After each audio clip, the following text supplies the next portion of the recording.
The Sublime Object of Ideology. Slavoj Žižek. Preface to the new edition. The idea's constipation? When a discipline is in crisis, attempts are made to change or supplement its theses within the terms of its basic framework, a procedure one might call Ptolemization, since when data poured in which clashed with Ptolemy's Earth-centered astronomy, his partisans introduced additional complications to account for the anomalies. But the true Copernican revolution takes place when, instead of just adding complications and changing minor premises, the basic framework itself undergoes a transformation.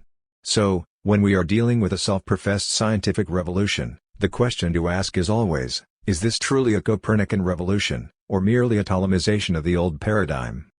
Two examples of Ptolemization. There are good reasons to claim that string theory, which claims to provide the foundations for a unified theory, a single theoretical framework describing the four fundamental interactions between subatomic particles that were previously explained separately by relativity theory or quantum physics, remains an attempt at Ptolemization, and that we are still waiting for a new beginning which will require an even more radical change in the basic presuppositions, something like abandoning time or space as the basic constituent of reality. One likewise, in social theory, there are good reasons to claim that all the new paradigm proposals about the nature of the contemporary world, that we are entering a post-industrial society, a postmodern society, a risk society, an informational society, remain so many Ptolemizations of the old paradigm of classic sociological models. The question is then, how do things stand with psychoanalysis? Although Freud presented his discovery as a Copernican revolution, the fundamental premise of the cognitive sciences is that psychoanalysis remains a Ptolemization of classical psychology, failing to abandon its most basic premises. Post-classical economists, incidentally, make the same claim about Marx. His critique of Smith and Ricardo amounts to a Ptolemization. The sublime object of ideology tries to answer this question by way of rehabilitating psychoanalysis in its philosophical core, as a theory indebted to Hegel's dialectics and readable only against this background. This cannot but appear, perhaps, as the worst possible move to have made, trying to save psychoanalysis, a discredited theory, and practice, by reference to an even more discredited theory, the worst kind of speculative philosophy rendered irrelevant by the progress of modern science. However, as Lacan taught us, when we are confronted with an apparently clear choice, sometimes the correct thing to do is choose the worst option. Thus my wager was, and is, that, through their interaction, reading Hegel through Lacan and vice versa, psychoanalysis and Hegelian dialectics may simultaneously redeem themselves, shedding their old skins and emerging in a new unexpected shape. Let us take Hegel's dialectics at its most idealist dash with the notion of the sublation, Aufhebung, of all immediate material reality. The fundamental operation of Aufhebung is reduction. The sublated thing survives, but in an abridged edition, as it were, torn out of its life-world context, stripped down to its essential features, all the movement and wealth of its life reduced to a fixed mark. It is not that, after the abstraction of reason has done its mortifying job with its fixed categories or notional determinations, speculative concrete universality somehow returns us to the fresh greenness of life. Rather, once we pass from empirical reality to its notional Aufhebung, the immediacy of life is lost forever. There is nothing more foreign to Hegel than a lamentation for the richness of reality that gets lost when we proceed to its conceptual grasp. Recall Hegel's unambiguous celebration of the absolute power of understanding from his foreword to the Phenomenology. The action of separating the elements is the exercise of the force of understanding, the most astonishing and greatest of all powers, or rather the absolute power. This celebration is in no way qualified, that is, Hegel's point is not that this power is nonetheless later sublated into a subordinate moment of the unifying totality of reason. The problem with understanding is, rather, that it does not unleash this power to the end, that it takes it as external to the thing itself, hence the standard notion that it is merely our understanding, mind, that separates in its imagination what in reality belongs together, so that the understanding's absolute power is merely the power of our imagination, which in no way concerns the reality of the thing so analyzed. We pass from understanding to reason not when this analysis, or tearing apart, is overcome in a synthesis that brings us back to the wealth of reality, but when this power of tearing apart is displaced from being merely in our mind into things themselves, as their inherent power of negativity. Back in the 1960s, one progressive theorist of education touched a chord when he published the results of a simple experiment. He asked a group of 5-year-olds to draw an image of themselves playing at home. Then, he asked the same group to do it again 2 years later, after they had been through a year and a half of primary school. The difference was striking. The self-portraits of the 5-year-olds were exuberant, lively, full of colors, surrealistically playful. 2 years later, the portraits were much more rigid and subdued, with a large majority of the children spontaneously choosing only the gray of the ordinary pencil, although other colors were at their disposal. Quite predictably, this experiment was taken as proof of the oppressiveness of the school apparatus, of how the drill and discipline of school squashed children's spontaneous creativity, and so on and so forth. From a Hegelian standpoint, however, one should, on the contrary, celebrate this shift as an indication of crucial spiritual progress. Nothing is lost in this reduction of lively colorfulness to gray discipline. In fact, everything is gained. The power of the Spirit is precisely to progress from the green immediacy of life to its gray conceptual structure, and to reproduce in this reduced medium the essential determinations to which our immediate experience blinds us. The same mortification occurs in historical memory and monuments of the past where what survive are objects deprived of their living souls. Here is Hegel's comment apropos ancient Greece: the statues are now only stones from which the living soul has flown, just as the hymns are words from which belief is gone. Too as with the passage from substantial God to the Holy Spirit, the properly dialectical reanimation is to be sought in this very medium of gray notional determination. The understanding, through the form of abstract universality, does give the varieties of the sensuous, so to speak, a rigidity of being, but, at the same time through this simplification it spiritually animates them and so sharpens them. 3. This simplification is precisely what Lacan, referring to Freud, deployed as the reduction of a thing to le trait en air, der einzige Zug, the unary feature. We are dealing with a kind of epitomization by means of which the multitude of properties is reduced to a single dominant characteristic, so that we get a concrete shape in which one determination predominates, the others being present only in blurred outline. The content is already the actuality reduced to a possibility, zur Möglichkeit gedrückt Wirklichkeit, its immediacy overcome, the embodied shape reduced to abbreviated, simple determinations of thought. 4. The dialectical approach is usually perceived as trying to locate the phenomenon to be analyzed in the totality to which it belongs, to bring to light the wealth of its links to other things, and thus to break the spell of fetishizing abstraction. From a dialectical perspective, one should see not just the thing in front of oneself, but this thing as it is embedded in all the wealth of its concrete historical context. This, however, is the most dangerous trap to be avoided. For Hegel, the true problem is precisely the opposite one, the fact that, when we observe a thing, we see too much in it, we fall under the spell of the wealth of empirical detail which prevents us from clearly perceiving the notional determination which forms the core of the thing. The problem is thus not that of how to grasp the multiplicity of determinations, but rather of how to abstract from them, how to constrain our gaze and teach it to grasp only the notional determination.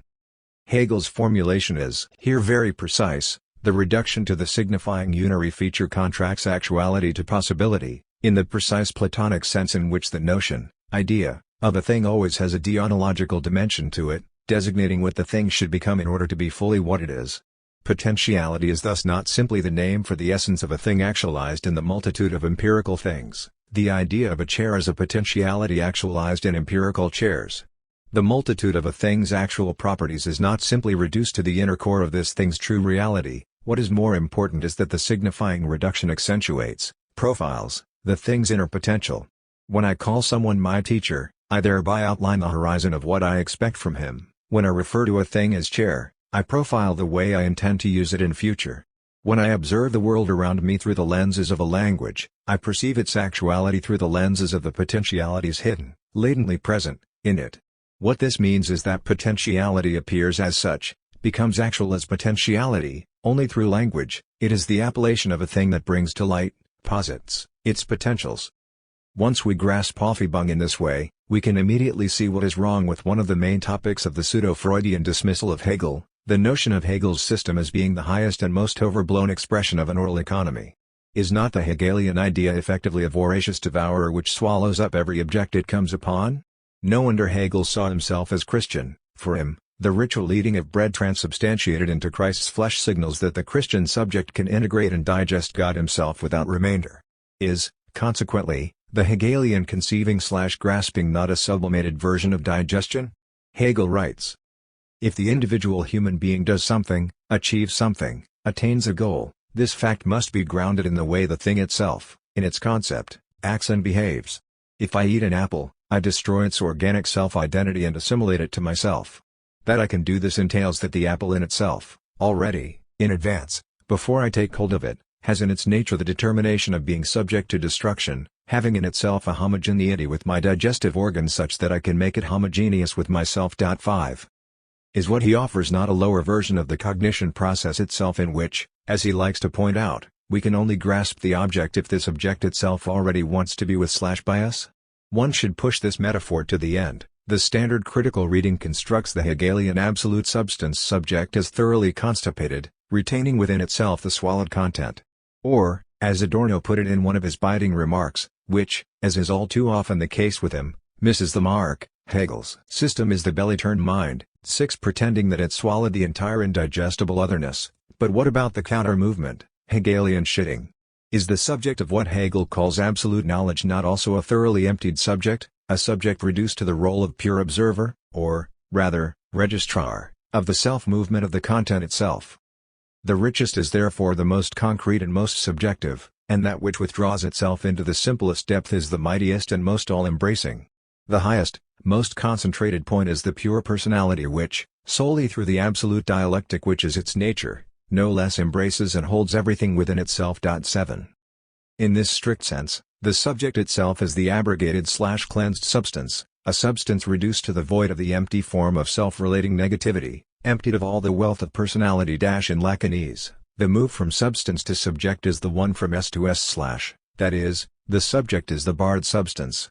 Adorno and Horkheimer, in Dialectic of Enlightenment, make the critical point that the self bent on mere survival has to sacrifice all content that would make such a survival worthwhile. Hegel, on the contrary, views such a constitutive sacrifice positively. Schelling referred to this same move as contraction, again, with the excremental connotation of squeezing the shit out of oneself, dropping it out. The subject is the contracted substance. Does then the final subjective position of the Hegelian system not compel us to turn the digestive metaphor around? The supreme, and, for many, the most problematic, case of this counter-movement occurs at the very end of the logic, when, after the notional deployment is completed, reaching the full circle of the absolute idea, the idea, in its resolve/decision, freely releases itself into nature, lets nature go, leaves it off, discards it, pushes it away from itself, and thus liberates it. 8 Which is why, for Hegel, the philosophy of nature is not a violent reappropriation of this externality, it rather involves the passive attitude of an observer, as he puts it in the philosophy of mind. Philosophy has, as it were, simply to watch how nature itself sublates its externality. 9. The same move is accomplished by God himself who, in the guise of Christ, this finite mortal, also freely releases himself into temporal existence. The same goes for early modern art, where Hegel accounts for the rise of dead nature paintings, not only landscapes and flowers, etc., but even pieces of food or dead animals, as being due precisely to the fact that, in the development of art, subjectivity no longer needs the visual medium as its principal means of expression, that is, because the accent has shifted to poetry as a more direct presentation of the subject's inner life, the natural environs are released from the burden of expressing subjectivity and, thus freed, can be asserted on their own terms. Furthermore, as some perspicuous readers of Hegel have already pointed out, the very sublation of art itself in the philosophical sciences, in conceptual thought, the fact that art is no longer obliged to serve as the principal medium of the expression of the spirit, frees it, allows it to gain autonomy and stand on its own. Is this not the very definition of the birth of modern art proper, an art no longer subordinated to the task of representing spiritual reality? The way abrogation relates to sublation is not that of a simple succession or external opposition, not first you eat, then you shit. Shitting is the imminent conclusion of the entire process. Without it, we would be dealing with the spurious infinity of an endless process of sublation. The process of sublation itself can only reach its end by way of a countermove. Contrary to what one would initially imagine, these two processes of sublation and abrogation are completely interdependent. Considering the last moment of absolute spirit, philosophy, one readily notes the synonymy between the verbs aufheben and befreien, to liberate, as well as ablegen, to discard, to remove, to take away. Speculative abrogation, in no way alien to the process of Aufhebung, is indeed its fulfillment. Abrogation is a sublation of sublation, the result of the Aufhebung's work on itself and, as such, its transformation. The movement of suppression and preservation produces this transformation at a certain moment in history, the moment of absolute knowledge. Speculative abrogation is the absolute sublation, if by absolute we mean a relief or sublation that frees from a certain type of attachment. 10. True cognition is thus not only the notional appropriation of its object, the process of appropriation goes on only as long as cognition remains incomplete. The sign of its completion is that it liberates its object, lets it be, drops it. This is why and how the movement of sublation has to culminate in the self-relating gesture of sublating itself. So, what about the obvious counter-argument? Is the part which is abrogated, released, not precisely the arbitrary, passing aspect of the object, that which the notional mediation/reduction can afford to drop as being the part which is in itself worthless? This, precisely, is the illusion to be avoided, for two reasons. First, it is precisely as discarded that the released part is, on the contrary, and if one may be permitted to insist on the excremental metaphor, the manure of spiritual development, the ground out of which further development will grow. The release of nature into its own thus lays the foundation of spirit proper, which can develop itself only out of nature as its inherent self-sublation. Second, and more fundamentally, what is released into its own being in speculative cognition is ultimately the object of cognition itself which, when truly grasped, begriffen, no longer has to rely on the subject's active intervention, but develops itself following its own conceptual automatism, with the subject reduced to a passive observer who, allowing the thing to deploy its potential without any intervention of his own, Tsutun, merely registers the process. This is why Hegelian cognition is simultaneously both active and passive, but in a sense which radically displaces the Kantian notion of cognition as the unity of activity and passivity. In Kant, the subject actively synthesizes, confers unity on, the content, sensuous multiplicity, by which he is passively affected.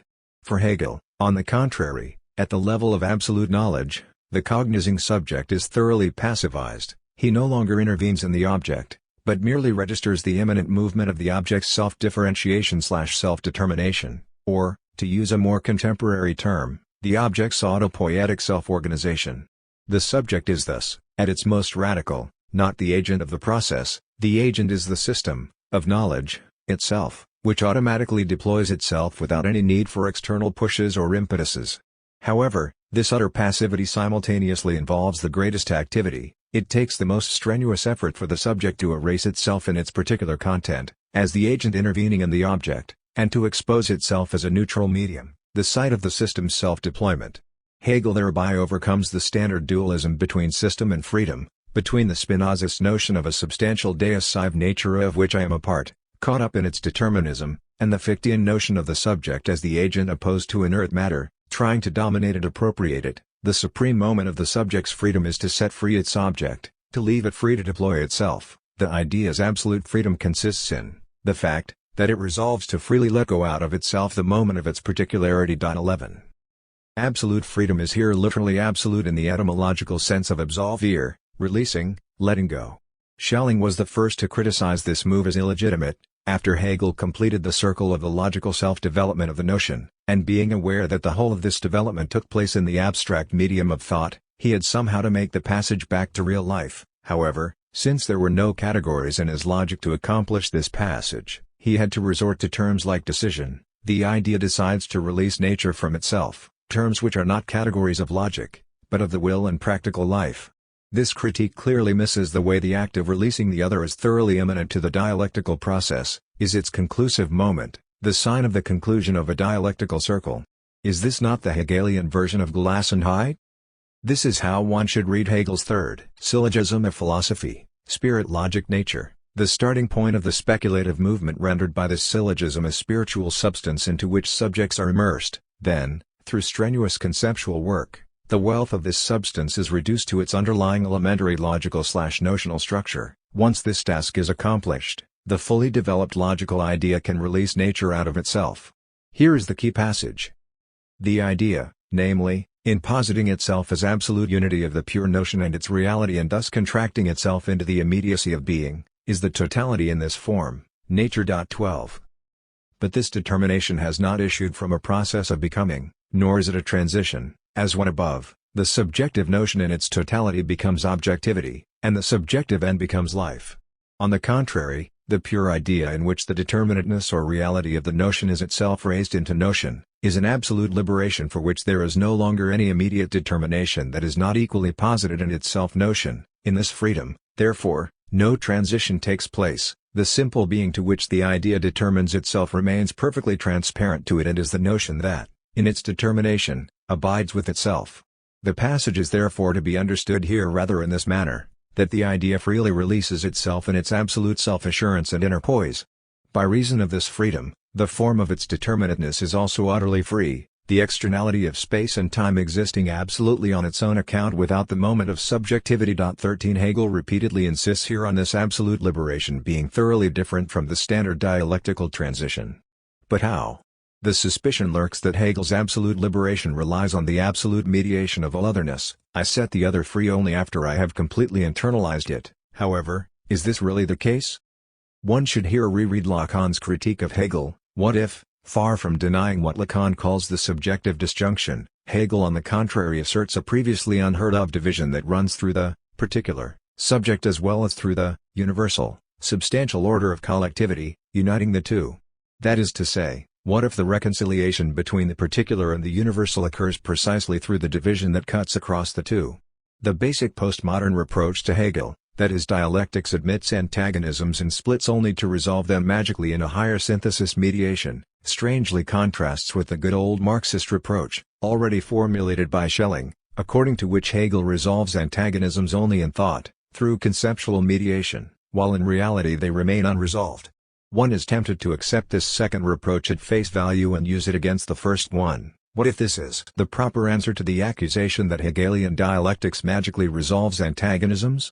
What if, for Hegel, the point, precisely, is to not resolve antagonisms in reality, but simply to enact a parallax shift by means of which antagonisms are recognized as such and thereby perceived in their positive role?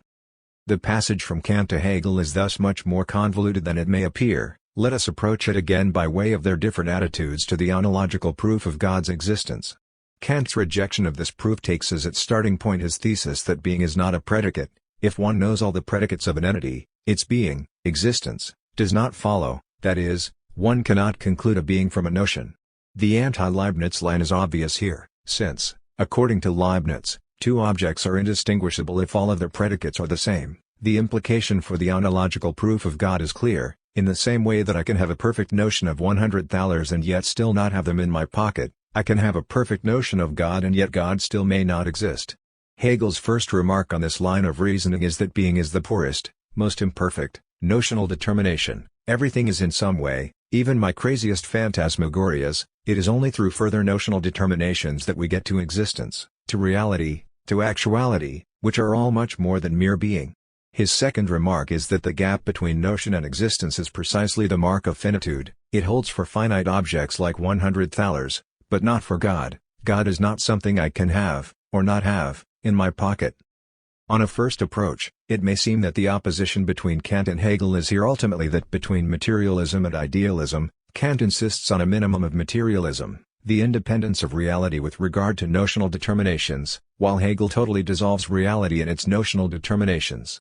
However, Hegel's true point lies elsewhere. It involves a much more radical materialist claim that a complete notional determination of an entity, to which one would only have to add being in order to arrive at its existence, is in itself an abstract notion, an empty abstract possibility. The lack of a certain mode of being is always also an inherent lack of some notional determination. Say, for a thing to exist as part of opaque material reality, a whole set of notional conditions determinations have to be met, and other determinations have to be lacking. With regard to 100,000, or any other empirical object, this means that their notional determination is abstract, which is why they possess an opaque empirical being and not full actuality. So when Kant draws a parallel between God and the 100,000, one should ask a simple and naive question: does Kant really possess a fully developed concept of God? This brings us to the true finesse of Hegel's argumentation, which is directed in two ways, both against Kant and against Anselm's classic version of the ontological proof of God. Hegel's argument against Anselm's proof is not that it is too conceptual, but that it is not conceptual enough. Anselm does not develop the concept of God, he just refers to it as the sum of all perfections which, as such, is precisely beyond the comprehension of our finite human minds. Anselm merely presupposes God as an impenetrable reality beyond our comprehension, i.e., outside the notional domain. In other words, his God is precisely not a concept, something posited by our conceptual work, but a purely presupposed or non-conceptual reality.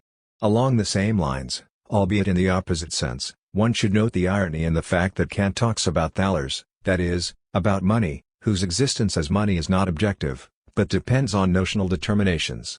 It is true, as Kant says, that having a concept of $100 is not the same as having them in your pocket, but let us imagine a process of rapid inflation which totally devalues the $100 in your pocket. In this case, the same object is there in reality, but it is no longer money, having become a meaningless and worthless coin. In other words, money is precisely an object whose status depends on how we think about it. If people no longer treat this piece of metal as money, if they no longer believe in it as money, it no longer is money. With regard to material reality, the ontological proof of God's existence should thus be turned around. The existence of material reality bears witness to the fact that the notion is not fully actualized. Things materially exist not when they meet certain notional requirements, but when they fail to meet them. Material reality is as such a sign of imperfection. With regard to truth, this means that, for Hegel, the truth of a proposition is inherently notional, determined by the immanent notional content, not a matter of comparison between notion and reality. In Lacanian terms, there is a non-all, pot out, of truth.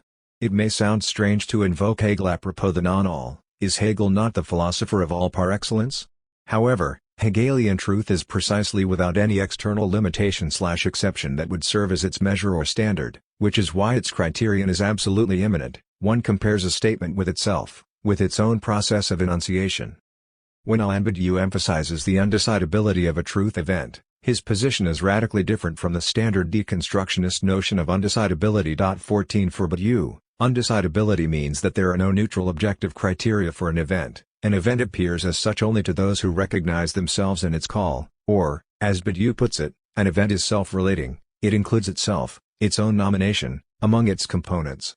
While this does mean that one has to decide about an event, such an ultimately groundless decision is not undecidable in the standard sense. It is, rather, uncannily similar to the Hegelian dialectical process in which, as Hegel himself made clear already in the introduction to his Phenomenology, a figure of consciousness is not measured by any external standard of truth but in an absolutely immanent way, through the gap between itself and its own exemplification/staging.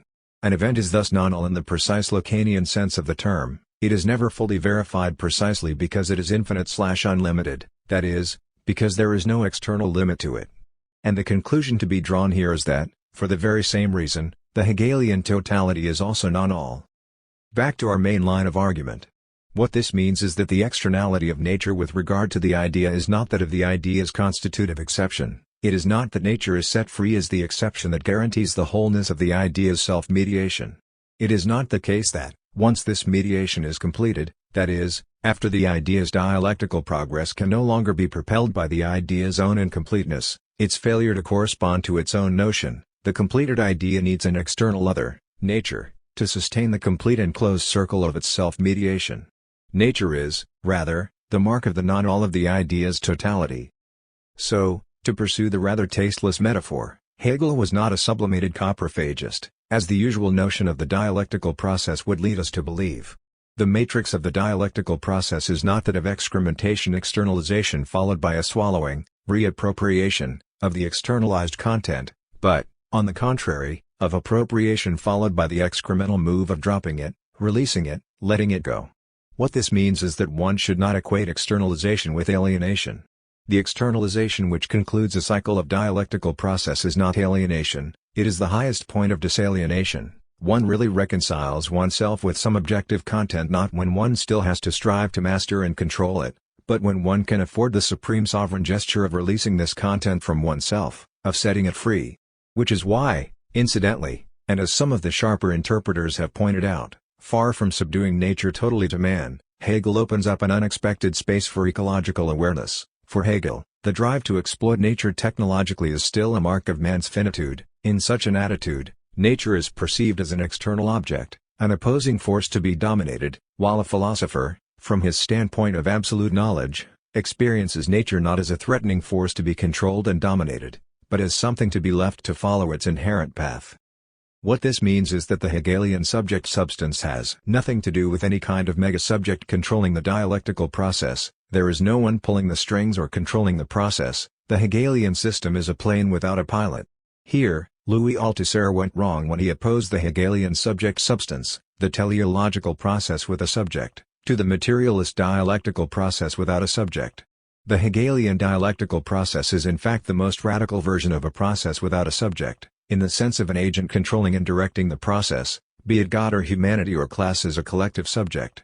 In his later writings, Althusser was becoming aware of this, while remaining thoroughly unaware of how the fact that the Hegelian dialectical process is a process without a subject means exactly the same as Hegel's fundamental thesis that it is crucial to grasp the absolute not only as substance, but also as subject. The emergence of a pure subject qua void is strictly correlative to the notion of system as the self-deployment of the object itself with no need for any subjective agent to push it forward or to direct it.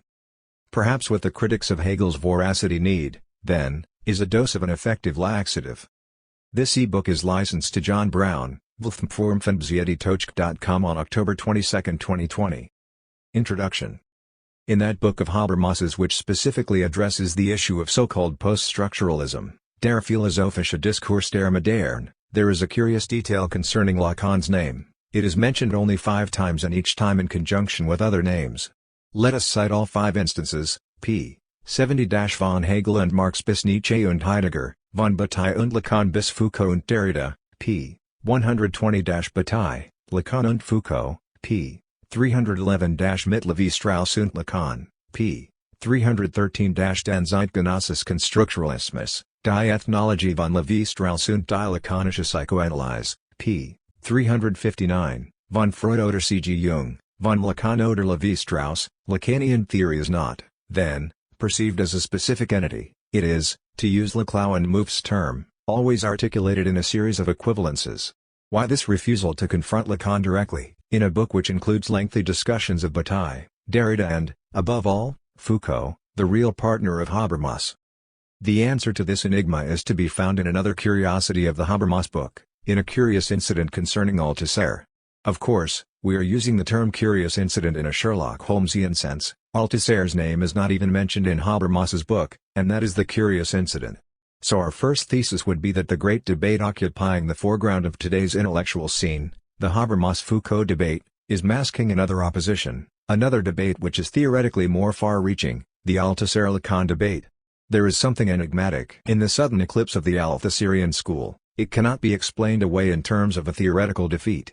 It is more as if there were, in Althusser's theory, a traumatic kernel which had to be quickly forgotten, repressed. It is an effective case of theoretical amnesia. Why, then, was the opposition Althusser-Lacan replaced, in a kind of metaphorical substitution, by the opposition Habermas-Foucault?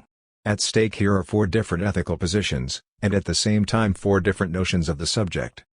With Habermas, we have the ethics of the unbroken communication, the ideal of the universal, transparent intersubjective community. The notion of the subject behind this is, of course, the philosophy of language version of the old subject of transcendental reflection. With Foucault, we have a turn against that universalist ethics which results in a kind of aestheticization of ethics. Each subject must, without any support from universal rules, build his own mode of self-mastery. He must harmonize the antagonism of the powers within himself, invent himself, so to speak, produce himself as subject, find his own particular art of living. This is why Foucault was so fascinated by marginal lifestyles constructing their particular mode of subjectivity, the sadomasochistic homosexual universe. 1. It is not very difficult to detect how this Foucauldian notion of subject enters the humanist elitist tradition. Its closest realization would be the Renaissance ideal of the all-round personality mastering the passions within himself and making out of his own life a work of art. Foucault's notion of the subject is, rather, a classical one. Subject as the power of self-mediation and harmonizing the antagonistic forces, as a way of mastering the use of pleasures through a restoration of the image of self. Here Habermas and Foucault are 2 sides of the same coin. The real break is represented by Althusser, by his insistence on the fact that a certain cleft, a certain fissure, misrecognition, characterizes the human condition as such, by the thesis that the idea of the possible end of ideology is an ideological idea par excellence. 2. Although Althusser has not written extensively about ethical problems, it is clear that the whole of his work embodies a certain radical ethical attitude which we might call the heroism of alienation or of subjective destitution, although, or rather, precisely because Althusser refuses the very notion of alienation as ideological. The point is not just that we must unmask the structural mechanism which is producing the effect of subject as ideological misrecognition, but that we must at the same time fully acknowledge this misrecognition is unavoidable, That is, we must accept a certain delusion as a condition of our historical activity, of assuming a role as agent of the historical process. In this perspective, the subject as such is constituted through a certain misrecognition, the process of ideological interpolation through which the subject recognizes itself as the addressee, and the calling up of the ideological cause implies necessarily a certain short circuit, an illusion of the type I was already there, which, as Michel Péchu, who has given us the most elaborated version of the theory of interpolation, pointed out, is not without its comical effects. The short circuit of no wonder you are interpolated as proletarian, when you are a proletarian '3 here. Péchu is supplementing Marxism with the Marx Brothers, whose well-known joke goes, "You remind me of Emmanuel Ravelli." But I am Emmanuel Ravelli? Then no wonder you look like him.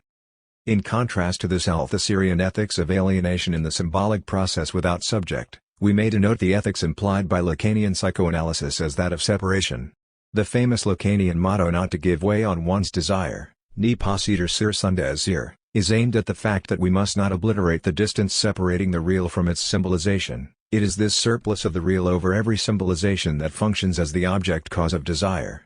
To come to terms with this surplus, or, more precisely, leftover, means to acknowledge a fundamental deadlock, antagonism, a kernel resisting symbolic integration dissolution. The best way to locate such an ethical position is via its opposition to the traditional Marxist notion of social antagonism.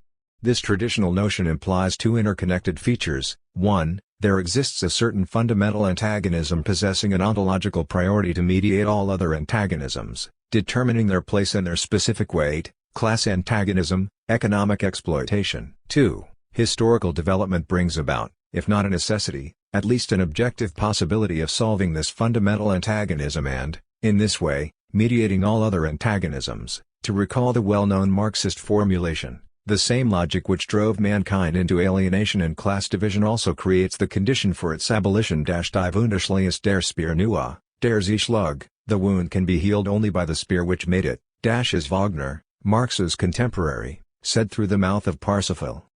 It is upon the unity of these two features that the Marxist notion of the revolution, of the revolutionary situation, is founded, a situation of metaphorical condensation in which it finally becomes clear to the everyday consciousness that it is not possible to solve any particular question without solving them all, that is, without solving the fundamental question which embodies the antagonistic character of the social totality. In a normal, pre-revolutionary state of things, everybody is fighting his own particular battles. Workers are striking for better wages, feminists are fighting for the rights of women, Democrats for political and social freedoms, ecologists against the exploitation of nature, participants in the peace movements against the danger of war, and so on. Marxists are using all their skill and adroitness of argument to convince the participants in these particular struggles that the only real solution to their problem is to be found in the global revolution. As long as social relations are dominated by capital, there will always be sexism in relations between the sexes, there will always be a threat of global war, there will always be a danger that political and social freedoms will be suspended, nature itself will always remain an object of ruthless exploitation. The global revolution will then abolish the basic social antagonism, enabling the formation of a transparent, rationally governed society. The basic feature of so-called post-Marxism is, of course, the break with this logic, which, incidentally, does not necessarily have a Marxist connotation. Almost any of the antagonisms which, in the light of Marxism, appear to be secondary can take over this essential role of mediator for all the others. We have, for example, feminist fundamentalism, no global liberation without the emancipation of women, without the abolition of sexism; democratic fundamentalism, democracy is the fundamental value of Western civilization, all other struggles, economic, feminist, of minorities, and so on, are simply further applications of the basic democratic, egalitarian principle. Ecological fundamentalism, ecological deadlock is the fundamental problem of mankind, and, why not? Also psychoanalytic fundamentalism is articulated in Marcuse's Eros and Civilization. The key to liberation lies in changing the repressive libidinal structure. 4. Psychoanalytic essentialism is paradoxical insofar as it is precisely psychoanalysis, at least in its Lacanian reading, which presents the real break with essentialist logic.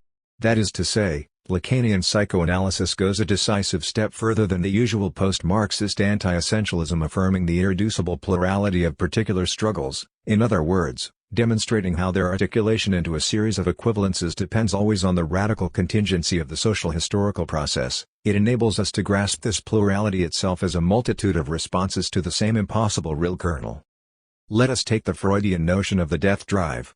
Of course, we have to abstract Freud's biologism. Death drive is not a biological fact but a notion indicating that the human psychic apparatus is subordinated to a blind automatism of repetition beyond pleasure-seeking, self-preservation, accordance between man and his milieu.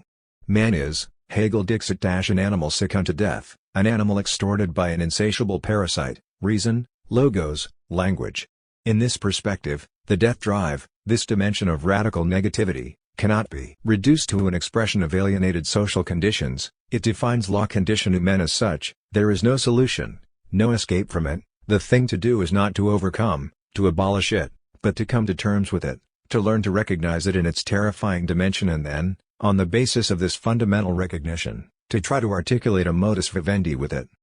All culture is in a way a reaction formation, an attempt to limit, canalize, to cultivate this imbalance, this traumatic kernel, this radical antagonism through which man cuts his umbilical cord with nature, with animal homeostasis. It is not only that the aim is no longer to abolish this drive antagonism, but the aspiration to abolish it is precisely the source of totalitarian temptation. The greatest mass murders and holocausts have always been perpetrated in the name of man as harmonious being, of a new man without antagonistic tension.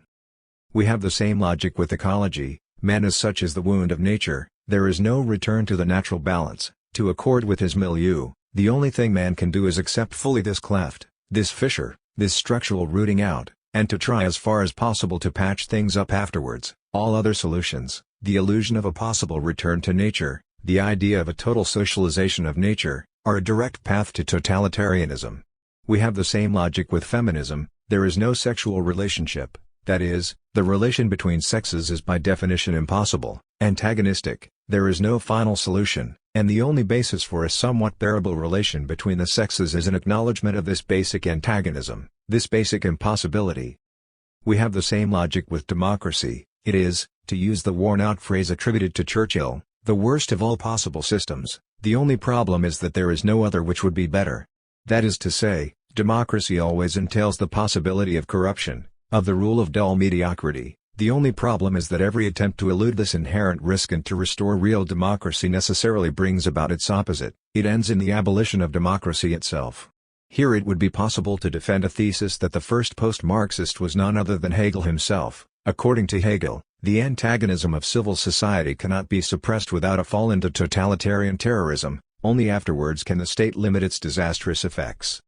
It is the merit of Ernest Laclau and Chantal Mouffe that they have, in Hegemony and Socialist Strategy, developed a theory of the social field founded on such a notion of antagonism, on an acknowledgement of an original trauma, an impossible kernel which resists symbolization, totalization, symbolic integration. Every attempt at symbolization totalization comes afterwards. It is an attempt to suture an original cleft, an attempt which is, in the last resort, by definition doomed to failure. They emphasize that we must not be radical in the sense of aiming at a radical solution. We always live in an inner space and in borrowed time. Every solution is provisional and temporary, a kind of postponing of a fundamental impossibility. Their term radical democracy is thus to be taken somehow paradoxically. It is precisely not radical in the sense of pure, true democracy. Its radical character implies, on the contrary, that we can save democracy only by taking into account its own radical impossibility. Here we can see how we have reached the opposite extreme of the traditional Marxist standpoint. In traditional Marxism, the global solution revolution is the condition of the effective solution of all particular problems, while here every provisional, temporarily successful solution of a particular problem entails an acknowledgement of the global radical deadlock, impossibility, the acknowledgement of a fundamental antagonism.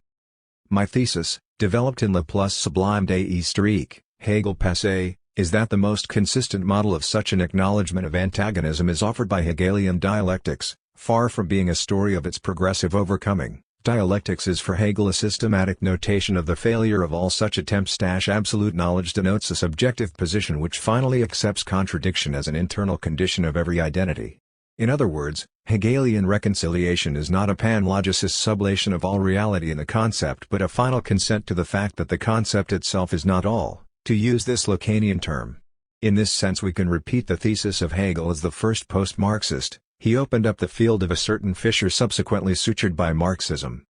Such an understanding of Hegel inevitably runs counter to the accepted notion of absolute knowledge as a monster of conceptual totality devouring every contingency. This commonplace of Hegel simply shoots too fast, like the patrolling soldier of the well-known joke from Jaruzelski's Poland immediately after the military coup. At that time, military patrols had the right to shoot without warning at people walking on the streets after curfew, 10 o'clock. One of the two soldiers on patrol sees somebody in a hurry at 10 minutes to 10 and shoots him immediately.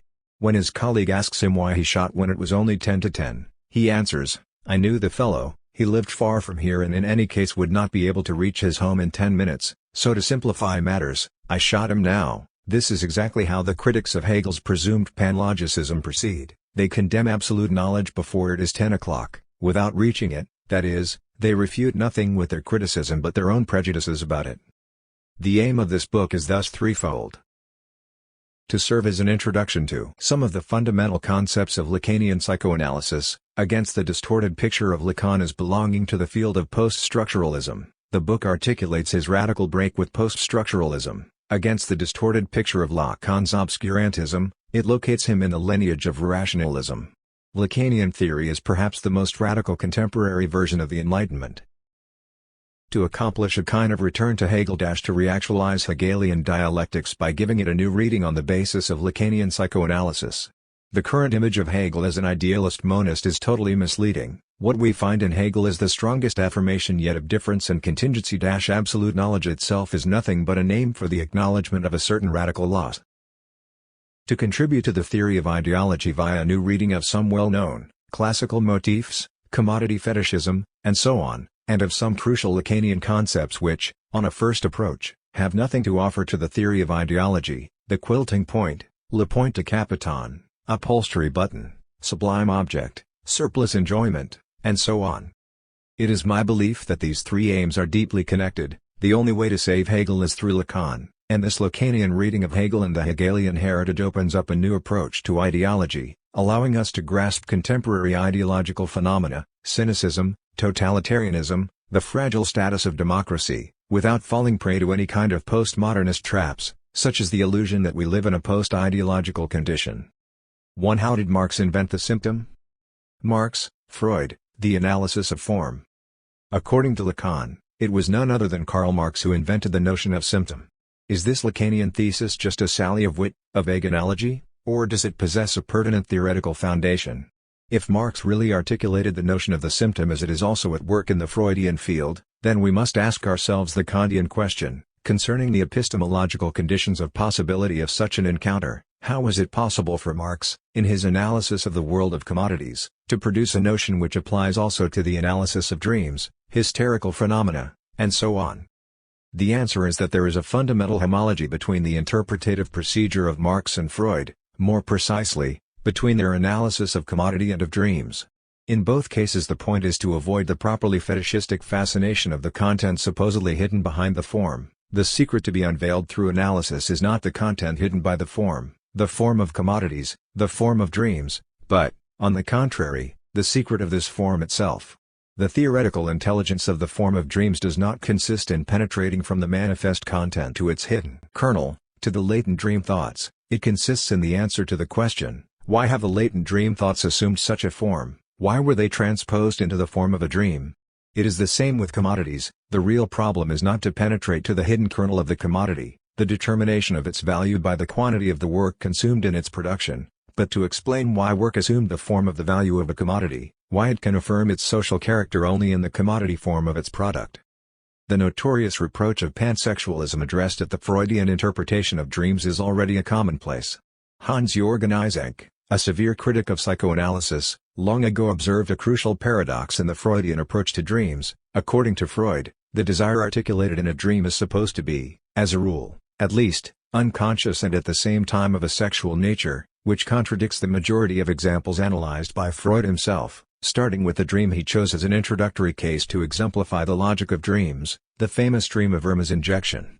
The latent thought articulated in this dream is Freud's attempt to get rid of the responsibility for the failure of his treatment of Irma, a patient of his, by means of arguments of the type "it was not my fault, it was caused by a series of circumstances, but this desire, the meaning of the dream, is obviously neither of a sexual nature, it rather concerns professional ethics, nor unconscious. The failure of Irma's treatment was troubling Freud day and night. 1. This kind of reproach is based on a fundamental theoretical error, the identification of the unconscious desire at work in the dream with the latent thought that is, the signification of the dream. But as Freud continually emphasizes, there is nothing unconscious in the latent dream thought. This thought is an entirely normal thought which can be articulated in the syntax of everyday, common language. Topologically, it belongs to the system of consciousness/preconsciousness. The subject is usually aware of it, even excessively so. It harasses him all the time. Under certain conditions this thought is pushed away, forced out of the consciousness, drawn into the unconscious, that is, submitted to the laws of the primary process, translated into the language of the unconscious. The relationship between the latent thought and what is called the manifest content of the dream, the text of the dream in its literal phenomenality, is therefore that between some entirely normal, preconscious thought and its translation into the rebus of the dream. The essential constitution of dream is thus not its latent thought but this work, the mechanisms of displacement and condensation, the figuration of the contents of words or syllables, which confers on it the form of a dream. Herein, then, lies the basic misunderstanding. If we seek the secret of the dream in the latent content hidden by the manifest text, we are doomed to disappointment. All we find is some entirely normal albeit usually unpleasant, thought, the nature of which is mostly non-sexual and definitely not unconscious. This normal, conscious/preconscious thought is not drawn towards the unconscious, repressed simply because of its disagreeable character for the conscious, but because it achieves a kind of short circuit between it and another desire which is already repressed, located in the unconscious, a desire which has nothing whatsoever to do with the latent dream thought. A normal train of thought normal and therefore one which can be articulated in common, everyday language, that is, in the syntax of the secondary process is only submitted to the abnormal psychical treatment of the sort we have been describing to the dream work, to the mechanisms of the primary process if an unconscious wish, derived from infancy and in a state of repression, has been transferred onto it. 2. It is this unconscious/sexual desire which cannot be reduced to a normal train of thought because it is, from the very beginning, constitutively repressed, Freud's Übertragung, because it has no original in the normal language of everyday communication, in the syntax of the conscious/preconscious, its only place is in the mechanisms of the primary process. This is why we should not reduce the interpretation of dreams, or symptoms in general, to the retranslation of the latent dream thought into the normal, everyday common language of intersubjective communication, Habermas's formula. The structure is always triple, there are always three elements at work: the manifest dream text, the latent dream content or thought and the unconscious desire articulated in a dream. This desire attaches itself to the dream, it intercalates itself in the inner space between the latent thought and the manifest text, it is therefore not more concealed, deeper in relation to the latent thought, it is decidedly more on the surface, consisting entirely of the signifier's mechanisms, of the treatment to which the latent thought is submitted. In other words, its only place is in the form of the dream, the real subject matter of the dream. The unconscious desire articulates itself in the dream work, in the elaboration of its latent content. As is often the case with Freud, what he formulates as an empirical observation, although of quite surprising frequency, announces a fundamental, universal principle. The form of a dream or the form in which it is dreamt is used with quite surprising frequency for representing its concealed subject matter. 3 This, then, is the basic paradox of the dream. The unconscious desire, that which is supposedly its most hidden kernel, articulates itself precisely through the dissimulation work of the kernel of a dream, its latent thought, through the work of disguising this content kernel by means of its translation into the dream rebus. Again, as characteristically, Freud gave this paradox its final formulation in a footnote added in a later edition. I used at one time to find it extraordinarily difficult to accustom readers to the distinction between the manifest content of dreams and the latent dream thoughts. Again and again arguments and objections would be brought up based upon some uninterpreted dream in the form in which it had been retained in the memory, and the need to interpret it would be ignored. But now that analysts at least have become reconciled to replacing the manifest dream by the meaning revealed by its interpretation, many of them have become guilty of falling into another confusion which they cling to with an equal obstinacy. They seek to find the essence of dreams in their latent content, and in so doing they overlook the distinction between the latent dream thoughts and the dream work. At bottom, dreams are nothing other than a particular form of thinking, made possible by the conditions of the state of sleep. It is the dream work which creates that form, and it alone is the essence of dreaming, the explanation of its peculiar nature. 4. Freud proceeds here in two stages. First, we must break the appearance according to which a dream is nothing but a simple and meaningless confusion, a disorder caused by physiological processes and as such having nothing whatsoever to do with signification. In other words, we must accomplish a crucial step towards a hermeneutical approach and conceive the dream as a meaningful phenomenon, as something transmitting a repressed message which has to be discovered by an interpretative procedure. Then we must get rid of the fascination in this kernel of signification, in the hidden meaning of the dream, that is to say, in the content concealed behind the form of a dream, and center our attention on this form itself, on the dream work to which the latent dream thoughts were submitted. The crucial thing to note here is that we find exactly the same articulation in two stages with Marx, in his analysis of the secret of the commodity form. First, we must break the appearance according to which the value of a commodity depends on pure hazard, on an accidental interplay between supply and demand, for example. We must accomplish the crucial step of conceiving the hidden meaning behind the commodity form, the signification expressed by this form. We must penetrate the secret of the value of commodities. The determination of the magnitude of value by labor time is therefore a secret, hidden under the apparent fluctuations in the relative values of commodities. Its discovery, while removing all appearance of mere accidentality from the determination of the magnitude of the values of products, yet in no way alters the mode in which that determination takes place. 5. But as Marx points out, there is a certain yet, the unmasking of the secret is not sufficient. Classical bourgeois political economy has already discovered the secret of the commodity form. Its limit is that it is not able to disengage itself from this fascination in the secret hidden behind the commodity form, that its attention is captivated by labor as the true source of wealth. In other words, classical political economy is interested only in contents concealed behind the commodity form, which is why it cannot explain the true secret, not the secret behind the form but the secret of this form itself. In spite of its quite correct explanation of the secret of the magnitude of value, the commodity remains for classical political economy a mysterious, enigmatic thing. It is the same as with the dream. Even after we have explained its hidden meaning, its latent thought, the dream remains an enigmatic phenomenon. What is not yet explained is simply its form, the process by means of which the hidden meaning disguised itself in such a form. We must, then, accomplish another crucial step and analyze the genesis of the commodity form itself. It is not sufficient to reduce the form to the essence, to the hidden kernel. We must also examine the process, homologous to the dream work by means of which the concealed content assumes such a form, because, as Marx points out, whence, then, arises the enigmatical character of the product of labor, as soon as it assumes the form of commodities? Clearly from this form itself '6 it is this step towards the genesis of the form that classical political economy cannot accomplish, and this is its crucial weakness. Political economy has indeed analyzed value and its magnitude, however incompletely, and has uncovered the content concealed within these forms. But it has never once asked the question why this content has assumed that particular form, that is to say, why labor is expressed in value, and why the measurement of labor by its duration is expressed in the magnitude of the value of the product. 7. The unconscious of the commodity form. Why did the Marxian analysis of the commodity form, which, prima facie, concerns a purely economic question, exert such an influence in the general field of social sciences? Why has it fascinated generations of philosophers, sociologists, art historians, and others? Because it offers a kind of matrix enabling us to generate all other forms of the fetishistic inversion. It is as if the dialectics of the commodity form presents us with a pure, distilled, so to speak, version of a mechanism offering us a key to the theoretical understanding of phenomena which, at first sight, have nothing whatsoever to do with the field of political economy, law, religion, and so on. In the commodity form there is definitely more at stake than the commodity form itself, and it was precisely this more which exerted such a fascinating power of attraction. The theoretician who has gone furthest in unfolding the universal reach of the commodity form is indubitably Alfred Sohn-Rethel, one of the fellow travelers of the Frankfurt School. His fundamental thesis was that the formal analysis of the commodity holds the key not only to the critique of political economy, but also to the historical explanation of the abstract conceptual mode of thinking and of the division of intellectual and manual labor which came into existence with it. 8.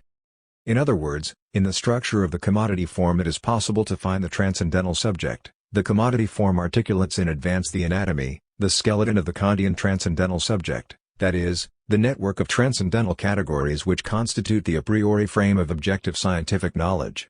Herein lies the paradox of the commodity form. This inner-worldly, pathological, in the Kantian meaning of the word, phenomenon, offers us a key to solving the fundamental question of the theory of knowledge, objective knowledge with universal validity. How is this possible? After a series of detailed analyses, Sohn-Rethel came to the following conclusion: the apparatus of categories presupposed, implied by the scientific procedure, that, of course, of the Newtonian science of nature, the network of notions by means of which it seizes nature, is already present in the social effectivity, already at work in the act of commodity exchange. Before thought could arrive at pure abstraction, the abstraction was already at work in the social effectivity of the market. The exchange of commodities implies a double abstraction: the abstraction from the changeable character of the commodity during the act of exchange and the abstraction from the concrete, empirical, sensual, particular character of the commodity. In the act of exchange, the distinct, particular qualitative determination of a commodity is not taken into account. A commodity is reduced to an abstract entity which, irrespective of its particular nature, of its use value possesses the same value as another commodity for which it is being exchanged. Before thought could arrive at the idea of a purely quantitative determination, a sine qua non of the modern science of nature, pure quantity was already at work in money, that commodity which renders possible the commensurability of the value of all other commodities notwithstanding their particular qualitative determination.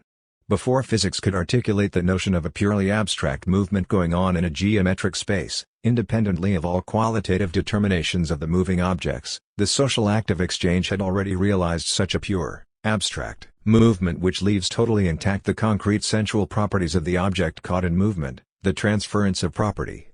And Sohn-Rethel demonstrated the same about the relationship of substance and its accidents, about the notion of causality operative in Newtonian science, in short, about the whole network of categories of pure reason.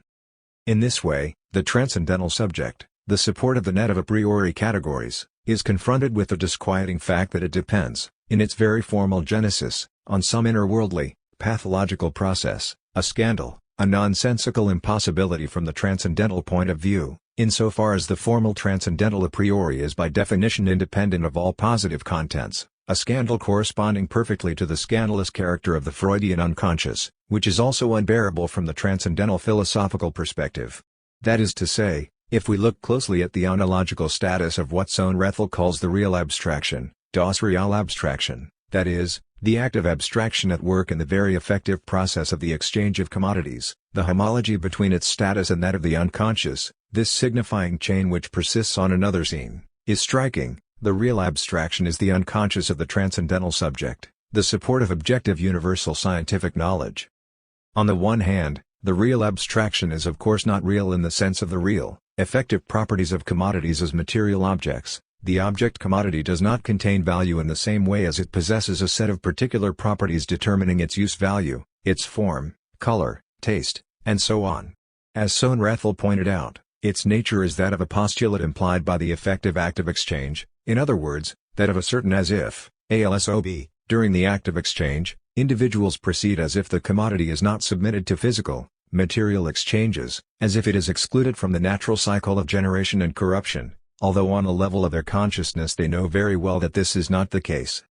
The easiest way to detect the effectivity of this postulate is to think of the way we behave towards the materiality of money. We know very well that money, like all other material objects, suffers the effects of use, that its material body changes through time, but in the social effectivity of the market we none the less treat coins as if they consist of an immutable substance, a substance over which time has no power, and which stands in antithetic contrast to any matter found in nature. 9 How tempting to recall here the formula of fetishistic disavowal, I know very well, but still, to the current exemplifications of this formula, I know that mother has not got a phallus, but still, I believe she has got one. I know that Jews are people like us, but still, there is something in them. We must undoubtedly add also the variant of money. I know that money is a material object like others, but still, it is as if it were made of a special substance over which time has no power.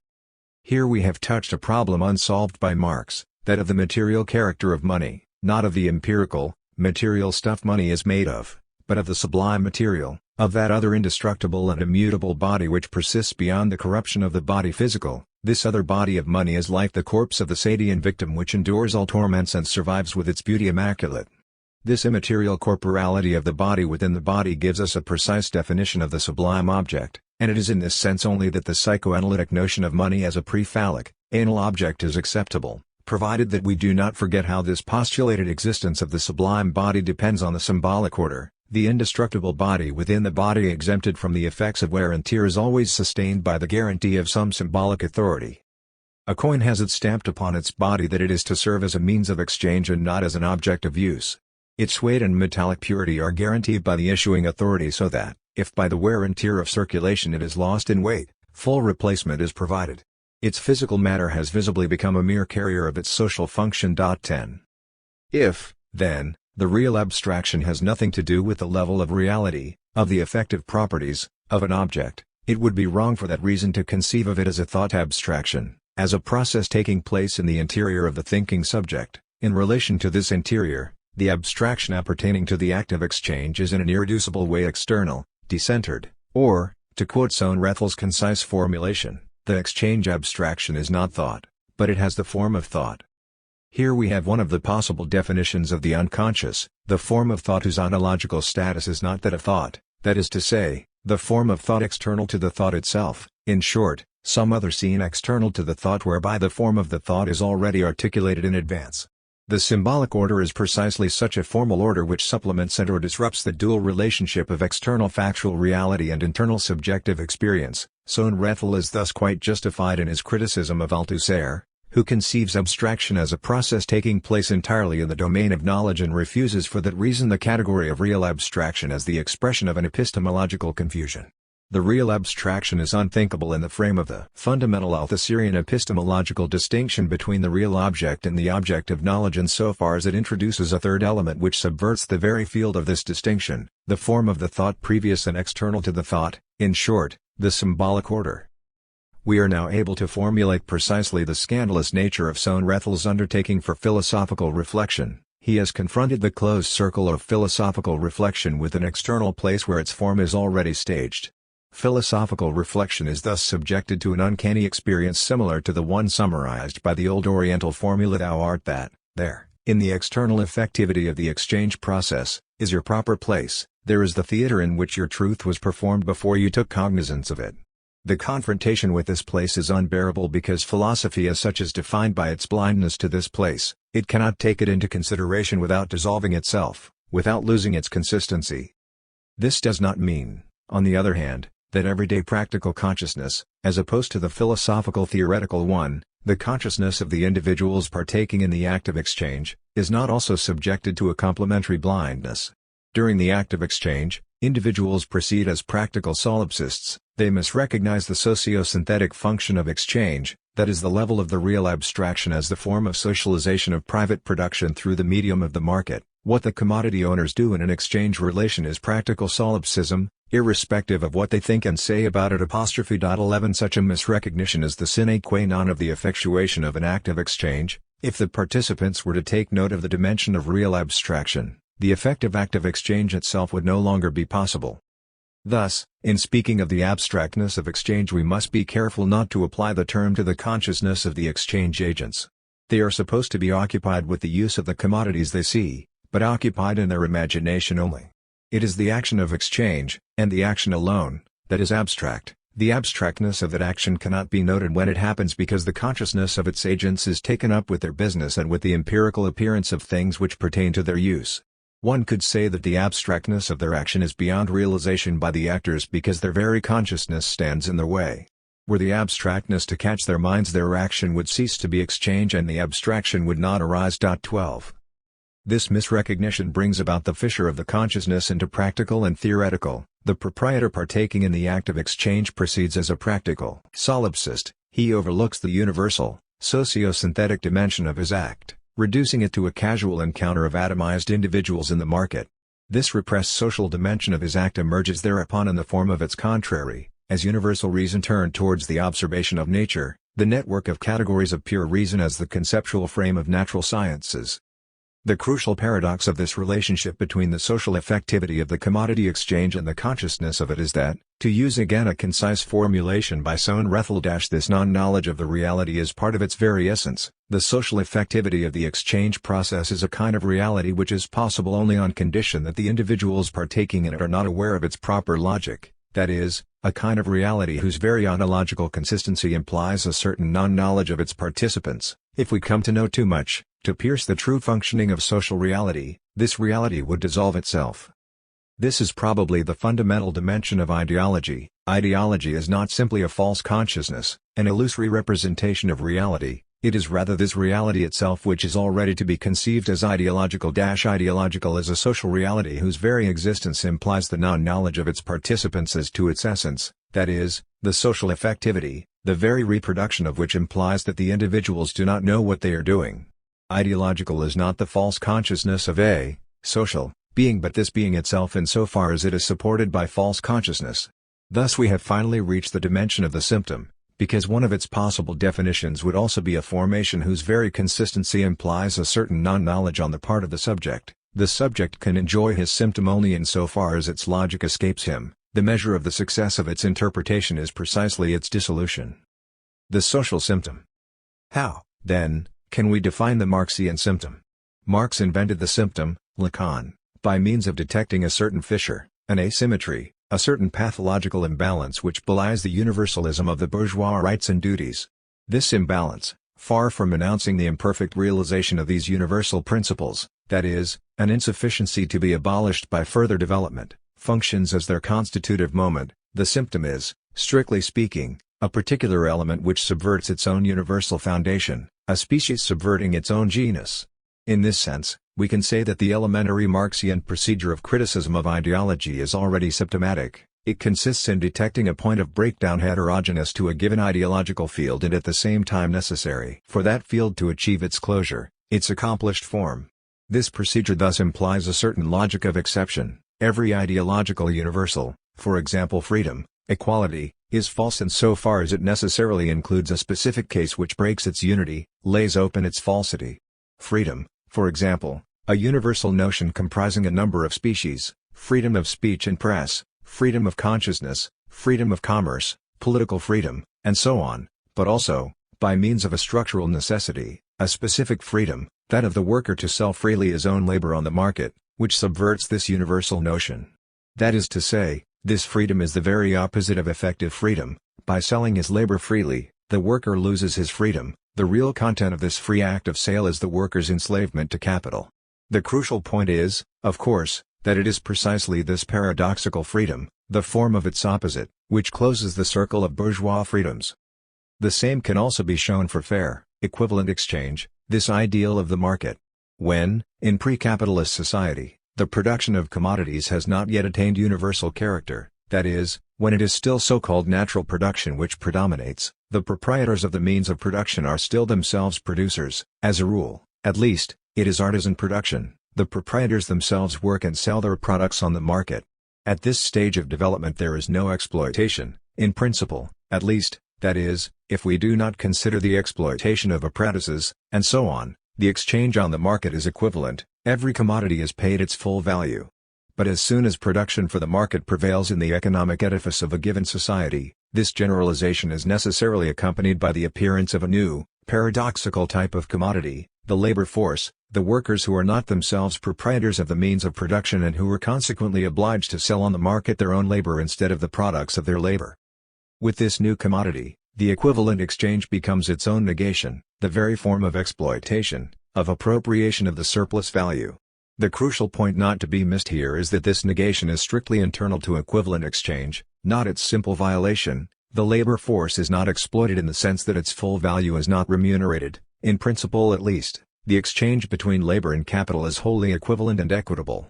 The catch is that the labor force is a peculiar commodity, the use of which, labor itself, produces a certain surplus value, and it is this surplus over the value of the labor force itself which is appropriated by the capitalist.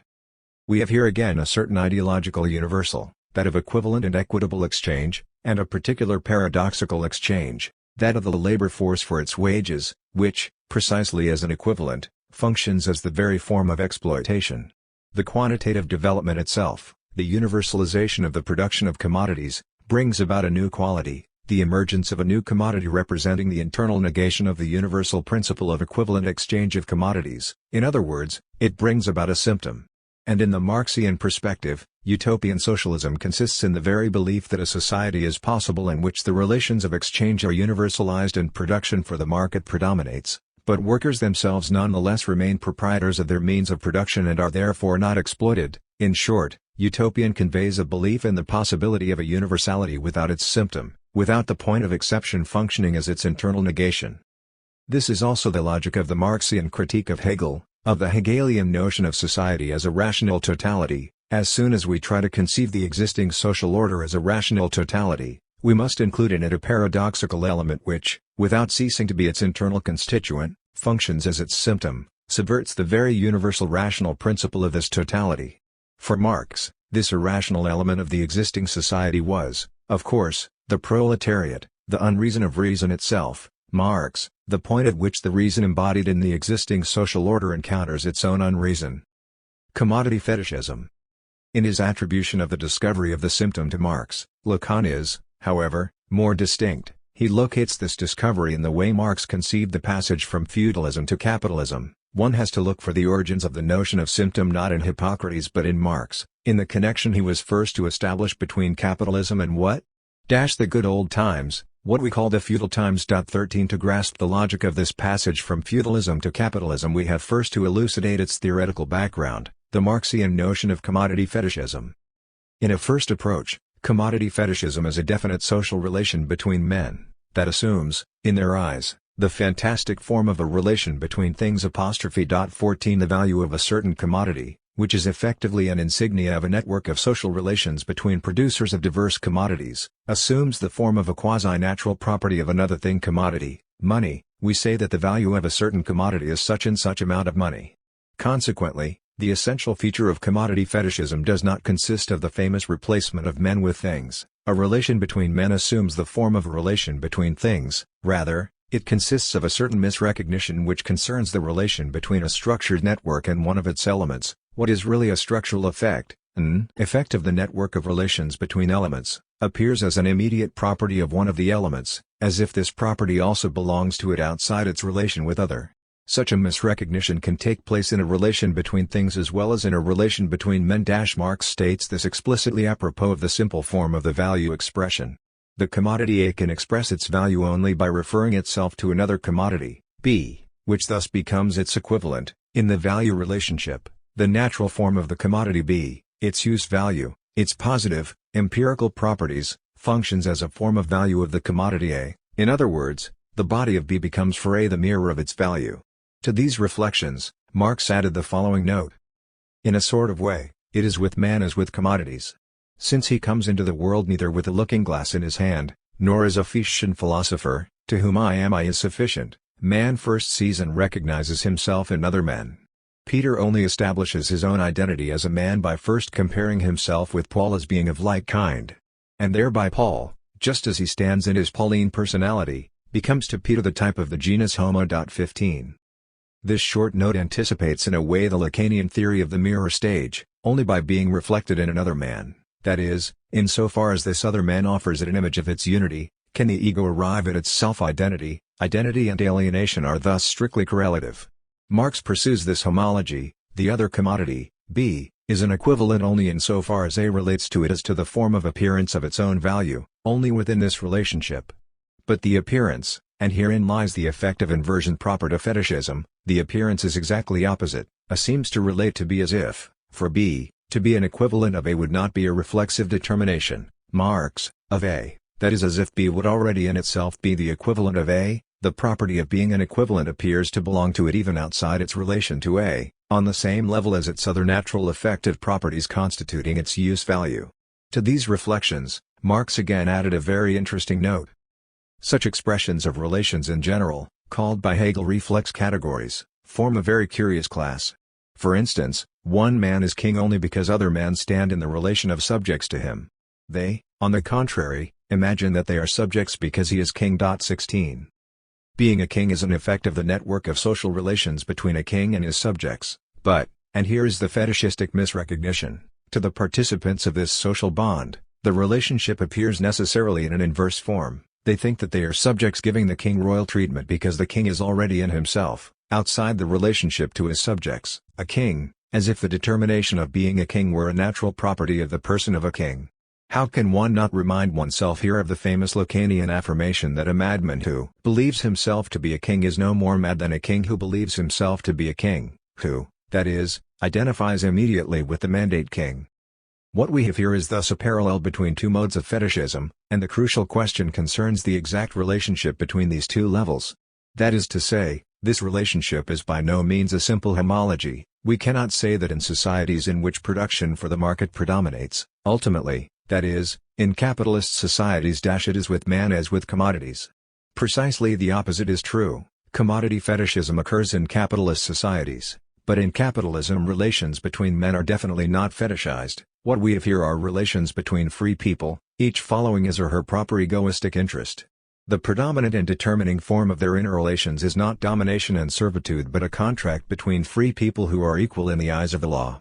Its model is the market exchange. Here, two subjects meet, their relation is free of all the lumber of veneration of the master's patronage and care for his subjects. They meet as two persons whose activity is thoroughly determined by their egoistic interest. Every one of them proceeds as a good utilitarian, the other person is for him wholly delivered of all mystical aura. All he sees in his partner is another subject who follows his interest and interests him only in so far as he possesses something, a commodity, that could satisfy some of his needs. The two forms of fetishism are thus incompatible. In societies in which commodity fetishism reigns, the relations between men are totally defetishized, while in societies in which there is fetishism in relations between men in pre-capitalist societies, commodity fetishism is not yet developed, because it is natural production, not production for the market, which predominates. This fetishism in relations between man has to be called by its proper name. What we have here are, as Marx points out, relations of domination and servitude that is to say, precisely the relation of lordship and bondage in a Hegelian sense. 17 And it is as if the retreat of the master in capitalism was only a displacement, as if the defetishization in the relations between men was paid for by the emergence of fetishism in the relations between things by commodity fetishism. The place of fetishism has just shifted from intersubjective relations to relations between things. The crucial social relations, those of production, are no longer immediately transparent in the form of the interpersonal relations of domination and servitude, of the lord and his serfs, and so on. They disguise themselves, to use Marx's accurate formula, under the shape of social relations between things, between the products of labor. This is why one has to look for the discovery of the symptom in the way Marx conceived the passage from feudalism to capitalism. With the establishment of bourgeois society, the relations of domination and servitude are repressed. Formally, we are apparently concerned with free subjects whose interpersonal relations are discharged of all fetishism. The repressed truth, that of the persistence of domination and servitude, emerges in a symptom which subverts the ideological appearance of equality, freedom, and so on. This symptom, the point of emergence of the truth about social relations, is precisely the social relations between things in contrast to feudal society, where, no matter what we may think of the parts played by the different classes of people themselves in this society, the social relations between individuals in the performance of their labor appear at all events as their own mutual personal relations, and are not disguised under the shape of social relations between things, between the products of labor. 18. Instead of appearing at all events as their own mutual relations, the social relations between individuals are disguised under the shape of social relations between things. Here we have a precise definition of the hysterical symptom, of the hysteria of conversion proper to capitalism. Totalitarian laughter. Here Marx is more subversive than the majority of his contemporary critics who discard the dialectics of commodity fetishism as outdated. This dialectics can still help us to grasp the phenomenon of so-called totalitarianism. Let us take as our starting point Umberto Eco's Name of the Rose, precisely because there is something wrong with this book. This criticism does not apply only to its ideology, which might be called, on the model of spaghetti westerns, spaghetti structuralism, a kind of simplified, mass culture version of structuralist and post-structuralist ideas. There is no final reality, we all live in a world of signs referring to other signs. What should bother us about this book is its basic underlying thesis. The source of totalitarianism is the dogmatic attachment to the official word, the lack of laughter, of ironic detachment. An excessive commitment to good may in itself become the greatest evil. Real evil is any kind of fanatical dogmatism, especially that exerted in the name of the supreme good. This thesis is already part of the enlightened version of religious belief itself. If we become too obsessed with the good and with the corresponding hate for the secular, our obsession with good may itself turn into a force of evil, a form of destructive hatred for all that fails to correspond to our idea of good. The real evil is the supposedly innocent gaze which perceives in the world nothing but evil, as in The Turn of the Screw by Henry James, in which the real evil is, of course, the gaze of the storyteller, the young governess, herself. First, this idea of an obsession with, a fanatical devotion to, good turning into evil masks the inverse experience, which is much more disquieting, how an obsessive, fanatical attachment to evil may in itself acquire the status of an ethical position, of a position which is not guided by our egoistical interests. Consider only Mozart's Don Giovanni at the end of the opera, when he is confronted with the following choice: if he confesses his sins, he can still achieve salvation; if he persists, he will be damned forever. From the viewpoint of the pleasure principle, the proper thing to do would be to renounce his past, but he does not. He persists in his evil, although he knows that by persisting he will be damned forever. Paradoxically, with his final choice of evil, he acquires the status of an ethical hero, that is, of someone who is guided by fundamental principles beyond the pleasure principle and not just by the search for pleasure or material gain. What is really disturbing about the name of the rose, however, is the underlying belief in the liberating, anti-totalitarian force of laughter, of ironic distance. Our thesis here is almost the exact opposite of this underlying premise of Eco's novel. In contemporary societies, democratic or totalitarian, that cynical distance, laughter, irony, are, so to speak, part of the game. The ruling ideology is not meant to be taken seriously or literally. Perhaps the greatest danger for totalitarianism is people who take its ideology literally. Even in Eco's novel, poor old Jorge, the incarnation of dogmatic belief who does not laugh, is rather a tragic figure, outdated, a kind of living dead, a remnant of the past, certainly not a person representing the existing social and political powers. What conclusion should we draw from this? Should we say that we live in a post-ideological society? Perhaps it would be better, first, to try to specify what we mean by ideology. Cynicism is a form of ideology. The most elementary definition of ideology is probably the well-known phrase from Marx's Capital: Sie wissen das nicht, aber sie tun es. They do not know it, but they are doing it. The very concept of ideology implies a kind of basic, constitutive naivete, the misrecognition of its own presuppositions, of its own effective conditions, a distance, a divergence between so-called social reality and our distorted representation, our false consciousness of it. That is why such a naive consciousness can be submitted to a critical ideological procedure. The aim of this procedure is to lead the naive ideological consciousness to a point at which it can recognize its own effective conditions, the social reality that it is distorting, and through this very act dissolve itself. In the more sophisticated versions of the critics of ideology, that developed by the Frankfurt School, for example, it is not just a question of seeing things, that is, social reality, as they really are, of throwing away the distorting spectacles of ideology. The main point is to see how the reality itself cannot reproduce itself without this so-called ideological mystification. The mask is not simply hiding the real state of things, the ideological distortion is written into its very essence. We find, then, the paradox of a being which can reproduce itself only insofar as it is misrecognized and overlooked. The moment we see it as it really is, this being dissolves itself into nothingness, or, more precisely, it changes into another kind of reality. That is why we must avoid the simple metaphors of demasking, of throwing away the veils which are supposed to hide the naked reality. We can see why Lacan, in his seminar on the ethic of psychoanalysis, distances himself from the liberating gesture of saying finally that the emperor has no clothes. The point is, as Lacan puts it, that the emperor is naked only beneath his clothes, so if there is an unmasking gesture of psychoanalysis, it is closer to Alphonse Allais' well-known joke, quoted by Lacan. Somebody points at a woman and utters a horrified cry, "Look at her, what a shame, under her clothes, she is totally naked." 19. But all this is already well known. It is the classic concept of ideology as false consciousness, misrecognition of the social reality which is part of this reality itself. Our question is, does this concept of ideology as a naive consciousness still apply to today's world? Is it still operating today? In The Critique of Cynical Reason, a great bestseller in Germany, Peter Sloterdijk puts forward the thesis that ideology's dominant mode of functioning is cynical, which renders impossible, or, more precisely, vain, the classic critical ideological procedure. The cynical subject is quite aware of the distance between the ideological mask and the social reality, but he nonetheless still insists upon the mask. The formula, as proposed by Sloterdijk, would then be, they know very well what they are doing, but still, they are doing it. Cynical reason is no longer naive, but is a paradox of an enlightened false consciousness. One knows the falsehood very well, one is well aware of a particular interest hidden behind an ideological universality, but still one does not renounce it. We must distinguish this cynical position strictly from what Sloterdijk calls cynicism.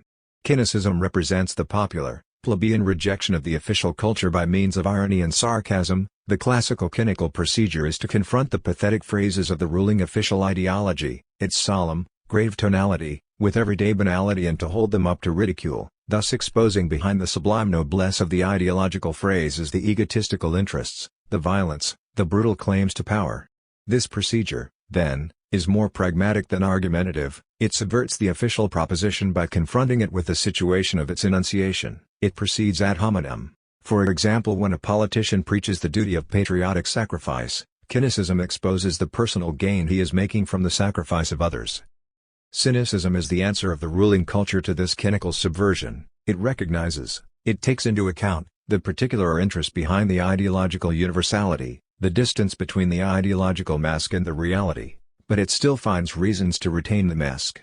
This cynicism is not a direct position of immorality, it is more like morality itself put in the service of immorality. The model of cynical wisdom is to conceive probity, integrity, as a supreme form of dishonesty, and morals as a supreme form of profligacy, the truth as the most effective form of lie.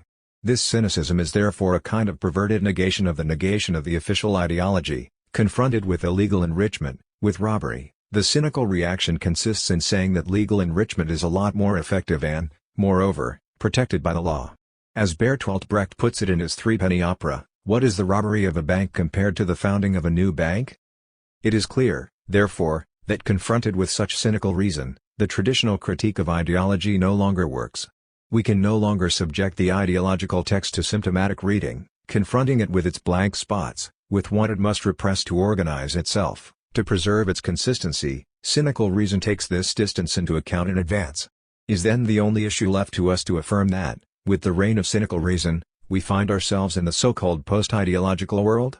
Even Adorno came to this conclusion, starting from the premise that ideology is, strictly speaking, only a system which makes a claim to the truth, that is, which is not simply a lie but a lie experienced as truth, a lie which pretends to be taken seriously.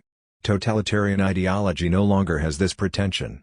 It is no longer meant, even by its authors, to be taken seriously. Its status is just that of a means of manipulation, purely external and instrumental. Its rule is secured not by its truth value but by simple extra-ideological violence and promise of gain.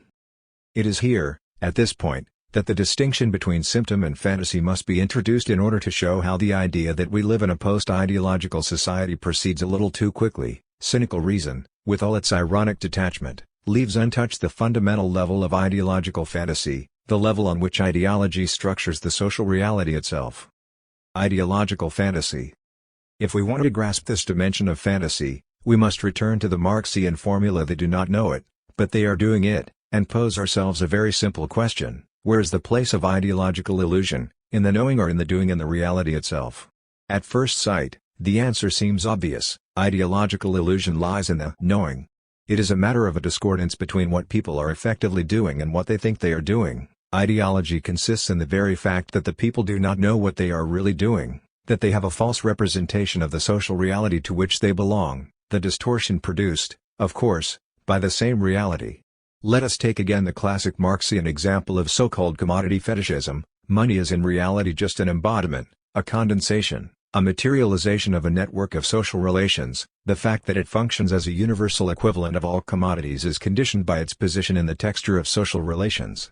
But to the individuals themselves, this function of money, to be the embodiment of wealth, appears as an immediate, natural property of a thing called money, as if money is already in itself, in its immediate material reality, the embodiment of wealth.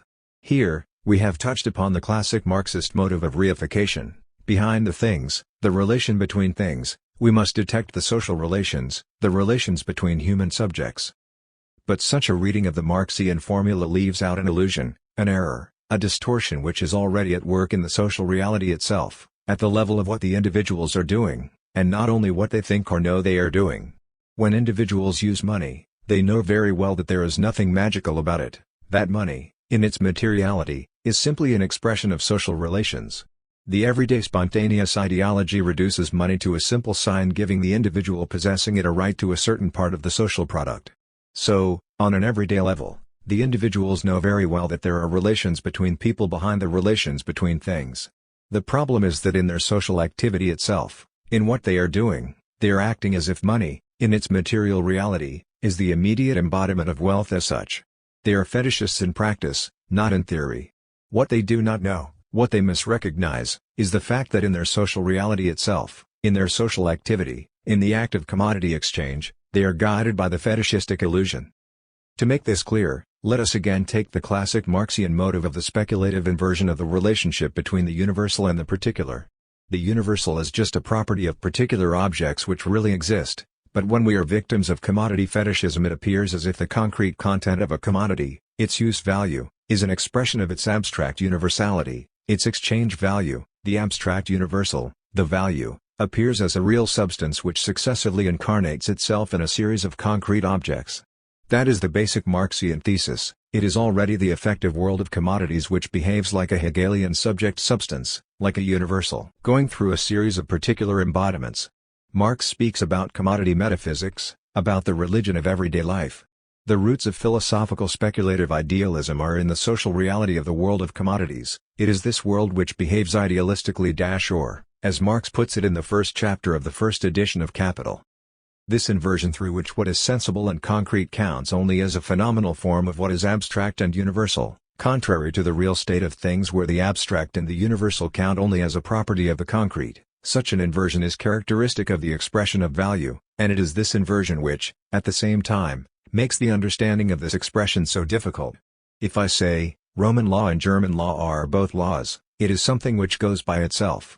But if, on the contrary, I say, the law, this abstract thing, realizes itself in Roman law and in German law, i.e. in these concrete laws, the interconnection becomes mystical. 20.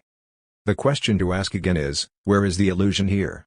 We must not forget that the bourgeois individual, in his everyday ideology, is definitely not a speculative Hegelian. He does not conceive the particular content as resulting from an autonomous movement of the universal idea. He is, on the contrary, a good Anglo-Saxon nominalist, thinking that the universal is a property of the particular, that is, of really existing things. Value in itself does not exist, there are just individual things which, among other properties, have value. The problem is that in his practice, in his real activity, he acts as if the particular things, the commodities, were just so many embodiments of universal value. To rephrase Marx, he knows very well that Roman law and German law are just two kinds of law, but in his practice, he acts as if the law itself, this abstract entity, realizes itself in Roman law and in German law. So now we have made a decisive step forward, we have established a new way to read the Marxian formula. They do not know it, but they are doing it. The illusion is not on the side of knowledge, it is already on the side of reality itself, of what the people are doing. What they do not know is that their social reality itself, their activity, is guided by an illusion, by a fetishistic inversion. What they overlook, what they misrecognize, is not the reality but the illusion which is structuring their reality, their real social activity. They know very well how things really are, but still they are doing it as if they did not know. The illusion is therefore double. It consists in overlooking the illusion which is structuring our real, effective relationship to reality. And this overlooked, unconscious illusion is what may be called the ideological fantasy. If our concept of ideology remains the classic one in which the illusion is located in knowledge, then today's society must appear post-ideological. The prevailing ideology is that of cynicism. People no longer believe in ideological truth, they do not take ideological propositions seriously. The fundamental level of ideology, however, is not that of an illusion masking the real state of things but that of an unconscious fantasy structuring our social reality itself. And at this level, we are of course far from being a post-ideological society. Cynical distance is just one way, one of many ways, to blind ourselves to the structuring power of ideological fantasy. Even if we do not take things seriously, even if we keep an ironical distance, we are still doing them. It is from this standpoint that we can account for the formula of cynical reason proposed by Sloterdijk. They know very well what they are doing, but still, they are doing it. If the illusion were on the side of knowledge, then the cynical position would really be a post-ideological position, simply a position without illusions. They know what they are doing, and they are doing it. But if the place of the illusion is in the reality of doing itself, then this formula can be read in quite another way. They know that, in their activity, they are following an illusion, but still, they are doing it.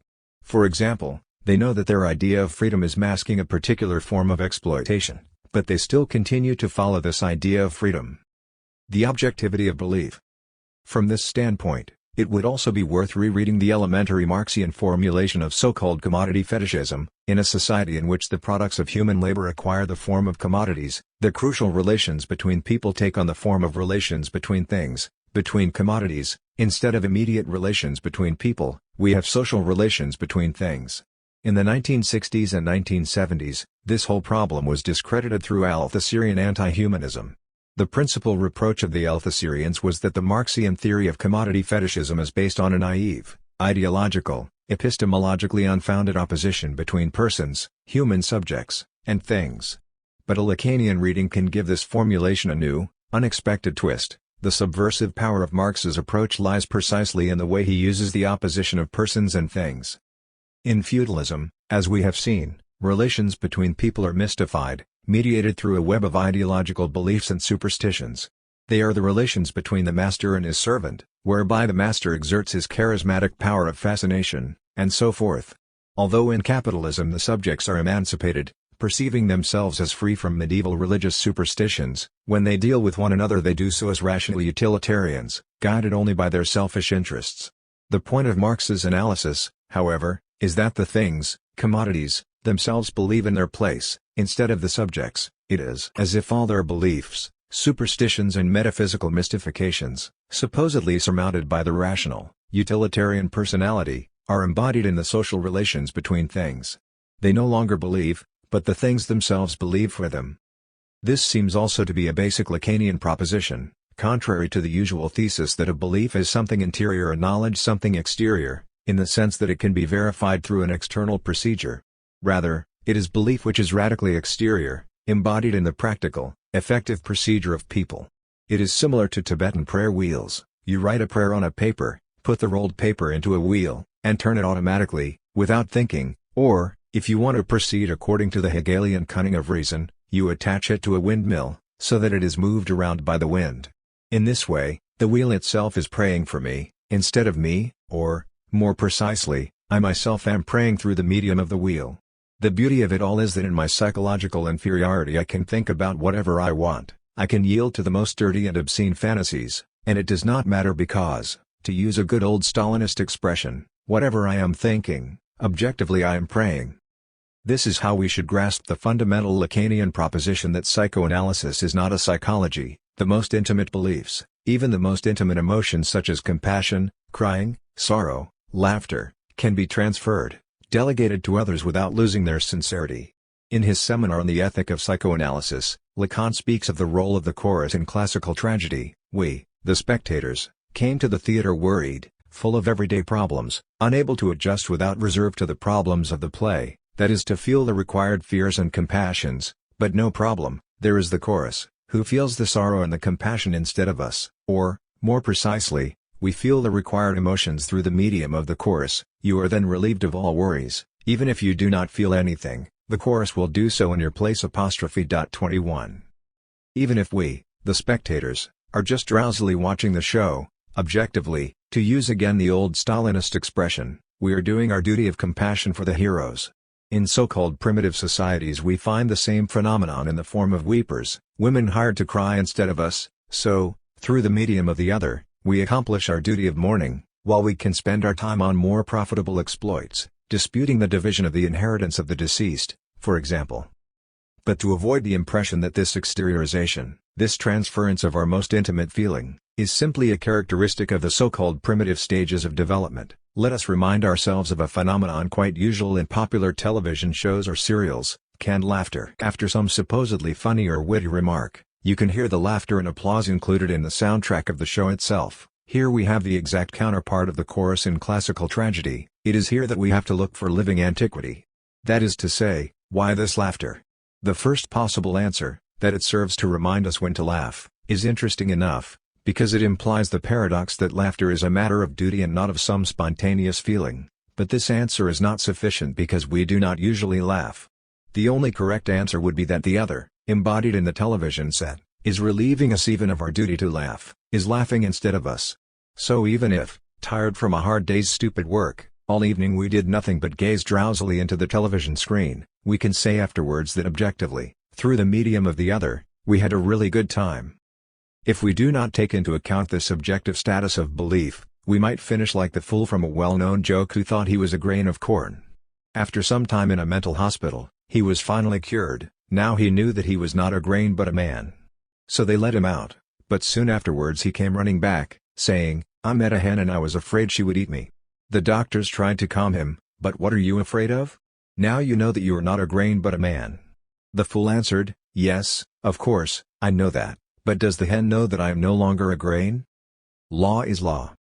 The lesson to be drawn from this concerning the social field is above all that belief, far from being an intimate, purely mental state, is always materialized in our effective social activity. Belief supports the fantasy which regulates social reality. Let us take the case of Kafka. It is usually said that in the irrational universe of his novels, Kafka has given an exaggerated, fantastic, subjectively distorted expression to modern bureaucracy and the fate of the individual within it. In saying this we overlook the crucial fact that it is this very exaggeration which articulates the fantasy regulating the libidinal functioning of the effective, real bureaucracy itself. The so-called Kafka's universe is not a fantasy image of social reality but, on the contrary, the mise-en-scène of the fantasy which is at work in the midst of social reality itself. We all know very well that bureaucracy is not all-powerful, but our effective conduct in the presence of bureaucratic machinery is already regulated by a belief in its almightiness. In contrast to the usual criticism of ideology trying to deduce the ideological form of a determinate society from the conjunction of its effective social relations, the analytical approach aims above all at the ideological fantasy efficient in social reality itself. What we call social reality is in the last resort an ethical construction. It is supported by a certain as-if. We act as if we believe in the almightiness of bureaucracy, as if the president incarnates the will of the people, as if the party expresses the objective interest of the working class. As soon as the belief, which, let us remind ourselves again, is definitely not to be conceived at a psychological level, it is embodied, materialized, in the effective functioning of the social field, is lost, the very texture of the social field disintegrates. This was already articulated by Pascal, one of Althusser's principal points of reference, in his attempt to develop the concept of ideological state apparatuses. According to Pascal, the interiority of our reasoning is determined by the external, nonsensical machine-automatism of the signifier, of the symbolic network in which the subjects are caught. For we must make no mistake about ourselves, we are as much automaton as mind, proofs only convince the mind, habit provides the strongest proofs and those that are most believed. It inclines the automaton, which leads the mind unconsciously along with it. 22. Here Pascal produces the very Lacanian definition of the unconscious, the automaton, i.e. the dead, senseless letter, which leads the mind unconsciously, sans le savoir, with it. It follows, from this constitutively senseless character of the law, that we must obey it not because it is just, good or even beneficial, but simply because it is the law. This tautology articulates the vicious circle of its authority, the fact that the last foundation of the law's authority lies in its process of enunciation. Custom is the whole of equity for the sole reason that it is accepted. That is the mystic basis of its authority. Anyone who tries to bring it back to its first principle destroys it. 23. The only real obedience, then, is an external one. Obedience out of conviction is not real obedience because it is already mediated through our subjectivity, that is, we are not really obeying the authority but simply following our judgment, which tells us that the authority deserves to be obeyed insofar as it is good, wise, beneficent, even more than for our relation to external social authority. This inversion applies to our obedience to the internal authority of belief. It was Kierkegaard who wrote that to believe in Christ because we consider him wise and good is a dreadful blasphemy. It is, on the contrary, only the act of belief itself which can give us an insight into his goodness and wisdom. Certainly we must search for rational reasons which can substantiate our belief, our obedience to the religious command, but the crucial religious experience is that these reasons reveal themselves only to those who already believe. We find reasons attesting our belief because we already believe. We do not believe because we have found sufficient good reasons to believe. External obedience to the law is thus not submission to external pressure, to so-called non-ideological brute force, but obedience to the command insofar as it is incomprehensible, not understood, insofar as it retains a traumatic, irrational character, far from hiding its full authority. This traumatic, non-integrated character of the law is a positive condition of it. This is the fundamental feature of the psychoanalytic concept of the superego, an injunction which is experienced as traumatic, senseless that is, which cannot be integrated into the symbolic universe of the subject. But for the law to function normally, this traumatic fact that custom is the whole of equity for the sole reason that it is accepted the dependence of the law on its process of enunciation or, to use a concept developed by Laclau and Mouffe, its radically contingent character, must be repressed into the unconscious, through the ideological, imaginary experience of the meaning of the law, of its foundation in justice, truth, or, in a more modern way, functionality. It would therefore be a good thing for us to obey laws and customs because they are laws, but people are not amenable to this doctrine, and thus, believing that truth can be found and resides in laws and customs, they believe them and take their antiquity as a proof of their truth, and not just of their authority, without truth. 24.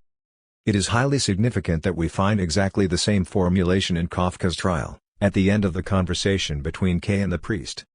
"I do not agree with that point of view," said K, shaking his head, "for if one accepts it, one must accept as true everything the doorkeeper says. But you yourself have sufficiently proved how impossible it is to do that." "No," said the priest, "it is not necessary to accept everything as true, one must only accept it as necessary." "A melancholy conclusion," said K. "It turns lying into a universal principle." 25.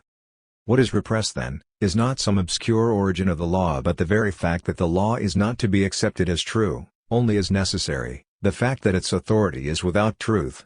The necessary structural illusion which drives people to believe that truth can be found in laws describes precisely the mechanism of transference. Transference is this supposition of a truth, of a meaning behind the stupid, traumatic, inconsistent fact of the law. In other words, transference names the vicious circle of belief. The reasons why we should believe are persuasive only to those who already believe. The crucial text of Pascal here is the famous fragment 233 on the necessity of the wager. The first, largest part of it demonstrates at length why it is rationally sensible to bet on God, but this argument is invalidated by the following remark of Pascal's imaginary partner in Dialogue. "My hands are tied and my lips are sealed, I am being forced to wager and I am not free, I am being held fast and I am so made that I cannot believe. What do you want me to do then?" That is true, but at least get it into your head that, if you are unable to believe, it is because of your passions, since reason impels you to believe and yet you cannot do so. Concentrate then not on convincing yourself by multiplying proofs of God's existence but by diminishing your passions. You want to find faith and you do not know the road. You want to be cured of unbelief and you ask for the remedy. Learn from those who were once bound like you and who now wager all they have. These are people who know the road you wish to follow, who have been cured of the affliction of which you wish to be cured. Follow the way by which they began. They behave just as if they did believe, taking holy water, having masses said, and so on. That will make you believe quite naturally, and will make you more docile. Now what harm will come to you from choosing this course? You will be faithful, honest, humble, grateful, full of good works, a sincere, true friend. It is true you will not enjoy noxious pleasures, glory and good living, but will you not have others? I tell you that you will gain even in this life, and that at every step you take along this road you will see that your gain is so certain and your risk so negligible that in the end you will realize that you have wagered on something certain and infinite for which you have paid nothing. 26. Pascal's final answer, then, is, leave rational argumentation and submit yourself simply to ideological ritual, stupefy yourself by repeating the meaningless gestures, act as if you already believe, and the belief will come by itself. Far from being limited to Catholicism, such a procedure for obtaining ideological conversion has universal application, which is why, in a certain epoch, it was very popular among French communists. The Marxist version of the theme of wager runs as follows: the bourgeois intellectual has his hands tied and his lips sealed. Apparently he is free, bound only to the argument of his reason, but in reality he is permeated by bourgeois prejudices. These prejudices do not let him go, so he cannot believe in the sense of history, in the historical mission of the working class. So what can he do? The answer: first, he should at least recognize his impotence, his incapacity to believe in the sense of history, even if his reason leans towards the truth. The passions and prejudices produced by his class position prevent him from accepting it. So he should not exert himself with proving the truth of the historical mission of the working class, rather, He should learn to subdue his petty bourgeois passions and prejudices. He should take lessons from those who were once as impotent as he is now but are ready to risk all for the revolutionary cause. He should imitate the way they began. They behaved just as if they did believe in the mission of the working class, they became active in the party, they collected money to help strikers, propagate the workers' movement, and so on. This stupefied them and made them believe quite naturally. And really, what harm has come to them through choosing this course?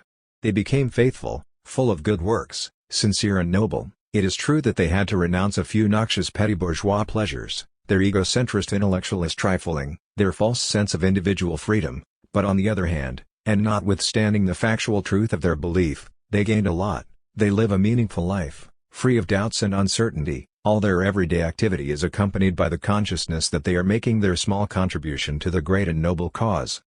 What distinguishes this Pascalian custom from insipid behaviorist wisdom? The content of your belief is conditioned by your factual behavior, is the paradoxical status of a belief before belief. By following a custom, the subject believes without knowing it, so that the final conversion is merely a formal act by means of which we recognize what we have already believed. In other words, what the behaviorist reading of Pascalian custom misses is the crucial fact that the external custom is always a material support for the subject's unconscious. The main achievement of Marek Kanievska's film Another Country is to designate, in a sensitive and delicate way, this precarious status of believing without knowing it. Precisely apropos of the conversion to communism.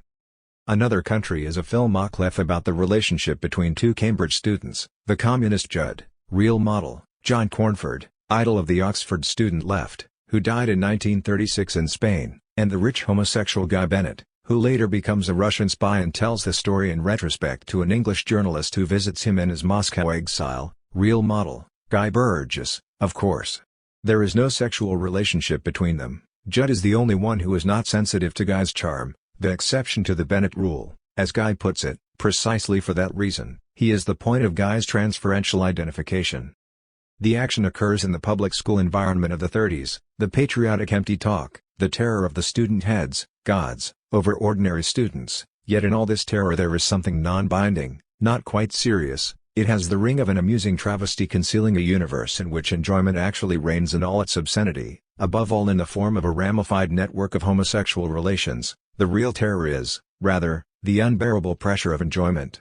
It is for this reason that Oxford and Cambridge in the 1930s offered such a rich field for the KGB, not only because of the guilt complex of rich students doing so well in the midst of the economic and social crisis, but above all because of this stuffy atmosphere of enjoyment, the very inertia of which creates an unbearable tension, a tension which could be dissolved only by a totalitarian appeal to renunciation of the enjoyment. In Germany, it was Hitler who knew how to occupy the place of this appeal. In England, at least among the elite students, the KGB hunters were best versed in it. The film is worth mentioning for the way it depicts Guy's conversion. Its delicacy is attested by the very fact that it does not depict it, that it only lays all the elements for it. That is to say, the flashback to the 1930s which occupies the main part of the film stops at the precise point at which Guy is already converted, although he does not yet know it. The film is delicate enough to leave out the formal act of conversion. It suspends the flashback in a situation homologous to one in which somebody is already in love but is not yet aware of it, and for this reason gives expression to his love in the form of an excessively cynical attitude and defensive aggressivity towards the person with whom he is in love. What is, then, looking closer, the denouement of the film? Two reactions to this situation of stuffy enjoyment are opposed: Judd's renunciation, his openly declared communism. It is for this reason that he couldn't be a KGB agent, and on the other side Guy is a representative of the extreme, putrefied hedonism whose game, however, starts to fall apart. The gods have humiliated him by a ritual beating because his personal enemy, a patriotic career seeker, has unmasked his homosexual relationship with a younger student. In this way, Guy lost a promised opportunity to become a god himself the following year. At this point, Guy becomes aware of the fact that the key to the dissolution of his untenable situation lies in his transferential relationship to Judd. This is nicely indicated by two details. First, he reproaches Judd for not himself being liberated from bourgeois prejudices. In spite of all his talk about equality and fraternity, he still thinks that some persons are better than others because of the way they make love. In short, he catches the subject on whom he has a transference in his inconsistency, in his lack. Second, he reveals to the naive Judd the very mechanism of transference. Judd thinks that his belief in the truth of communism results from his thorough study of history and the texts of Marx. To which Guy replies, "You are not a communist because you understand Marx, you understand Marx because you are a communist." That is to say, Judd understands Marx because he presupposes in advance that Marx is the bearer of knowledge enabling access to the truth of history, like the Christian believer who does not believe in Christ because he has been convinced by theological arguments but, on the contrary, is susceptible to theological arguments because he is already illuminated by the grace of belief. In a first, naive approach it could appear that because of these two features Guy is on the brink of liberating himself from his transference on Judd. He catches Judd in his inconsistency, and even unmasks the very mechanism of transference to boot, but the truth is nonetheless the opposite. These two features only confirm how those in the know are lost, les non-dupes errant, as Lacan would say. Precisely as one in the know, Guy is caught in transference. Both reproaches of Judd receive their meaning only against the background that his relationship with Judd is already a transferential one, as with the analysand who finds such pleasure in discovering small weaknesses and mistakes in the analyst precisely because the transference is already at work. The state in which Guy finds himself immediately before his conversion, this state of extreme tension, is best rendered by his own answer to Judd's reproach that he is himself to blame for the mess he is in. If he had only proceeded with a little discretion and hidden his homosexuality instead of flaunting it in a provocative and defiant way, there would have been no unpleasant disclosure to ruin him. What better cover for someone like me than total indiscretion? This is, of course, the very Lacanian definition of deception in its specifically human dimension, where we deceive the other by means of the truth itself. In a universe in which all are looking for the true face beneath the mask, the best way to lead them astray is to wear the mask of truth itself. But it is impossible to maintain the coincidence of mask and truth, far from gaining us a kind of immediate contact with our fellow men. This coincidence renders the situation unbearable. All communication is impossible because we are totally isolated through the very disclosure. The sine qua non of successful communication is a minimum of distance between appearance and its hidden rear.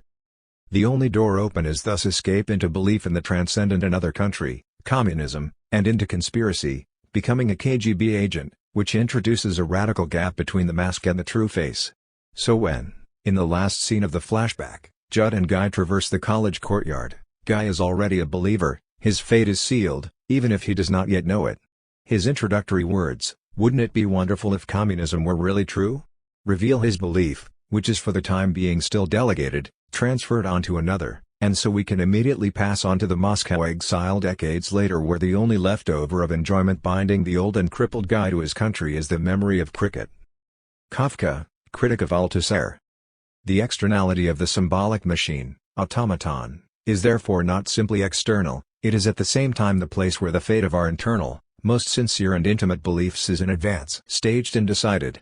When we subject ourselves to the machine of a religious ritual, we already believe without knowing it. Our belief is already materialized in the external ritual. In other words, we already believe unconsciously, because it is from this external character of the symbolic machine that we can explain the status of the unconscious as radically external, that of a dead letter. Belief is an affair of obedience to the dead, uncomprehended letter. It is this short circuit between the intimate belief and the external machine which is the most subversive kernel of Pascalian theology. Of course, in his theory of ideological state apparatuses, Althusser gave an elaborated, contemporary version of this Pascalian machine. 27 But the weak point of his theory is that he or his school never succeeded in thinking out the link between ideological state apparatuses and ideological interpolation. How does the ideological state apparatus, the Pascalian machine, the signifying automatism, internalize itself? How does it produce the effect of ideological belief and a cause and the interconnecting effect of subjectivation, of recognition of one's ideological position? The answer to this is, as we have seen, that this external machine of state apparatuses exercises its force only insofar as it is experienced, in the unconscious economy of the subject, as a traumatic, senseless injunction.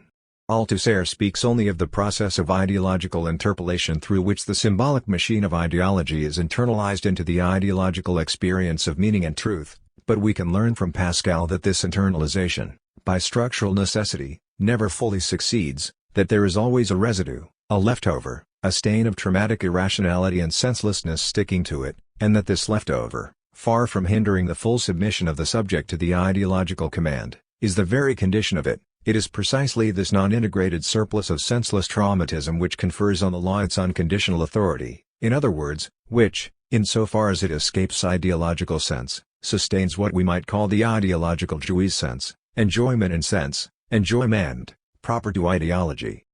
And again, it was no accident that we mentioned the name of Kafka. Concerning this ideological jouissance sense, we can say that Kafka develops a kind of criticism of Althusser von la lettera, in letting us see that which is constitutive of the gap between machine and its internalization. Is not Kafka's irrational bureaucracy, this blind, gigantic, nonsensical apparatus, precisely the ideological state apparatus with which a subject is confronted before any identification, any recognition, any subjectivation, takes place? What, then, can we learn from Kafka? In a first approach, the starting point in Kafka's novels is that of an interpolation. The Kafkaesque subject is interpolated by a mysterious bureaucratic entity, law, castle. But this interpolation has a somewhat strange look. It is, so to say, an interpolation without identification/subjectivation. It does not offer us a cause with which to identify. The Kafkaesque subject is the subject desperately seeking a trait with which to identify. He does not understand the meaning of the call of the other. This is the dimension overlooked in the Althusserian account of interpolation. Before being caught in the identification, in the symbolic recognition/misrecognition, the subject, dollar, is trapped by the other through a paradoxical object cause of desire in the midst of it, through this secret supposed to be hidden in the other, $A, the Lacanian formula of fantasy. What does it mean, more precisely, to say that ideological fantasy structures reality itself? Let us explain by starting from the fundamental Lacanian thesis that in the opposition between dream and reality, fantasy is on the side of reality. It is, as Lacan once said, the support that gives consistency to what we call reality. In his seminar on the four fundamental concepts of psychoanalysis, Lacan develops this through an interpretation of the well-known dream about the burning child. A father had been watching beside his child's sickbed for days and nights on end. After the child had died, he went into the next room to lie down, but left the door open so that he could see from his bedroom into the room in which his child's body was laid out, with tall candles standing round it. An old man had been engaged to keep watch over it, and sat beside the body murmuring prayers. After a few hours' sleep, the father had a dream that his child was standing beside his bed, caught him by the arm and whispered to him reproachfully, "Father, don't you see I'm burning?" He woke up, noticed a bright glare of light from the next room, hurried into it and found the old watchman had dropped off to sleep and that the wrappings and one of the arms of his beloved child's dead body had been burned by a lighted candle that had fallen on them. 28. The usual interpretation of this dream is based on a thesis that one of the functions of the dream is to enable the dreamer to prolong his sleep. The sleeper is suddenly exposed to an exterior irritation, a stimulus coming from reality, the ringing of an alarm clock, knocking on the door or, in this case, the smell of smoke, and to prolong his sleep he quickly, on the spot, constructs a dream, a little scene, a small story, which includes this irritating element. However, the external irritation soon becomes too strong and the subject is awakened. The Lacanian reading is directly opposed to this. The subject does not awake himself when the external irritation becomes too strong. The logic of his awakening is quite different. First he constructs a dream, a story which enables him to prolong his sleep, to avoid awakening into reality. But the thing that he encounters in the dream, the reality of his desire, the Lacanian real, in our case, the reality of the child's reproach to his father, "Can't you see that I am burning?" implying the father's fundamental guilt, is more terrifying than so-called external reality itself, and that is why he awakens, to escape the real of his desire, which announces itself in the terrifying dream. He escapes into so-called reality to be able to continue to sleep, to maintain his blindness, to elude awakening into the real of his desire. We can rephrase here the old hippie motto of the 1960s, reality is for those who cannot support the dream. Reality is a fantasy construction which enables us to mask the real of our desire. 29. It is exactly the same with ideology. Ideology is not a dreamlike illusion that we build to escape insupportable reality. In its basic dimension it is a fantasy construction which serves as a support for our reality itself, an illusion which structures our effective, real social relations and thereby masks some insupportable, real, impossible kernel, conceptualized by Ernesto Laclau and Chantal Mouffa's antagonism, a traumatic social division which cannot be symbolized. The function of ideology is not to offer us a point of escape from our reality but to offer us the social reality itself as an escape from some traumatic, real kernel. To explain this logic, let us refer again to the four fundamental concepts of psychoanalysis. 30 Here Lacan mentions the well-known paradox of Zhuangzi, who dreamt of being a butterfly, and after his awakening posed himself a question: how does he know that he is not now a butterfly dreaming of being Zhuangzi? Lacan's commentary is that this question is justified, for two reasons. First, it proves that Zhuangzi was not a fool. The Lacanian definition of a fool is somebody who believes in his immediate identity with himself, somebody who is not capable of a dialectically mediated distance towards himself, like a king who thinks he is a king, who takes his being a king as his immediate property and not as a symbolic mandate imposed on him by a network of intersubjective relations of which he is a part. Example of a king who was a fool thinking he was a king, Ludwig II of Bavaria, Wagner's patron. However, this is not all. If it were, the subject could be reduced to a void, to an empty place in which his or her whole content is procured by others, by the symbolic network of intersubjective relations. I am in myself a nothingness, the positive content of myself is what I am for others. In other words, if this were all, Lacan's last word would be a radical alienation of the subject. His content, what he is, would be determined by an exterior signifying network offering him the points of symbolic identification, conferring on him certain symbolic mandates. But Lacan's basic thesis, at least in his last works, is that there is a possibility for the subject to obtain some contents, some kind of positive consistency, also outside the big other, the alienating symbolic network. This other possibility is that offered by fantasy, equating the subject to an object of fantasy. When he was thinking that he was a butterfly dreaming of being Zhuangzi, Zhuangzi was in a way correct. The butterfly was the object which constituted the frame, the backbone, of his fantasy identity. The relationship Zhuangzi-butterfly can be written $?A. In the symbolic reality he was Zhuangzi, but in the real of his desire he was a butterfly. Being a butterfly was the whole consistency of his positive being outside the symbolic network. Perhaps it is not quite by accident that we find a kind of echo of this in Terry Gilliam's film Brazil, which depicts, in a disgustingly funny way, a totalitarian society. The hero finds an ambiguous point of escape from everyday reality in his dream of being a man-butterfly. At first sight, what we have here is a simple symmetrical inversion of the so-called normal, ordinary perspective. In our everyday understanding, Zhuangzi is the real person dreaming of being a butterfly, and here we have something which is really a butterfly dreaming of being Zhuangzi. But as Lacan points out, this symmetrical relationship is an illusion. When Zhuangzi is awakened, he can think to himself that he is Zhuangzi who dreamed of being a butterfly, but in his dream, when he is a butterfly, he cannot ask himself if when awoken, when he thought he was Zhuangzi, he was not this butterfly that is now dreaming of being Zhuangzi. The question, the dialectical split, is possible only when we are awake. In other words, the illusion cannot be symmetrical, it cannot run both ways, because if it did we would find ourselves in a nonsensical situation described, again, by Alphonse Allais. Raoul and Marguerite, two lovers, arrange to meet at a masked ball. There they skip into a hidden corner, embrace and fondle each other. Finally, they both put down their masks, and, surprise, Raoul finds that he is embracing the wrong woman, that she is not Marguerite, and Marguerite also finds that the other person is not Raoul but some unknown stranger. Fantasy as a support of reality. This problem must be approached from the Lacanian thesis that it is only in the dream that we come close to the real awakening, that is, to the real of our desire. When Lacan says that the last support of what we call reality is a fantasy, this is definitely not to be understood in the sense of life is just a dream, what we call reality is just an illusion, and so forth. We find such a theme in many science fiction stories. Reality is a generalized dream or illusion. The story is usually told from the perspective of a hero who gradually makes the horrifying discovery that all the people around him are not really human beings but some kind of automatons, robots, who only look and act like real human beings. The final point of these stories is of course the hero's discovery that he himself is also such an automaton and not a real human being. Such a generalized illusion is impossible. We find the same paradox in a well-known drawing by Escher of two hands drawing each other. The Lacanian thesis is, on the contrary, that there is always a hard kernel, a leftover which persists and cannot be reduced to a universal play of illusory mirroring.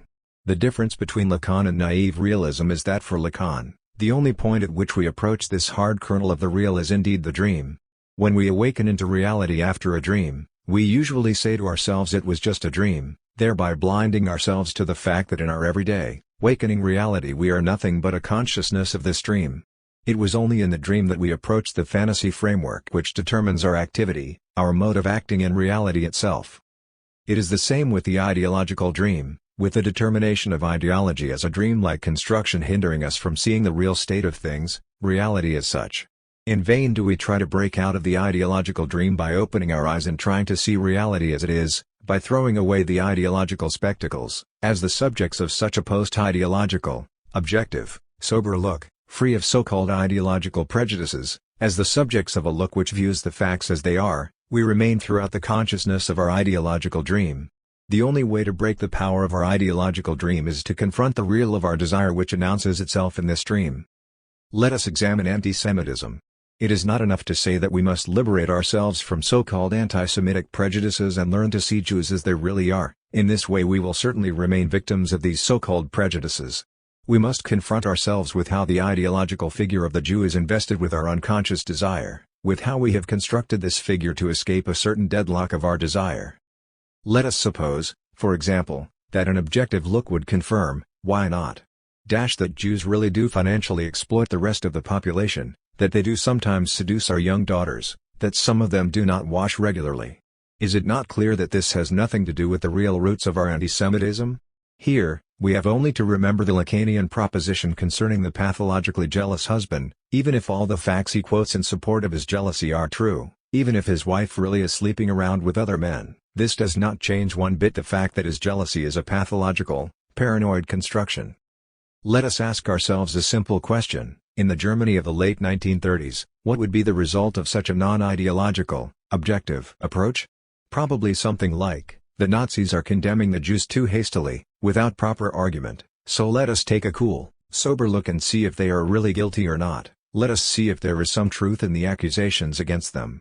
Is it really necessary to add that such an approach would merely confirm our so-called unconscious prejudices with additional rationalizations? The proper answer to anti-Semitism is therefore not Jews are really not like that, but the anti-Semitic idea of Jew has nothing to do with Jews. The ideological figure of a Jew is a way to stitch up the inconsistency of our own ideological system. That is why we are also unable to shake so-called ideological prejudices by taking into account the pre-ideological level of everyday experience. The basis of this argument is that the ideological construction always finds its limits in the field of everyday experience, that it is unable to reduce, to contain, to absorb and annihilate this level. Let us again take a typical individual in Germany in the late 1930s. He is bombarded by anti-Semitic propaganda depicting a Jew as a monstrous incarnation of evil, the great wire puller, and so on. But when he returns home he encounters Mr. Stern, his neighbor, a good man to chat with in the evenings, whose children play with his. Does not this everyday experience offer an irreducible resistance to the ideological construction? The answer is, of course, no. If everyday experience offers such a resistance, then the anti-Semitic ideology has not yet really grasped us. An ideology is really holding us only when we do not feel any opposition between it and reality, that is, when the ideology succeeds in determining the mode of our everyday experience of reality itself. How then would our poor German, if he were a good anti-Semite, react to this gap between the ideological figure of the Jew, schemer, wire puller, exploiting our brave men and so on, and the common everyday experience of his good neighbor, Mr. Stern? His answer would be to turn this gap, this discrepancy itself, into an argument for anti-Semitism. You see how dangerous they really are? It is difficult to recognize their real nature. They hide it behind the mask of everyday appearance, and it is exactly this hiding of one's real nature, this duplicity, that is a basic feature of the Jewish nature. An ideology really succeeds when even the facts which at first sight contradict it start to function as arguments in its favor. Surplus value and surplus enjoyment. Herein lies the difference from Marxism. In the predominant Marxist perspective, the ideological gaze is a partial gaze overlooking the totality of social relations, whereas in the Lacanian perspective ideology rather designates a totality set on effacing the traces of its own impossibility. This difference corresponds to the one which distinguishes the Freudian from the Marxian notion of fetishism. In Marxism, a fetish conceals the positive network of social relations, whereas in Freud a fetish conceals the lack, castration, around which the symbolic network is articulated. Insofar as we conceive the real as that which always returns to the same place, we can deduce another, no less crucial difference. From the Marxist point of view, the ideological procedure par excellence is that of false eternalization and or universalization. A state which depends on a concrete historical conjunction appears as an eternal, universal feature of the human condition. The interest of a particular class disguises itself as universal human interest, and the aim of the criticism of ideology is to denounce this false universality, to detect behind man in general the bourgeois individual, behind the universal rights of man, the form which renders possible capitalist exploitation, behind the nuclear family as a trans-historical constant, the historically specified unlimited form of kinship relations, and so on. In the Lacanian perspective, we should change the terms and designate as the most cunning ideological procedure the very opposite of externalization, an over-rapid historicization. Let us take one of the commonplaces of the Marxist feminist criticism of psychoanalysis, the idea that its insistence on the crucial role of the Oedipus complex and the nuclear family triangle transforms a historically conditioned form of patriarchal family into a feature of the universal human condition. Is not this effort to historicize the family triangle precisely an attempt to elude the hard kernel which announces itself through the patriarchal family? The real of the law, the rock of castration? In other words, if over-rapid universalization produces a quasi-universal image whose function is to make us blind to its historical, socio-symbolic determination, over-rapid historicization makes us blind to the real kernel which returns as the same through diverse historicizations/symbolizations. It is the same with the phenomenon that designates most accurately the perverse obverse of 20th century civilization, concentration camps. All the different attempts to attach this phenomenon to a concrete image, Holocaust, Gulag, to reduce it to a product of a concrete social order, fascism, Stalinism, what are they if not so many attempts to elude the fact that we are dealing here with the real of our civilization which returns as the same traumatic kernel in all social systems? We should not forget that concentration camps were an invention of liberal England, dating from the Boer War, that they were also used in the US to isolate the Japanese population, and so on.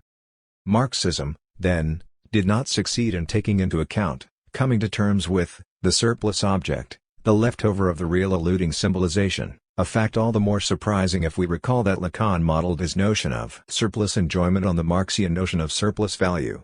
The proof that Marxian surplus value announces effectively the logic of the Lacanian objet pétier as the embodiment of surplus enjoyment is already provided by the decisive formula used by Marx, in the third volume of Capital, to designate the logical historical limit of capitalism. The limit of capital is capital itself, i.e. the capitalist mode of production.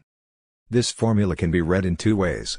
The first, usual historicist evolutionist reading conceives it, in accordance with the unfortunate paradigm of the dialectics of productive forces and relations of production, as that of content and form. This paradigm follows roughly the metaphor of the serpent which, from time to time, sheds its skin, which has grown too tight, one posits as the last impetus of social development, as its, so to speak, natural, spontaneous constant, the incessant growth of the productive forces, as a rule reduced to technical development. This spontaneous growth is then followed, with a greater or lesser degree of delay, by the inert, dependent moment, the relationship of production. We have thus epochs in which the relations of production are in accordance with the productive forces, then those forces develop and outgrow their social clothes, the frame of relationships. This frame becomes an obstacle to their further development, until social revolution again coordinates forces and relations by replacing the old relations with new ones which correspond to the new state of forces.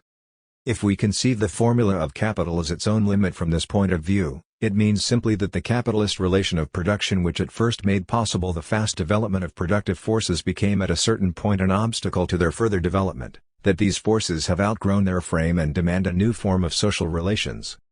Marx himself is of course far from such a simplistic evolutionary idea. If we need convincing of this, we have only to look at the passages in Capital where he deals with the relation between formal and real subsumption of the process of production under capital. The formal subsumption precedes the real one, that is, capital first subsumes the process of production as it found it, artisans, and so on, and only subsequently does it change the productive forces step by step, shaping them in such a way as to create correspondence. Contrary to the above-mentioned simplistic idea, it is then the form of the relation of production which drives the development of productive forces, that is, of its content. All we have to do to render impossible the simplistic evolutionary reading of the formula the limit of capital as capital itself is to ask a very simple and obvious question: how do we define, exactly, the moment, albeit only an ideal one, at which the capitalist relation of production become an obstacle to the further development of the productive forces? Or the obverse of the same question, when can we speak of an accordance between productive forces and relation of production in the capitalist mode of production? Strict analysis leads to only one possible answer: never. This is exactly how capitalism differs from other, previous modes of production. In the latter, we can speak of periods of accordance when the process of social production and reproduction goes on as a quiet, circular movement, and at periods of convulsion when the contradiction between forces and relations aggravates itself, whereas in capitalism this contradiction, the discord forces/relations, is contained in its very concept, in the form of the contradiction between the social mode of production and the individual, private mode of appropriation. It is this internal contradiction which compels capitalism to permanent extended reproduction, to the incessant development of its own conditions of production, in contrast to previous modes of production where, at least in their normal state, reproduction goes on as a circular movement. If this is so, then the evolutionist reading of the formula of capital as its own limit is inadequate. The point is not that, at a certain moment of its development, the frame of the relation of production starts to constrict further development of the productive forces. The point is that it is this very immanent limit, this internal contradiction, which drives capitalism into permanent development. The normal state of capitalism is the permanent revolutionizing of its own conditions of existence. From the very beginning capitalism putrefies, it is branded by a crippling contradiction, discord, by an immanent want of balance. This is exactly why it changes, develops incessantly. Incessant development is the only way for it to resolve again and again, come to terms with, its own fundamental, constitutive imbalance, contradiction. Far from constricting, its limit is thus the very impetus of its development. Herein lies the paradox proper to capitalism, its last resort. Capitalism is capable of transforming its limit, its very impotence, in the source of its power. The more it putrefies, the more its immanent contradiction is aggravated, the more it must revolutionize itself to survive. It is this paradox which defines surplus enjoyment. It is not a surplus which simply attaches itself to some normal, fundamental enjoyment, because enjoyment as such emerges only in this surplus, because it is constitutively in excess. If we subtract the surplus we lose enjoyment itself, just as capitalism, which can survive only by incessantly revolutionizing its own material conditions, ceases to exist if it stays the same, if it achieves an internal balance.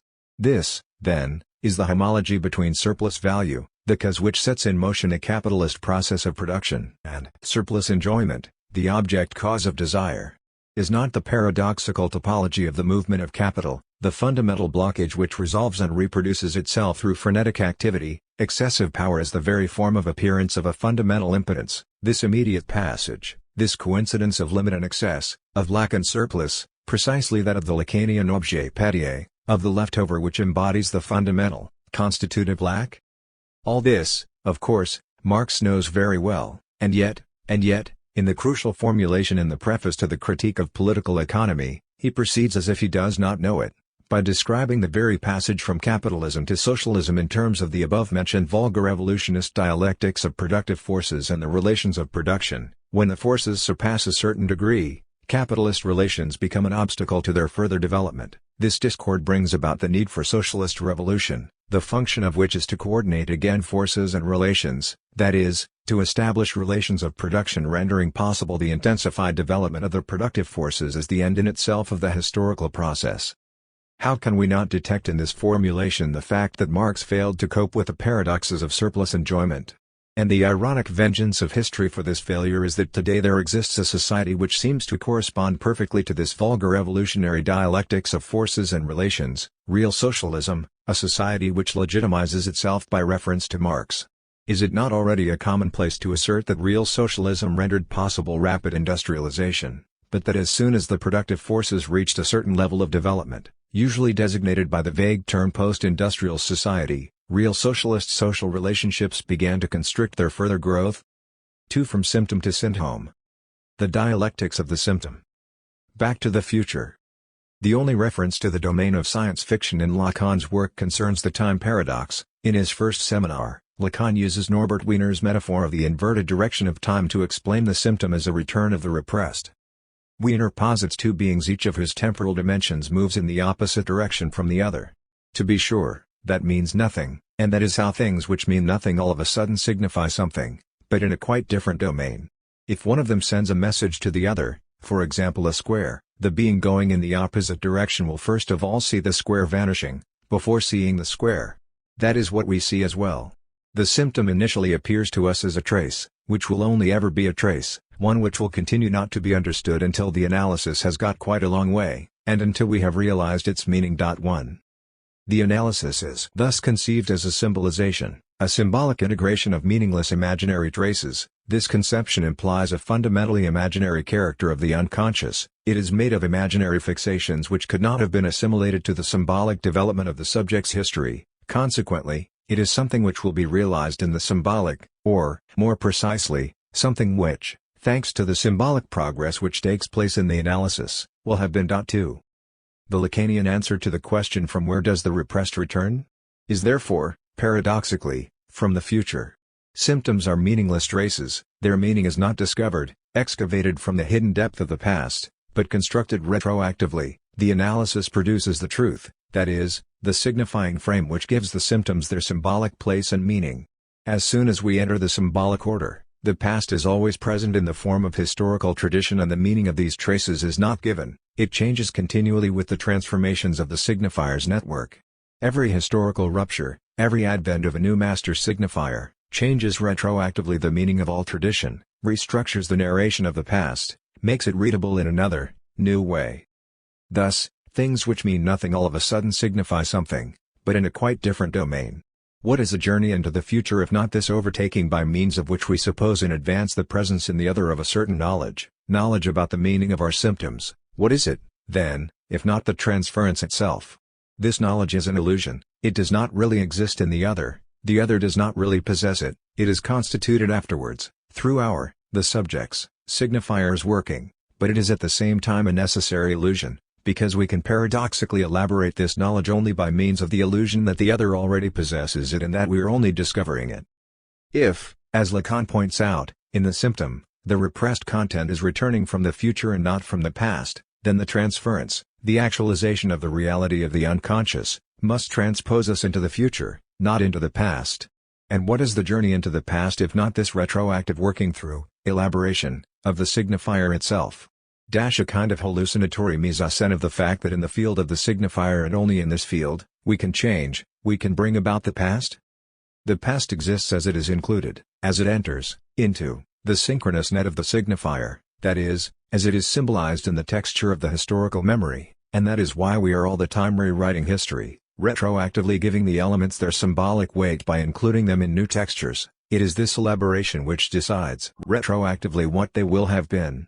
The Oxford philosopher Michael Dummett has written 2 very interesting articles included in his collection of essays Truth and Other Enigmas, Can an Effect Precede Its Cause?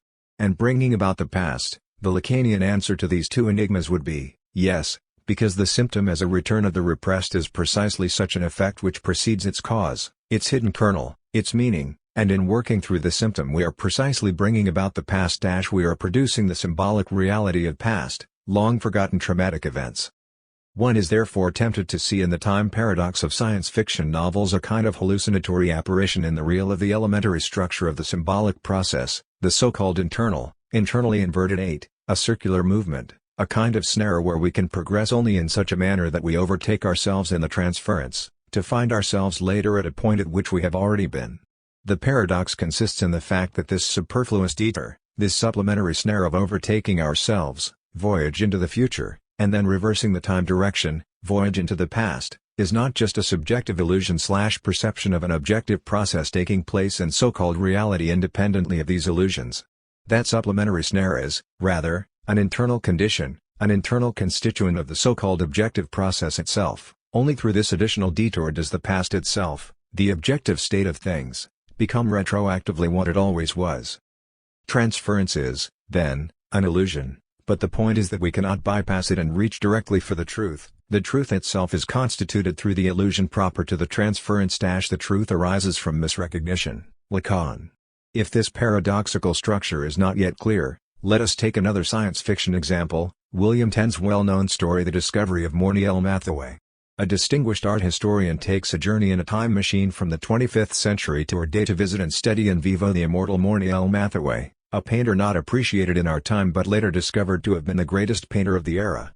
When he encounters him, the art historian finds no trace of a genius, just an impostor, a megalomaniac, even a swindler who steals his time machine from him and escapes into the future, so that the poor art historian stays tied to our time.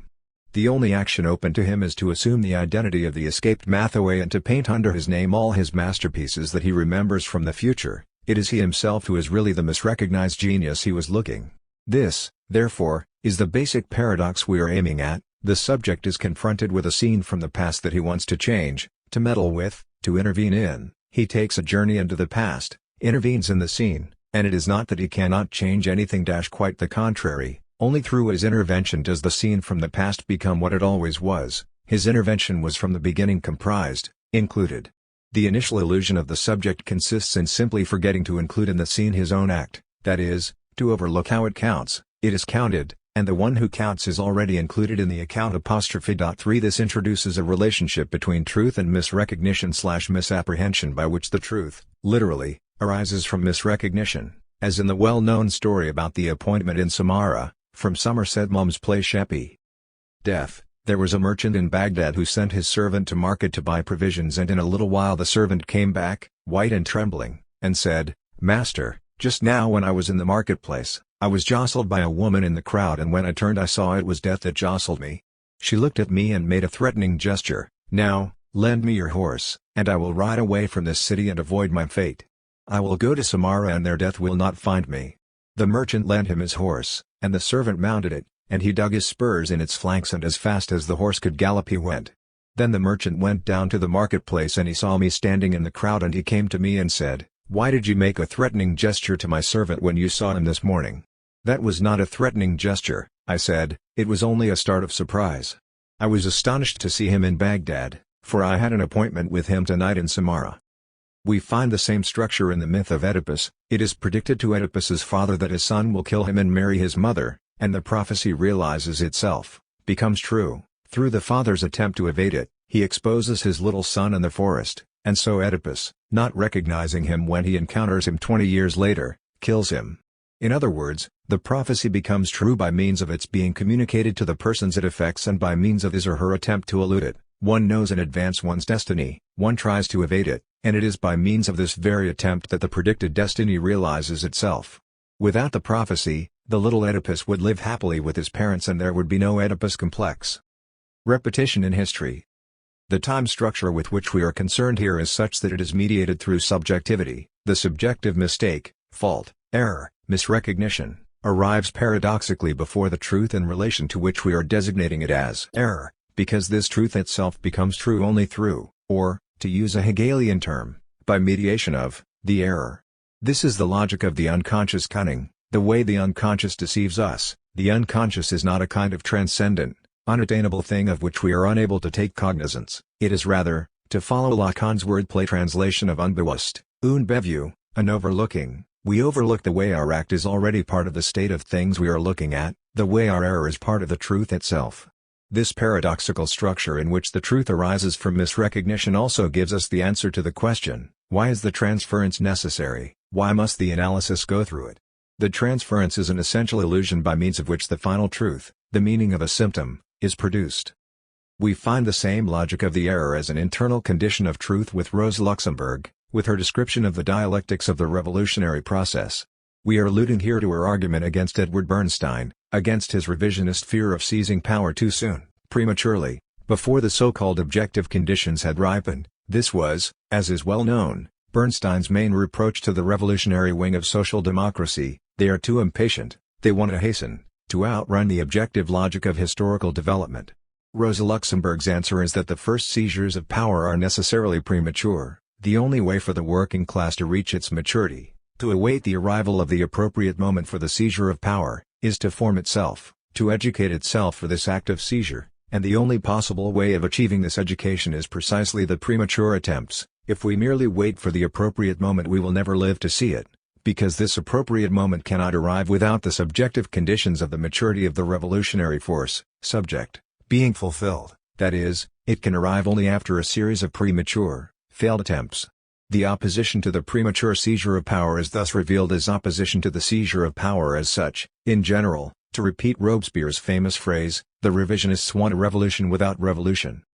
If we look at this closely, we perceive that what is at stake in Rosa Luxemburg's argument is precisely the impossibility of meta-language in the revolutionary process. The revolutionary subject does not direct this process from an objective distance, he is constituted through this process, and because of this, because the temporality of the revolution passes through subjectivity, we cannot make the revolution at the right moment without the previous premature, failed attempts. Here, in the opposition between Bernstein and Luxemburg, we have the opposition between the obsessional, man, and the hysterical, woman. The obsessional is delaying, putting off the act, waiting for the right moment, while the hysteric, so to speak, overtakes herself in her act and thus unmasks the falsity of the obsessional's position. This is also what is at stake in Hegel's theory of the role of repetition in history. A political revolution is generally sanctioned by the opinion of the people only when it is renewed. That is, it can succeed only as a repetition of a first failed attempt. Why this need for repetition? Hegel developed his theory of repetition apropos of the case of Julius Caesar's death. When Caesar consolidated his personal power and strengthened it to imperial proportions, he acted objectively, in itself, in accordance with historical truth, historical necessity. The republican form was losing its validity. The only form of government which could save the unity of the Roman state was monarchy, a state based upon the will of a single individual, but it was still the republic which prevailed formally, for itself, in the opinion of the people. The republic was still alive only because she forgot that she was already dead. To paraphrase the famous Freudian dream of the father who did not know he was already dead, his father was alive once more and was talking to him in his usual way, but, the remarkable thing was he had really died, only he did not know it. For to the opinion which still believed in the republic, Caesar's amassing of personal power, which was, of course, contrary to the spirit of the republic, appeared an arbitrary act, an expression of contingent individual self-will. The conclusion was that if this individual, Caesar, were to be removed, the republic would regain its full splendor. But it was precisely the conspirators against Caesar, Brutus, Cassius, and the others, who, following the logic of the cunning of reason, attested the truth, that is, the historical necessity, of Caesar. The final result, the outcome of Caesar's murder, was the reign of Augustus, the first Caesar. The truth thus arose from failure itself. In failing, in missing its express goal, the murder of Caesar fulfilled the task which was, in a Machiavellian way, assigned to it by history, to exhibit the historical necessity by denouncing its own non-truth, its own arbitrary, contingent character. 5. The whole problem of repetition is here, in this passage from Caesar, the name of an individual, to Caesar, title of the Roman emperor. The murder of Caesar, historical personality, provoked, as its final result, the installation of Caesarism. Caesar person repeats itself as Caesar title. What is the reason, the driving force, of this repetition? At first sight the answer seems to be clear: the delay of the consciousness as to the objective historical necessity. A certain act through which breaks historical necessity is perceived by the consciousness, the opinion of the people, as arbitrary, as something which also could not have happened. Because of this perception people try to do away with its consequences, to restore the old state of things. But when this act repeats itself it is finally perceived as an expression of the underlying historical necessity. In other words, repetition is the way historical necessity asserts itself in the eyes of opinion. But such an idea of repetition rests upon the epistemologically naive presupposition of an objective historical necessity, persisting independently of consciousness, of the opinion of the people, and asserting itself finally through repetition. What is lost in this notion is the way so-called historical necessity itself is constituted through misrecognition, through the initial failure of opinion to recognize its true character, that is, the way truth itself rises from misrecognition. The crucial point here is the changed symbolic status of an event. When it erupts for the first time it is experienced as a contingent trauma, as an intrusion of a certain non-symbolized real. Only through repetition is this event recognized in its symbolic necessity. It finds its place in the symbolic network, it is realized in the symbolic order.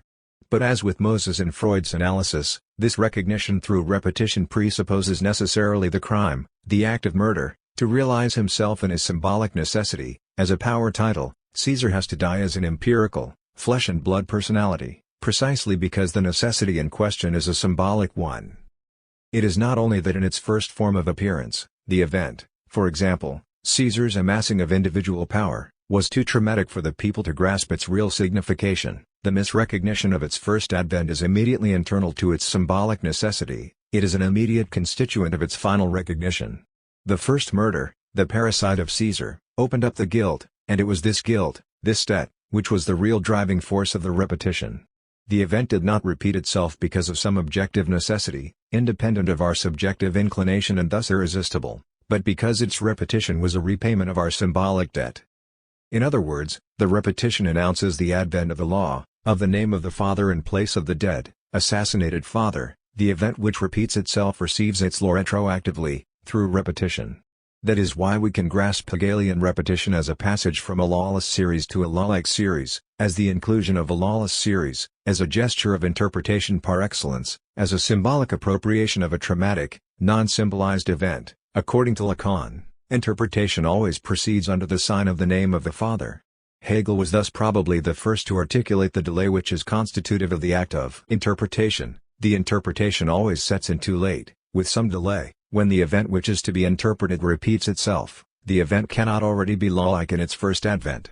This same delay is also formulated in the preface to Hegel's Philosophy of the Law, in the famous passage about the Owl of Minerva, that is, the philosophical comprehension of a certain epoch, which takes flight only in the evening after this epoch has already come to its end. The fact that the opinion of the people saw in Caesar's action an individual contingency and not an expression of historical necessity is therefore not a simple case of delay of the consciousness in relation to the effectivity. The point is that this necessity itself, which was misrecognized by opinion in its first manifestation, that is, mistaken for a contingent self-will, constitutes itself, realizes itself, through this misrecognition. And we should not be surprised to find the same logic of repetition in the history of the psychoanalytic movement. It was necessary for Lacan to repeat his split with the International Psychoanalytical Association. The first split, in 1953, was still experienced as a traumatic contingency. Lacanians were still trying to patch things up with the IPA, to regain admission, but in 1964 it also became clear to their opinion that there was a necessity in this split, so they cut their links with the IPA and Lacan constituted his own school. Hegel with Austen. Austen, not Austin. It is Jane Austen who is perhaps the only counterpart to Hegel in literature. Pride and Prejudice is the literary phenomenology of spirit, Mansfield Park the science of logic, and Emma the encyclopedia. No wonder, then, that we find in Pride and Prejudice the perfect case of this dialectic of truth arising from misrecognition. Although they belong to different social classes, he is from an extremely rich aristocratic family, she from the impoverished middle classes. Elizabeth and Darcy feel a strong mutual attraction. Because of his pride, his love appears to Darcy as something unworthy. When he asks for Elizabeth's hand, he confesses openly his contempt for the world to which she belongs and expects her to accept his proposition as an unheard of honor. But because of her prejudice, Elizabeth sees him as ostentatious, arrogant and vain. His condescending proposal humiliates her, and she refuses him.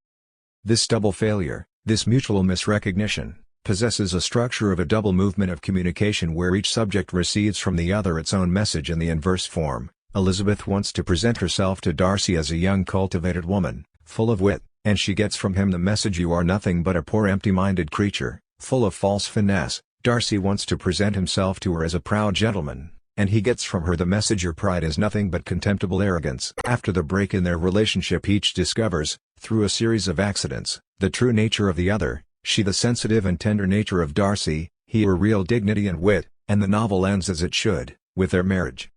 The theoretical interest of this story lies in the fact that the failure of their first encounter, the double misrecognition concerning the real nature of the other, functions as a positive condition of the final outcome. We cannot go directly for the truth. We cannot say, if, from the very beginning, she had recognized his real nature and he hers, their story could have ended at once with their marriage. Let us take as a comical hypothesis that the first encounter of the future lovers was a success, that Elizabeth had accepted Darcy's first proposal. What would happen? Instead of being bound together in true love, they would become a vulgar everyday couple, a liaison of an arrogant, rich man and a pretentious, empty-minded young girl. If we want to spare ourselves the painful roundabout route through the misrecognition, we miss the truth itself. Only the working through of the misrecognition allows us to accede to the true nature of the other and at the same time to overcome our own deficiency. For Darcy, to free himself of his false pride, for Elizabeth, to get rid of her prejudices. These two movements are interconnected because Elizabeth encounters, in Darcy's pride, the inverse image of her own prejudices, and Darcy, in Elizabeth's vanity, the inverse image of his own false pride. In other words, Darcy's pride is not a simple, positive state of things existing independently of his relationship with Elizabeth, an immediate property of his nature. It takes place, it appears, only from the perspective of her prejudices. Vice versa, Elizabeth is a pretentious empty-minded girl only in Darcy's arrogant view. To articulate things in Hegelian terms, in the perceived deficiency of the other, each perceives, without knowing it, the falsity of his/her own subjective position. The deficiency of the other is simply an objectification of the distortion of our own point of view. Two Hegelian jokes. There is a well-known, Very Hegelian joke that illustrates perfectly the way truth arises from misrecognition, the way our path towards truth coincides with the truth itself. At the beginning of this century, a Pole and a Jew were sitting in a train, facing each other. The Pole was shifting nervously, watching the Jew all the time. Something was irritating him. Finally, unable to restrain himself any longer, he exploded, "Tell me, how do you Jews succeed in extracting from people the last small coin and in this way accumulate all your wealth?" The Jew replied, "Okay, I will tell you, but not for nothing. First, you give me 5 zloty, Polish money." After receiving the required amount, the Jew began, "First, you take a dead fish, you cut off her head and put her entrails in a glass of water. Then, around midnight, when the moon is full, you must bury this glass in a churchyard." The Pole interrupted him greedily, "If I do all this, will I also become rich?" "Not too quickly," replied the Jew, "this is not all you must do, but if you want to hear the rest, you must pay me another 5 zloty. After receiving the money again, the Jew continued his story. Soon afterwards, he again demanded more money, and so on, until finally the Pole exploded in fury. "You dirty rascal, do you really think I did not notice what you were aiming at? There is no secret at all, you simply want to extract the last small coin from me." The Jew answered him calmly and with resignation, "Well, now you see how we, the Jews." Everything in this small story is susceptible to interpretation, starting with the curious, inquisitive way the Pole looks at the Jew. It means that from the very beginning the Pole is caught in a relationship of transference, that the Jew embodies for him the subject presumed to know the secret of extracting money from people. The point of the story is of course that the Jew has not deceived the Pole, he kept his promise and taught him how to extract money from people. What is crucial here is the double movement of the outcome, the distance between the moment when the Pole breaks out in fury and the Jew's final answer. When the Pole blurts out there is no secret at all, you simply want to extract the last small coin from me, he is already telling the truth without knowing it, that is to say, he sees, in the Jew's manipulation, a simple deception. What he misses is that through this very deception the Jew kept his word, delivered him what he was paid for, the secret of how the Jews. The Pole's error is simply his perspective, he looks forward to the secret being revealed somewhere at the end, he situates the Jew's narration as a path to the final revelation of the secret, but the real secret is already in the narration itself, in the way the Jew, through his narration, captures the Pole's desire, in the way the Pole is absorbed in this narration and prepared to pay for it. The Jew's secret lies, then, in our own, the Pole's, desire, in the fact that the Jew knows how to take our desire into account. That is why we can say that the final turn of the story, with its double twist, corresponds to the final moment of the psychoanalytic cure, the dissolution of transference and going through the fantasy. When the Pole breaks out in fury he has already stepped out of transference, but he has yet to traverse his fantasy. This is achieved only by realizing how, through his deception, the Jew has kept his word. The fascinating secret which drives us to follow the Jew's narration carefully is precisely the Lacanian objet pitié, the chimerical object of fantasy, the object causing our desire and at the same time, this is its paradox, posed retroactively by this desire. In going through the fantasy we experience how this fantasy object, the secret, only materializes the void of our desire. Another well-known joke possesses exactly the same structure, but this is usually overlooked. We are referring, of course, to the joke about the door of the law from the 9th chapter of Kafka's Trial, to its final turnaround when the dying man from the country asks the doorkeeper. Everyone strives to attain the law, how does it come about, then, that in all these years no one has come seeking admittance but me? The doorkeeper perceives that the man is at the end of his strength and his hearing is failing, so he bellows in his ear, "No one but you could gain admittance through this door, since the door was intended only for you. I am now going to shut it." 6. This final twist is perfectly homologous to the one at the end of the story about the Pole and the Jew. The subject experiences how his desire, was part of the game from the very beginning, how the entrance was meant only for him, how the stake of the narration was only to capture his desire. We could even invent another ending for Kafka's story to bring it nearer to the joke about the Pole and the Jew. After the long wait, the man from the country breaks out in fury and begins to cry at the doorkeeper, "You dirty rascal, why do you pretend to guard the entrance to some enormous secret, when you know very well that there is no secret beyond the door, that this door is intended only for me, to capture my desire?" And the doorkeeper, if he were an analyst, would answer him calmly, "You see, now you've discovered the real secret, beyond the door is only what your desire introduces there." In both cases, the nature of the final twist follows the Hegelian logic of surmounting, of abolishing the bad infinity. That is to say, in both cases the starting point is the same, the subject is confronted with some substantial truth, a secret from which he is excluded, which evades him ad infinitum, the inaccessible heart of the law beyond the infinite series of doors, the unattainable last answer, the last secret of how the Jews extract money from us, awaiting us at the end of the Jew's narration, which could go on ad infinitum.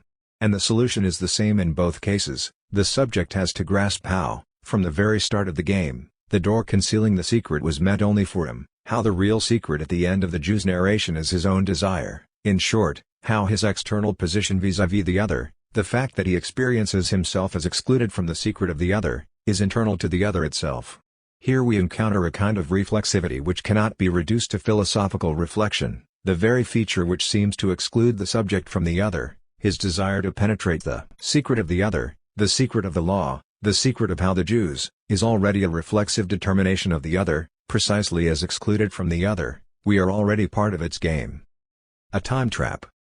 The positivity proper to the misrecognition, the fact that the misrecognition functions as a productive instance, is to be conceived in an even more radical way. Not only is the misrecognition an imminent condition of the final advent of the truth, but it already possesses in itself, so to speak, a positive ontological dimension. It founds, it renders possible a certain positive entity. To exemplify this, let us refer again to science fiction, to one of the classic science fiction novels, The Door into Summer by Robert A. Heinlein. The hypothesis of this novel, written in 1957, is that in 1970 hibernation has become an ordinary procedure, managed by numerous agencies. The hero, a young engineer by the name of Daniel Boone Davis, hibernates himself as a professional deception for 30 years. After his awakening in December 2000, he encounters, among other adventures, the old Dr. Twitchell, a kind of mad genius who has constructed a time machine. Davis persuades Dr. Twitchell to use this machine on him and to transpose him back into the year 1970. There our hero arranges his affairs, by investing his money in a company that he knows, from his voyage to 2000, will be a great success in 30 years' time, and even by arranging for his own wedding in 2000, he organizes also the hibernation of his future bride, and then hibernates himself again for 30 years. The date of his second awakening is April 27, 2001. This way, all ends well. There is just one small detail annoying the hero. In the year 2000, the newspapers publish, beside births, deaths and marriages, also the column Awakenings, listing the names of all persons roused from hibernation. His first stay in the years 2000 and 2001 lasted from December 2000 until June 2001. This means that Dr. Twitchell has transposed him back to the past after the date of his second awakening in April 2001. In the Times for Saturday, April 28, 2001, there was of course his name in the list of those awakened on Friday 27th of April. B. Davis's. Why did he, during his first stay in 2001, miss his own name among the awakenings, although he was all the time a very attentive reader of this column? Was this an accidental oversight? But what would I have done if I had seen it? Gone there, met myself, and gone stark mad? No, for if I had seen it, I would not have done the things I did afterward for me, which led up to it. Therefore it could never have happened that way. The control is a negative feedback type, with a built-in fail-safe, because the very existence of that line of print depended on my not seeing it. The apparent possibility that I might have seen it is one of the excluded not possibles on the basic circuit design. There's a divinity that shapes our ends, rough hew them how we will. Free will and predestination in one sentence and both true. 7.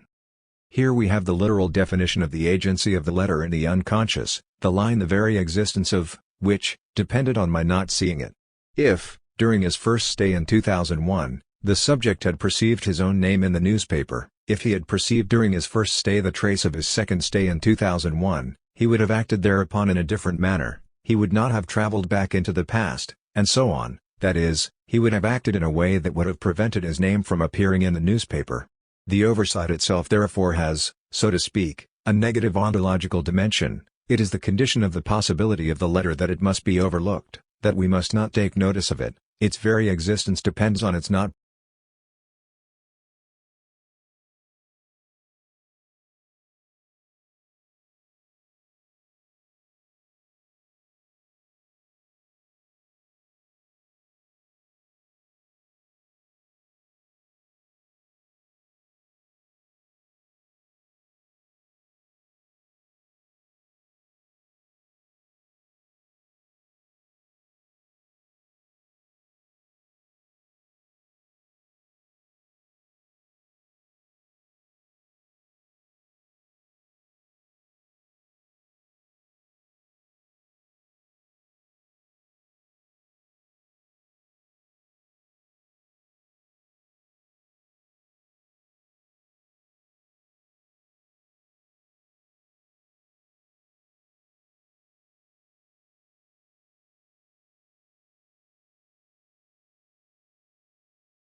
In other words, in this tribe every use of the name satisfies the descriptivist claim. The reference is determined exclusively by a cluster of descriptive features.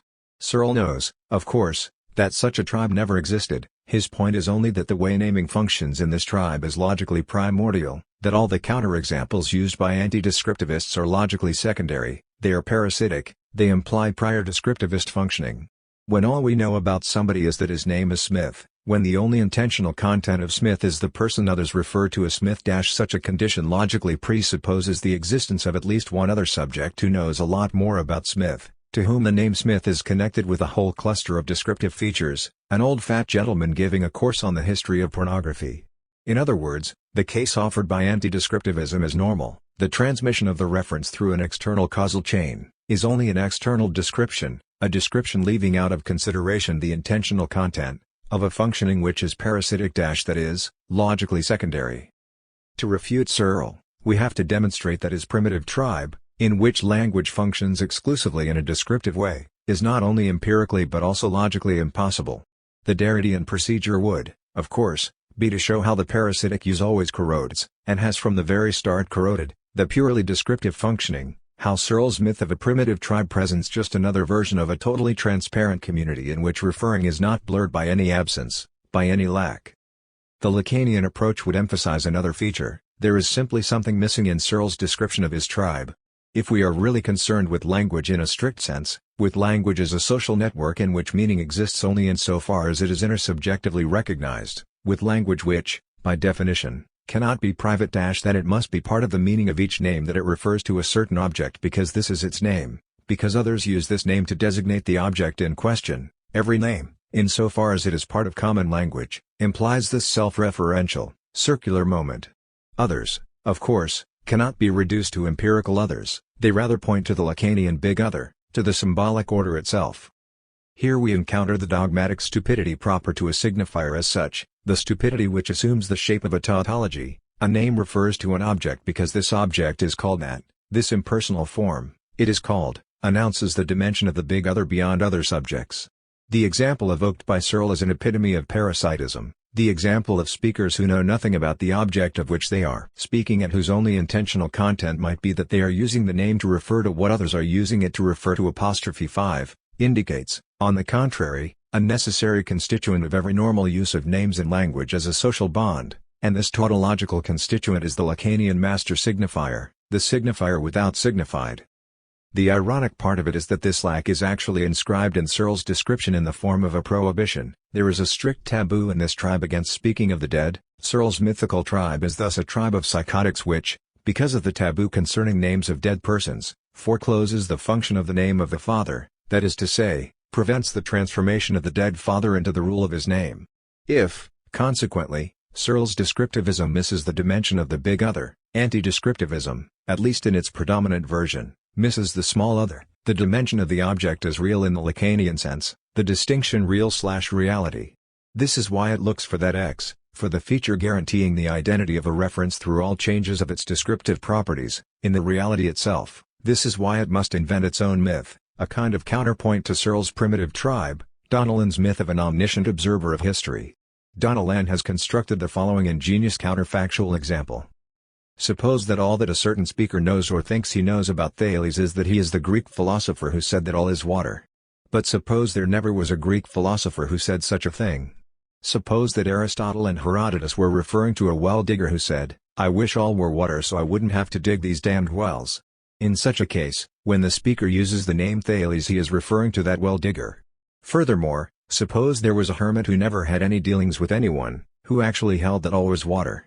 Still, when we say Thales we are plainly not referring to that hermit. 6. Today, the original reference, the starting point of a causal chain, the poor well-digger, is unknown to us, but an omniscient observer of history capable of following the causal chain to the act of primal baptism would know how to restore the original link connecting the word Thales to its reference. Why is this myth, this anti-descriptivist version of the Lacanian subject presumed to know, necessary? The basic problem of anti-descriptivism is to determine what constitutes the identity of the designated object beyond the ever-changing cluster of descriptive features, what makes an object identical to itself even if all its properties have changed. In other words, how to conceive the objective correlative to the rigid designator, to the name insofar as it denotes the same object in all possible worlds, in all counterfactual situations. What is overlooked, at least in the standard version of anti-descriptivism, is that this guaranteeing the identity of an object in all counterfactual situations, through a change of all its descriptive features, is the retroactive effect of naming itself. It is the name itself, the signifier, which supports the identity of the object. That surplus in the object which stays the same in all possible worlds is something in it more than itself, that is to say the Lacanian objet papier. We search in vain for it in positive reality because it has no positive consistency, because it is just an objectification of a void, of a discontinuity opened in reality by the emergence of the signifier. It is the same with gold. We search in vain in its positive, physical features for that X which makes of it the embodiment of richness, or, to use an example from Marx, it is the same with a commodity. We search in vain among its positive properties for the feature which constitutes its value, and not only its use value.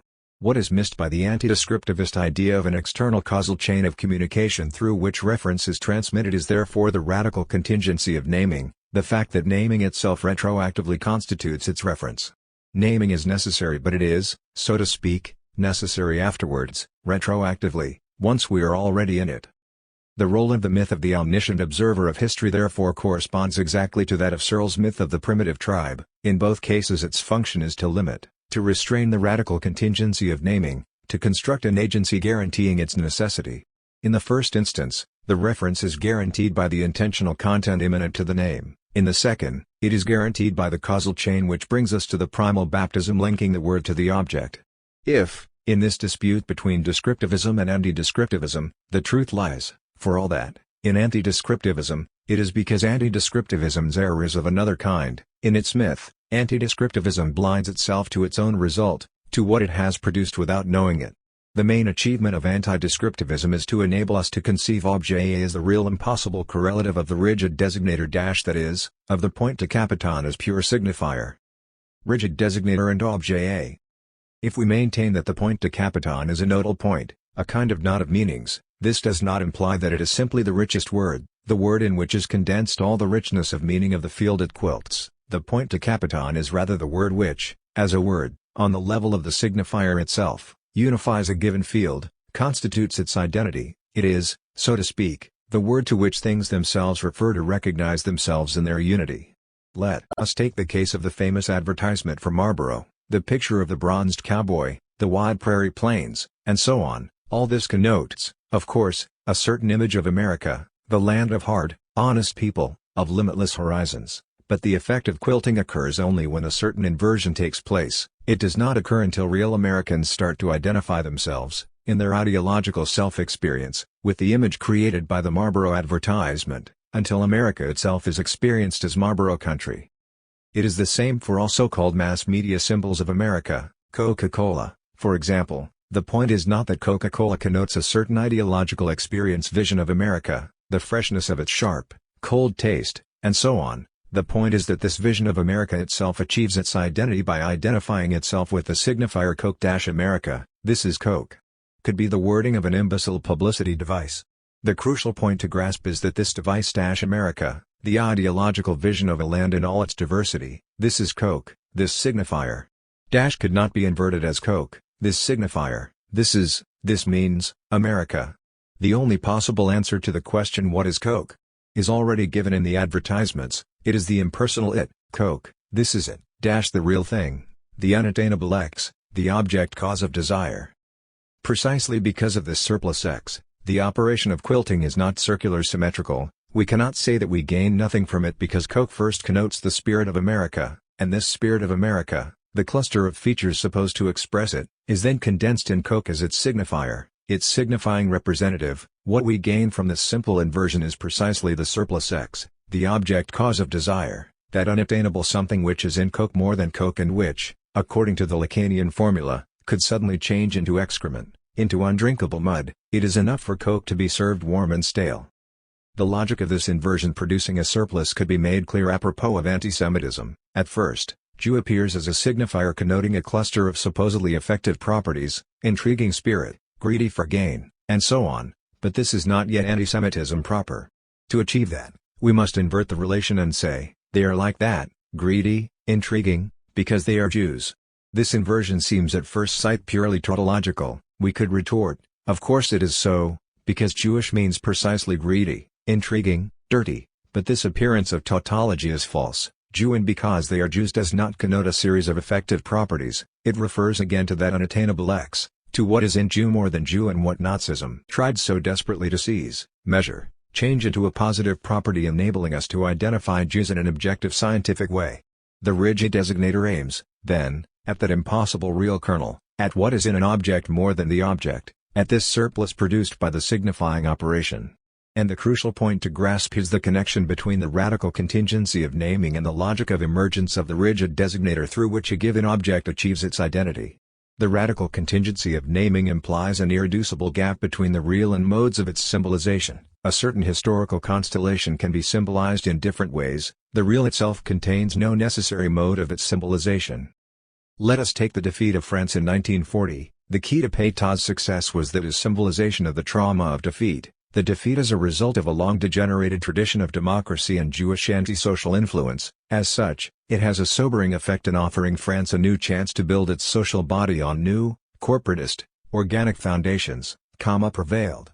In this way, what had been experienced a moment ago as traumatic, incomprehensible loss became readable, obtained meaning.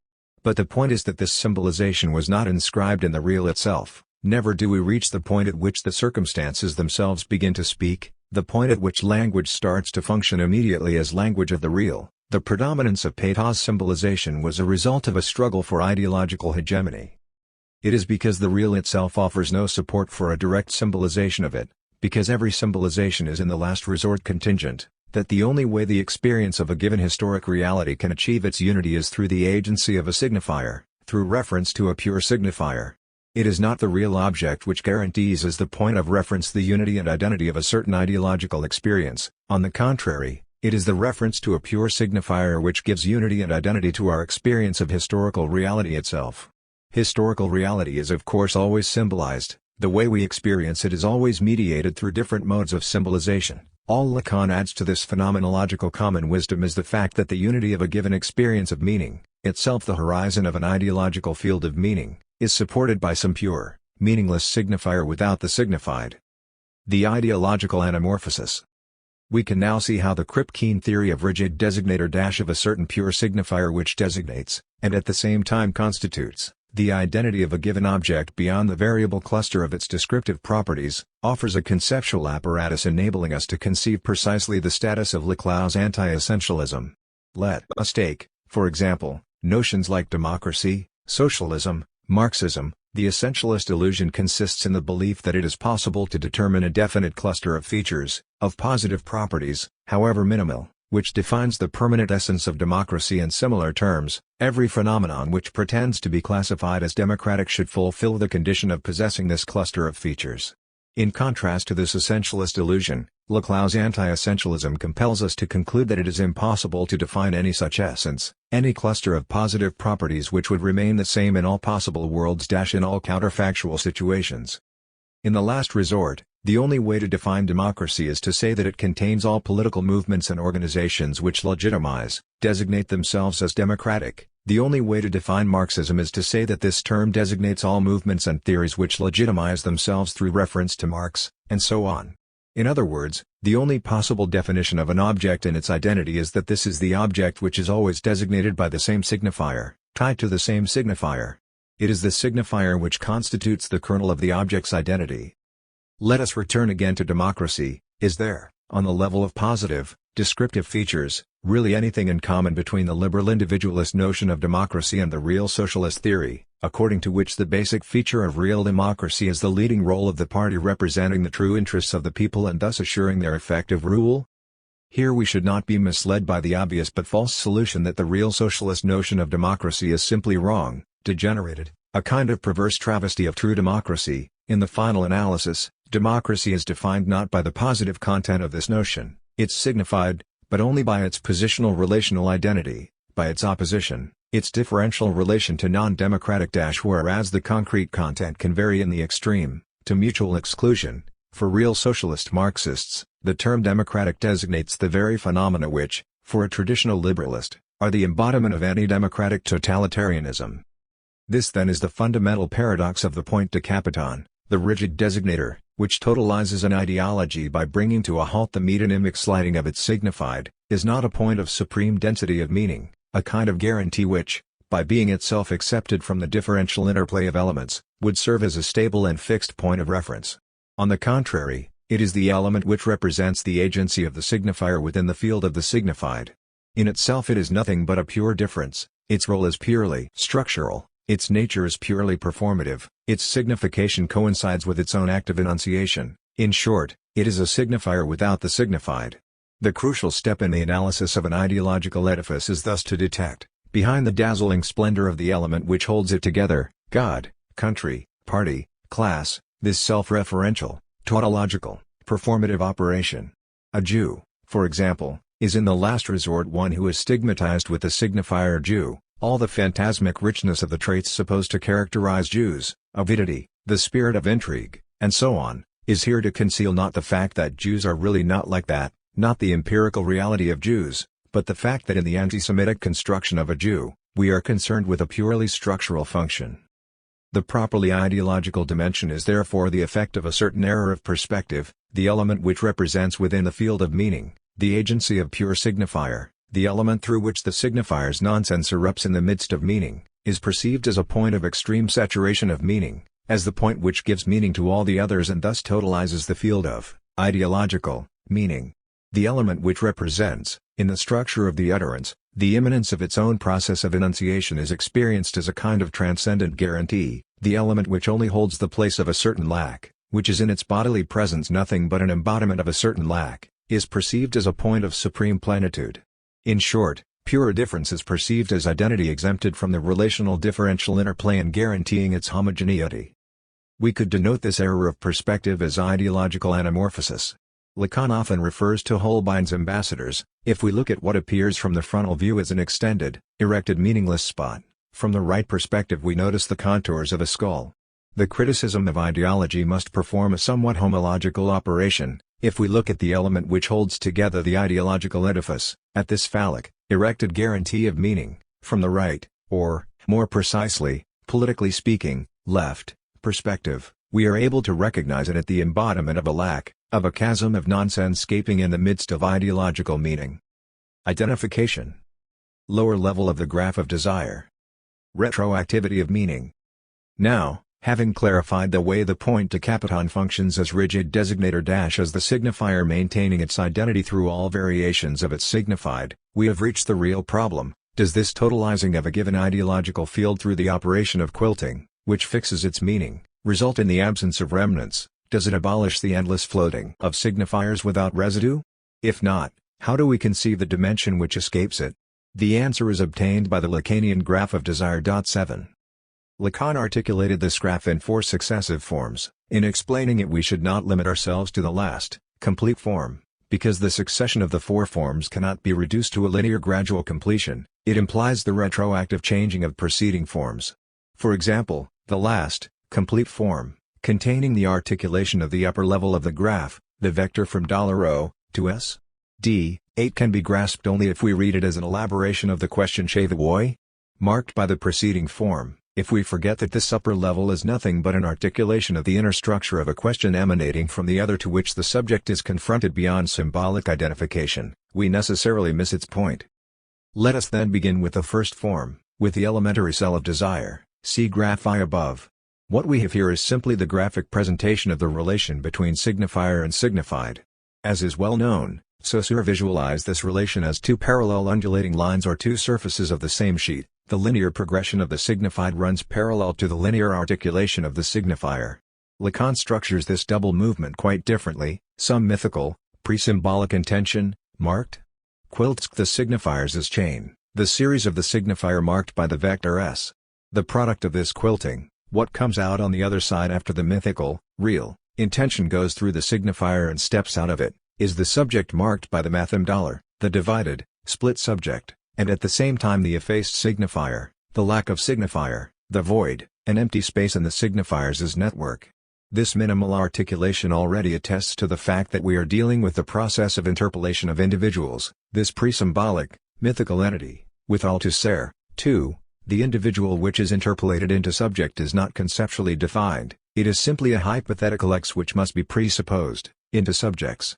The point to capiton is the point through which the subject is sewn to the signifier, and at the same time the point which interpolates individual into subject by addressing it with the call of a certain master signifier, communism, God, freedom, America, in a word, it is the point of the subjectivation of the signifier's chain.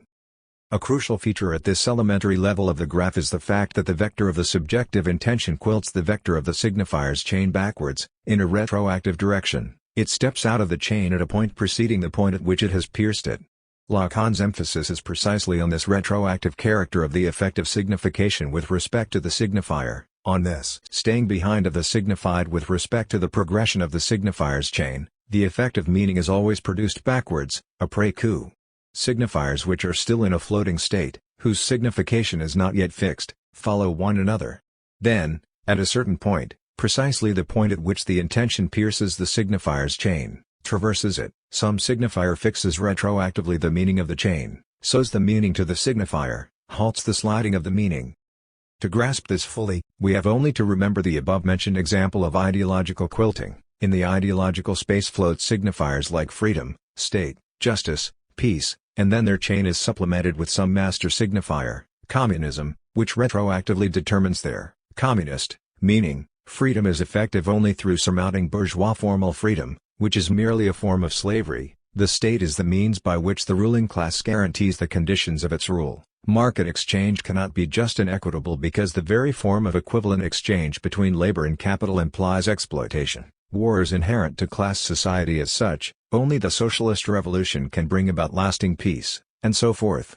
Liberal democratic quilting would, of course, produce a quite different articulation of meaning, conservative quilting a meaning opposed to both previous fields, and so on. Already, at this elementary level, we can locate the logic of transference, the basic mechanism that produces the illusion proper to the phenomena of transference. Transference is the obverse of the staying behind of the signified with respect to the stream of the signifiers. It consists of the illusion that the meaning of a certain element, which was retroactively fixed by the intervention of the master signifier, was present in it from the very beginning as its immanent essence. We are in transference when it appears to us that real freedom is in its very nature opposed to bourgeois formal freedom, that the state is in its very nature only a tool of class domination, and so on. The paradox lies, of course, in the fact that this transferential illusion is necessary. It is the very measure of success of the operation of quilting. The capitonage is successful only in so far as it effaces its own traces. The effect of retroversion. This therefore is the fundamental Lacanian thesis concerning the relation between signifier and signified, instead of the linear, immanent, necessary progression according to which meaning unfolds itself from some initial kernel. We have a radically contingent process of retroactive production of meaning. In this way, we have arrived at the second form of the graph of desire, at the specification of the 2 points at which the intention cuts the signifying chain, O and SO, the big other and the signified as its function. Why do we find O, that is, the big other as the synchronous symbolic code, at the point to capiton? Is not the point to capiton precisely the one, a singular signifier occupying an exceptional place with respect to the paradigmatic network of the code? To understand this apparent incoherence, we have only to remember that the point to capiton fixes the meaning of the preceding elements, that is to say, it retroactively submits them to some code, it regulates their mutual relations according to this code. For example, in the case we mentioned, according to the code which regulates the communist universe of meaning. We could say that the point to capiton represents, holds the place of, the big other, the synchronous code, in the diachronous signifier's chain, a proper Lacanian paradox in which a synchronous, paradigmatic structure exists only insofar as it is itself again embodied in one, in an exceptional singular element. From what we have just said, it is also clear why the other cross point of the two vectors is marked by SO. At this point we find the signified, the meaning, which is a function of the big other, which is produced as a retroactive effect of quilting, backwards from the point at which the relation between floating signifiers is fixed through reference to the synchronous symbolic code. And why is the right, last part of the vector of the signifier SS- the part subsequent to the point to capiton, designated as voice? To solve this enigma, we must conceive the voice in a strictly Lacanian way, not as a bearer of plenitude and self-presence of meaning, as with Derrida, but as a meaningless object, as an objectal remnant, leftover, of the signifying operation, of the capitonage, The voice is what is left over after we subtract from the signifier the retroactive operation of quilting which produces meaning.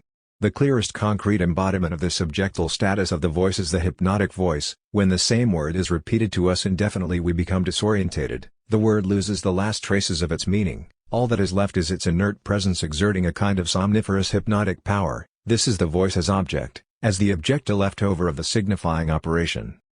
There is yet another feature of the second form of the graph to be explained, the change at its bottom. Instead of the mythical intention, and the subject, dollar, produced when this intention traverses the signifying chain, we have at the bottom right the subject which pierces the signifying chain, and the product of this operation is now marked as IO. So, first, why is the subject displaced from left, result, to right, starting point of the vector?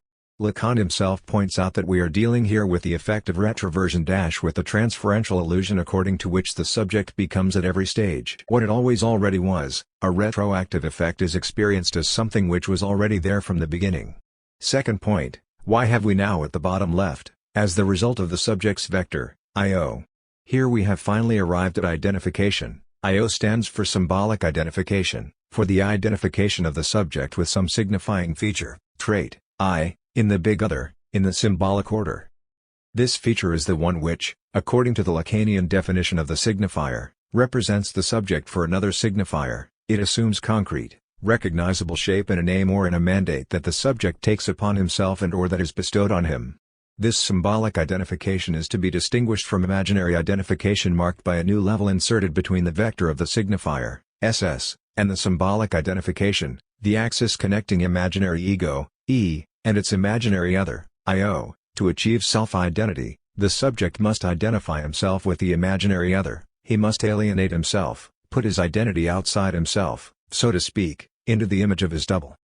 The effect of retroversion is based precisely upon this imaginary level. It is supported by the illusion of the self as the autonomous agent which is present from the very beginning as the origin of its acts. This imaginary self-experience is for the subject the way to misrecognize his radical dependence on the big other, on the symbolic order as his decentered cause. But instead of repeating this thesis of the ego's constitutive alienation in its imaginary other, the Lacanian theory of the mirror stage which is to be situated precisely on the axis EIO, we should rather focus our attention on the crucial difference between imaginary and symbolic identification. Image and gaze. The relation between imaginary and symbolic identification, between the ideal ego, idealic, and the ego ideal, ideal, is, to use the distinction made by Jacques-Alain Miller, in his unpublished seminar, that between constituted and constitutive identification, to put it simply, imaginary identification is identification with the image in which we appear likable to ourselves, with the image representing what we would like to be, and symbolic identification with the very place from where we are being observed, from where we look at ourselves so that we appear to ourselves likable, worthy of love. Our predominant, spontaneous idea of identification is that of imitating models, ideals, image makers. It is noted, usually from the condescending mature perspective, how young people identify with popular heroes, pop singers, film stars, sportsmen. This spontaneous notion is doubly misleading. First, the feature, the trait on the basis of which we identify with someone, is usually hidden. It is by no means necessarily a glamorous feature.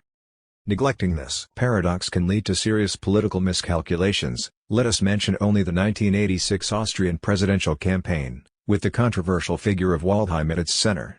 Starting from the assumption that Waldheim was attracting voters because of his great statesman image, leftists put the emphasis of their campaign on proving to the public that not only is Waldheim a man with a dubious past, probably involved in war crimes, but also a man who is not prepared to confront his past, a man who evades crucial questions concerning it. In short, a man whose basic feature is a refusal to work through the traumatic past.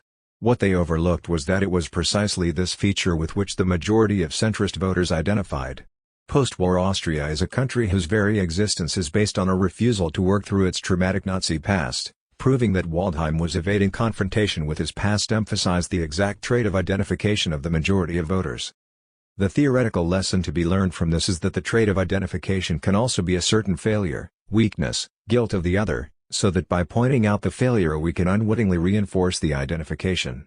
Rightist ideology in particular is very adroit at offering people weakness or guilt as an identifying trait. We find traces of this even with Hitler.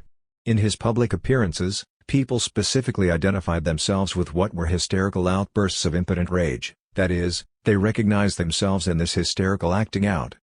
But the second, even more serious error is to overlook the fact that imaginary identification is always identification on behalf of a certain gaze in the other. So, apropos of every imitation of a model image, apropos of every playing a role, the question to ask is, for whom is the subject enacting this role? Which gaze is considered when the subject identifies himself with a certain image? This gap between the way I see myself and the point from which I am being observed to appear likable to myself is crucial for grasping hysteria, and obsessional neurosis as its subspecies, for so-called hysterical theater. When we take the hysterical woman in the act of such a theatrical outburst, it is of course clear that she is doing this to offer herself to the other as the object of its desire, but concrete analysis has to discover which subject, embodies for her the other. Behind an extremely feminine imaginary figure, we can thus generally discover some kind of masculine, paternal identification. She is enacting fragile femininity, but on the symbolic level she is in fact identified with the paternal gaze, to which she wants to appear likable. This gap is brought to its extreme with the obsessional neurotic. On the constituted, imaginary, phenomenal level he is of course caught in the masochistic logic of his compulsive acts. He is humiliating himself, preventing his success, organizing his failure, and so on. But the crucial question is again how to locate the vicious, superego gaze for which he is humiliating himself, for which this obsessional organizing of failure procures pleasure. This gap can best be articulated with the help of the Hegelian couple for the other/for itself. The hysterical neurotic is experiencing himself as somebody who is enacting a role for the other, his imaginary identification is his being for the other, and the crucial break that psychoanalysis must accomplish is to induce him to realize how he is himself this other for whom he is enacting a role, how his being for the other is his being for himself, because he is himself already symbolically identified with the gaze for which he is playing his role. To make this difference between imaginary and symbolic identification clear, let us take some non-clinical examples.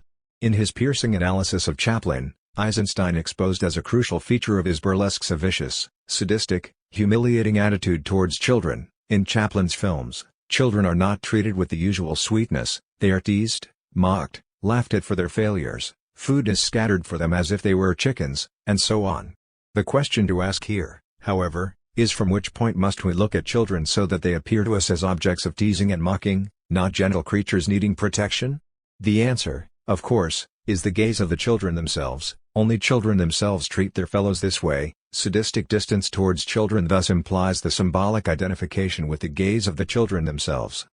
At the opposite extreme, we find the Dickensian admiration of the good common people, the imaginary identification with their poor but happy, close, unspoiled world, free of the cruel struggle for power and money. But, and therein lies the falsity of Dickens, from where is the Dickensian gaze peering at the good common people so that they appear likable? From where if not from the point of view of the corrupted world of power and money? We perceive the same gap in Bruegel's late idyllic paintings of scenes from peasant life, country festivity, reapers during midday rest, and so on. Arnold Hauser pointed out that these paintings are as far removed as possible from any real plebeian attitude, from any mingling with the working classes. Their gaze is, on the contrary, the external gaze of the aristocracy upon the peasant's idol, not the gaze of the peasants themselves upon their life. The same goes, of course, for the Stalinist elevation of the dignity of the socialist ordinary working people. This idealized image of the working class is staged for the gaze of the ruling party bureaucracy. It serves to legitimize their rule. That is why Milos Forman's Czech films were so subversive in mocking small, ordinary people, in showing their undignified ways, the futility of their dreams. This gesture was far more dangerous than making fun of the ruling bureaucracy. Forman did not want to destroy the bureaucrat's imaginary identification. He wisely preferred to subvert his symbolic identification by unmasking the spectacle enacted for his gaze. From I.O. to I.O. This difference between I.O. and I.O., between ideal ego and ego ideal, can be further exemplified by the way nicknames function in American and Soviet culture. Let us take two individuals, each of whom represents the supreme achievement of these two cultures, Charles Lucky Luciano and Iosif Vissarionovich Jugashvili Stalin. In the first case the nickname tends to replace the first name. We usually speak simply of Lucky Luciano, while in the second it regularly replaces the family name, Iosif Vissarionovich Stalin. In the first case the nickname alludes to some extraordinary event which has marked the individual. Charles Luciano was lucky to have survived the savage torture of his gangster enemies. It alludes, that is, to a positive, descriptive feature which fascinates us. It marks something that sticks out on the individual, something that offers itself to our gaze, something seen, not the point from which we observe the individual. However, in the case of Iosif Vissarionovich, it would be entirely erroneous to conclude in a homologous way that Stalin, Russian for made of steel, alludes to some steely, inexorable characteristic of Stalin himself. What is really inexorable and steely are the laws of the historical progress, the iron necessity of the disintegration of capitalism and of the passage to socialism in the name of which Stalin, this empirical individual, is acting, the perspective from which he is observing himself and judging his activity. We could say, then, that Stalin is the ideal point from which Iosif Vissarionovich, this empirical individual, this person of flesh and blood, is observing himself so that he appears likable. We find the same split in a late writing of Rousseau, from the time of his psychotic delirium, entitled Jean-Jacques juged par Rousseau, Jean-Jacques judged by Rousseau. It would be possible to conceive this as a draft of the Lacanian theory of forename and family name. The first name designates the ideal ego, the point of imaginary identification, while the family name comes from the father. It designates, as the name of the father, the point of symbolic identification, the agency through which we observe and judge ourselves. The fact that should not be overlooked in this distinction is that IO is always already subordinated to IO. It is the symbolic identification, the point from which we are observed, which dominates and determines the image, the imaginary form in which we appear to ourselves likable. On the level of formal functioning, this subordination is attested by the fact that the nickname which marks IO also functions as a rigid designator, not as a simple description. To take another example from the domain of gangsters, if a certain individual is nicknamed Scarface, this does not signify only the simple fact that his face is full of scars, it implies at the same time that we are dealing with somebody who is designated as Scarface and will remain so even if, for example, all his scars were removed by plastic surgery. Ideological designations function in the same way. Communism means, in the perspective of the communist, of course, progress in democracy and freedom, even if, on the factual, descriptive level, the political regime legitimized as communist produces extremely repressive and tyrannical phenomena. To use Kripke's terms again, communism designates in all possible worlds, in all counterfactual situations, democracy and freedom, and that is why this connection cannot be refuted empirically, through reference to a factual state of things. The analysis of ideology must then direct its attention to the points at which names which prima facie signify positive descriptive features already function as rigid designators. But why precisely is this difference between how we see ourselves and the point from which we are being observed the difference between imaginary and symbolic? In a first approach, we could say that in imaginary identification we imitate the other at the level of resemblance, we identify ourselves with the image of the other inasmuch as we are like him, while in symbolic identification we identify ourselves with the other precisely at a point at which he is inimitable, at the point which eludes resemblance. To explain this crucial distinction, let us take Woody Allen's film Play It Again, Sam. The movie starts with the famous final scene from Casablanca, but soon afterwards we notice that this was only a film within a film and that the real story concerns a hysterical New York intellectual whose sex life is a mess. His wife has just left him. Throughout the film, a Humphrey Bogart figure appears to him, advising him, making ironic comments on his behavior, and so on. The end of the film resolves his relation to the Bogart figure. After spending the night with his best friend's wife, the hero has a dramatic meeting with both of them at the airport. He renounces her and lets her go with her husband, thus repeating in real life the final scene from Casablanca which opened the film. When his lover says of his parting words "It's beautiful," he answers, "It's from Casablanca. I waited my whole life to say it." After this denouement the Bogart figure appears for the last time, saying that by renouncing a woman because of a friendship the hero finally got some style, and no longer needs him. How should we read this withdrawal of the Bogart figure? The most obvious reading would be the one indicated by the final words of the hero to the Bogart figure, "I guess the secret is not being you, it's being me." In other words, as long as the hero is a weak, frail hysteric he needs an ideal ego to identify with, a figure to guide him. But as soon as he finally matures and gets some style he no longer needs an external point of identification because he has achieved identity with himself, he has become himself, an autonomous personality. But the words that follow the quoted phrase immediately subvert such a reading. True, you're not too tall and kind of ugly, but what the hell, I'm short enough and ugly enough to succeed on my own. In other words, far from outgrowing identification with Bogart, it is when he becomes an autonomous personality that the hero really identifies with Bogart. More precisely, He becomes an autonomous personality through his identification with Bogart. The only difference is that now identification is no longer imaginary. Bogart is a model to imitate, but, at least in its fundamental dimension, symbolic, that is, structural. The hero realizes this identification by enacting in reality Bogart's role from Casablanca, by assuming a certain mandate, by occupying a certain place in the inner subjective symbolic network, sacrificing a woman for friendship. It is this symbolic identification that dissolves the imaginary identification, makes the Bogart figure disappear, more precisely, that radically changes its contents. On the imaginary level, the hero can now identify with Bogart through features which are repellent, his smallness, his ugliness. Beyond identification, upper level of the graph of desire. Slavoj? This interplay of imaginary and symbolic identification under the domination of symbolic identification constitutes the mechanism by means of which the subject is integrated into a given socio-symbolic field, the way he or she assumes certain mandates, as was perfectly clear to Lacan himself. Lacan knew how to extract from Freud's text the difference between ideal ego, marked by him I, and ego ideal, I. On the level of I, you can without difficulties introduce the social. The I of the ideal can be in a superior and legitimate way constructed as a social and ideological function. It was moreover Lacan himself who did this in his Écrit. He situates a certain politics in the very foundations of psychology, so that the thesis chat all psychology is social can be treated as Lacanian. If not on the level at which we are examining I, then at least on the level at which we fix I.9. The only problem is that this square of the circle of interpolation, this circular movement between symbolic and imaginary identification, never comes out without a certain leftover. After every quilting of the signifiers chain which retroactively fixes its meaning, there always remains a certain gap, an opening which is rendered in the third form of the graph by the famous Slavoj? You are telling me that, but what do you want with it, what are you aiming at? This question mark arising above the curve of quilting thus indicates the persistence of a gap between utterance and its enunciation. At the level of utterance you're saying this, but what do you want to tell me with it, through it? In the established terms of speech act theory, we could of course denote this gap as the difference between locution and the illocutionary force of a given utterance, and it is at this exact place of the question arising above the utterance, at the place of why are you telling me this? That we have to locate desire, small d in the graph, in its difference to demand. You demand something of me, but what do you really want, what are you aiming at through this demand?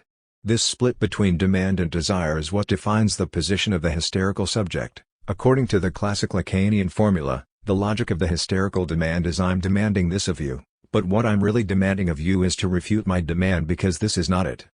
It is this intuition which is behind the ill-famed male chauvinist wisdom that woman is a whore. Woman is a whore because we never really know what she means. For example, she says no to our advances, but we can never be sure that this no does not really mean a WS. An appeal to an even more aggressive approach. In this case, her real desire is the very opposite of her demand. In other words, woman is a whore is a vulgar version of the unanswerable Freudian question was will das Weib? What does the woman want?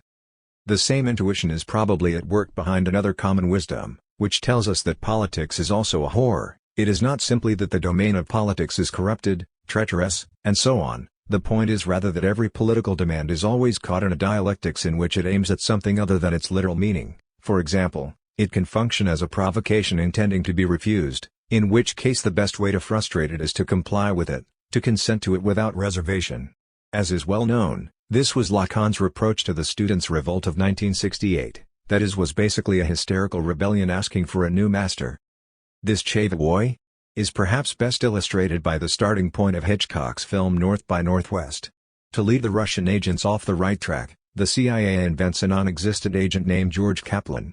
Rooms are reserved for him in hotels, phone calls are made in his name, plane tickets purchased, and so on, all this to convince the Russian agents that Kaplan really exists, when in reality it is just a void, a name without a bearer. At the beginning of the film the hero, an ordinary American named Roger O. Thornhill, finds himself in the lounge of a hotel under observation by the Russians because the mysterious Kaplan is supposed to be staying there. A hotel clerk enters the lounge saying, "Phone call for Mr. Kaplan. Is Mr. Kaplan here?" Exactly at that same moment, by pure coincidence, Thornhill makes a sign to this clerk, wanting to send a telegram to his mother. The Russians who are overseeing the scene mistake him for Kaplan. When he wants to leave the hotel they kidnap him, take him to a lonely villa, and ask him to tell them all about his espionage work. Of course, Thornhill knows nothing about it, but his professions of innocence pass for a double game. Where lies the, one might call it, psychologically convincing nature of this scene, based nevertheless on an almost unbelievable coincidence? Thornhill's situation corresponds to a fundamental situation of a human being as a being of language, parliter, to use Lacan's condensed writing. The subject is always fastened, pen, to a signifier which represents him for the other, and through this pinning he is loaded with a symbolic mandate. He is given a place in the inner subjective network of symbolic relations.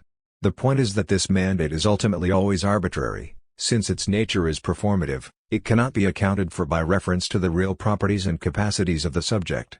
So, loaded with this mandate, the subject is automatically confronted with a certain chevioi, with the question of the other. The other is addressing him as if he himself possesses the answer to the question of why he is this mandate, but the question is, of course, unanswerable. The subject does not know why he is occupying this place in the symbolic network. His own answer to this chevioi of the other can only be the hysterical question, why am I what I'm supposed to be, why have I this mandate? Why am I, a teacher, a master, a king, or George Kaplan? Briefly, why am I what you, the big other, are saying that I am? And the final moment of the psychoanalytic process is, for the analysand, precisely when he gets rid of this question, that is, when he accepts his being as non-justified by the big other. This is why psychoanalysis began with the interpretation of hysterical symptoms, why its native soil was the experience of female hysteria. In the last resort, what is hysteria if not precisely the effect and testimony of a failed interpolation? What is the hysterical question if not an articulation of the incapacity of the subject to fulfill the symbolic identification, to assume fully and without restraint the symbolic mandate? Lacan formulates the hysterical question as a certain why am I what you're telling me that I am? That is, which is that surplus object in me that caused the other to interpellate me, to hail me as king, master, wife? 10. The hysterical question opens the gap of what is in the subject more than the subject, of the object in subject which resists interpolation - subordination of the subject, its inclusion in the symbolic network. Perhaps the strongest artistic depiction of this moment of hystericization is Rossetti's famous painting Ecce Ancilla Domini, showing Mary at the very moment of interpolation, when the archangel Gabriel reveals to her her mission, to conceive immaculately and to give birth to the Son of God. How does Mary react to this astonishing message, to this original Hail Mary? The painting shows her frightened, with a bad conscience, withdrawing from the archangel into a corner, as if asking herself, why was I selected for this stupid mission? Why me? What does this repulsive ghost really want of me? The exhausted, pale face and the dark-eyed teeth are telltale enough. We have before us a woman with a turbulent sex life, a licentious sinner, in short, an Eve-like figure, and the painting depicts Eve interpolated into Mary, her hysterical reaction to it. Martin Scorsese's film The Last Temptation of Christ goes a step further in this direction. Its theme is simply the hystericization of Jesus Christ himself. It shows us an ordinary, carnal, passionate man discovering gradually, with fascination and horror, that he is the Son of God, bearer of the dreadful but magnificent mission to redeem humanity through his sacrifice. The problem is that he cannot come to terms with this interpolation. The meaning of his temptations lies precisely in the hysterical resistance to his mandate, in his doubts about it, in his attempts to evade it even when he is already nailed to the cross. 11. The Jew and Antigone.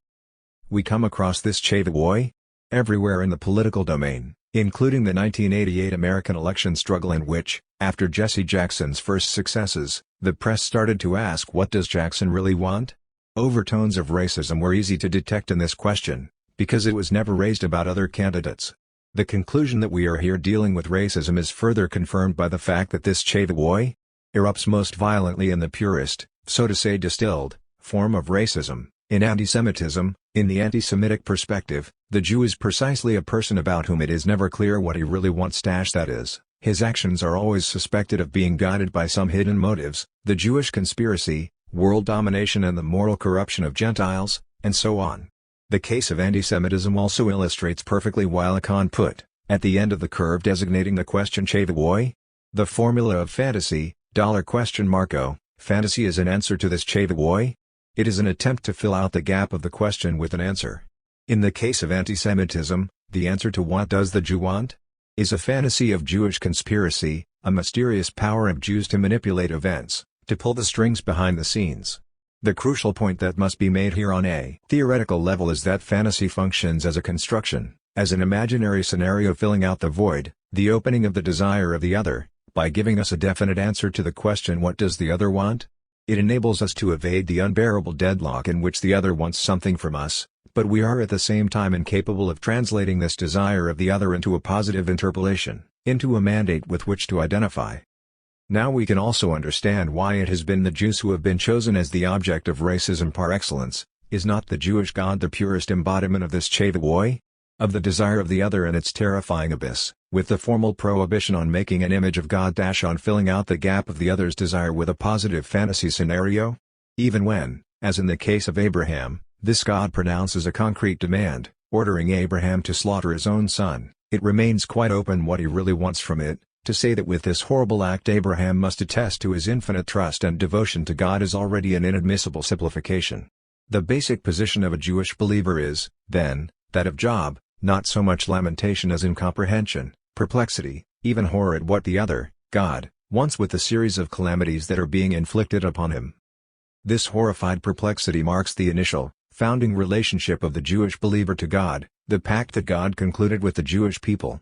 The fact that Jews perceive themselves as the chosen people has nothing to do with a belief in their superiority. They do not possess any special qualities. Before the pact with God they were a people like any other, no more and no less corrupted, living their ordinary life, when suddenly, like a traumatic flash, they came to know, through Moses, that the other had chosen them. The choice was thus not at the beginning. It did not determine the original character of the Jews. To use Kripkean terminology again, it has nothing to do with their descriptive features. Why were they chosen? Why did they suddenly find themselves occupying the position of a debtor towards God? What does God really want from them? The answer is, to repeat the paradoxical formula of the prohibition of incest, impossible and prohibited at the same time. In other words, the Jewish position could be denoted as a position of God beyond, or prior to, the holy, in contrast to the pagan affirmation of the holy as prior to God's. This strange God that occludes the dimension of the holy is not the philosopher's God, the rational manager of the universe rendering impossible sacred ecstasy as a means of communication with him. It is simply the unbearable point of the desire of the other, of the gap, the void in the other concealed by the fascinating presence of the holy. Jews persist in this enigma of the other's desire, in this traumatic point of pure chavoi, which provokes an unbearable anxiety insofar as it cannot be symbolized, gentrified, through sacrifice or loving devotion. It is precisely at this level that we should situate the break between Christianity and the Jewish religion, the fact that in contrast to the Jewish religion of anxiety, Christianity is a religion of love. The term love is to be conceived here as articulated in Lacanian theory, that is, in its dimension of fundamental deception. We try to fill out the unbearable gap of chavoi, the opening of the other's desire, by offering ourselves to the other as the object of its desire. In this sense love is, as Lacan pointed out, an interpretation of the desire of the other. The answer of love is I am what is lacking in you, with my devotion to you, with my sacrifice for you, I will fill you out, I will complete you. The operation of love is therefore double. The subject fills in his own lack by offering himself to the other as the object filling out the lack in the other. Love's deception is that this overlapping of two lacks annuls lack as such in a mutual completion. Christianity is therefore to be conceived as an attempt to gentrify the Jewish chavoi through the act of love and sacrifice. The greatest possible sacrifice, the crucifixion, the death of the Son of God, is precisely the final proof that God Father loves us with an all-embracing, infinite love, thereby delivering us from the anxiety of chavoi. The Passion of Christ, this fascinating image which cancels all other images, this fantasy scenario which condenses all the libidinal economy of the Christian religion, acquires its meaning only against the background of the unbearable enigma of the desire of the other, God. We are, of course, far from implying that Christianity entails a kind of return to the pagan relationship of man to God. That this is not so is already attested by the fact that, contrary to superficial appearance, Christianity follows the Jewish religion in including the dimension of the holy. What we do find in Christianity is something of quite another order, the idea of the saint, which is the exact opposite of the priest in service of the holy. The priest is a functionary of the holy. There is no holy without its officials, without the bureaucratic machinery supporting it, organizing its ritual, from the Aztecs' official of human sacrifice to the modern sacred state or army rituals. The saint, on the contrary, occupies the place of objet patie, of pure object, of somebody undergoing radical subjective destitution. He enacts no ritual, he conjures nothing, he just persists in his inert presence. We can now understand why Lacan saw in Antigone a forerunner of Christ's sacrifice. In her persistence, Antigone is a saint, definitely not priestess.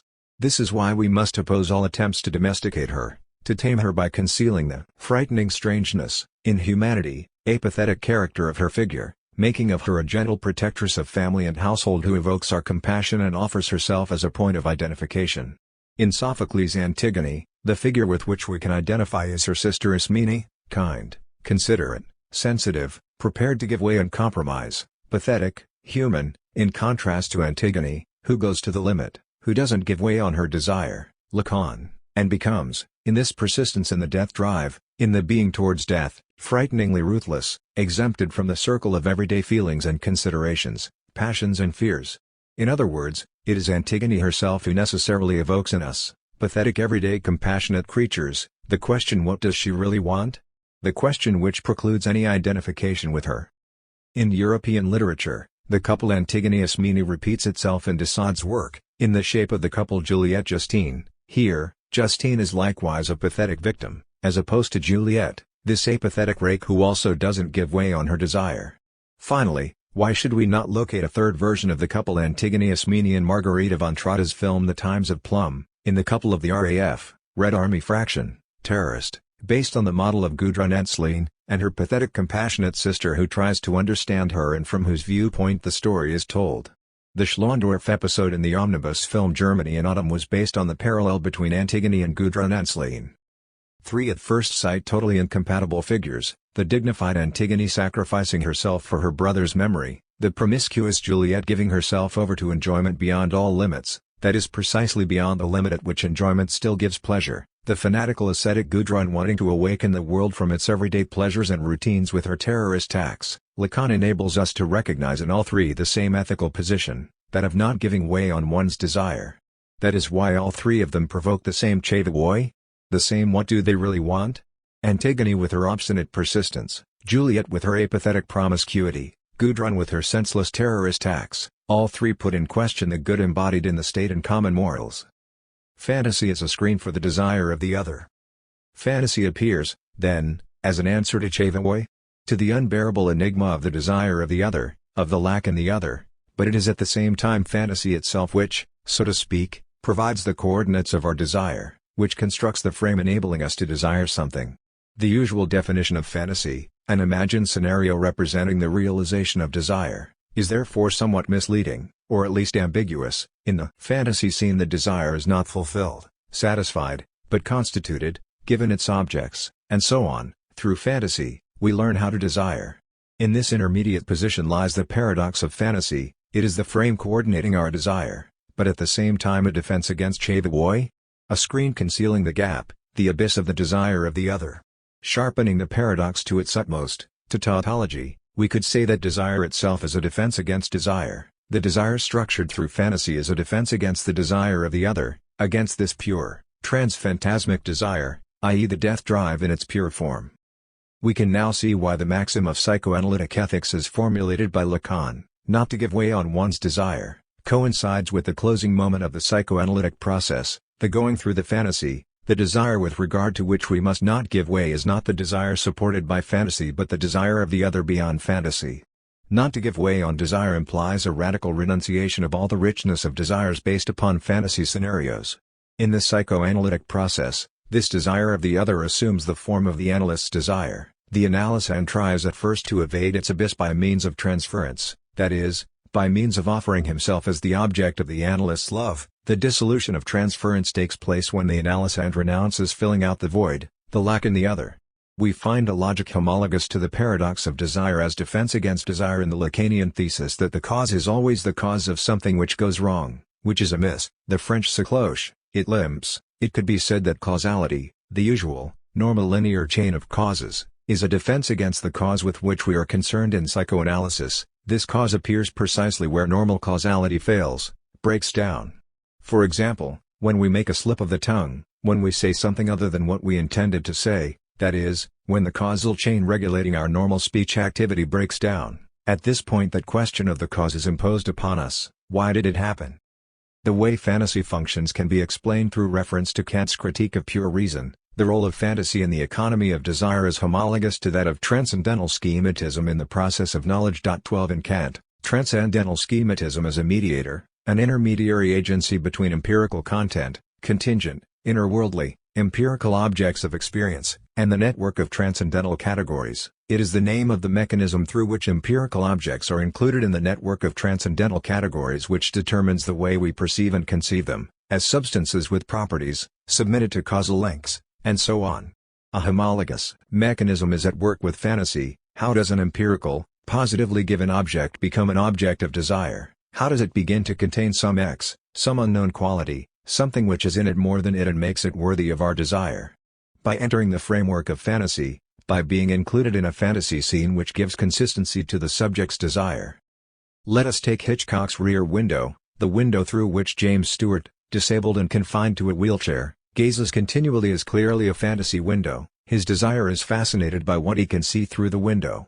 And the problem of the unfortunate Grace Kelly is that by proposing to him she acts as an obstacle, a stain disturbing his view through the window, instead of fascinating him with her beauty.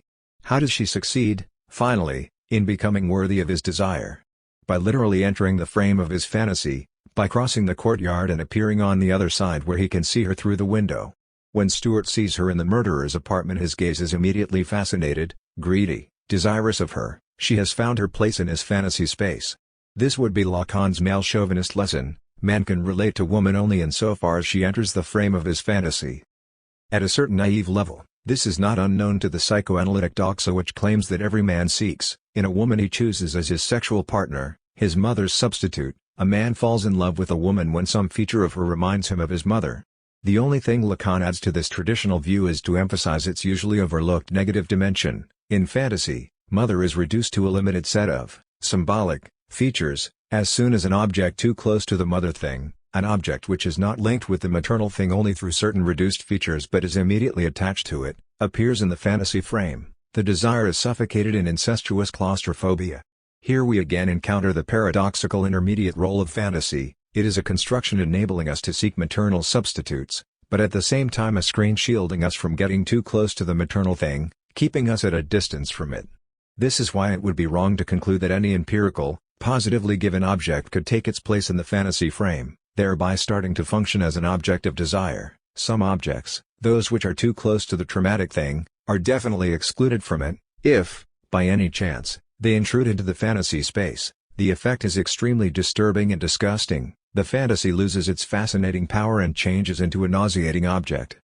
Again Hitchcock, this time in Vertigo, offers us an example of such a transformation. The hero, James Stewart again, is passionately in love with Madeline and follows her to a museum where she admires the portrait of Charlotte, a long-dead woman with whom Madeline identifies. To play a practical joke on him, his everyday maternal friend, an amateur painter, sets up an unpleasant surprise for him. She paints an exact copy of Charlotte's portrait with white lace dress, a bunch of red flowers in her lap, and so on, but instead of Charlotte's fatally beautiful face she puts her own common face with spectacles. The effect is terrifying, depressive, broken and disgusted. Stewart leaves her. We find the same procedure in Hitchcock's Rebecca, where Joan Fontaine, to charm her husband, whom she supposes to be still in love with his late wife, Rebecca, appears at a formal reception in a gown Rebecca once wore on a similar occasion. The effect is again grotesque and the husband drives her furiously away. It is clear, then, why Lacan developed his graph of desire apropos of Shakespeare's Hamlet. Is not Hamlet, in the last analysis, a drama of failed interpolation?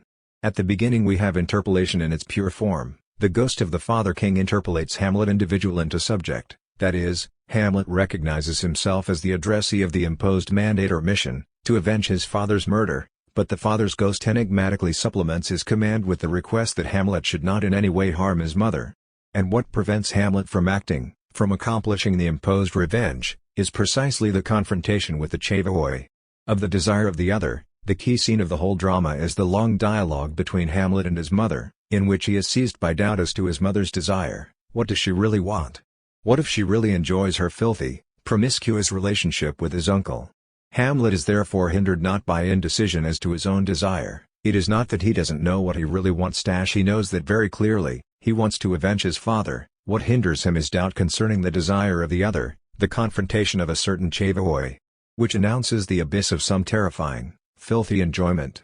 If the name of the father functions as the agency of interpolation, of symbolic identification, the mother's desire, with its fathomless chavoi, marks a certain limit at which every interpolation necessarily fails. The inconsistent other of jouissance. In this way we have already reached the fourth, last, complete form of the graph of desire, because what is added in this last form is a new vector of enjoyment, jouissance, intersecting the vector of the symbolically structured desire. The complete graph is thus divided into two levels, which can be designated as the level of meaning and the level of enjoyment.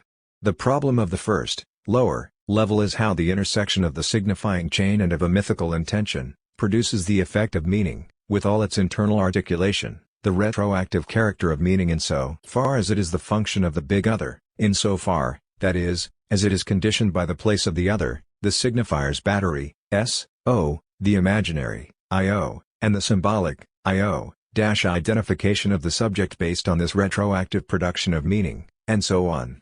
The problem of the second, upper, level is what happens when this very field of the signifier's order, of the big other, is perforated, penetrated by a pre-symbolic, real, stream of enjoyment. What happens when the pre-symbolic substance, the body is materialized, incarnated enjoyment, becomes enmeshed in the signifier's network? Its general result is clear: by being filtered through the sieve of the signifier, the body is submitted to castration, enjoyment is evacuated from it, the body survives as dismembered, mortified. In other words, the order of the signifier, the big other, and that of enjoyment, the thing as its embodiment, are radically heterogeneous, inconsistent. Any accordance between them is structurally impossible. This is why we find on the left-hand side of the upper level of the graph, at the first point of intersection between enjoyment and signifier, SO, the signifier of the lack in the other, of the inconsistency of the other. As soon as the field of the signifier is penetrated by enjoyment, it becomes inconsistent, porous, perforated. The enjoyment is what cannot be symbolized. Its presence in the field of the signifier can be detected only through the holes and inconsistencies of this field, so the only possible signifier of enjoyment is the signifier of the lack in the other, the signifier of its inconsistency. Today, it is a commonplace that the Lacanian subject is divided, crossed out, identical to a lack in a signifying chain. However, the most radical dimension of Lacanian theory lies not in recognizing this fact but in realizing that the big other, the symbolic order itself, is also crossed out, by a fundamental impossibility, structured around an impossible/traumatic kernel, around a central lack. Without this lack in the other would be a closed structure, and the only possibility open to the subject would be his radical alienation in the other. So it is precisely this lack in the other which enables the subject to achieve a kind of de-alienation called by Lacan separation, not in the sense that the subject experiences that now he is separated forever from the object by the barrier of language, but that the object is separated from the other itself, that the other itself hasn't got the final answer, that is to say, is in itself blocked, desiring, that there is also a desire of the other. This lack in the other gives the subject, so to speak, a breathing space. It enables him to avoid the total alienation in the signifier, not by filling out his lack but by allowing him to identify himself, his own lack, with the lack in the other. The three levels of the descending vector on the left side of the graph can thus be conceived in view of the logic that regulates their succession.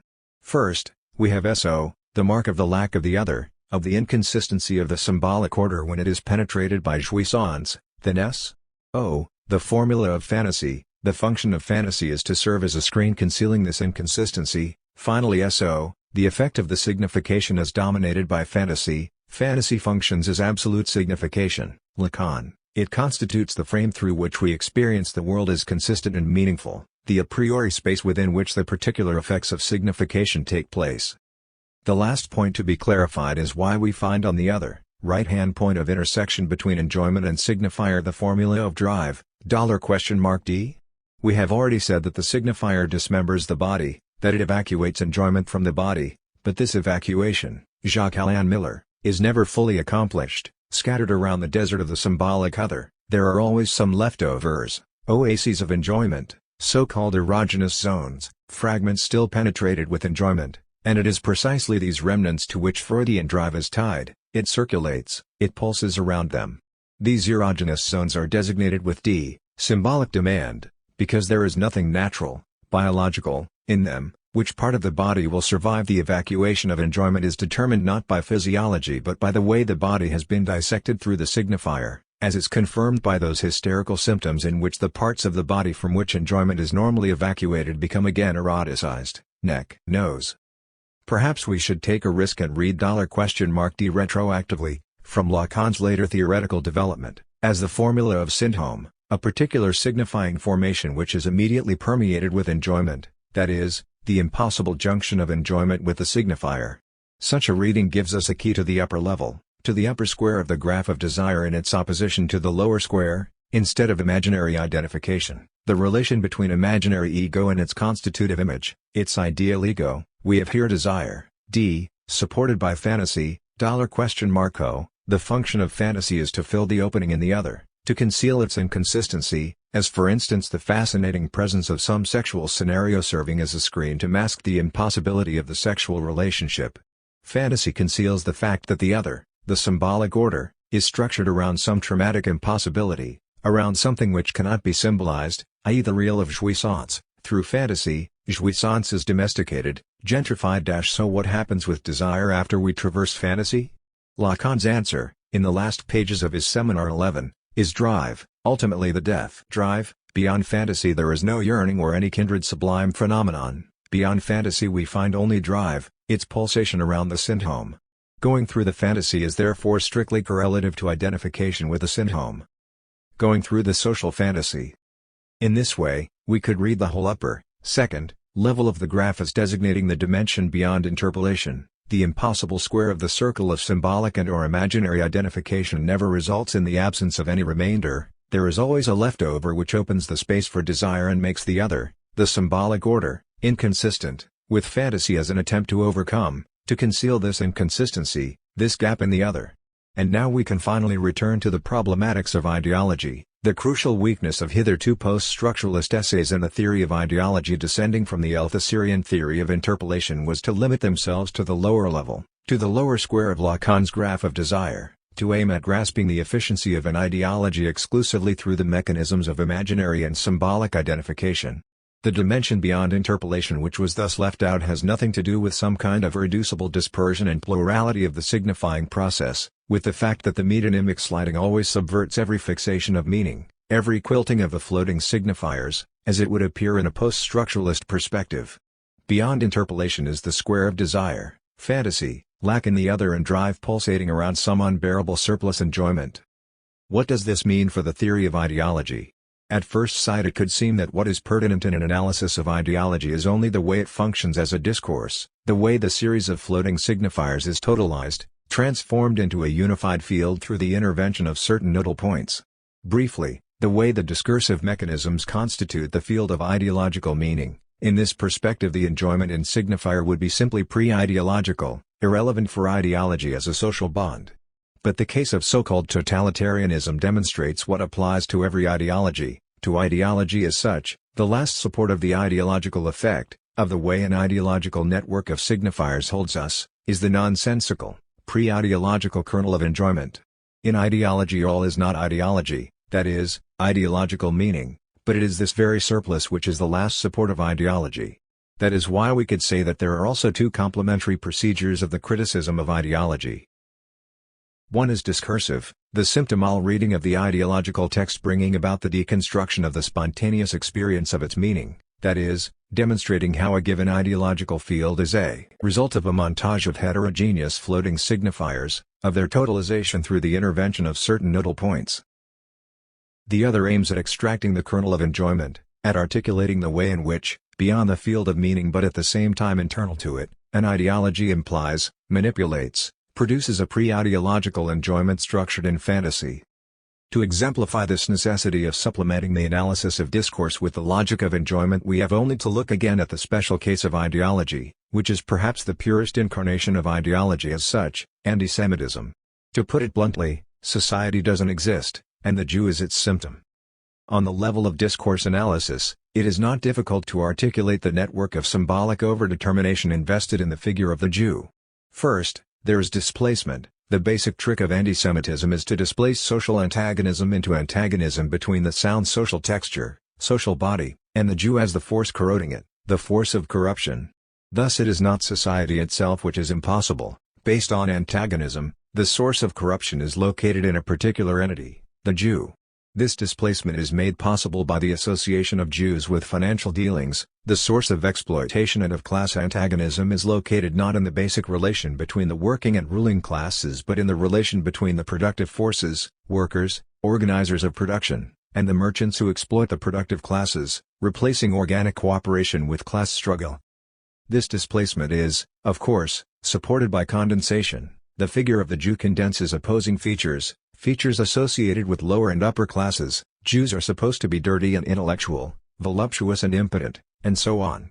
What gives energy, so to speak, to the displacement is therefore the way the figure of the Jew condenses a series of heterogeneous antagonisms: economic, Jew as profiteer; political, Jew as schemer, retainer of a secret power; moral religious, Jew as corrupt anti-Christian; sexual, Jew as seducer of our innocent girls. In short, it can easily be shown how the figure of the Jew is a symptom in the sense of a coded message, a cipher, a disfigured representation of social antagonism. By undoing this work of displacement/condensation, we can determine its meaning.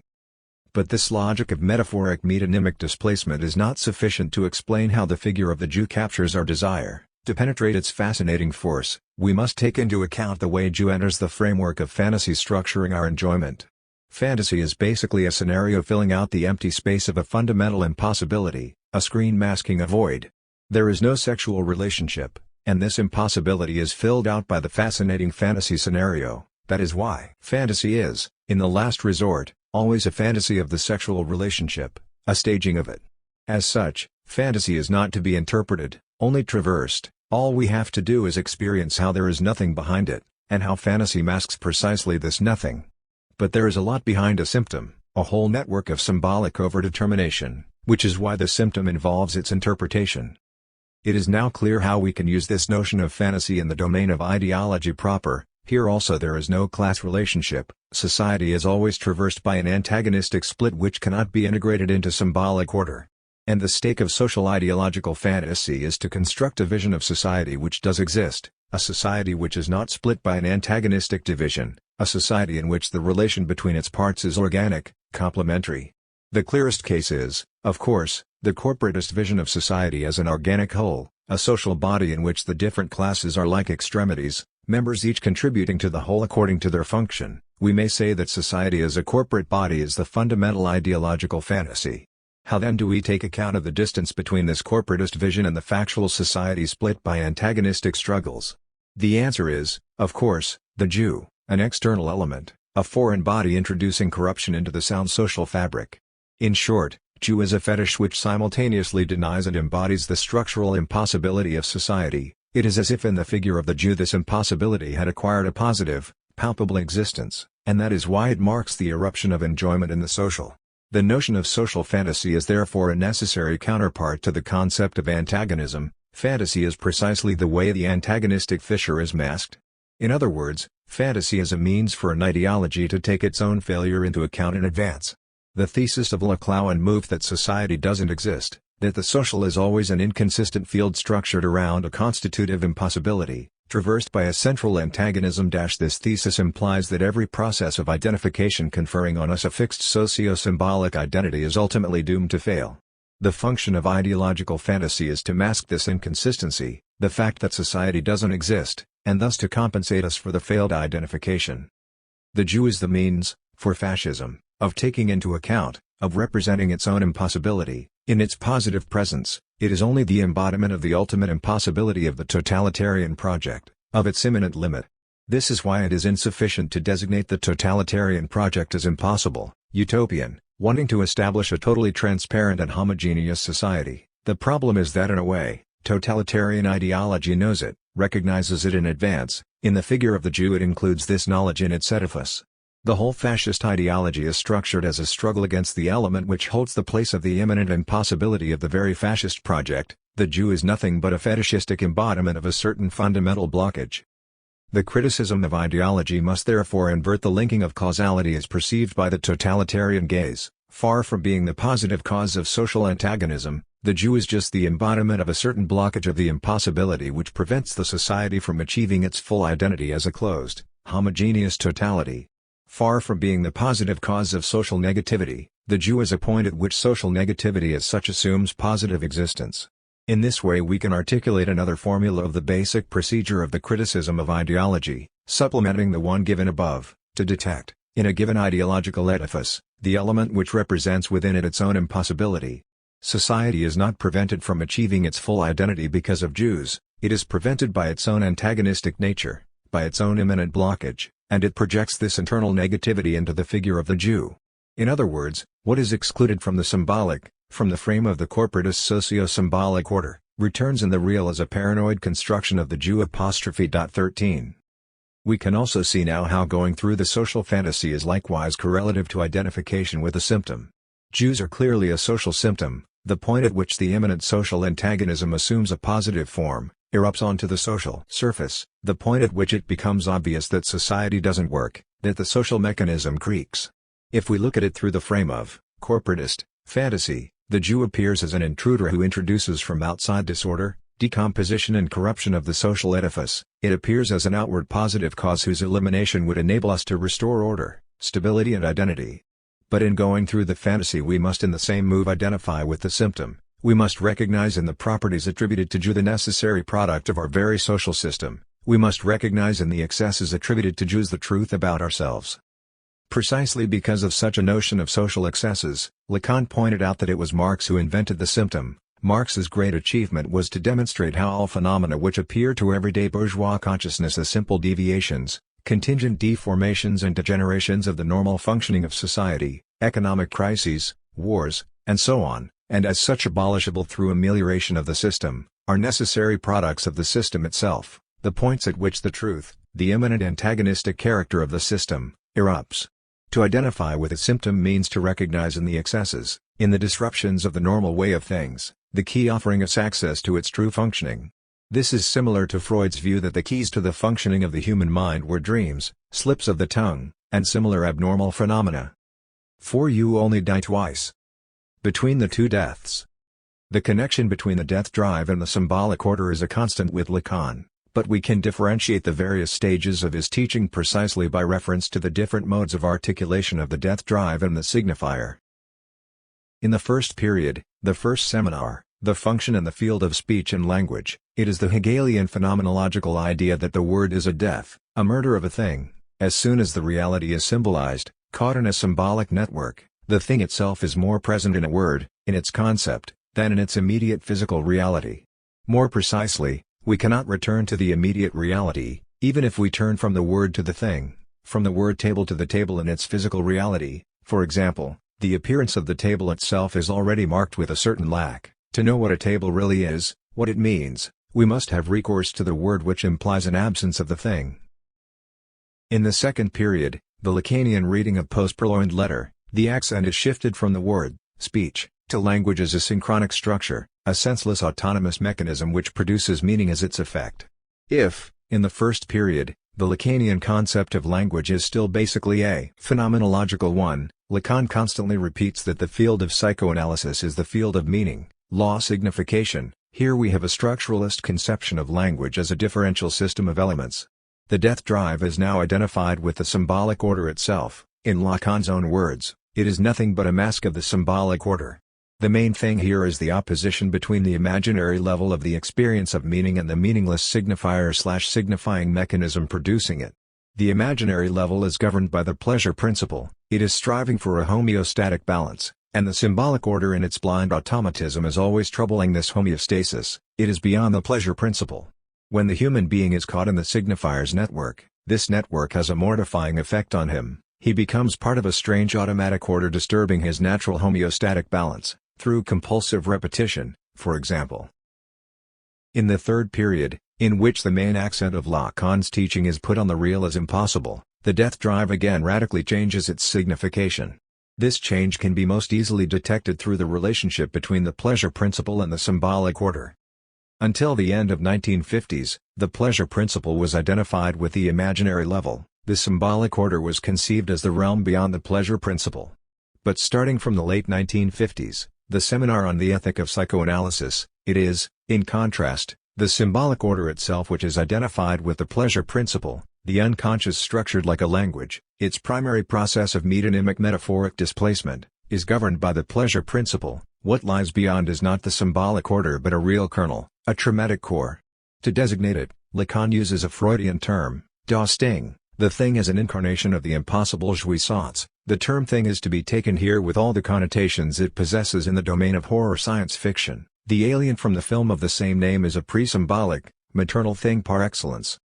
The symbolic order is striving for a homeostatic balance, but there is in its kernel, at its very center, some strange, traumatic element which cannot be symbolized, integrated into the symbolic order, the thing.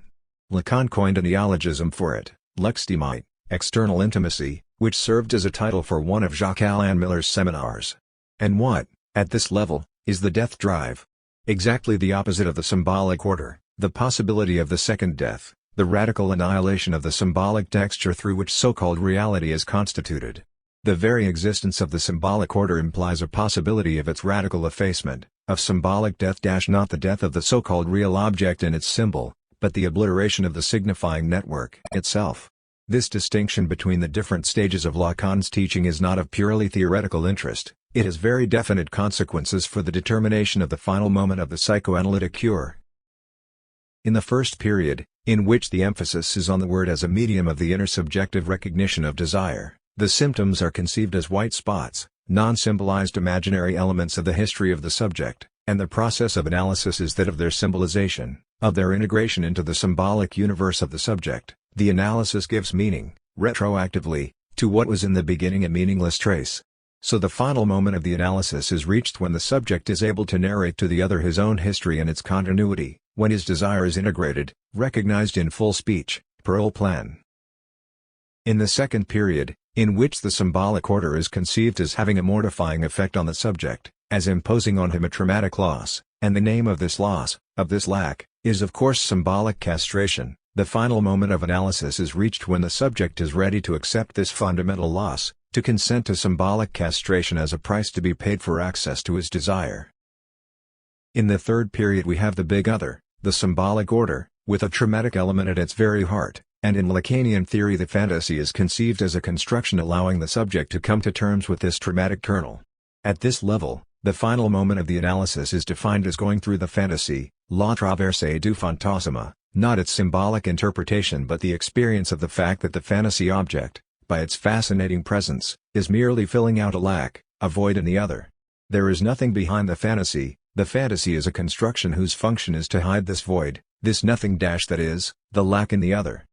The crucial element of this third period of Lacan's teaching is therefore the shift of emphasis from the symbolic to the real. To exemplify it, let us take the notion of the knowledge in the real. The idea that nature knows its own laws and behaves accordingly. We all know the classical, archetypal cartoon scene, a cat approaches the edge of the precipice but she does not stop, she proceeds calmly, and although she is already hanging in the air, without ground under her feet, she does not fall. When does she fall? The moment she looks down and becomes aware of the fact that she is hanging in the air. The point of this nonsense accident is that when the cat is walking slowly in the air, it is as if the real has for a moment forgotten its knowledge. When the cat finally looks down, she remembers that she must follow the laws of nature and falls. This is basically the same logic as in the already mentioned dream, reported in Freud's interpretation of dreams, of a father who does not know that he is dead. The point is again that because he does not know that he is dead, he continues to live, he must be reminded of his death or, to give this situation a comical twist, he is still living because he has forgotten to die. That is how the phrase memento mori should be read, don't forget to die. This brings us back to the distinction between the two deaths. Because of lack of knowledge, the father in Freud's dream is still living, although he is already dead. In a way, everybody must die twice. That is the Hegelian theory of repetition in history. When Napoleon lost for the first time and was consigned to Elba, he did not know that he was already dead, that his historical role was finished, and he had to be reminded of it through his second defeat at Waterloo. At this point, when he died for the second time, he was really dead. The stimulus for this idea of a second death came from the Marquis de Sade, the Sadian notion of a radical, absolute crime that liberates nature's creative force, as elaborated in the Pope's long speech in the 5th volume of Juliet, implies a distinction between the two deaths, natural death, which is a part of the natural cycle of generation and corruption, of nature's continual transformation, and absolute death, the destruction, the eradication, of the cycle itself, which then liberates nature from its own laws and opens the way for the creation of new forms of life ex nihilo. This difference between the two deaths can be linked with the Sadian fantasy revealed by the fact that in his work his victim is, in a certain sense, indestructible. She can be endlessly tortured and can survive it, she can endure any torment and still retain her beauty. It is as though, above and beyond her natural body, a part of the cycle of generation and corruption, and thus above and beyond her natural death, she possessed another body, a body composed of some other substance, one accepted from the vital cycle, a sublime body. 1. Today, we can find this same fantasy at work in various products of mass culture, for example in animated cartoons. Consider Tom and Jerry, cat and mouse. Each is subjected to frightful misadventures. The cat is stabbed, dynamite goes off in his pocket, he is run over by a steamroller and his body is flattened into a ribbon, and so forth. But in the next scene he appears with his normal body and the game begins again. It is as though he possessed another indestructible body. Or take the example of video games, in which we deal, literally, with the differences between the two deaths. The usual rule of such games is that the player, or, more precisely, the figure representing him in the game, possesses several lives, usually 3. He is threatened by some danger, a monster who can eat him, for example, and if the monster catches him he loses a life, but if he reaches his goal very swiftly he earns one or several supplementary lives. The whole logic of such games is therefore based on the difference between the two deaths, between the death in which I lose one of my lives and the ultimate death in which I lose the game itself. Lacan conceives this difference between the two deaths as the difference between real, biological, death and its symbolization, the settling of accounts, the accomplishment of symbolic destiny, deathbed confession in Catholicism, for example. This gap can be filled in various ways. It can contain either sublime beauty or fearsome monsters. In Antigone's case, her symbolic death, her exclusion from the symbolic community of the city, precedes her actual death and imbues her character with sublime beauty, whereas the ghost of Hamlet's father represents the opposite case, actual death unaccompanied by symbolic death, without a settling of accounts, which is why he returns as a frightful apparition until his debt has been repaid. This place between the two deaths, a place of sublime beauty as well as terrifying monsters, is the site of Das Sting, of the real traumatic kernel in the midst of symbolic order. This place is opened by symbolization/historicization. The process of historicization implies an empty place, a non-historical kernel around which the symbolic network is articulated. In other words, human history differs from animal evolution precisely by its reference to this non-historical place, a place which cannot be symbolized, although it is retroactively produced by the symbolization itself. As soon as brute, pre-symbolic reality is symbolized/historicized, it secretes, it isolates the empty, indigestible place of the thing. It is this reference to the empty place of the thing which enables us to conceive the possibility of a total, global annihilation of the signifier's network. The second death, the radical annihilation of nature's circular movement, is conceivable only insofar as this circular movement is already symbolized/historicized, inscribed, caught in the symbolic web. Absolute death, the destruction of the universe, is always the destruction of the symbolic universe. The Freudian death drive is nothing but the exact theoretical concept for this Sadian notion of the second death. The possibility of the total wipeout of historical tradition opened up by the very process of symbolization/historicization as its radical, self-destructive limit. In the whole history of Marxism, there is probably only one point at which this non-historical ex-timate kernel of history was touched, at which the reflection of history was brought to the death drive as its degree zero. Theses on the Philosophy of History, the last text by Walter Benjamin, fellow traveler of the Frankfurt School. The reason for this is of course that it was again Benjamin who, a unique case in Marxism, conceived history as a text, as series of events which will have been their meaning, their historical dimension, is decided afterwards, through their inscription in the symbolic network. Revolution as repetition. These theses themselves occupy an ex-timate place. They are like a strange body resisting insertion not only in the frame of the Frankfurt School but in the very continuity of Benjamin's thought. That is to say, one usually conceives Benjamin's development as a gradual approach to Marxism. In this continuity, the theses make a clear incision. There, at the very end of his theoretical, and physical, activity, emerges suddenly the problem of theology. Historical materialism can triumph only if it enlists the services of theology. Here is the famous first thesis. The story is told of an automaton constructed in such a way that it could play a winning game of chess, answering each move of an opponent with a countermove. A puppet in Turkish attire and with a hookah in its mouth sat before a chessboard placed on a large table.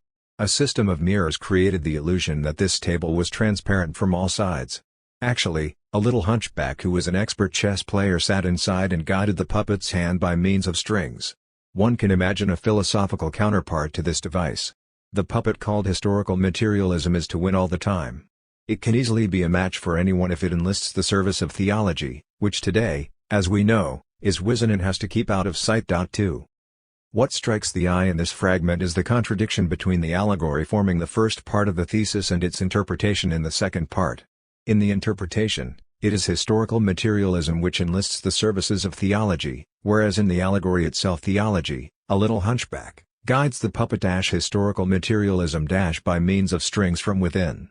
This contradiction is of course the very contradiction between allegory and its meaning, ultimately between signifier and the signified, which pretends to enlist the services of the signifier as its instrument but finds itself quickly entangled in its network. The two different levels thus traverse one another. The formal structure of Benjamin's allegory functions in exactly the same way as its content, theology in its relationship to historical materialism, which pretends simply to enlist its services but becomes more and more entangled in its strings because, if we may permit ourselves this forelust, this for-pleasure theology designates here the agency of the signifier. But let us proceed step by step. How should we conceive the theological dimension referred to by Benjamin? Theology announces here a unique experience, alluded to in the following fragment published after Benjamin's death. In Ein Gedenken, we make an experience which forbids us to conceive history in a fundamentally atheological way.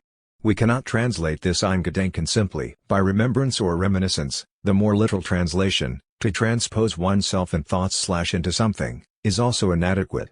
Although it is really a kind of appropriation of the past which is at stake here, we cannot conceive Ein Gedenken in an adequate way as long as we stay within the field of hermeneutics. Benjamin's aim is quite the opposite of the fundamental guidance of hermeneutical understanding, to locate the interpreted text into the totality of its epoch. What Benjamin has in mind is, on the contrary, the isolation of a piece of the past from the continuity of history. Blasting a specific life out of the era or a specific work out of the life work. Thesis 17, an interpretative procedure whose opposition to hermeneutics recalls immediately the Freudian opposition between interpretation en detail and interpretation en masse. What we must take as the object of our attention is not the dream as a whole but the separate portions of its content. 3. This refusal of the hermeneutical approach has, to be sure, nothing whatsoever to do with a simple regression to pre-hermeneutical naivete. The point is not for us to accustom ourselves to the past by abstracting our actual historical position, the place from which we are speaking. Ein Gedenken certainly is an appropriation of the past which is interested, biased towards the oppressed class. To articulate the past historically does not mean to recognize it the way it really was. Thesis 5, not man or men but the struggling, oppressed class itself as the depository of historical knowledge. Thesis 13. We would nonetheless falsify the meaning of these lines by reading them in the sense of a Nietzschean historiography, of a will to power as interpretation, as the right of the winner to write his own history, to impose his perspective by seeing in them a kind of reference to the struggle between the two classes, the ruling and the oppressed, for who will write the history? Perhaps it is so for the ruling class, but it is certainly not so for the oppressed class. Between the two, there is a fundamental asymmetry which Benjamin designates by means of two different modes of temporality, the empty, homogeneous time of continuity, proper to the reigning, official historiography, and the filled time of discontinuity, which defines historical materialism. By confining itself to the way it really was, by conceiving history as a closed, homogeneous, rectilinear, continuous course of events, the traditional historiographic gaze is a priori, formally, the gaze of those who have won. It sees history as a closed continuity of progression leading to the reign of those who rule today. It leaves out of consideration what failed in history, what has to be denied so that the continuity of what really happened could establish itself. The reigning historiography writes a positive history of great achievements and cultural treasures, whereas a historical materialist views them with cautious detachment. For without exception the cultural treasures he surveys have an origin which he cannot contemplate without horror. They owe their existence not only to the efforts of the great minds and talents who have created them, but also to the anonymous toil of their contemporaries. There is no document of civilization which is not at the same time a document of barbarism. Thesis 7. In contrast to the triumphal procession of victors exhibited by official historiography, the oppressed class appropriates the past to itself insofar as it is open, insofar as the yearning for redemption is already at work in it, that is to say, it appropriates the past insofar as the past already contains, in the form of what failed, of what was extirpated, the dimension of the future. The past carries with it a temporal index by which it is referred to redemption. Thesis 2. To accomplish the appropriation of this stifled dimension of the past insofar as it already contains the future of our own revolutionary act which, by means of repetition, redeems retroactively the past, there is a secret agreement between past generations and the present one. Our coming was expected on Earth. Thesis 2. We have to cut through the continuous flow of historical development and make a tiger's leap into the past. Thesis 14. Only here do we arrive at the fundamental asymmetry between historiographic evolutionism describing history's continuous movement and historical materialism. A historical materialist cannot do without the notion of a present which is not a transition, but in which time stands still and has come to a stop. For this notion defines the present in which he himself is writing history. Thesis 16. Thinking involves not only the flow of thoughts, but their arrest as well. Where thinking suddenly stops in a configuration pregnant with tensions, it gives that configuration a shock, by which it crystallizes into a monad. A historical materialist approaches a historical subject only where he encounters it as a monad. In this structure he recognizes the sign of a messianic cessation of happening, or, put differently, a revolutionary chance in the fight for the oppressed past. Thesis 17. Here we have the first surprise, what specifies historical materialism, in contrast to the Marxist doxa according to which we must grasp events in the totality of their interconnection and in their dialectical movement, is its capacity to arrest, to immobilize historical movement and to isolate the detail from its historical totality. It is this very crystallization, this congelation of the movement in a monad, which announces the moment of the appropriation of the past. The monad is an actual moment to which is attached directly bypassing the continuous line of evolution, the past, the contemporary revolutionary situation which conceives itself as a repetition of past failed situations, as their retroactive redemption through the success of its own exploit. The past itself is here filled out with the present. The moment of the revolutionary chance decides not only the lot of the actual revolution but also the lot of all past failed revolutionary attempts. Historical materialism wishes to retain the image of the past which unexpectedly appears to man singled out by history at a moment of danger. The danger affects both the content of the tradition and its receivers. Thesis 5. The risk of defeat of the actual revolution endangers the past itself because the actual revolutionary conjunction functions as a condensation of past missed revolutionary chances repeating themselves in the actual revolution. History is the subject of a structure whose side is not homogeneous, empty time, but time filled by the presence of the now, Jetztzeit. Thus, to Robespierre ancient Rome was a past charged with the time of the now which he blasted out of the continuum of history. The French Revolution viewed itself as Rome reincarnate. It evoked ancient Rome the way fashion evokes costumes of the past. Thesis 14. For those acquainted with the Freudian proposition that the unconscious is located outside time, all is actually said here. This filled out time, this tiger's leap into the past with which the revolutionary present is charged, announces the compulsion to repeat. The arrest of historical movement, the suspension of the temporal continuity mentioned by Benjamin, correspond precisely to the short circuit between present and past speech which characterizes the transferential situation. Why does the analysis become transformed the moment the transferential situation is analyzed through evoking the old situation, when the subject found himself with an entirely different object, one that cannot be assimilated to the present object? Because present speech, like the old speech, is placed within a parenthesis of time, within a form of time, if I can put it that way. The modulation of time being identical, the speech of the analyst, in Benjamin, of the historical materialist, happens to have the same value as the old speech. For in the monad, time stops insofar as the actual constellation is directly charged with the past constellation, in other words, insofar as we have to do with a pure repetition. Repetition is located outside time, not in the sense of some pre-logical archaism but simply in the sense of the pure signifier's synchrony. We do not have to look for the connection between past and present constellations in the diachronous time arrow. This connection reinstates itself in the form of an immediate paradigmatic short circuit. The monad is thus the moment of discontinuity, of rupture, at which the linear flow of time is suspended, arrested, coagulated, because in it resounds directly, that is to say, bypassing the linear succession of continuous time, the past which was repressed, pushed out of the continuity established by prevailing history. It is literally the point of suspended dialectics, of pure repetition where historical movement is placed within parentheses. And the only field in which we can speak of such an appropriation of the past that the present itself redeems it retroactively, where the past itself is thus included in the present, is that of the signifier. The suspension of movement is possible only as the signifier's synchrony, as the synchronization of the past with the present. We can now see what we are dealing with in the isolation of the monad from historical continuity. We isolate the signifier by placing within parentheses the totality of signification. This placing of signification within parentheses is a condition sine qua non of the short circuit between present and past. Their synchronization occurs at the level of the autonomy of the signifier. What is synchronized, superimposed, are two signifiers networks, not two meanings. Consequently, we should not be surprised to find that this insertion, Einschluss, of some past into the present texture is supported by the metaphor of the text, of history as text. If we are prepared to consider history as a text, we can say about it what some modern author said about a literary text: the past has deposed in it images which could be compared to those retained by a photographic plate. Only the future disposes of developers strong enough to make appear the picture with all its details. More than one page of Marivaux or of Rousseau attests to a meaning which their contemporary readers were unable to decipher completely. 5. Here we must refer again to Lacan, who, to explain the return of the repressed, makes use of Wiener's metaphor of the inverted temporal dimension. We see the square vanishing before we see the square. What we see in the return of the repressed is the effaced signal of something which only takes on its value in the future, through its symbolic realization, its integration into the history of the subject. Literally, it will only ever be a thing which, at the given moment of its occurrence, will have been. 6.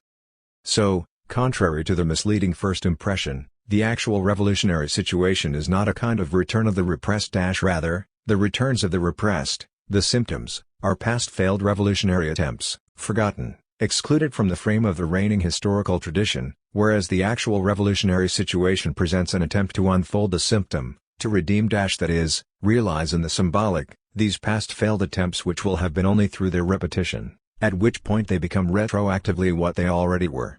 Apropos of Benjamin's theses, we can thus repeat Lacan's formula: the revolution accomplishes a tiger's leap into the past not because it is in search of a kind of support in the past, in tradition, but insofar as this past which repeats itself in the revolution comes from the future.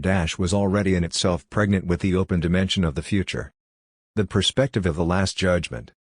At this precise point we encounter a certain surprising congruence between Benjamin and the Stalinist notion of history. As soon as we conceive history as a text, as its own history, its own narration, as something which receives its signification retroactively, and where this delay, this effect of après-coup, is inscribed in the actual event itself which, literally, is not but always will have been. We are obliged, implicitly at least, to view the historical process from the perspective of a last judgment, of a final settling of accounts, of a point of accomplished symbolization/historicization, of the end of history, when every event will receive retroactively its definitive meaning, its final place in the total narration.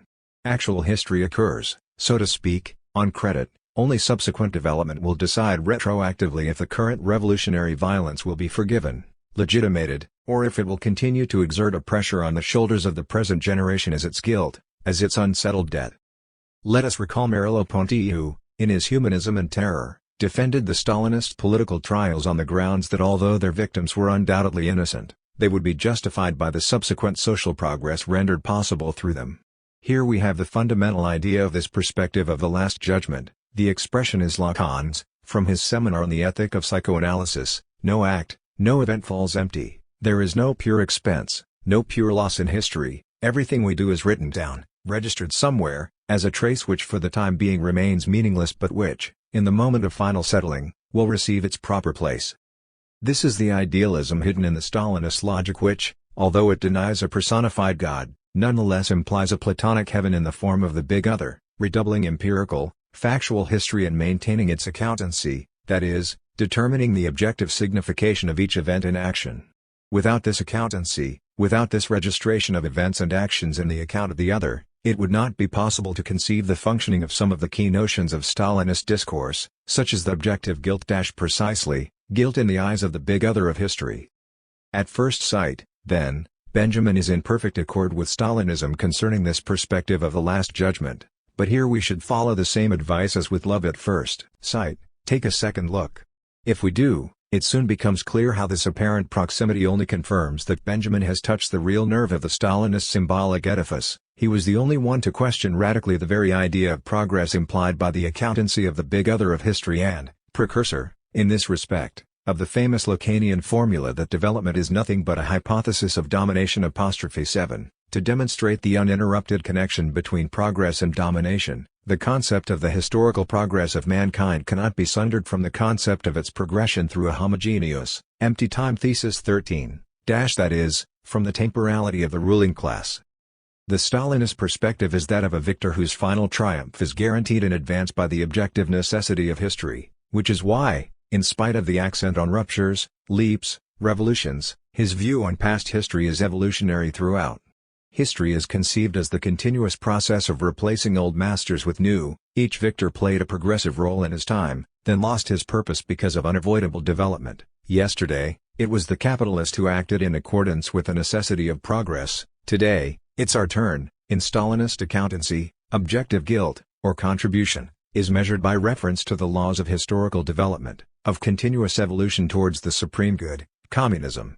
With Benjamin, in contrast, the perspective of the Last Judgment is the perspective of those who have paid the price for a series of great historical triumphs, the perspective of those who had to fail, to miss their aim, so that the series of great historical deeds could be accomplished, the perspective of hopes deceived, of all that have left in the text of history nothing but scattered, anonymous, meaningless traces on the margin of deeds whose historical greatness was attested to by the objective gaze of official historiography.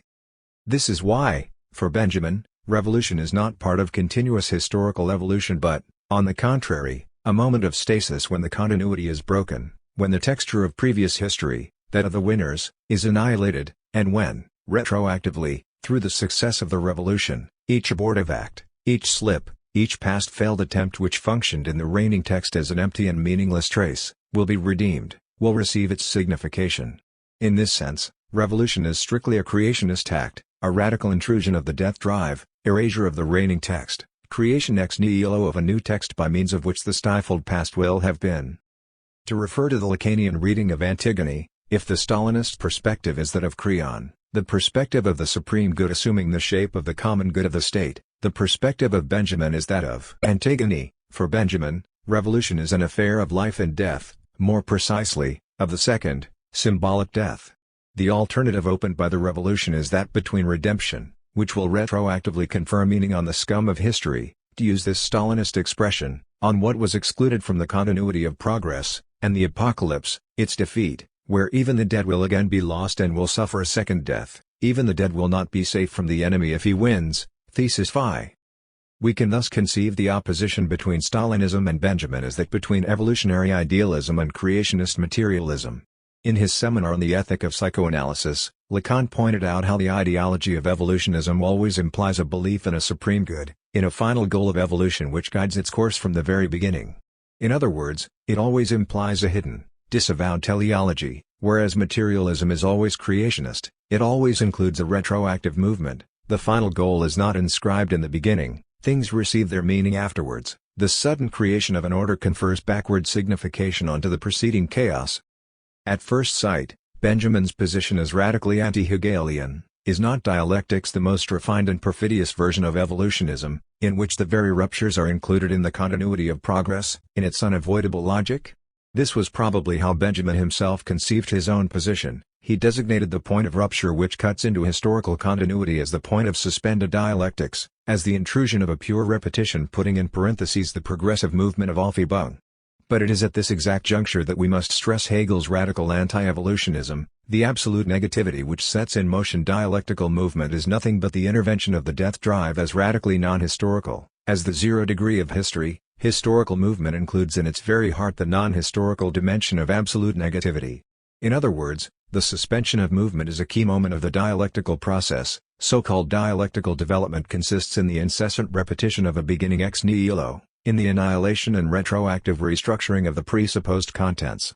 The vulgar idea of dialectical development as a continuous course of transformations by which the old dies and the new is born, in which all beckons in incessant movement. This idea of nature as a dynamic process of transformation, of generation and corruption, found everywhere from de Sade to Stalin, has nothing whatsoever to do with the Hegelian dialectical process.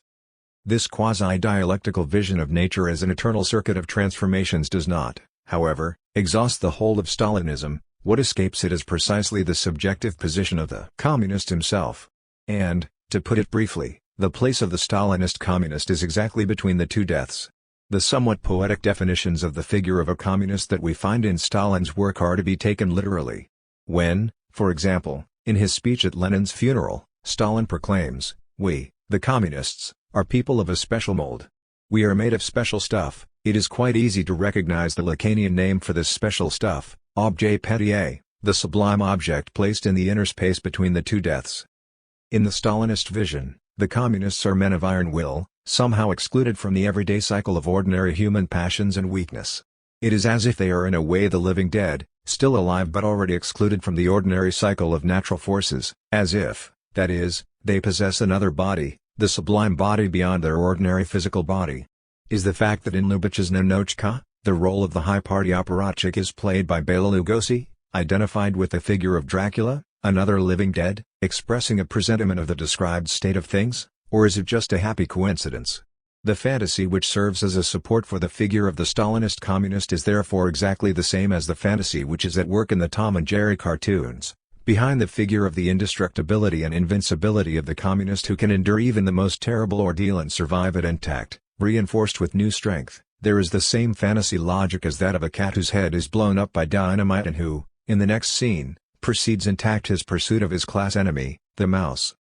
From the master to the leader. The problem is that we already find this notion of a sublime body located between the two deaths with the classical, pre-bourgeois master, for example, the king. It is as if he possesses, beyond his ordinary body, a sublime, ethereal mystical body personifying the state. 8 Where, then, lies the difference between the classical master and the totalitarian leader? The transubstantiated body of the classical master is an effect of the performative mechanism already described by Slavoj, Pascal and Marx. We, the subjects, think that we treat the king as a king because he is in himself a king, but in reality a king is a king because we treat him like one. And this fact that the charismatic power of a king is an effect of the symbolic ritual performed by his subjects must remain hidden. As subjects, we are necessarily victims of the illusion that the king is already in himself a king.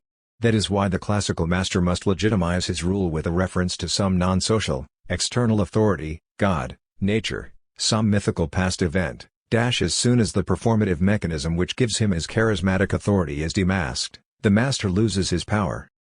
But the problem with the totalitarian leader is that he no longer needs this external point of reference to legitimize his rule.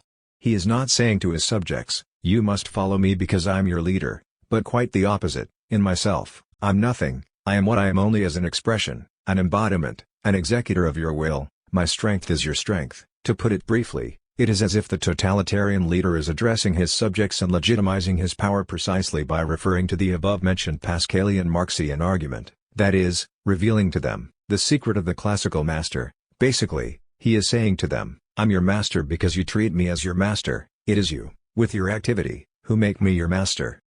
How, then, can we subvert the position of the totalitarian leader, if the classical Pascalian Marxian argument no longer works? Here the basic deception consists in the fact that the leader's point of reference, the instance to which he is referring to legitimize his rule, the people, the class, the nation, does not exist, or, more precisely, exists only through and in its fetishistic representative, the party and its leader. The misrecognition of the performative dimension runs here in the opposite direction. The classical master is master only insofar as his subjects treat him as master, but here, the people are the real people only insofar as they are embodied in their representative, the party and its leader. The formula of the totalitarian misrecognition of the performative dimension would then be as follows: the party thinks that it is the party because it represents the people's real interests, because it is rooted in the people, expressing their will, but in reality the people are the people because, or, more precisely, insofar as, they are embodied in the party. And by saying that the people do not exist as a support of the party, we do not mean the obvious fact that the majority of the people do not really support party rule. The mechanism is a little more complicated. The paradoxical functioning of the people in the totalitarian universe can be most easily detected through analysis of phrases like "the whole people supports the party." This proposition cannot be falsified because behind the form of an observation of a fact, we have a circular definition of the people. In the Stalinist universe, supporting the rule of the party is rigidly designated by the term people. It is, in the last analysis, the only feature which in all possible worlds defines the people. That is why the real member of the people is only he who supports the rule of the party. Those who work against its rule are automatically excluded from the people. They became the enemies of the people. What we have here is a somewhat crueler version of a well-known joke. My fiancée never misses an appointment with me because the moment she misses one, she is no longer my fiancée. The people always support the party because any member of the people who opposes party rule automatically excludes himself from the people. The Lacanian definition of democracy would then be a socio-political order in which the people do not exist as a unity, embodied in their unique representative. That is why the basic feature of the democratic order is that the place of power is, by the necessity of its structure, an empty place. 9 In a democratic order, sovereignty lies in the people, but what is the people if not, precisely, the collection of the subjects of power? Here we have the same paradox as that of a natural language which is at the same time the ultimate, the highest meta-language. Because the people cannot immediately govern themselves, the place of power must always remain an empty place. Any person occupying it can do so only temporarily, as a kind of surrogate, a substitute for the real impossible sovereign. Nobody can rule innocently, as Sun Tzu puts it. And in totalitarianism, the party becomes again the very subject who, being the immediate embodiment of the people, can rule innocently. It is not by accident that the real socialist countries call themselves people's democracies. Here, finally, the people exist again. It is against the background of this emptying of the place of power that we can measure the break introduced by the democratic invention. Lafore, in the history of institutions, democratic society could be determined as a society whose institutional structure includes, as a part of its normal, regular reproduction, the moment of dissolution of the socio-symbolic bond, the moment of eruption of the real, elections. Lafore interprets elections, those of formal, bourgeois democracy, as an act of symbolic dissolution of the social edifice. Their crucial feature is the one that is usually made the target for Marxist criticism of formal democracy. The fact that we take part as abstract citizens, atomized individuals, reduced to pure ones without further qualifications. At the moment of elections, the whole hierarchic network of social relations is in a way suspended. Put in parentheses, society as an organic unity ceases to exist. It changes into a contingent collection of atomized individuals, of abstract units, and the result depends on a purely quantitative mechanism of counting, ultimately on a stochastic process, some wholly unforeseeable, or manipulated, event. A scandal which erupts a few days before an election, for example, can add that 0.5% one way or the other that determines the general orientation of the country's politics over the next few years. In vain do we conceal this thoroughly irrational character of what we call formal democracy. At the moment of an election, the society is delivered to a stochastic process. Only the acceptance of such a risk, only such a readiness to hand over one's fate to a rational hazard, renders democracy possible. It is in this sense that we should read the dictum of Winston Churchill which I have already mentioned: democracy is the worst of all possible political systems, the only problem is that none of the others is better. It is true that democracy makes possible all sorts of manipulation, corruption, the rule of demagogy, and so on. But as soon as we eliminate the possibility of such deformations, we lose democracy itself, a neat example of the Hegelian universal which can realize itself only in impure, deformed, corrupted forms. If we want to remove these deformations and to grasp the universal in its intact purity, we obtain its very opposite. So-called real democracy is just another name for non-democracy. If we want to exclude the possibility of manipulation, we must verify the candidates in advance, we must introduce the difference between the true interests of the people and its contingent fluctuating opinion, subjected to all kinds of demagogy and confusion, and so on, thus finishing with what is usually called organized democracy, in which the effective elections take place before elections and where the ballot has only plebiscitary value. In short, organized democracy is a way of excluding the eruption of the real which characterizes formal democracy, the moment of dissolution of the social edifice into a purely numerical collection of atomized individuals. So although in reality there are only exceptions and deformations, the universal notion of democracy is nonetheless a necessary fiction, a symbolic fact in the absence of which effective democracy, in all the plurality of its forms, could not reproduce itself. Here Hegel is paradoxically close to Jeremy Bentham, to his theory of fictions, one of Lacan's constant references. The Hegelian universal is such a fiction as exists nowhere in reality. There, we have nothing but exceptions, but is nonetheless implied by reality itself as a point of reference conferring on it its symbolic consistency. 5. Which subject of the real? There is no meta-language. In comprehending Lacan as post-structuralist, one usually overlooks the radical break that separates him from the field of post-structuralism. Even the propositions common to the two fields obtain a totally different dimension in each.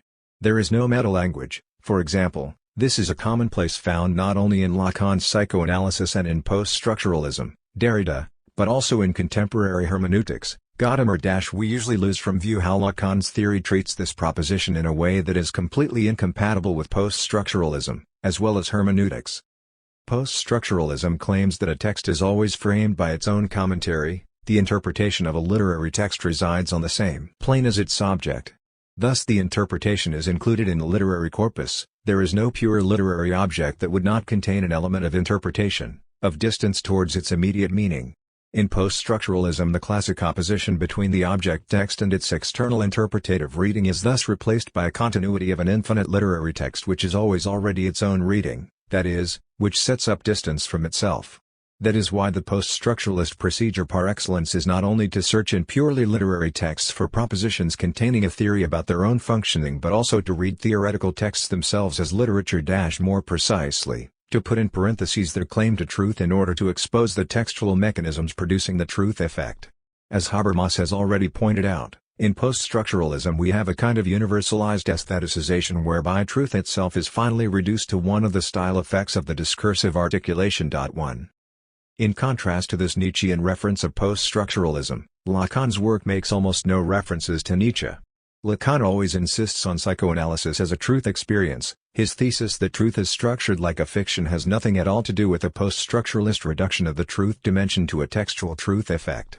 Actually, it was Levi-Strauss who, in spite of his ferocious critique of post-structuralist fashion, opened the way to a deconstructivist poeticism by reading theoretical interpretations of myths as new versions of the same myth. For example, he conceived Freud's theory of the Oedipus complex as just a new variation on the Oedipus myth.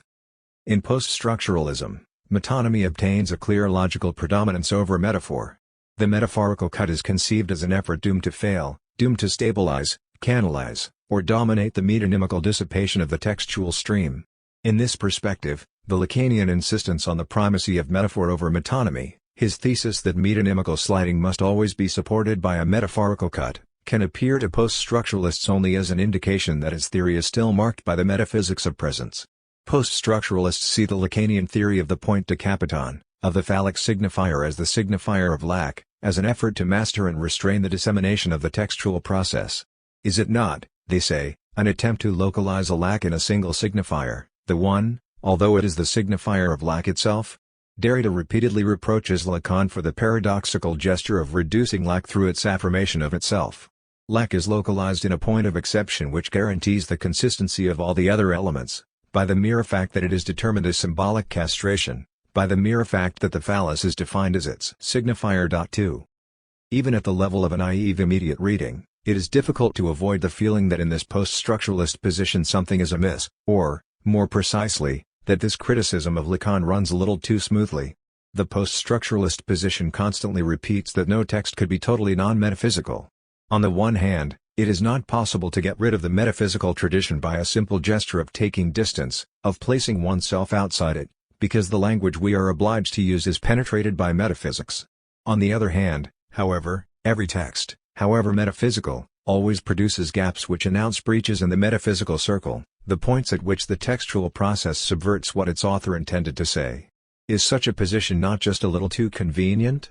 To put it more bluntly, the position from which the deconstructivist can always make sure of the fact that there is no metalanguage, that no utterance can say precisely what it intended to say, that the process of enunciation always subverts the utterance, is the position of metalanguage in its purest, most radical form. How can one not recognize, in the passionate zeal with which the post-structuralist insists that every text, his own included, is caught in a fundamental ambiguity and flooded with the dissemination of the intertextual process, the signs of an obstinate denial, in the Freudian sense of Verneinung, a barely hidden acknowledgement of the fact that one is speaking from a safe position, a position not menaced by the decentered textual process. That is why post-structuralist poeticism is ultimately affected.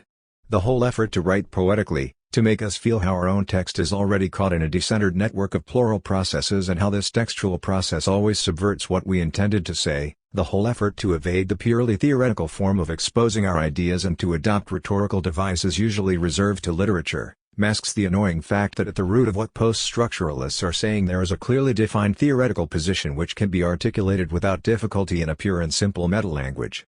The grand post-structuralist assumption is that the classic reduction of rhetorical devices to external means which do not concern the signified contents is illusory. The so-called stylistic devices already determine the inner notional contents themselves.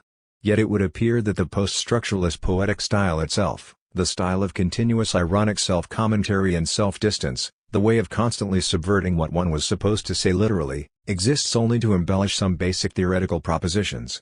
That is why post-structuralist commentaries often produce an effect of bad infinity in the Hegelian sense, an endless quasi-poetical variation on the same theoretical assumption, a variation which does not produce anything new. The problem with deconstruction, then, is not that it renounces a strict theoretical formulation and yields to a flabby poeticism. On the contrary, it is that its position is too theoretical, in the sense of a theory which excludes the truth dimension, that is, which does not affect the place from which we speak. The phallic signifier. How, then, can we elude this deadlock? It is here that Lacan differs radically from post-structuralists. In Seminar 11 he begins one of his sentences, "But this is precisely what I want to say and what I am saying, because what I want to say is what I am saying." In a post-structuralist reading, such phrases prove that Lacan still wants to retain the position of master. Saying what I wanted to say lays claim to a coincidence between what we intend to say and what we are effectively saying. Is not this coincidence what defines the illusion of the master? Is Lacan not proceeding as if his own text is exempt from the gap between what is said and what he intends to say? Is he not claiming that he can dominate the signifying effects of this text? In the Lacanian perspective it is, on the contrary, precisely such impossible utterances following the logic of the paradox I am lying which keep the fundamental gap of the signifying process open and in this way prevent us from assuming a meta-language position. Lacan is close to Brecht here. One has only to remember the basic procedure of Brecht's learning plays of the early 1930s in which the dramatis personae pronounce an impossible commentary on their own acts. An actor enters the stage and says, "I am a capitalist whose aim is to exploit workers. Now I will try to convince one of my workers of the truth of the bourgeois ideology which legitimizes the exploitation." He then approaches the worker and does exactly what he has announced he would do. Does such a procedure, an actor commenting on his deeds from an objective position of pure meta-language, not make it clear, in an almost palpable way, the utter impossibility of occupying this position? Is it not, in its very absurdity, infinitely more subversive than the poeticism which prohibits every direct, simple utterance and feels obliged always to add new comments, retreats, digressions, brackets, quotation marks, so many assurances that what we are saying is not to be taken directly or literally, as identical to itself? Meta-language is not just an imaginary entity. It is real in the strict Lacanian sense, that is, it is impossible to occupy its position. But, Lacan adds, it is even more difficult simply to avoid it. One cannot attain it, but one also cannot escape it. That is why the only way to avoid the real is to produce an utterance of pure meta-language which, by its patent absurdity, materializes its own impossibility, that is, a paradoxical element which, in its very identity, embodies absolute otherness, the irreparable gap that makes it impossible to occupy a meta-language position. For Derrida the localization of the lack is supposed to tame the dissemination of the process of writing, while for Lacan only the presence of such a paradoxical at least one sustains the radical dimension of the gap. The Lacanian name of this paradoxical element is, of course, the fallacious signifier, a kind of negative version of truth as the index of itself. The phallic signifier is, so to speak, an index of its own impossibility. In its very positivity it is the signifier of castration that is, of its own lack. The so-called pre-phallic objects, breasts, excrement, are lost objects, while the phallus is not simply lost but is an object which gives body to a certain fundamental loss in its very presence. In the phallus, loss as such attains a positive existence. Here Lacan differs from Jung, to whom has been attributed, wrongly, perhaps, but se non è vero, e ben trovato, the famous phrase, "What is a penis but a phallic symbol?" Let us also recall Otto Fenikel's interpretation of the obscene gesture called in German the long nose, die lange Nase. Spreading the fingers in front of the face and putting the thumb on the nose supposedly connotes the erected phallus. The message of this gesture would appear to be a simple showing off in front of an adversary, "Look how big mine is bigger than yours." Instead of refuting this simplistic interpretation directly, Fenekel introduces a small displacement. The logic of insulting an adversary always involves imitating one of his/her features. If this is true, what, then, is so insulting in an imitation which points out that the other has a large and powerful virile member? Finkel's solution is that one has to read this gesture as the first part of a sentence, the second part of which is omitted. The whole of it reads, "Yours is so big and powerful, but in spite of that, you are impotent. You cannot hurt me with it." 3. In this way the adversary is caught in a forced choice which, according to Lacan, defines the experience of castration. If he cannot, he cannot, but even if he can, any attesting to his power is doomed to function as a denial, that is, as a masking of his fundamental impotence, as a mere showing off which just confirms, in a negative way, that he cannot do anything. For the more he reacts, the more he shows his power, the more his impotence is confirmed. It is in this precise sense that the phallus is the signifier of castration. This is the logic of the phallic inversion which sets in when the demonstration of power starts to function as a confirmation of a fundamental impotence. This is also the logic of so-called political provocation addressed against a totalitarian power structure. The punk imitating the sadomasochistic power ritual is not to be conceived as a case of the victim's identification with the aggressor, as it is usually interpreted. The message to the power structure is, on the contrary, the negation implied in the positive act of imitation: you are so powerful, but for all that, you are impotent. You cannot really hurt me. In this way, the power structure is caught in the same trap. The more violent its reaction, the more it confirms its fundamental impotence. Lenin in Warsaw as object. To articulate more precisely the way in which the Lacanian phallic signifier entails the impossibility of metalanguage, let us return to the post-structuralist understanding of the idea that there is no metalanguage. Its starting point is the fact that the zero level of all metalanguages, natural, ordinary language, is simultaneously the last interpretative framework of all of them. It is the ultimate metalanguage. Ordinary language is its own metalanguage. It is self-referential, the place of an incessant auto-reflexive movement. In this conceptualization one does not mention the object too much. Usually, one gets rid of it simply by pointing out how reality is already structured through the medium of language. In this way post-structuralists can calmly abandon themselves to the infinite self-interpretative play of language. There is no metalanguage is actually taken to mean its exact opposite, that there is no pure object language, any language that would function as a purely transparent medium for the designation of pre-given reality. Every objective statement about things includes some kind of self-distance, a rebounding of the signifier from its literal meaning. In short, language is always saying, more or less, something other than what it means to say. In Lacan's teaching, however, the proposition there is no metalanguage is to be taken literally. It means that all language is in a way an object language. There is no language without object. Even when the language is apparently caught in a web of self-referential movement, even when it is apparently speaking only about itself, there is an objective, non-signifying reference to this movement. The Lacanian mark of it is, of course, the objet petit. The self-referential movement of the signifier is not that of a closed circle, but an elliptical movement around a certain void. And the objet petit, as the original lost object which in a way coincides with its own loss, is precisely the embodiment of this void. This internal exclusion of the object from the other of the symbolic network also allows us to expose the confusion upon which the Derridean assumption of the title address of the letter, le titre de la lettre, rests, that is, the criticism of Lacanian theory in which, according to Derrida, the letter always possesses its title address, always reaches its destination. This is supposed to attest to the closed economy of the Lacanian concept of the symbolic, the central point of reference, the signifier of lack. Allegedly precludes the possibility that a letter could go astray, lose its circular teleological path and miss its address. 5. Where does the misunderstanding in this criticism lie? It is true that in Lacanian theory every letter has its title, but this title is definitely not some kind of telos of its trajectory. The Lacanian title of the letter is closer to the title of a picture, for example, that described in a well-known joke about Lenin in Warsaw. At an art exhibition in Moscow, there is a picture showing Nadezhda Krupskaya, Lenin's wife, in bed with a young member of the Komsomol. The title of the picture is Lenin in Warsaw. A bewildered visitor asks a guide, "But where's Lenin?" The guide replies quietly and with dignity, "Lenin is in Warsaw." If we put aside Lenin's position as the absent third, the bearer of the prohibition of the sexual relationship, we could say that Lenin in Warsaw is, in a strict Lacanian sense, the object of this picture. The title names the object which is lacking in the field of what is depicted. That is to say, in this joke, the trap in which the visitor was caught could be defined precisely as the metalanguage trap. The visitor's mistake is to establish the same distance between the picture and the title as between the sign and the denoted object. as if the title is speaking about the picture from a kind of objective distance, and then to look for its positive correspondence in the picture.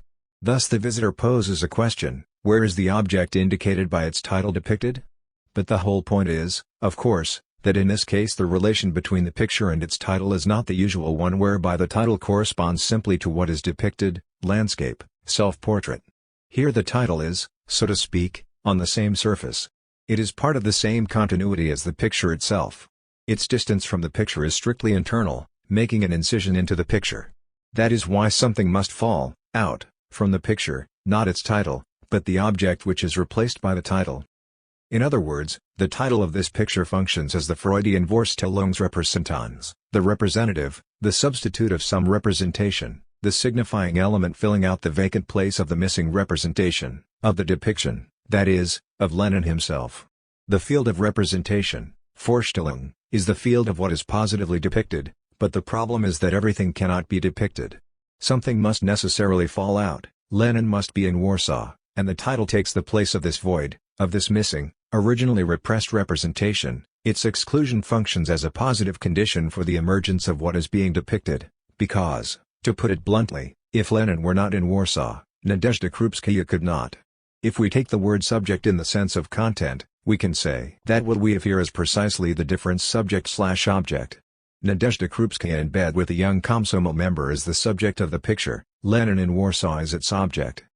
We can take this as a joke about Vorstellungsrepräsentanz, and now we can also understand why the signifier as such has the status of the Vorstellungsrepräsentanz in Lacan. It is no longer the simple Saussurean material representative of the signified, of the mental representation idea, but the substitute filling out the void of some originally missing representation. It does not bring to mind any representation, it represents its lack. The misunderstanding in the post-structuralist criticism of Lacan is ultimately a misunderstanding about the nature of Vorstellungsrepräsentanz. This criticism misses the fact that the Vorstellungsrepräsentanz, the pure, reflexive signifier incarnating the lack itself, fills out the void of the lost object. As soon as the Vorstellungsrepräsentanz is no longer connected to this hole in the other, to the falling out of the object, it begins to function as a title, as a metalanguage designation, as an incision that limits, totalizes, canalizes the original dispersion of the signifying texture. In short, we find ourselves in a post-structuralist mess. If the joke about Lenin in Warsaw exemplifies the logic of the master signifier, there is another joke, in a way its symmetrical inversion, which exemplifies the logic of the object, the joke about the conscript who tries to evade military service by pretending to be mad. His symptom is that he compulsively checks all the pieces of paper he can lay his hands on, constantly repeating, "That is not it." He is sent to the military psychiatrist, in whose office he also examines all the papers lying around, including those in the waste paper basket, repeating all the time, "That is not it." The psychiatrist, finally convinced that he really is mad, gives him a written warrant releasing him from military service. The conscript casts a look at it and says cheerfully, "That is it." We can say that this little piece of paper finally found, a warrant of release, has the status of an object in the Lacanian sense. Why? Because it is an object produced by the signifying texture itself. It is a kind of object that came to exist as a result of all the fuss about it. The mad conscript pretends to look for something, and through his very search, through its repeated failure, "That is not it," he produces what he is looking for.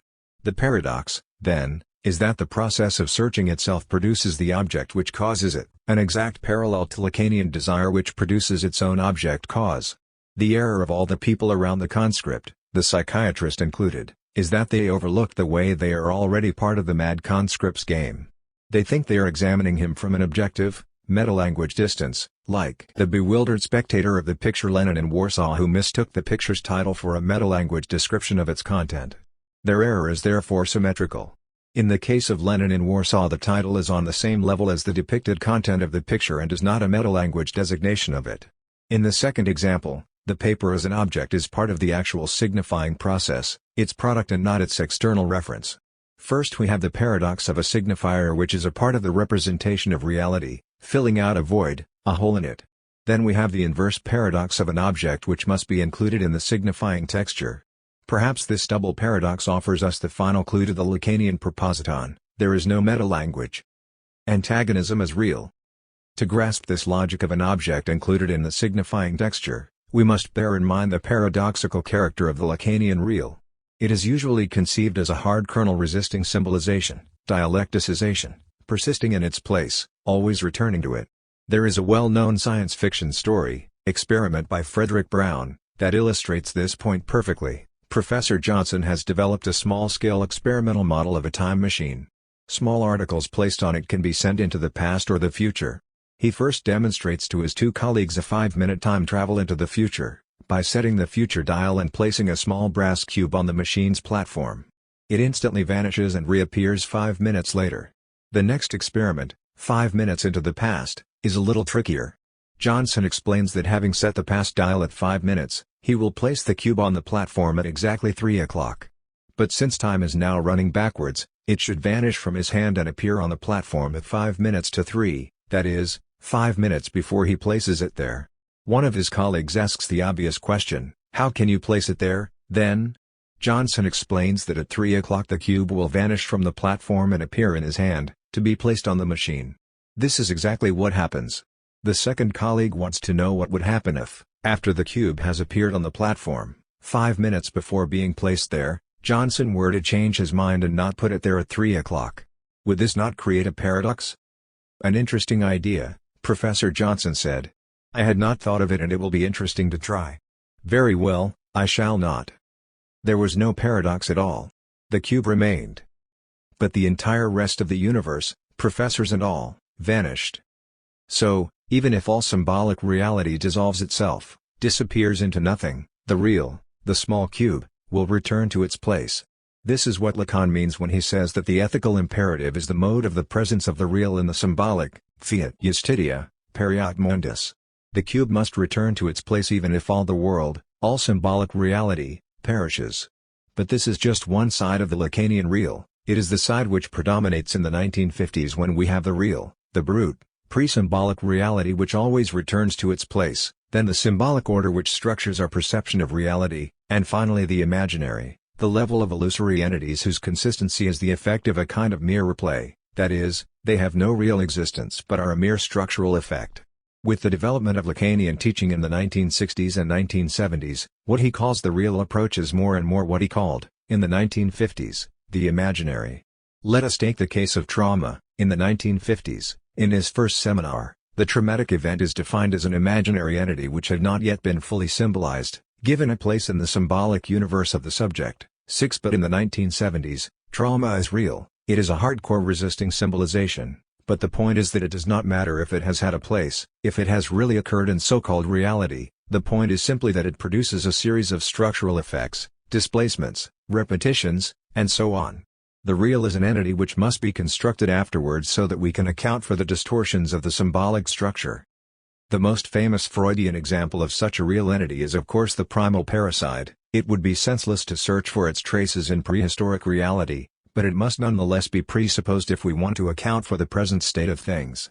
It is the same with the primal fight to death between the future, master and servant in Hegel's phenomenology of spirit. It is senseless trying to determine when this event could have taken place, the point is just that it must be presupposed, that it constitutes a fantasy scenario implied by the very fact that people work. It is the intersubjective condition, of the so-called instrumental relation to the world of objects. The paradox of the Lacanian real, then, is that it is an entity which, although it does not exist, in the sense of really existing, taking place in reality, has a series of properties, it exercises a certain structural causality, it can produce a series of effects in the symbolic reality of subjects. That is why it can be illustrated by a multitude of well-known jokes based on the same matrix. Is this the place where the Duke of Wellington spoke his famous words? Yes, this is the place, but he never spoke those words. These never spoken words are Lacanian real.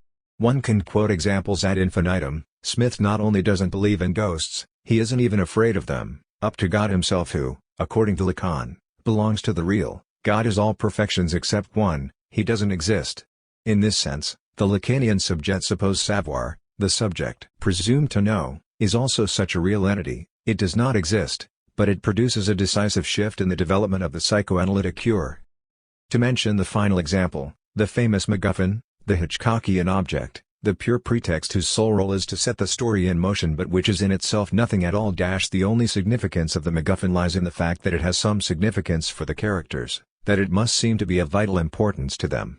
The original anecdote is well known. Two men are sitting in a train, one of them asks, "What's that package up there in the luggage rack?" "Oh, that's a MacGuffin." "What's a MacGuffin?" "Well, it's an apparatus for trapping lions in the Scottish Highlands." "But there are no lions in the Scottish Highlands." "Well, then, that's not a MacGuffin."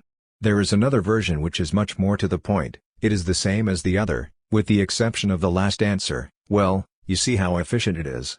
That's a MacGuffin, a pure nothing which is nonetheless efficient. Needless to add, the MacGuffin is the purest case of what Lacan calls objet papier, a pure void which functions as the object cause of desire. That would be, then, the precise definition of the real object, a cause which in itself does not exist, which is present only in a series of effects, but always in a distorted, displaced way. If the real is the impossible, it is precisely this impossibility which is to be grasped through its effects. Laclau and Mouffe were the first to develop this logic of the real in its relevance for the social ideological field and their concept of antagonism. Antagonism is precisely such an impossible kernel, a certain limit which is in itself nothing. It is only to be constructed retroactively, from a series of its effects. As the traumatic point which escapes them, it prevents a closure of the social field. In this way we might reread even the classic notion of the class struggle. It is not the last signifier giving meaning to all social phenomena. All social processes are in the final analysis expressions of the class struggle, but, quite the contrary, a certain limit, a pure negativity, a traumatic limit which prevents the final totalization of the social ideological field. The class struggle is present only in its effects, in the fact that every attempt to totalize the social field, to assign to social phenomena a definite place in the social structure, is always doomed to failure. If we define the real as such a paradoxical, chimerical entity which, although it does not exist, has a series of properties and can produce a series of effects, it becomes clear that the real par excellence is jouissance. Jouissance does not exist, it is impossible, but it produces a number of traumatic effects. This paradoxical nature of jouissance also offers us a clue to explaining the fundamental paradox which unfailingly attests the presence of the real, the fact of the prohibition of something which is already in itself impossible. The elementary model is, of course, the prohibition of incest, but there are many other examples. Let us cite only the usual conservative attitude towards child sexuality. It does not exist, children are innocent beings, that is why we must control them strictly and fight child sexuality, not to mention the obvious fact that the most famous phrase of all analytical philosophy, the last proposition of Wittgenstein's Tractatus, implies the same paradox: whereof one cannot speak, thereof one must be silent. Immediately, the stupid question arises, if it is already stated that it is impossible to say anything about the unspeakable, why add that we must not speak about it? We find the same paradox in Kant. When treating the question of the origins of legitimate state power, he says directly that we cannot penetrate the obscure origins of power because we should not do so, because by doing so, we put ourselves outside its domain and so automatically subvert its legitimacy, a curious variation on his basic ethical imperative du kannst, denn du sollst. You can, because you must. The solution to this paradox, why forbid something which is already in itself impossible? Lies in the fact that the impossibility relates to the level of existence. It is impossible, that is, it doesn't exist, while the prohibition relates to the properties it predicates. Jouissance is forbidden because of its properties. The forced choice of freedom. In this sense, we may say that the status of freedom itself is real. The usual post-structuralist approach would be to denounce freedom as an imaginary experience resting on misrecognition, on a blindness to the structural causality which determines the activity of subjects. But on the basis of Lacan's teaching in the 1970s, we can approach freedom from another perspective: freedom, free choice, as the real impossible. A few months ago, a Yugoslav student was called to regular military service. In Yugoslavia, at the beginning of military service, there is a certain ritual. Every new soldier must solemnly swear that he is willing to serve his country and to defend it even if that means losing his life, and so on, the usual patriotic stuff. After the public ceremony, everybody must sign the solemn document. The young soldier simply refused to sign, saying that an oath depends upon free choice, that it is a matter of free decision, and he, from his free choice, did not want to give his signature to the oath. But, he was quick to add, if any of the officers present was prepared to give him a formal order to sign the oath, he would of course be prepared to do so. The perplexed officers explained to him that because the oath depended upon his free decision, an oath obtained by force is valueless, they could not give him such an order, but that, on the other hand, if he still refused to give his signature, He would be prosecuted for refusing to do his duty and condemned to prison. Needless to add, this is exactly what happened, but before going to prison, the student did succeed in obtaining from the military court of law the paradoxical decision, a formal document ordering him to sign a free oath. In the subject's relationship to the community to which he belongs, there is always such a paradoxical point of choix for say. At this point, the community is saying to the subject, you have freedom to choose, but on condition that you choose the right thing. You have, for example, the freedom to choose to sign or not to sign the oath, on condition that you choose rightly, that is, to sign it. If you make the wrong choice, you lose freedom of choice itself. And it is by no means accidental that this paradox arises at the level of the subject's relationship to the community to which he belongs. The situation of the forced choice consists in the fact that the subject must freely choose the community to which he already belongs. Independent of his choice, he must choose what is already given to him. The point is that he is never actually in a position to choose, he is always treated as if he had already chosen. Moreover, contrary to the first impression that such a forced choice is a trap by means of which totalitarian power catches its subjects, we must stress that there is nothing totalitarian about it. The subject who thinks he can avoid this paradox and really have a free choice is a psychotic subject, one who retains a kind of distance from the symbolic order, who is not really caught in the signifying network. The totalitarian subject is closer to this psychotic position. The proof would be the status of the enemy in totalitarian discourse, the Jew in fascism, the traitor in Stalinism, precisely the subject supposed to have made a free choice and to have freely chosen the wrong side. This is also the basic paradox of love, not only of one's country, but also of a woman or a man. If I am directly ordered to love a woman, it is clear that this does not work. In a way, love must be free. But on the other hand, if I proceed as if I really have a free choice, if I start to look around and say to myself, let's choose which of these women I will fall in love with, it is clear that this also does not work, that it is not real love. The paradox of love is that it is a free choice, but a choice which never arrives in the present, it is always already made. At a certain moment, I can only state retroactively that I've already chosen. Where in philosophical tradition do we find the first formulation of this paradox? Late in his life, Kant conceived the choice of evil as an a priori, transcendental act. In this way he tried to explain the sentiment we usually have when we find ourselves face to face with an evil person. Our impression is that his wickedness does not simply depend upon circumstances, which are by definition extenuating, but is an integral part of his eternal nature. In other words, wickedness appears to be something which is irrevocably given. The person in question can never change it, outgrow it via his ultimate moral development. On the other hand, however, we have a contradictory sentiment according to which the evil person is wholly responsible for his wickedness, although it is integral to his nature, that is, although he was born like that. To be evil is not the same as to be stupid, irascible, and other similar features pertaining to our psychic nature. Evil is always experienced as something pertaining to a free choice, to a decision for which the subject has to assume all responsibility. How can we resolve this contradiction between the natural, given character of human evil and that same evil as pertaining to a free choice? Kant's solution consists in conceiving the choice of evil, the decision of evil, as an atemporal, a priori, transcendental act, as an act which never took place in temporal reality but nonetheless constitutes the very frame of the subject's development, of his practical activity. Lacan was thus quite justified in locating the starting point of the movement of ideas which culminated in the Freudian discovery in Kant's philosophy, more specifically in his critique of practical reason. 7 One of the consequences of the Kantian revolution in the domain of practical reason usually passed over in silence was that with Kant, for the first time, evil as such acquired a proper ethical status. That is to say, with his idea of an original evil inscribed into the atemporal character of a person, evil becomes an affair of principle, an ethical attitude. Ethical in the exact sense of an impetus of the will beyond the pleasure principle, and its prolongation, the reality principle. Evil is no longer a simple opportunist activity taking into account only pathological motives, pleasure, profit, utility. It is, on the contrary, an affair of the eternal and autonomous character of a person pertaining to his original, atemporal choice.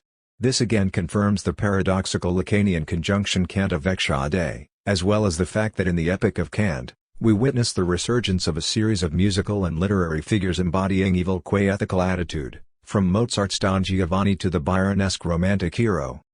In his treatise on human freedom, 1809, Schelling, the acme of German idealism, Heidegger, radicalized the Kantian theory by introducing a crucial distinction between freedom, free choice, and consciousness, The atemporal choice by means of which the subject chooses himself as good or evil is an unconscious choice. How can we not recall, apropos of this Schellingian distinction, the Freudian thesis concerning the atemporal character of the unconscious? Let us resume Schelling's line of reasoning. Freedom is posited as the cause of evil, that is, evil results from a free choice of the subject, from his decision for it. If, however, freedom is the cause of evil, how do we account for the innumerable evils, moral and physical, which seem not to depend on our conscious will? The only possible solution is to presuppose some fundamental choice preceding our conscious choices and decisions, in other words, some unconscious choice. This solution of Schelling is directed primarily against the subjective idealism of Fichte, who reduced the whole range of free activity to the self-reflection of consciousness. Schelling's main counter-argument consists in a delicate psychological observation. Sometimes we feel responsible for a thing without any conscious decision on our part, we feel sinful without having effectively sinned, we feel guilty without accomplishing the act. This sentiment is, of course, the so-called sentiment of irrational, unfounded guilt, well known in psychoanalysis, the excessive, inexplicable guilt which masks the psychic reality of an unconscious desire. Schelling interprets it in the same way. This irrational guilt bears witness to an unconscious choice, to an unconscious decision for evil. It is as if our game is over before we awaken ourselves into consciousness. The basic character of every human being, good or evil, is the result of an original, eternal, eternally past, a priori, transcendental choice, that is, a choice which was always already made, although it never took place in temporal, everyday reality. Such a free unconscious choice must be presupposed to account for the sentiment that we are guilty even for things which do not depend upon our conscious decision. There is, in every man, a feeling that from all eternity, he has been what he is, i.e., that he did not become it in course of time. Irrespective of the undeniable necessity of all acts and in spite of the fact that every person, observing himself, must admit that he is not good or evil by chance or by his free will, the evildoer does not feel himself forced in his acts, but accomplishes them with his will, not against it. Neither Judas himself nor any other creature could have changed the fact that he betrayed Christ, and yet he did not betray him under compulsion but willingly and with complete freedom. He who says, as if to exculpate himself for an unjust deed, "I was made like that," is for all that conscious of the fact that he is like that by his own fault, although he is also justified to say that it was not possible for him to act in any other way.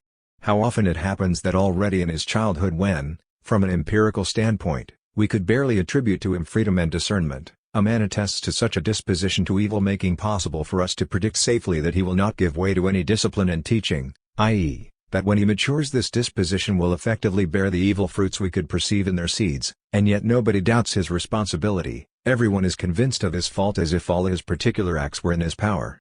This universal judgment about a disposition to evil which is conscienceless and even irresistible, judgment rendering it into an act of freedom, points towards an act and consequently towards a life before this, terrestrial, life. 8.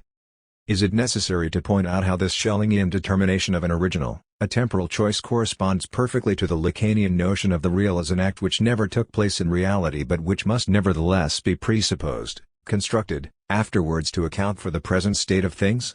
We could now return to our unfortunate student. His deadlock is precisely that of the Schellingian act of freedom.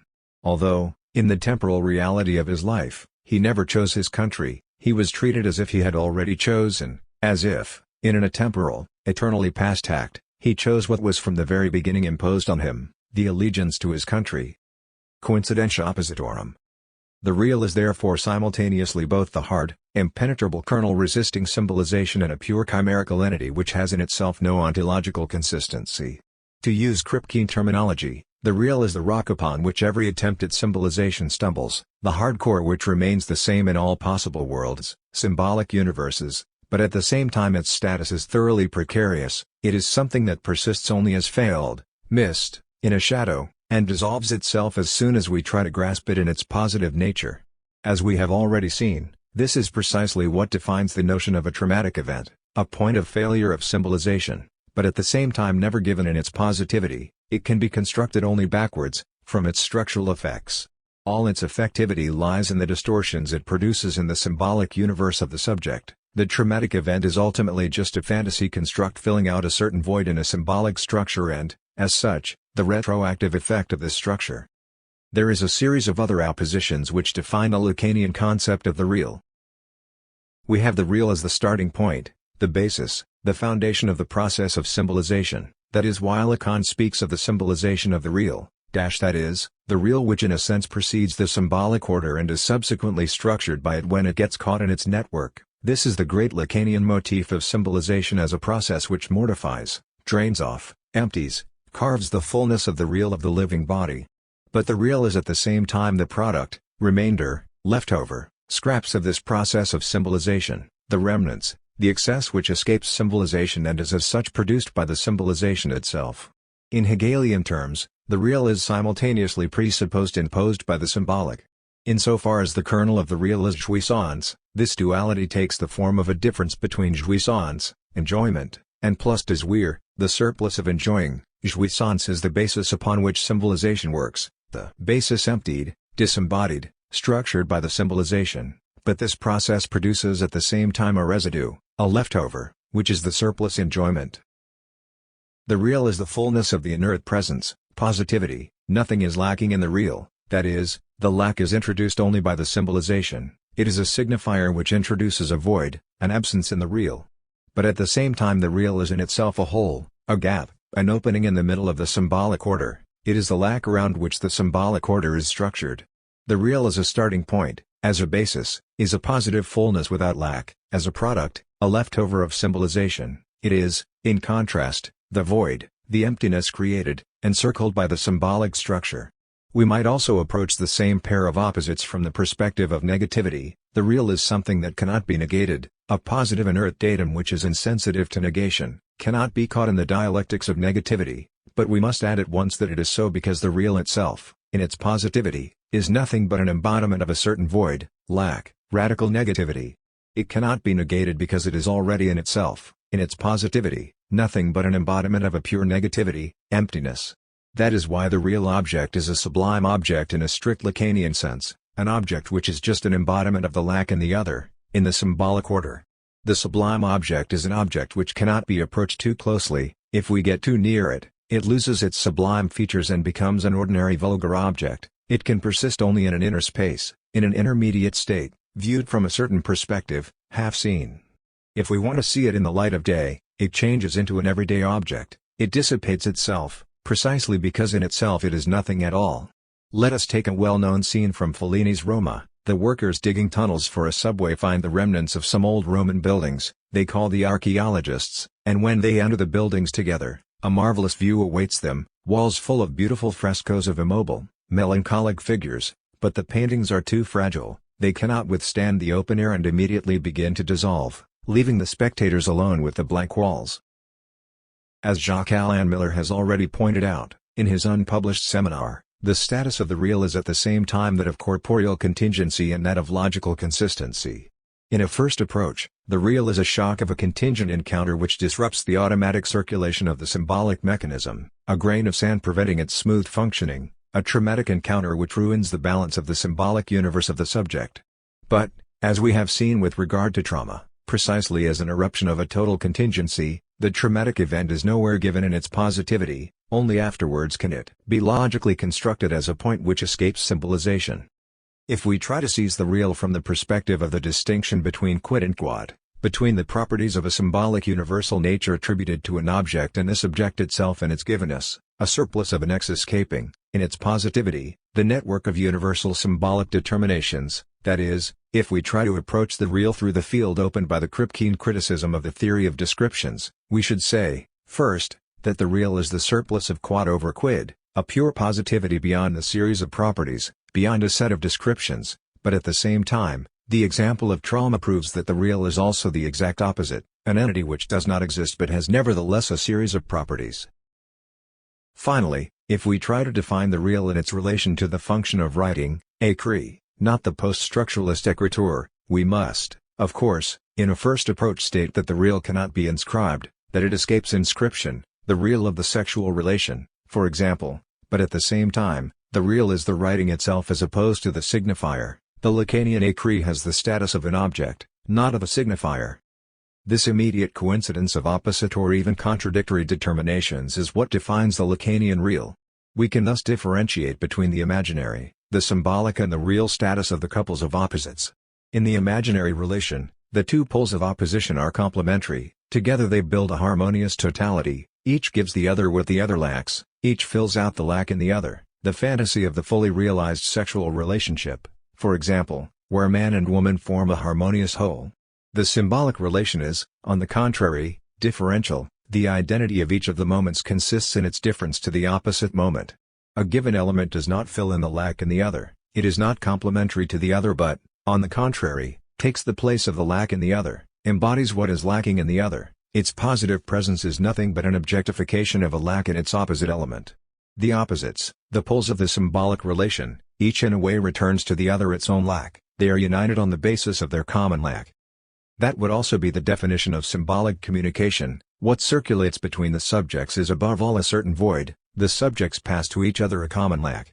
In this perspective a woman is not complementary to a man, but she embodies his lack, which is why Lacan can say that a beautiful woman is a perfect incarnation of man's castration. Finally, the real is defined as a point of the immediate coincidence of the opposite poles. Each pole passes immediately into its opposite, each is already in itself its own opposite. The only philosophical counterpart here is Hegelian dialectics. At the very beginning of his logic, being and nothingness are not complementary, neither is Hegel's point that each of them obtains its identity through its difference from the other. The point is that being in itself, when we try to grasp it as it is, in its pure abstraction and indeterminacy, without further specification, reveals itself to be nothingness. Another example, perhaps closer to the Lacanian real, would be Hegel's criticism of Kant's thing in itself, das Ding in sich. Hegel tries to show how this famous thing in itself, this pure surplus of objectivity which cannot be reached by thought, this transcending entity, is effectively a pure thing of thought, Gedankennding, a pure form of thought. The transcendence of the thing in itself coincides immediately with the pure immanence of thought. That is to say, how do we reach, how do we build the idea of a thing in itself? By making an abstraction, by subtracting all the particular, concrete determinations of the objectivity which are supposed to depend upon our subjectivity, and what remains after this abstraction of all particular, determinate contents is precisely a pure, empty form of thought.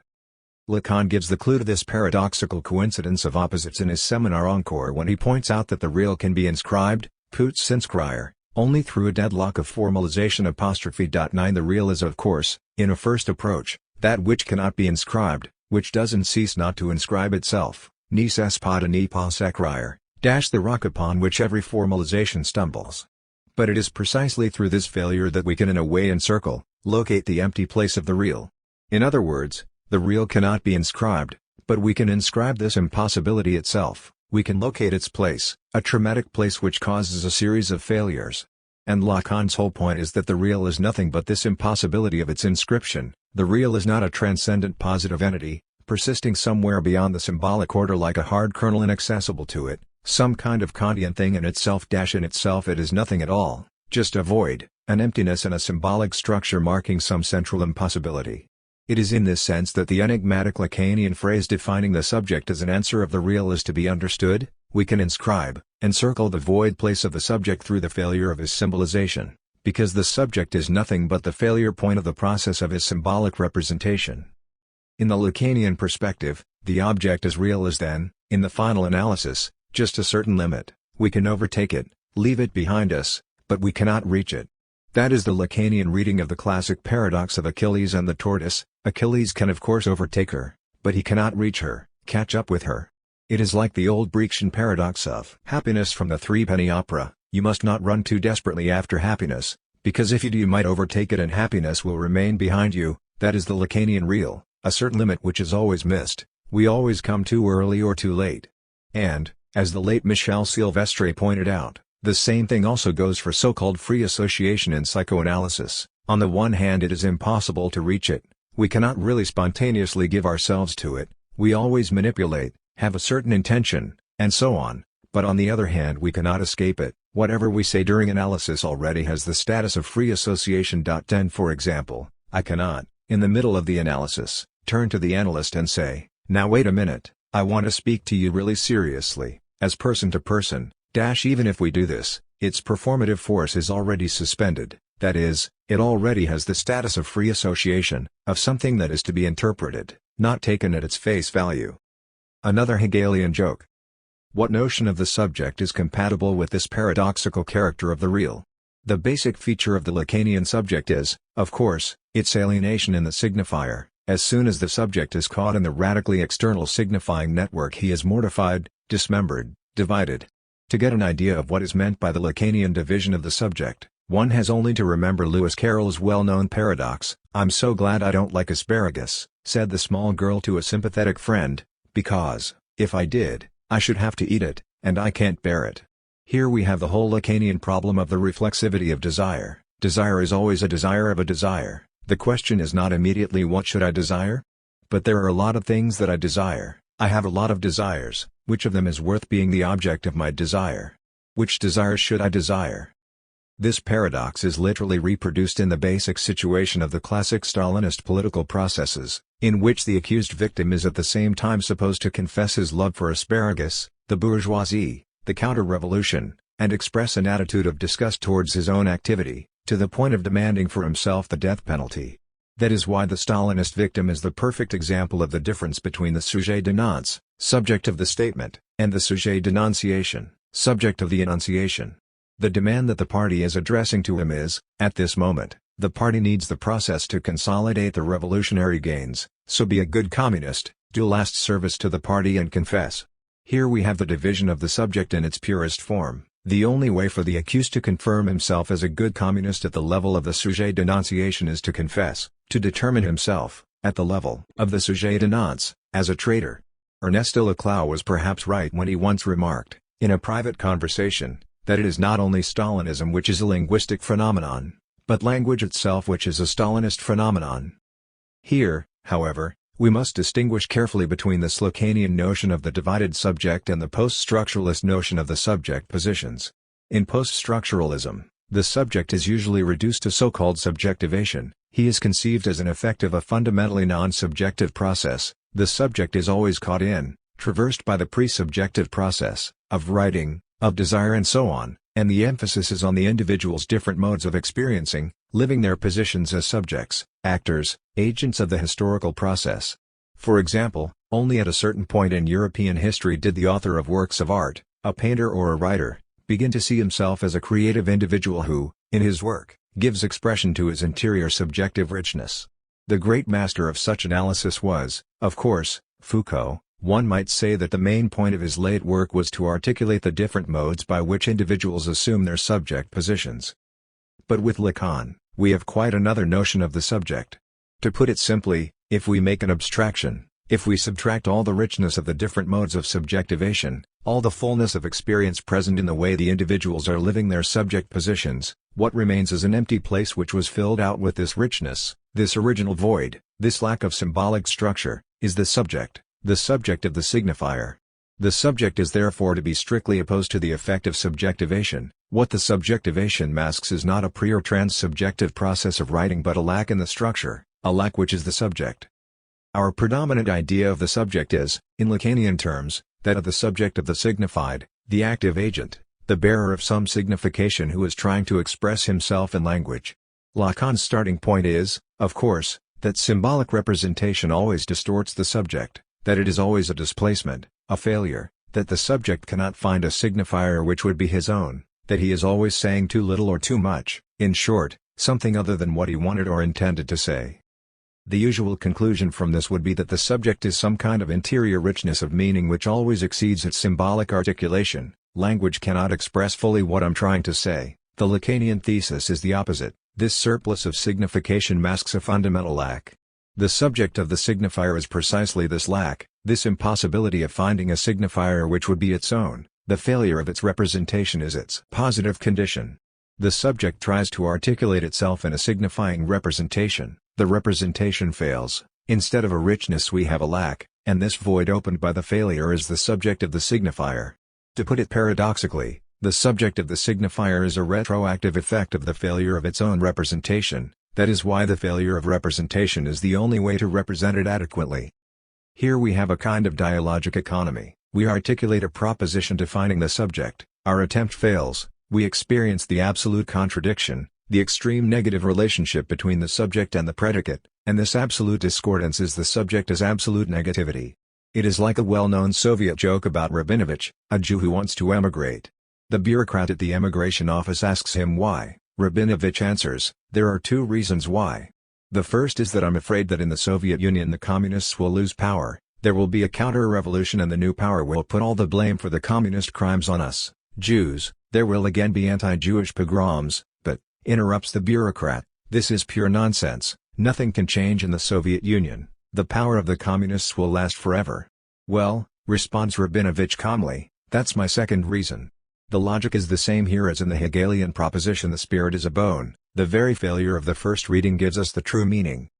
The Rabinovich joke also exemplifies the logic of the ill-famed Hegelian triad. If the first reason for emigrating is the thesis and the bureaucrat's objection the antithesis, then the synthesis is not any kind of return to the thesis, some kind of healing of the wound made by the antithesis. The synthesis is exactly the same as the antithesis, the only difference lies in a certain change of perspective, in a certain turn through which what was a moment ago experienced as an obstacle, as an impediment, proves itself to be a positive condition. The fact that Soviet power is eternal, which was proposed as an argument against emigrating, reveals itself as the real reason for emigrating. This is also, in a nutshell, the logic of the negation. This double, self-referential negation does not entail any kind of return to positive identity, any kind of abolition, of cancellation of the disruptive force of negativity, of reducing it to a passing moment in the self-mediating process of identity. In the negation of the negation, the negativity preserves all its disruptive power. The whole point is just that we come to experience how this negative, disruptive power, menacing our identity, is simultaneously a positive condition of it. The negation of the negation does not in any way abolish the antagonism, it consists only in the experience of the fact that this immanent limit which is preventing me from achieving my full identity with myself simultaneously enables me to achieve a minimum of positive consistency, however mutilated it is. To give a most elementary example, in the anti-Semitic vision, the Jew is experienced as the embodiment of negativity, as the force disrupting stable social identity, but the truth of anti-Semitism is, of course, that the very identity of our position is structured through a negative relationship to this traumatic figure of the Jew. Without the reference to the Jew who is corroding the social fabric itself would be dissolved. In other words, all my positive consistency is a kind of reaction formation to a certain traumatic, antagonistic kernel. If I lose this impossible point of reference, my very identity dissolves. This, then, is the negation of the negation, not a kind of superseding of negativity but the experience of the fact that the negativity as such has a positive function, enables and structures our positive consistency. In simple negation, there is still the pre-given positive identity which is being negated, the movement of negativity is still conceived as the limitation of some pre-given positivity, while in the negation of the negation, negativity is in a way prior to what is being negated, it is a negative movement which opens the very place where every positive identity can be situated. If, then, antagonism is always a kind of opening, a hole in the field of the symbolic other, a void of an unanswered, unresolved question, the negation of the negation does not bring us the final answer filling out the void of all questions, it is to be conceived more like a paradoxical twist whereby the question itself begins to function as its own answer. What we mistook for a question was already an answer. To explain this, let us take an example from Adorno concerning the antagonistic character of society. 11 Adorno starts from the fact that today it is not possible to formulate one appropriate definition of society. As soon as we set to work, a number of opposing, mutually excluding determinations present themselves, on the one hand those which lay stress upon society as an organic whole encompassing individuals, on the other those which conceive society as a bond, a kind of contract between atomized individuals. In short, we find ourselves caught in the opposition between organicism and individualism. In a first approach, this opposition presents itself as an epistemological obstacle, as a hindrance preventing us from grasping society as it is in itself, making out of society a kind of Kantian thing in itself which can be approached only through partial, distorted insights, its real nature escapes us forever. But in a dialectical approach, this contradiction which appears at first as an unresolved question is already in itself a solution, far from barring our access to the real essence of society. The opposition between organicism and individualism is not only epistemological but is already at work in the thing in itself. In other words, the antagonism between society as a corporate whole transcending its members and society as an external, mechanical net connecting atomized individuals is the fundamental antagonism of contemporary society, it is in a way its very definition.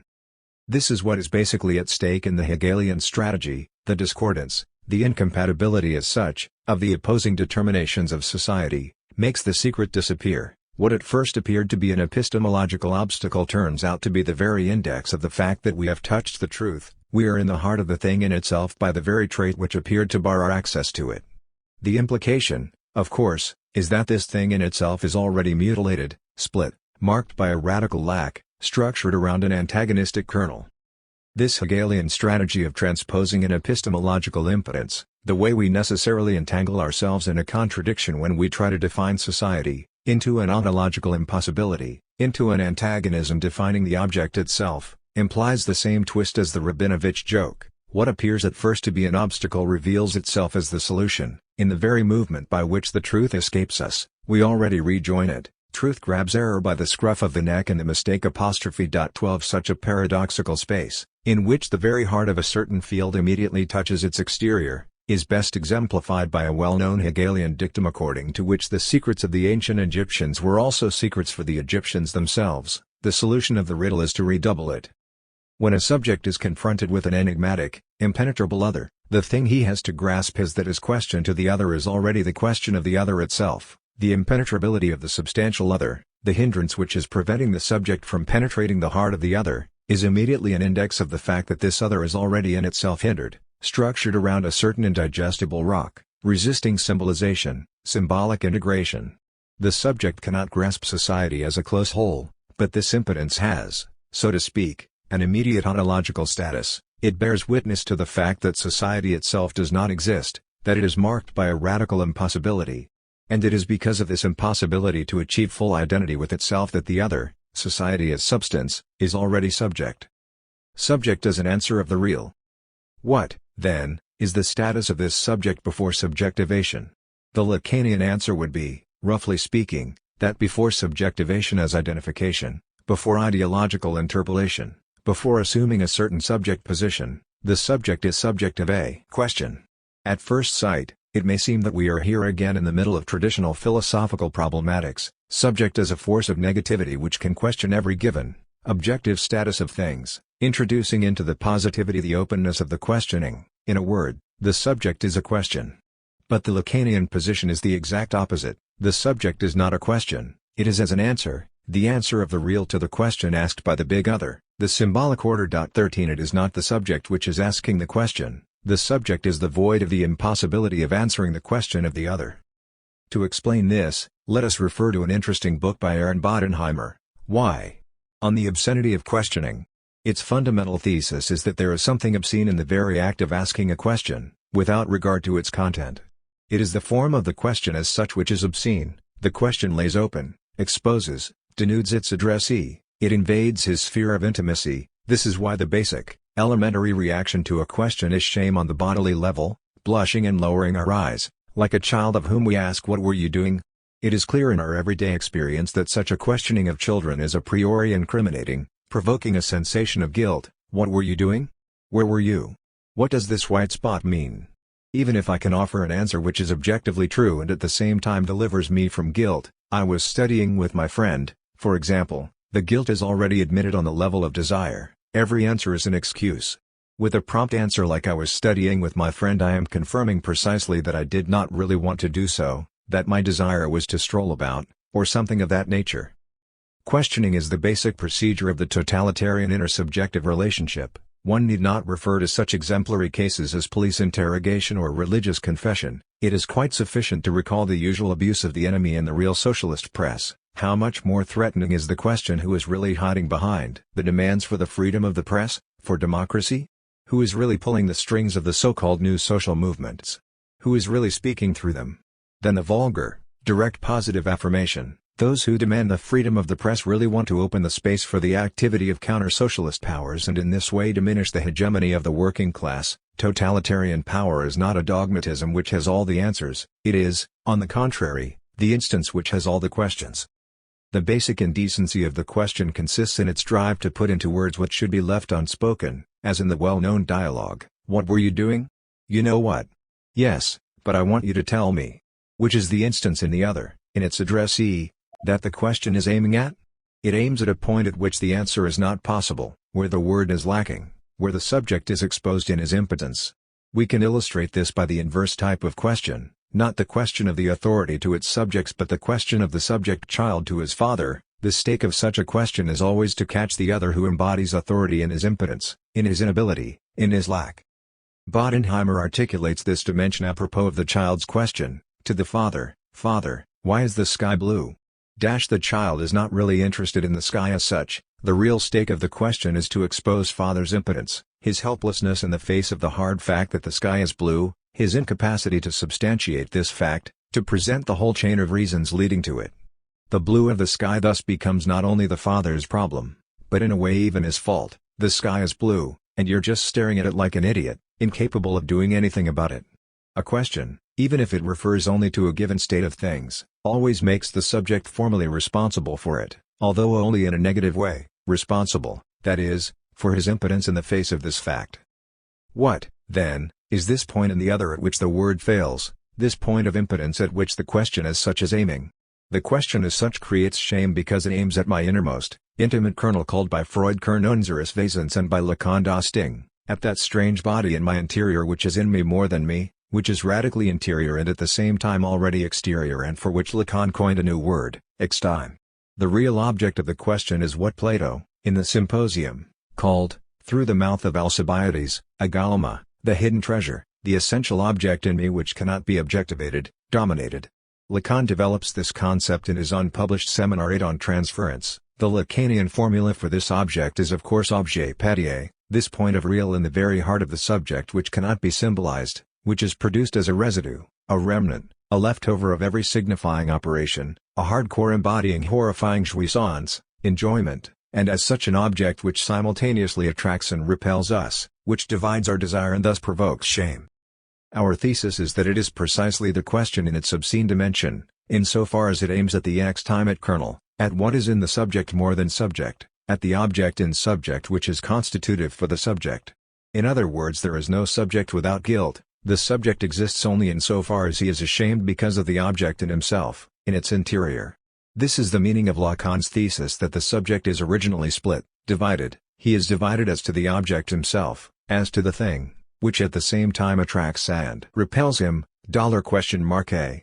Let us resume. The subject is an answer of the real, of the object, of the traumatic kernel, to the question of the other. The question as such produces in its addressee an effect of shame and guilt, it divides, it hystericizes him, and this hystericization is the constitution of the subject, the status of the subject as such is hysterical.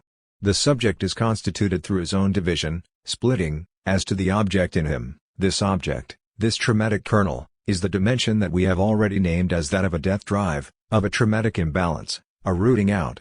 Man is such as nature sick unto death, derailed, run off the rails through a fascination with a lethal thing. The process of interpolation subjectivation is precisely an attempt to elude, to avoid this traumatic kernel through identification, in assuming a symbolic mandate, in recognizing himself in the interpolation, the subject evades the dimension of the thing. There are, of course, other possibilities of avoiding this hysterical deadlock, the perverse position, for example, in which the subject identifies himself immediately with the object and thus relieves himself of the burden of the question. Psychoanalysis itself also dehystericizes the subject, but in another way. At the end of the psychoanalysis the question is, so to speak, returned to the other. The impotence of the subject displaces itself into the impossibility proper to the other. The subject experiences the other as blocked, failed, marked with a central impossibility, in brief, as antagonistic. The subject, then, as an impossible answer, consubstantive with a certain guilt. The first literary association which comes to our mind is of course the work of Franz Kafka. Indeed, we might say that Kafka's achievement is to articulate this paradoxical status of the subject before subjectivation. We were speaking of shame, and the last words of the trial are "it was as if he meant the shame of it to outlive him." 14. This is why we find in Kafka's work the reverse, disquieting side of the comical aspect of the interpolation. The illusion proper to interpolation, the illusion of already there, shows its negative face. The procedure of incrimination is to put the subject into the position of somebody who is already presumed to know, to use this Lacanian term in another context. For example, in the trial Joseph K.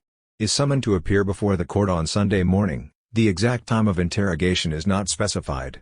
When he finally finds the courtroom, the judge reproaches him, You should have been here an hour and 5 minutes ago. 15 Some of us probably remember the same situation from army service. The corporal incriminates us from the very beginning with the cry, "What are you staring at like idiots? Don't you know what to do?" One really has to explain things to you again and again.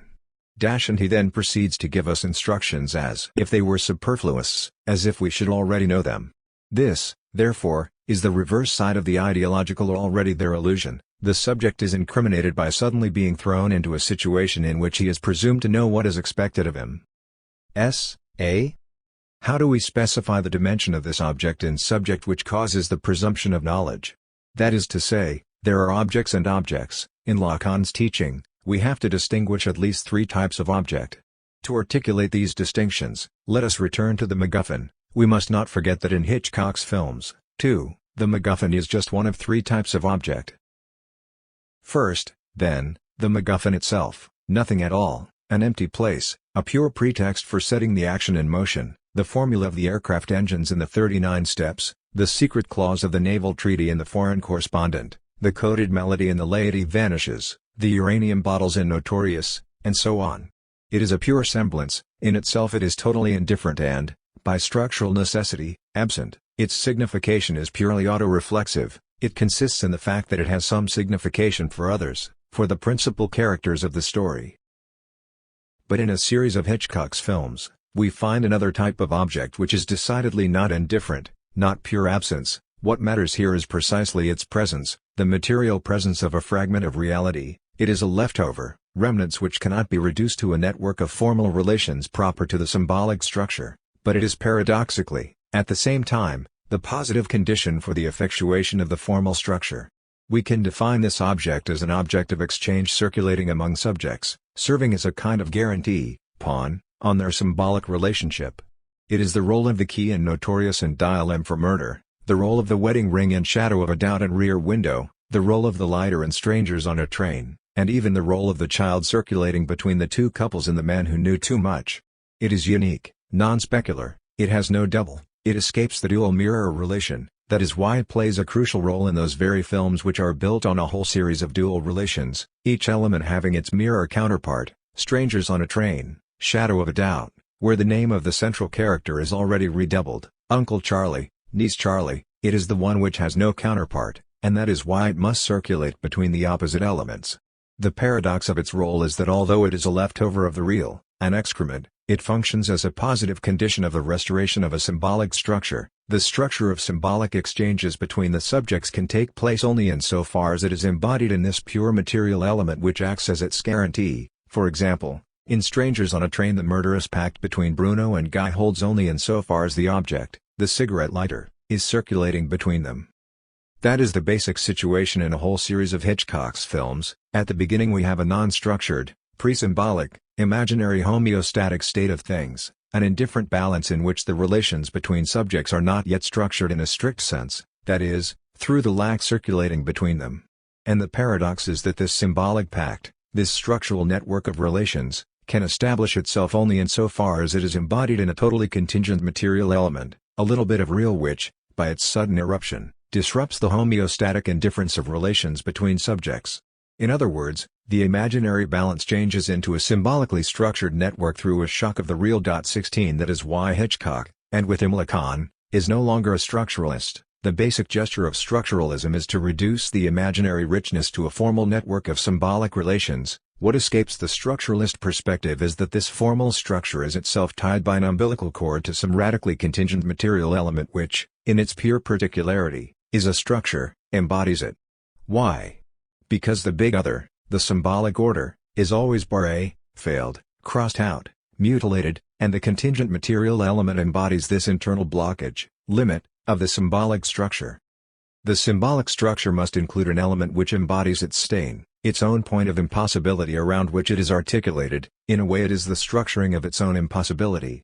The only philosophical counterpoint to this logic is again Hegelian dialectics. The greatest speculative mystery of the dialectical movement is not how the richness and diversity of reality can be reduced to a dialectical conceptual mediation, but the fact that in order to take place this dialectical structuring must itself be embodied in some totally contingent element. That, for example, is the point of the Hegelian deduction of the role of the king. The state as the rational totality exists effectively only insofar as it is embodied in the inert presence of the king's body. The king, in his non-rational, biologically determined presence, is the state. It is in his body that the state achieves its effectiveness.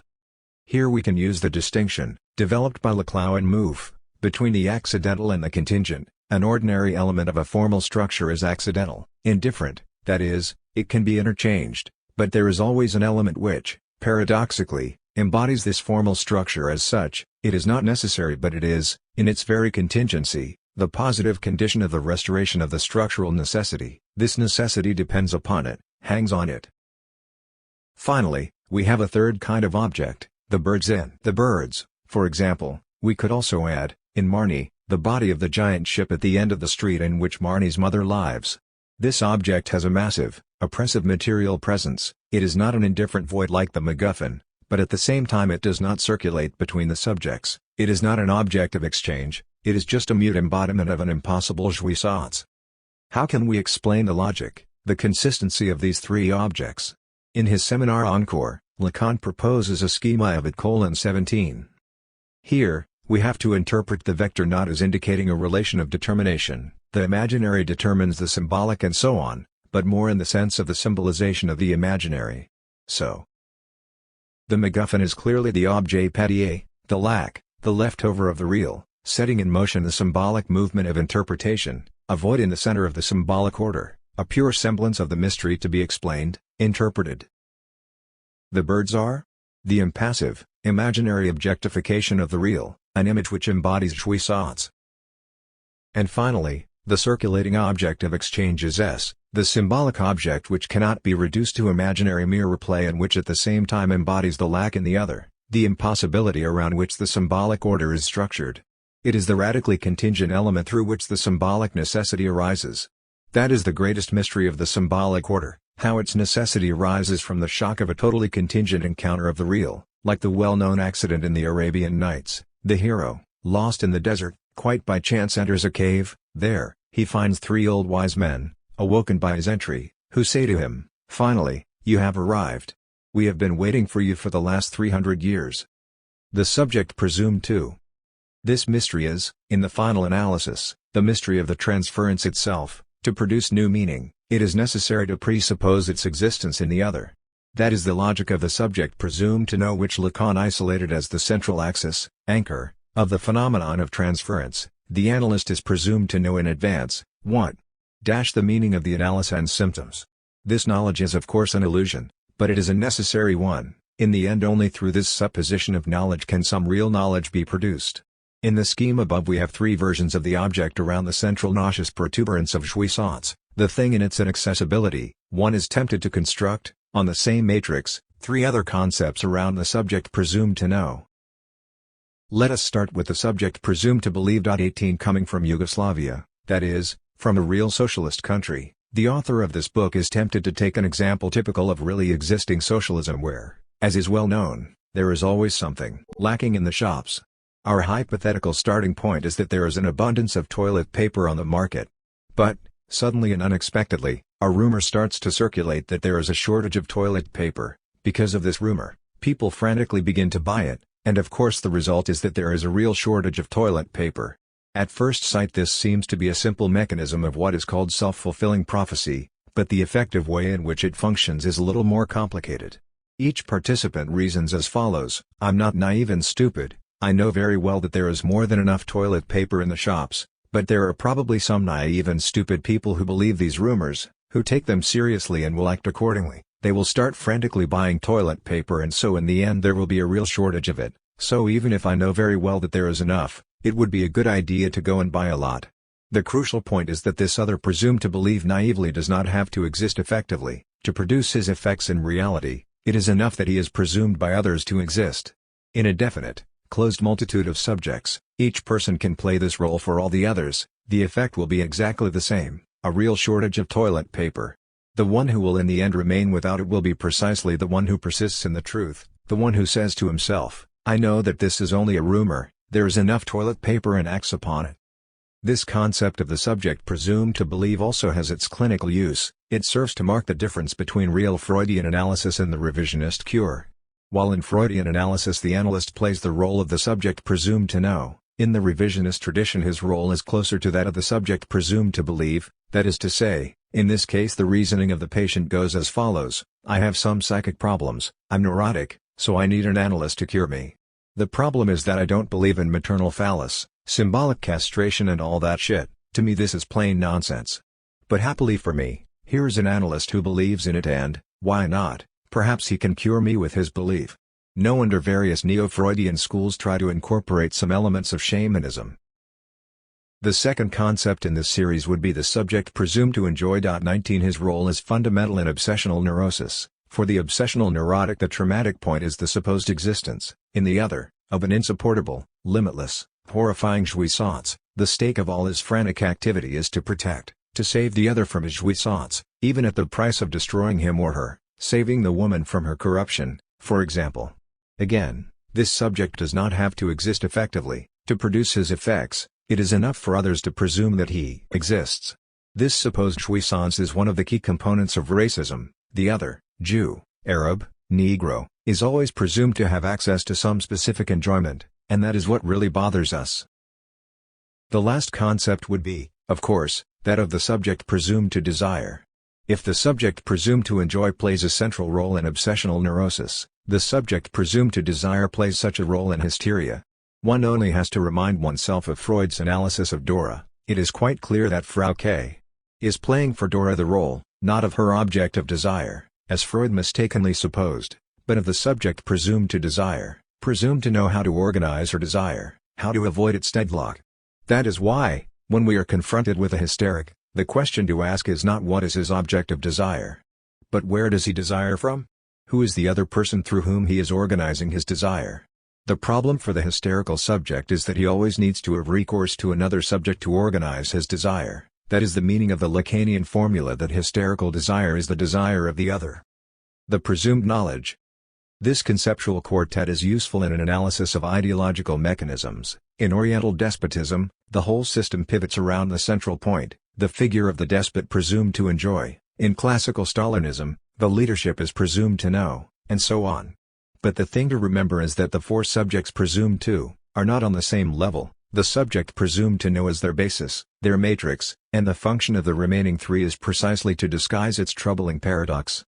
The link between this presumed knowledge and the unconscious is best exemplified by a small scene from Hitchcock's Foreign Correspondent. The hero, played by Joel McCrea, and his friend design an elaborate plot to extort from a Nazi agent posing as a pacifist, Herbert Marshall, a confession of his betrayal. The hero, already half in love with the traitor's beautiful daughter, entices her onto an all-day excursion to the countryside. Meanwhile, his friend visits the traitor at his home and tells him that he and the hero have abducted his daughter. They are prepared to return her in exchange for his written confession that he is a Nazi agent. The father assents to the demand, writes something on a piece of paper, obviously the requested confession, and hands it over to the extortioner, but when the latter glances at it, he sees that it reads, "Sorry, but I've just heard my daughter's car entering the garage." The gallantry of the father, who, despite his treason, remains a gentleman of the old school, prevents him from simply flying into a temper after he hears the approaching car and so unmasks the extortioner's bluff. He continues calmly with his job and lets the extortioner know that he has seen through his cards in the very form of the confession. What is the libidinal charge of this gesture? The treacherous father from Foreign Correspondent is one in the series of Hitchcockian villains gnawed by the knowledge of their own corruption. Unconsciously, they desire unmasking and self-destruction. This truth emerges, articulates itself in the form of the confession, persisting even when the reasons for it proved invalid. This is the unconscious in the Lacanian sense, a desire which articulates itself in the very gap separating the form from its content, in the autonomy of the form. Behind the ironic gallant gesture of the father addressed to the extortioner, meaning something like, "Here you have the confession you wanted. I'm giving you back your own cards," there is a desperate eruption of the desire for self-purification, a desire which realizes itself towards the end of the film with the father's suicidal act. The word gallantry was not used carelessly, it has to be conceived in its precise Rococo pre-romantic, Mozartian meaning. That is to say, one of the most subversive features of Mozart's operas consists precisely in the adroit manipulation of the gap between form and content, where it is the form which articulates the repressed truth of the content. Leaving aside Don Giovanni, which is in its entirety the embodiment of this gap, on the level of content, Don Giovanni runs from one fiasco to another, while the musical form emphasizes more and more his triumphalism, his mythical power. It is sufficient to recall a small detail from the finale of La Nozze di Figaro, the aria which follows the reconciliation between Figaro and Susanna. Pace. At first, form and content accord with each other, the elucidation of the misunderstanding. Figaro knew that the woman he was making a conquest of was not the Countess but his beloved Susanna dressed up as the Countess, is confirmed by their harmonized duet which attests to their reconciliation. This duet then changes into a trio. From the background breaks in the angry voice of the Count looking for Susanna in the park. To entrap him, she had promised him a rendezvous. With this emergence of a third voice, form and content split, each goes its own way. On the level of content, we have tension, disharmony, contrasting with the former spirit of reconciliation, the Count angrily asking what Susanna is up to. But what is crucial is the fact that the Count articulates his anger in the very melody used by Figaro and Susanna to express their reconciliation. On the level of form there is no discontinuity, no rupture, the same melodic line simply goes on. In this way, all is actually said, the reconciliation is already here, the Count's tension is already pacified, he is already lost, he simply does not yet know it, or, more precisely, and this is the crucial point, he does not know yet that he already knows it, because unconsciously he does already know it, he is already pacified, resigned to the loss of Susanna. His unconscious knowledge erupts again precisely in the gap between form and content, in the form which already announces reconciliation while the Count is still full of fury. It is because of this gap that Mozart is not yet a romantic composer. Such a gap is excluded by the very definition of romantic. From the romantic perspective, Mozart's procedure appears mechanical, psychologically unconvincing, an automatic repetition of the same melodic line irrespective of the changed psychological constellation. As if Mozart has forgotten to change the tonality and mechanically continued with the same melody, although the psychological truth of the situation demanded a clear break, an eruption of disharmony. Far from being simply erroneous, this impression of an automatism to repeat asserting itself irrespective of the psychological truth has to be interpreted on the basis of the Lacanian thesis that the status of the unconscious compulsion to repeat is not psychological. The very external form of the Count's melody, its discord with its own content, the words sung, articulates the unconscious truth as yet inaccessible to him, to his psychological experience. In Mozart, we still have the unconscious as the network of external, non-psychological symbolic relations which decide on the truth of the subjects caught in it, in the very restraining, holding back, in preventing the subjective psychological content from expressing itself too strongly in the form, from permeating the form too directly, in this very keeping the content at a distance from the form. The repressed truth of the content finds room to articulate itself. We enter the romantic mode the moment the external, mechanical form is experienced as mere form without its own content, hence truth is measured exclusively by the expression of the psychological subjectivity in the form. In Beethoven we find the subject as the infinite wealth of inner content which struggles to express itself in the form. The way is open for the romantic cult of a genius, of a titanic personality, and all the disgusting phantoms resulting therefrom. The fear of error is, the error itself. Contrary to the usual parallel between Kant-Mozart on one side and Hegel-Beethoven on the other, we should stress that here Hegel is Mozartian. That is to say, this Mozartian practice of articulating the truth by the very distance of the form from its content finds its exact counterpart in Hegel's notion of the formal side, das Formelle, articulating the truth of a given phenomenon. This, of course, introduces a dialectical relation between truth and appearance. Truth is definitely not a kind of surplus eluding us again and again. It appears, on the contrary, in the form of traumatic encounters, that is, we chance upon it where we presume the presence of mere appearance. The shock of the truth consists in its sudden emergence in the midst of the realm of reassuring phenomena. The unthinkable for Kant is such an encounter, such a paradoxical point at which appearance itself, without knowing it, touches the truth. What is at stake in Kant's obsessional economy is precisely the avoidance of the traumatic encounter of the truth. That is to say, his transcendental procedure of limiting our possible experience to the world of phenomena and of excluding from it the thing in itself apparently expresses an aspiration to truth, the fear of falling into error by illegitimately taking phenomena for the thing in itself. However, as Hegel puts it, this fear of error, of a confusion between phenomena and the thing in itself, conceals its opposite, the fear of truth. It announces a desire to elude, at any price, an encounter with the truth. If the fear of falling into error sets up a mistrust of science, which in the absence of such scruples gets on with the work itself, and actually cognizes something, It is hard to see why we should not turn round and mistrust this very mistrust. Should we not be concerned as to whether this fear of error is not just the error itself? 20. The relation between appearance and truth should thus be conceived in a dialectically reflexive way. The most radical illusion consists not in accepting as truth, as the thing in itself, what is effectively a mere deceptive illusion, but rather in a refusal to recognize the presence of the truth, in pretending that we are still dealing with a fictitious appearance, when truth is already here. Sidney Pollack's film 3 Days of the Condor exemplifies perfectly this paradoxical, self-reflexive character of the illusion.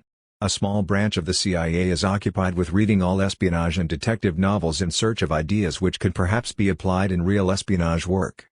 Suddenly, a special unit of liquidators kills all the members of this branch. Why? Because one of them has noted in some obscure novel, and passed over to his superiors, the idea of a secret organization within an organization whose existence should be unknown and which controls the legal organization. However, such an organization already exists within the CIA. In other words, he proposed a fiction without knowing that he had touched the truth. We can now see what Lacan is aiming at when he says that the truth has the structure of a fiction.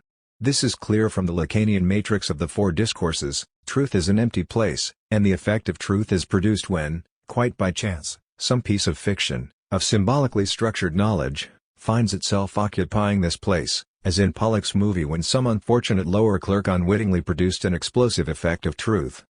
The fear of error which conceals its opposite, the fear of truth, this Hegelian formula encapsulates perfectly the subjective position of the obsessional neurotic, the incessant procrastination, the endless precautions, which characterize his approach.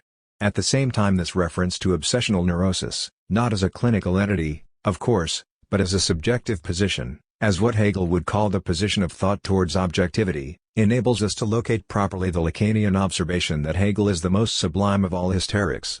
By determining the passage from Kant to Hegel as the hystericization of the obsessional's position, we are already in the midst of the properly Hegelian relation between genus and its species. Hysteria and obsessional neurosis are not two species of neurosis as a neutral universal genus, their relation is a dialectical one. It was Freud himself who noted that obsessional neurosis is a kind of dialect of hysteria. Hysteria as a fundamental determination of a neurotic position contains two species, obsessional neurosis and itself as its own species.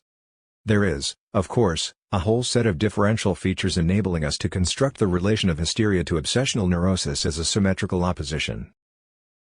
The hysterical symptom articulates, stages, a repressed desire, whereas the obsessional symptom stages the punishment for realizing this desire.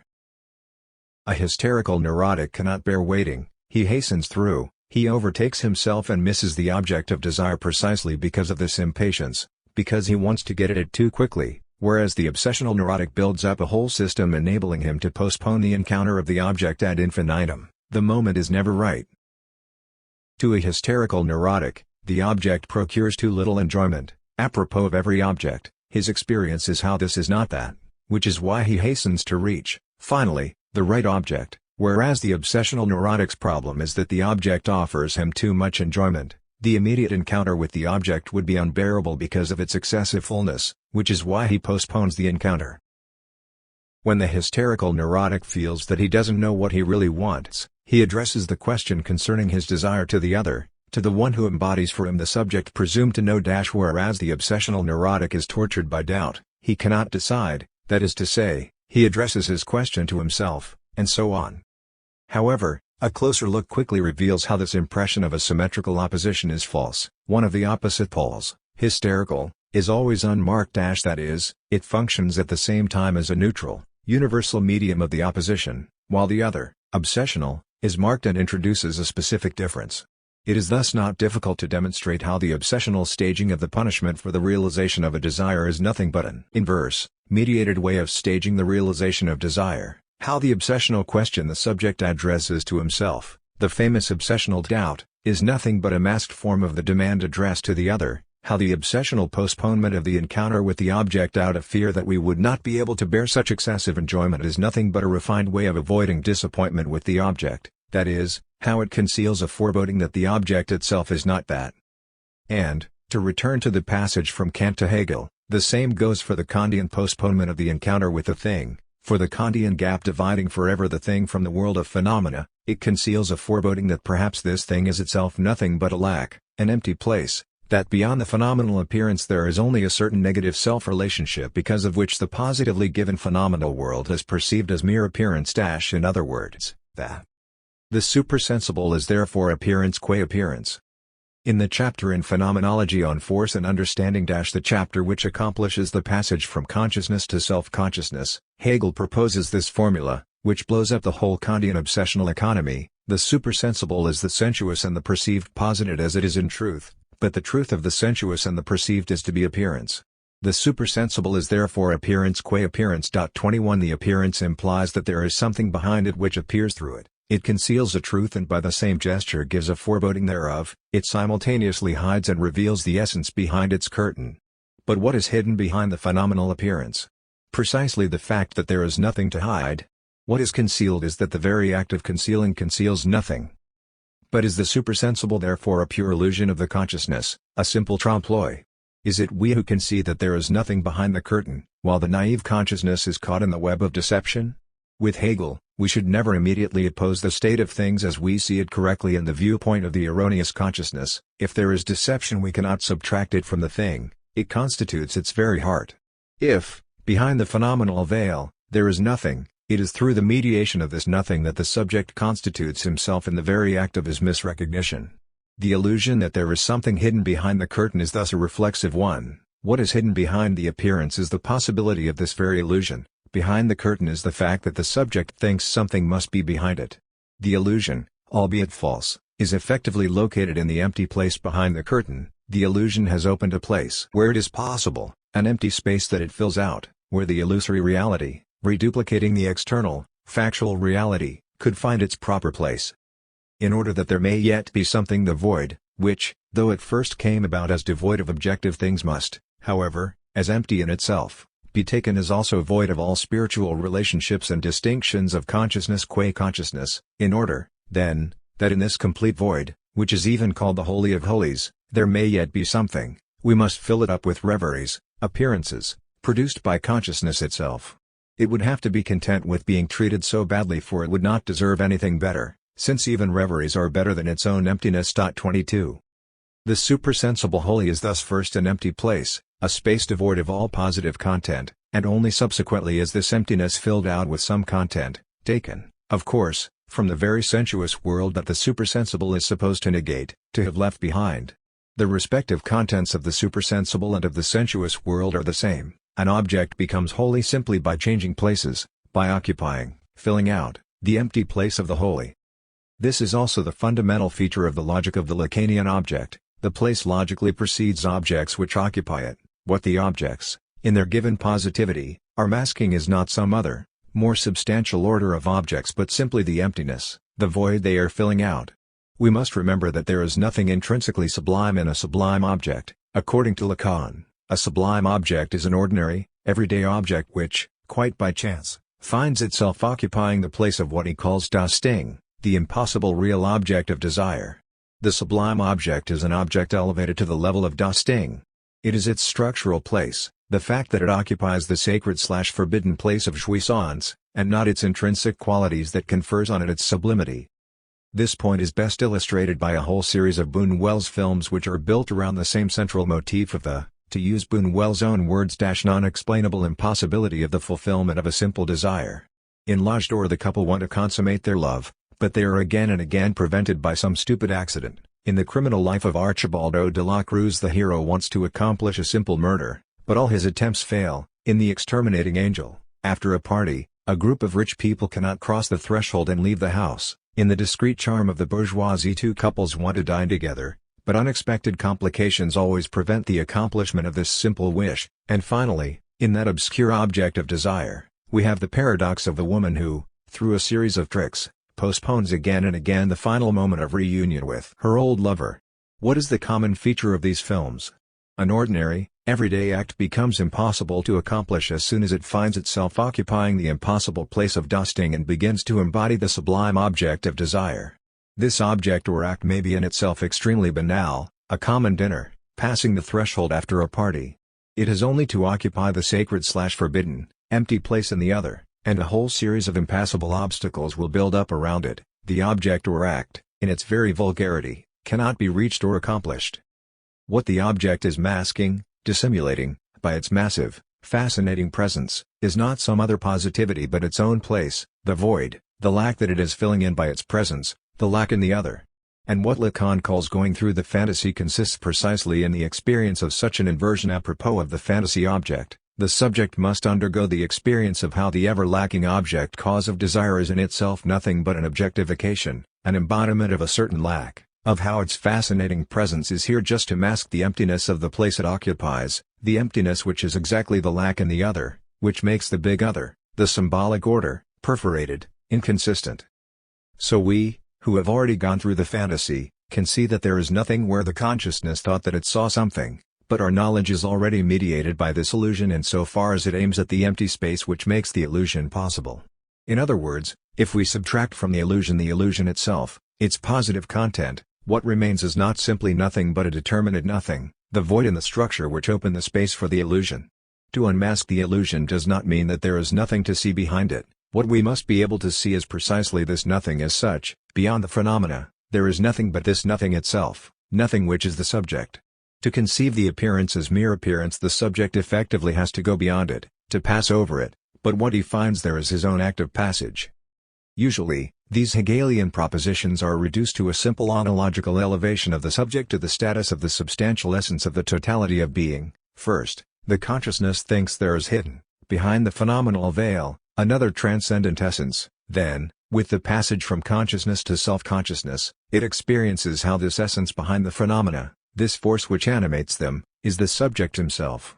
However, such a reading, which immediately identifies the subject with the essence hidden behind the curtain, misses the crucial fact that the Hegelian passage from consciousness to self-consciousness implies the experience of a certain radical failure. The subject, consciousness, wants to penetrate the secret behind the curtain. His effort fails because there is nothing behind the curtain, nothing which is the subject.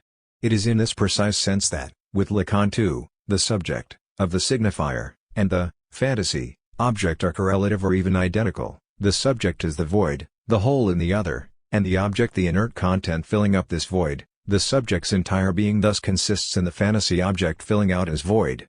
This is why these Hegelian formulas recall, point by point, the tale evoked by Lacan in his Seminar 11. In the classical tale of Zeuxis and Parrhasius, Zeuxis has the advantage of having made grapes that attracted the birds. The stress is placed not on the fact that these grapes were in any way perfect grapes, but on the fact that even the eye of the bird was taken in by them. This is proved by the fact that his friend Parrhasius triumphs over him by having painted on the wall a veil so lifelike that Zeuxis, turning towards him, said, "Well, and now show us what you have painted behind it." By this he showed that what was at issue was certainly deceiving the eye, trimpeloi. A triumph of the gaze over the eye. 23. We can deceive animals by an appearance imitating a reality for which it can be a substitute, but the properly human way to deceive a man is to imitate the dissimulation of reality. The act of concealing deceives us precisely by pretending to conceal something. In other words, there is nothing behind the curtain except the subject who has already gone beyond it. It is manifest that behind the so-called curtain which is supposed to conceal the inner world, there is nothing to be seen unless we go behind it ourselves as much in order that we may see, as that there may be something behind there which can be seen. 24. This is how we should read the fundamental Hegelian distinction between substance and subject. The substance is the positive, transcendent essence supposed to be hidden behind the curtain of phenomena. To experience the substance as subject means to grasp that the curtain of phenomena conceals above all the fact that there is nothing to conceal, and this nothing behind the curtain is the subject. In other words, at the level of the substance the appearance is simply deceiving, it offers us a false image of the essence, whereas at the level of the subject the appearance deceives precisely by pretending to deceive, by feigning that there is something to be concealed. It conceals the fact that there is nothing to conceal. It does not feign to tell the truth when it is lying, it feigns to lie when it is actually telling the truth, that is, it deceives by pretending to deceive. A phenomenon can thus tell the truth precisely by presenting itself as a lie, like the Jew in the Freudian joke often quoted by Lacan, who reproaches his friend, "Why are you telling me that you are going to Krakow and not to Lemberg, when you're really going to Krakow?"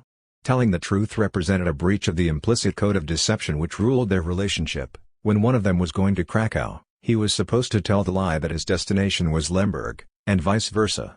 In his commentary on the tale of Zeuxis and Parrhasius, Lacan refers to Plato's protest against the illusion of painting.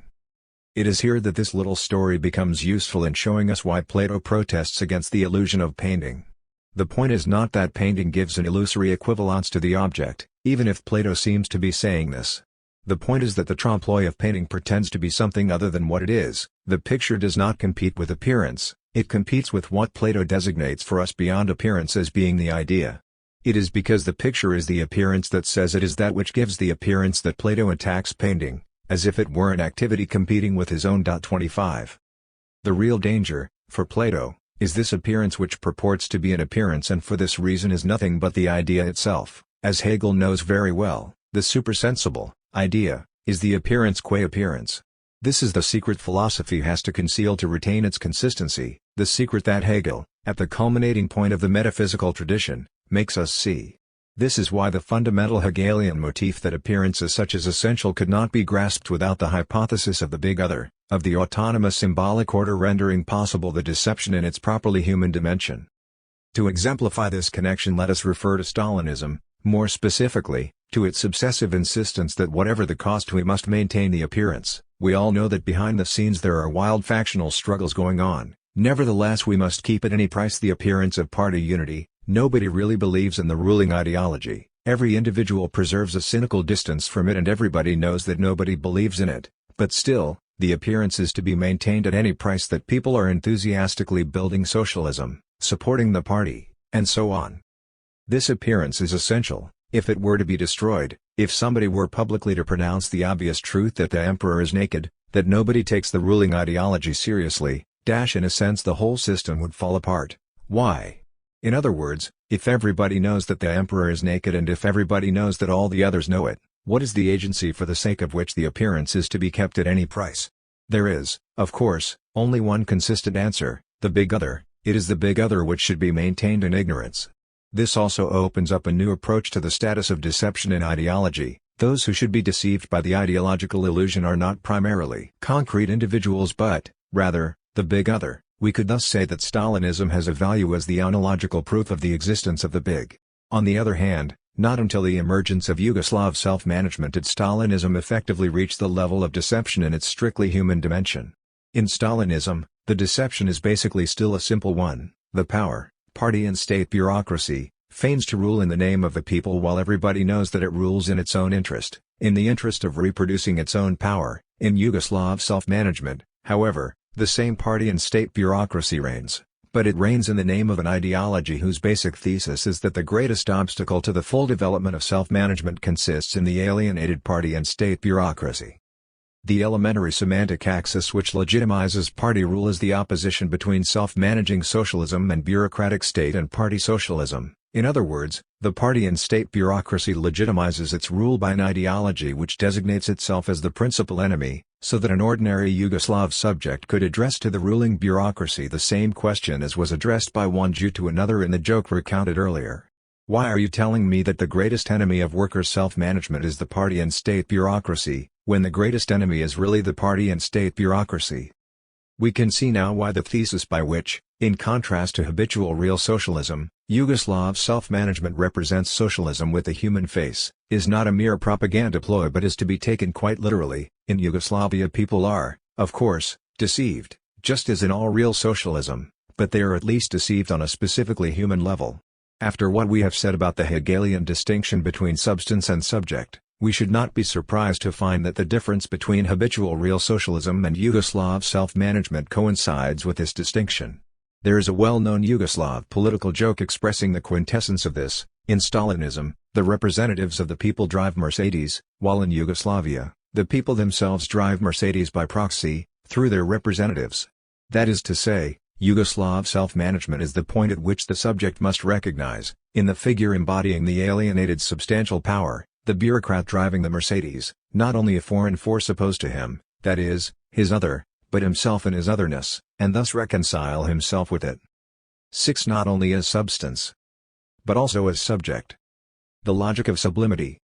In his essay on the religion of sublimity, Yirmiyahu Yavel has pointed out a certain inconsistency in Hegel's systematization of religions, an inconsistency which does not result directly from the very principle of Hegel's philosophy but expresses rather a contingent, empirical prejudice of Hegel's as an individual, and can therefore be rectified by consequent use of Hegel's own dialectical procedure. 1 This inconsistency concerns the place occupied respectively by Jewish and by ancient Greek religion. In Hegel's Lessons on the Philosophy of Religion, Christianity is immediately preceded by three forms of the religion of spiritual individuality: the Jewish religion of sublimity, or Haben-Heid, the Greek religion of beauty, and the Roman religion of understanding, Verstand. In this succession the first, lowest place is taken by the Jewish religion, that is, Greek religion is conceived as a higher stage in spiritual development than the Jewish religion.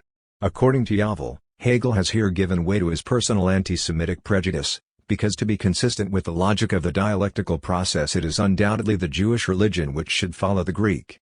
Despite some reservations about the detail of Yavel's arguments, his fundamental point seems to hit the mark. The Greek, Jewish and Christian religions do form a kind of triad which corresponds perfectly to the triad of reflection, positing, external and determinate reflection, to the celementary matrix of the dialectical process. Greek religion embodies the moment of positing reflection. In it, the plurality of spiritual individuals, gods, is immediately posited as the given spiritual essence of the world. The Jewish religion introduces the moment of external reflection. All positivity is abolished by reference to the unapproachable, transcendent God, the absolute master, the one of absolute negativity, while Christianity conceives the individuality of man not as something external to God but as a reflective determination of God himself. In the figure of Christ, God himself becomes man. It is something of a mystery why Yavel does not mention the crucial argument in his favor, the very interconnection of the notions of beauty and sublimity. If Greek religion is, according to Hegel, the religion of beauty and Jewish religion that of sublimity, it is clear that the very logic of the dialectical process compels us to conclude that sublimity should follow beauty because it is the point of its breakdown, of its mediation, of its self-referential negativity. In using the couple beauty/sublimity Hegel relies, of course, on Kant's critique of judgment, where beauty and sublimity are opposed along the semantic axis quality-quantity, shape-shapeless, bounded-boundless. Beauty calms and comforts, sublimity excites and agitates. Beauty is the sentiment provoked when the supersensible idea appears in the material, sensuous medium, in its harmonious formation, a sentiment of immediate harmony between idea and the sensuous material of its expression, while the sentiment of sublimity is attached to chaotic, terrifying limitless phenomena, rough sea, rocky mountains. Above all, however, beauty and sublimity are opposed along the axis pleasure-displeasure. A view of beauty offers us pleasure, while the object is received as sublime with a pleasure that is only possible through the mediation of displeasure. 2 In short, the sublime is beyond the pleasure principle, it is a paradoxical pleasure procured by displeasure itself, the exact definition, one of the Lacanian definitions, of enjoyment, jouissance. This means at the same time that the relation of beauty to sublimity coincides with the relation of immediacy to mediation, further proof that the sublime must follow beauty as a form of mediation of its immediacy. On closer examination, in what does this mediation proper to the sublime consist? Let us quote the Kantian definition of the sublime. The sublime may be described in this way: it is an object, of nature, the representation, Vorstellung, of which determines the mind to regard the elevation of nature beyond our reach as equivalent to a presentation, Darstellung, of ideas. 3. It is a definition which, so to speak, anticipates Lacan's determination of the sublime object in his seminar on the ethic of psychoanalysis, an object raised to the level of the impossible real thing. That is to say, with Kant the sublime designates the relation of an inner-worldly, empirical, sensuous object to Ding and Sich to the transcendent, transphenomenal, unattainable thing in itself. The paradox of the sublime is as follows: in principle, the gap separating phenomenal, empirical objects of experience from the thing in itself is insurmountable. That is, no empirical object, no representation, Vorstellung, of it can adequately present, Darstellen, the thing, the supersensible idea, but the sublime is an object in which we can experience this very impossibility, this permanent failure of the representation to reach after the thing. Thus, by means of the very failure of representation, we can have a presentiment of the true dimension of the thing. This is also why an object evoking in us the feeling of sublimity gives us simultaneous pleasure and displeasure. It gives us displeasure because of its inadequacy to the thing idea, but precisely through this inadequacy it gives us pleasure by indicating the true, incomparable greatness of the thing, surpassing every possible phenomenal, empirical experience. The feeling of the sublime is, therefore, at once a feeling of displeasure, arising from the inadequacy of imagination in the aesthetic estimation of magnitude to attain, to its estimation by reason, and a simultaneously awakened pleasure, arising from this very judgment of the inadequacy of the greatest faculty of sense being in accord with ideas of reason, so far as the effort to attain to these is for us a law. 4. We can now see why it is precisely nature in its most chaotic, boundless, terrifying dimension which is best qualified to awaken in us the feeling of the sublime. Here, where the aesthetic imagination is strained to its utmost, where all finite determinations dissolve themselves, the failure appears at its purest. The sublime is therefore the paradox of an object which, in the very field of representation, provides a view, in a negative way, of the dimension of what is unrepresentable. It is a unique point in Kant's system, a point at which the fissure, the gap between phenomenon and thing in itself, is abolished in a negative way, because in it the phenomenon's very inability to represent the thing adequately is inscribed in the phenomenon itself, or, as Kant puts it, even if the ideas of reason can be in no way adequately represented, in the sensuous phenomenal world, they can be revived and evoked in the mind by means of this very inadequacy which can be presented in a sensuous way. It is this mediation of the inability, this successful presentation by means of failure, of the inadequacy itself, which distinguishes enthusiasm evoked by the sublime from fanciful fanaticism. Schwärmerei, fanaticism is an insane visionary delusion that we can immediately see or grasp what lies beyond all bounds of sensibility, while enthusiasm precludes all positive presentation. Enthusiasm is an example of purely negative presentation, that is, the sublime object evokes pleasure in a purely negative way, the place of the thing is indicated through the very failure of its representation. Kant himself pointed out the connection between such a notion of sublimity and the Jewish religion. We have no reason to fear that the feeling of the sublime will suffer from an abstract mode of presentation like this, which is altogether negative as to what is sensuous. For though the imagination, no doubt, finds nothing beyond the sensible world to which it can lay hold, still this thrusting aside of the sensible barriers gives it a feeling of being unbounded, and that removal is thus a presentation of the infinite. As such it can never be anything more than a negative presentation, but still it expands the soul. Perhaps there is no more sublime passage in the Jewish law than the commandment, "Thou shalt not make unto thee any graven image, or any likeness of anything that is in heaven or on earth, or under the earth," and so forth. This commandment can alone explain the enthusiasm which the Jewish people, in their moral period, felt for their religion when comparing themselves with others. 5. In what consists, then, the Hegelian criticism of this Kantian notion of the sublime?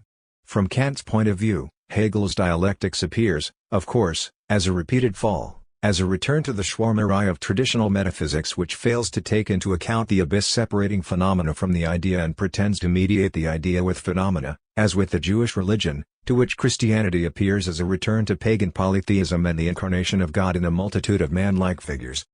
In Hegel's defense, it is not enough to point out how in his dialectics none of the determinate, particular phenomena represents adequately the supersensible idea, that is, how the idea is the very movement of sublation, Aufhebung, the famous Flüssigwerden, liquidizing of all particular determinations.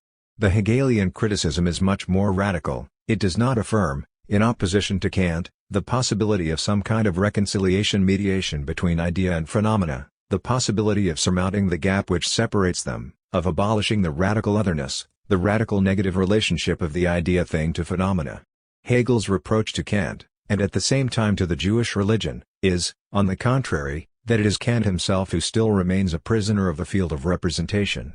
Precisely when we determine the thing as a transcendent surplus beyond what can be represented, we determine it on the basis of the field of representation, starting from it, within its horizon, as its negative limit. The Jewish notion of God as radical otherness, as unrepresentable, still remains the extreme point of the logic of representation. But here again, this Hegelian approach can give way to misunderstanding if we read it as an assertion that, in opposition to Kant, who tries to reach the thing through the very breakdown of the field of phenomena, by driving the logic of representation to its utmost, in dialectical speculation, we must grasp the thing in itself, from itself, as it is in its pure beyond, without even a negative reference or relationship to the field of representation. This is not Hegel's position. The Kantian criticism has here done its job, and if this were Hegel's position, Hegelian dialectics would effectively entail a regression into the traditional metaphysics aiming at an immediate approach to the thing. Hegel's position is in fact more Kantian than Kant himself. It adds nothing to the Kantian notion of the sublime, it merely takes it more literally than Kant himself. Hegel, of course, retains the basic dialectical moment of the sublime, the notion that the idea is reached through purely negative presentation, that the very inadequacy of the phenomenality to the thing is the only appropriate way to present it. The real problem lies elsewhere. Kant still presupposes that the thing in itself exists as something positively given beyond the field of representation, of phenomenality. The breakdown of phenomenality, the experience of phenomena, is for him only an external reflection, only a way of indicating, within the domain of phenomenality, this transcendent dimension of the thing which persists in itself beyond phenomenality. Hegel's position is, in contrast, that there is nothing beyond phenomenality, beyond the field of representation. The experience of radical negativity, of the radical inadequacy of all phenomena to the idea, the experience of the radical fissure between the two, this experience is already idea itself as pure, radical negativity. Where Kant thinks that he is still dealing only with a negative presentation of the thing, we are already in the midst of the thing in itself, for this thing in itself is nothing but this radical negativity.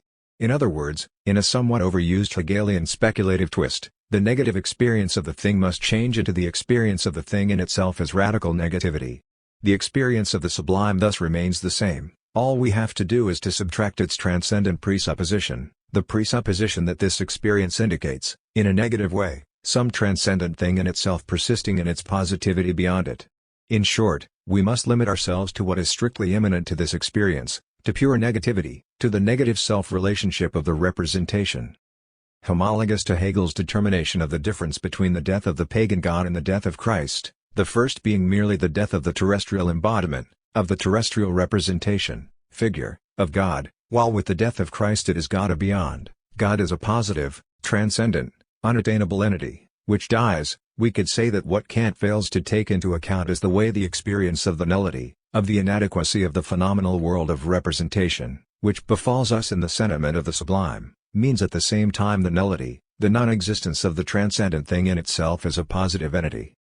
That is to say, the limit of the logic of representation is not to reduce all contents to representations, to what can be represented, but, on the contrary, in the very presupposition of some positive entity, thing in itself, beyond phenomenal representation. We overcome phenomenality not by reaching beyond it, but by the experience of how there is nothing beyond it, how its beyond is precisely this nothing of absolute negativity, of the utmost inadequacy of the appearance to its notion. The supersensible essence is the appearance qua appearance that is, it is not enough to say that the appearance is never adequate to its essence, we must also add that this essence itself is nothing but the inadequacy of the appearance to itself, to its notion, inadequacy which makes it just an appearance. Thus the status of the sublime object is displaced almost imperceptibly, but nonetheless decisively. The sublime is no longer an empirical object indicating through its very inadequacy the dimension of a transcendent thing in itself, idea, but an object which occupies the place, replaces, fills out the empty place of the thing as the void, as the pure nothing of absolute negativity. The sublime is an object whose positive body is just an embodiment of nothing. This logic of an object which, by its very inadequacy, gives body to the absolute negativity of the idea, is articulated in Hegel in the form of the so-called infinite judgment, a judgment in which subject and predicate are radically incompatible, incomparable. The spirit is a bone, wealth is the self, the state is monarch, God is Christ. In Kant, the feeling of the sublime is evoked by some boundless, terrifying imposing phenomenon, raging nature, and so on, while in Hegel we are dealing with a miserable little piece of the real. The spirit is the inert, dead skull, the subject's self is this small piece of metal that I am holding in my hand, the state is the rational organization of social life is the idiotic body of the monarch, God who created the world is Jesus, this miserable individual crucified together with two robbers. Herein lies the last secret of dialectical speculation, not in the dialectical mediation sublimation of all contingent, empirical reality, not in the deduction of all reality from the mediating movement of absolute negativity, but in the fact that this very negativity, to attain its being for itself, must embody itself again in some miserable, radically contingent corporeal leftover. The spirit is a bone. At the immediate level, that of understanding, of representation, Vorstellung, this proposition appears, of course, as an extreme variation of vulgar materialism, reducing the spirit, the subject, pure negativity, the most mobile and subtle element, a never-escaping fox, to a rigid, fixed, dead object, to total inertia, to an absolutely non-dialectical presence. Consequently, we react to it like the shocked Soviet bureaucrat in the Rabinovich joke. We are startled, it is absurd and nonsensical, The proposition that spirit is a bone provokes in us a sentiment of radical, unbearable contradiction. It offers an image of grotesque discord, of an extremely negative relationship. However, as in the case of Rabinovich, it is precisely thus that we produce its speculative truth, because this negativity, this unbearable discord, coincides with subjectivity itself. It is the only way to make present and palpable the utmost, that is, self-referential, negativity which characterizes spiritual subjectivity. We succeed in transmitting the dimension of subjectivity by means of the failure itself, through the radical insufficiency, through the absolute maladjustment of the predicate in relation to the subject. This is why the spirit is a bone is a perfect example of what Hegel calls the speculative proposition, a proposition whose terms are incompatible, without common measure.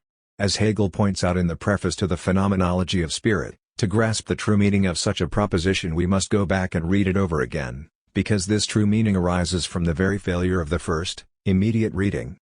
Does not the proposition that spirit is a bone this equation of two absolutely incompatible terms, pure negative movement of the subject and the total inertia of a rigid object, offer us something like a Hegelian version of the Lacanian formula of fantasy, $A? To convince ourselves that it does, it is enough to place this proposition in its proper context, the passage from physiognomy to phrenology in the Phenomenology of Spirit. Physiognomy, the language of the body, the expression of the subject's interior in his spontaneous gestures and grimaces, still belongs to the level of language, of signifying representation. A certain corporeal element, a gesture, a grimace, represents, signifies, the non-corporeal interior of the subject. The final result of physiognomy is its utter failure. Every signifying representation betrays the subject, it perverts, deforms what it is supposed to reveal. There is no proper signifier of the subject. And the passage from physiognomy to phrenology functions as the change of level from representation to presence, in opposition to gestures and grimaces. The skull is not a sign expressing an interior, it represents nothing, it is, in its very inertia, the immediate presence of the spirit.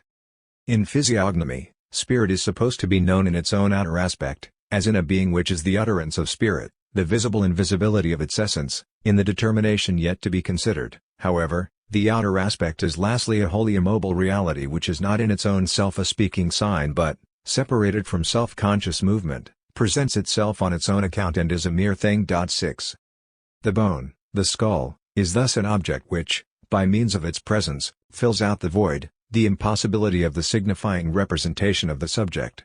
In Lacanian terms it is the objectification of a certain lack, a thing occupies the place where the signifier is lacking, the fantasy object fills out the lack in the other, the signifier's order. The inert object of phrenology, the skull bone, is nothing but a positive form of certain failure, it embodies, literally gives body to, the ultimate failure of the signifying representation of the subject. It is therefore correlative to the subject in so far as, in Lacanian theory, the subject is nothing but the impossibility of its own signifying representation, the empty place opened up in the big other by the failure of this representation. We can now see how meaningless is the usual reproach according to which Hegelian dialectics sublates all the inert objective left over, including it in the circle of the dialectical mediation. The very movement of dialectics implies, on the contrary, that there is always a certain remnant, a certain leftover, escaping the circle of subjectivation, of subjective appropriation mediation, and the subject is precisely correlative to this leftover. $A. The leftover which resists subjectivation embodies the impossibility which is the subject. In other words, the subject is strictly correlative to its own impossibility, its limit is its positive condition. The Hegelian idealist wager consists, rather, in the conversion of this lack of the signifier into the signifier of the lack. From Lacanian theory we know that the signifier of this conversion, by means of which lack as such is symbolized, is the phallus. And, here we encounter the last surprise in the Hegelian text. At the end of the section on phrenology, Hegel himself evokes the phallic metaphor to designate the relationship between the two levels of reading the proposition the spirit is a bone, the usual reading, that of representation/understanding, and the speculative one. The depth which spirit brings forth from within, but only as far as its picture-thinking consciousness where it lets it remain, and the ignorance of this consciousness about what it really is saying, are the same conjunction of the high and the low which, in the living being, nature naively expresses when it combines the organ of its highest fulfillment, the organ of generation, with the organ of urination. The infinite judgment, qua infinite, would be the fulfillment of life that comprehends itself, The consciousness of the infinite judgment that remains at the level of picture thinking behaves as urination. 7. Wealth is the self. When, in the phenomenology of spirit, we encounter a certain figure of consciousness, the question to ask is always, where does this figure repeat itself, that is, where do we find a later, richer, more concrete figure which, by repeating the original one, offers us, perhaps, the key to its true meaning? Concerning the passage from physiognomy to phrenology, we do not have to look far, it is resumed in the chapter on the self-alienated spirit, in the form of a passage from language of flattery to wealth. The language of flattery is a middle term in the triad noble-minded consciousness, the language of flattery wealth. Noble-minded consciousness occupies the position of extreme alienation, it posits all its contents in the common good embodied in the state. Noble-minded consciousness serves the state with total and sincere devotion, attested by its acts. It does not speak, its language is limited to counsels concerning the common good. This good functions here as an entirely substantial entity, whereas with the passage to the next stage of dialectical development it assumes the form of subjectivity. Instead of the substantial state, we obtain the monarch who is able to say l'état, c'est moi. This subjectivation of the state entails a radical change in the mode of serving it. The heroism of silent service becomes the heroism of flattery. 8. The medium of activity of the consciousness is no longer deeds, it is now language, flattery addressed to the person of the monarch, who embodies the state. It is not difficult to detect the historical background of this passage, the transformation of medieval feudalism, with its notions of honorable service, and so on, into absolute monarchy. But here we are far from a simple corruption or degeneration of silent and devoted service into hypocritical flattery. The paradoxical syntagm heroism of flattery is not to be taken as an ironic conjunction of two otherwise opposed notions. Here we are concerned with heroism in the full sense of the word. The heroism of flattery is a notion that deserves to be interpreted on the same level as that of voluntary servitude. It announces the same theoretical deadlock. How can flattery, usually perceived as a non-ethical activity par excellence, as a renunciation of the ethical stance in pursuit of pathological interests of gain and pleasure, obtain a properly ethical status, the status of an obligation whose fulfillment draws us beyond the pleasure principle? According to Hegel, the key to this enigma is the role played in it by language. Language is, of course, the very medium of a journey of consciousness in phenomenology, to such a point that it would be possible to define every stage of this journey, every figure of consciousness, by a specific modality of language, even in its very beginning. In the sense certainty, the dialectical movement is activated by the discord between what the consciousness means to say and what it effectively says.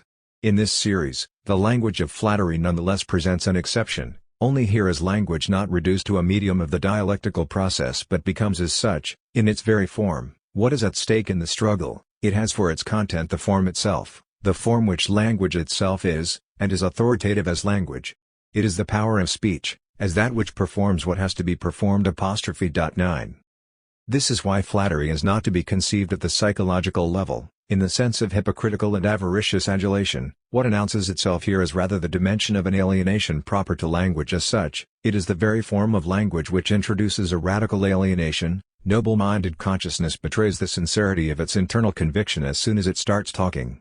That is to say, as soon as we start talking, truth is on the side of the universal, of what we are effectively saying, and the sincerity of our innermost feelings becomes something pathological in the Kantian sense of the word, something of a radically non-ethical nature, something which belongs to the domain of the pleasure principle. The subject can pretend that his flattery is nothing but a simple feigning accommodation to an external ritual which has nothing whatsoever to do with his innermost and sincere convictions. The problem is that as soon as he pretends to feign, he is already the victim of his own feigning. His true place is out there, in the empty external ritual, and what he takes for his innermost conviction is nothing but the narcissistic vanity of his null subjectivity, or, in modern parlance, the truth of what we are saying depends on the way our speech constitutes a social bond, on its performative function, not on the psychological sincerity of our intention. The heroism of flattery carries this paradox to its extreme. Its message is, although what I'm saying disavows completely my innermost convictions, I know that this form emptied of all sincerity is truer than my convictions, and in this sense I'm sincere in my eagerness to renounce my convictions. This is how flattering the monarch against one's convictions can become an ethical act. By pronouncing empty phrases which disavow our innermost convictions, we submit ourselves to a compulsive disrupting of our narcissistic homeostasis, we externalize ourselves completely, we heroically renounce what is most precious in us, our sense of honor, our moral consistency, our self-respect. The flattery achieves a radical voidance of our personality. What remains is the empty form of the subject as this empty form. We encounter a somewhat homologous logic in the passage from the revolutionary Leninist consciousness to the post-revolutionary Stalinist one. Here as well, after the revolution, faithful service and devotion to the revolutionary cause turns necessarily into a heroism of flattery addressed to the leader, to the subject presumed to embody and personify the revolutionary power. Here too, the properly heroic dimension of this flattery consists in the fact that in the name of our fidelity to the cause we are ready to sacrifice our elementary sincerity, honesty and human decency, with a supplementary turn of the screw that we are prepared to confess this very insincerity and to declare ourselves traitors. Ernesto Laclau was quite right to remark that it is language which is, in an unheard-of sense, a Stalinist phenomenon.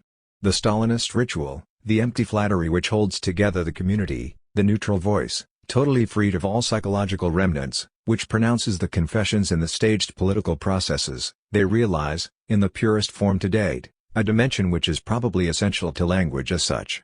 There is no need to revert to the pre-Socratic foundation if we want to penetrate the origins of language. The history of the Communist Party, Bolsheviks, is more than sufficient. Where can the subject who is thus emptied find his objective correlative? The Hegelian answer is, in wealth, in money obtained in exchange for flattery. The proposition wealth is the self repeats at this level the proposition the spirit is a bone. In both cases we are dealing with a proposition which is at first sight absurd, nonsensical, with an equation the terms of which are incompatible. In both cases we encounter the same logical structure of passage. The subject, totally lost in the medium of language of gestures and grimaces, language of flattery, finds his objective counterpart in the inertia of a non-language object, skull, money.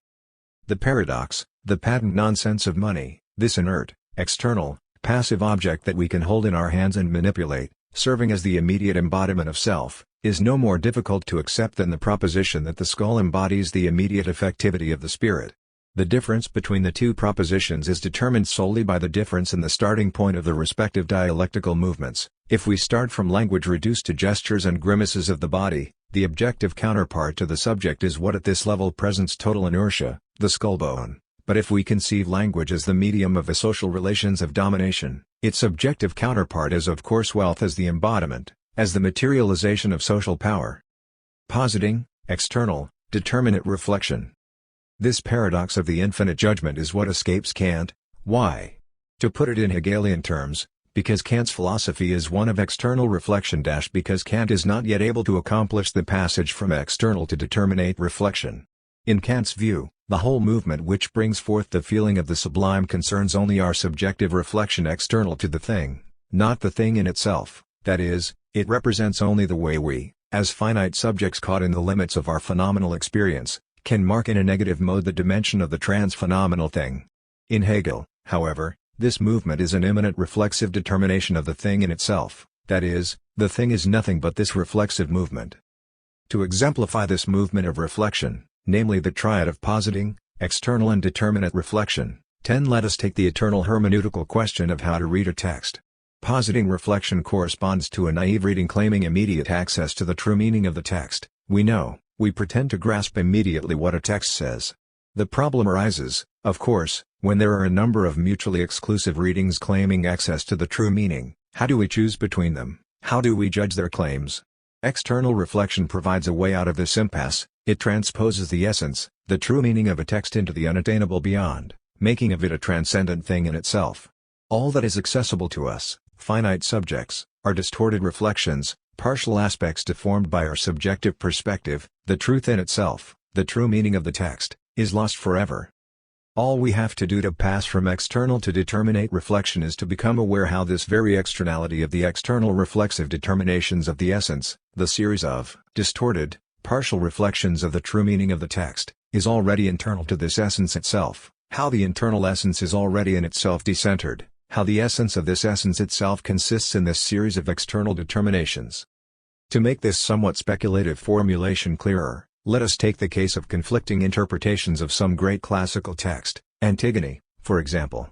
Positing reflection claims a direct approach to its true meaning. Antigone is in fact a drama about, external reflection offers us a gamut of historical interpretations conditioned by different social and other contexts. We don't know what Sophocles really meant, The immediate truth about Antigone is unattainable because of the filter of historical distance. All that is within our grasp is the succession of historical influences of the text, what Antigone meant in the Renaissance, to Hölderlin and Goethe, in the 19th century, to Heidegger, to Lacan, and to accomplish the determinate reflection, we have only to experience how this problem of the true, original meaning of Antigone, that is, the status of Antigone in itself, independent of the string of its historical efficacy, is ultimately a pseudo-problem. To resume the fundamental principle of Gadamer's hermeneutics, there is more truth in the later efficacy of a text, in the series of its subsequent readings, than in its supposedly original meaning.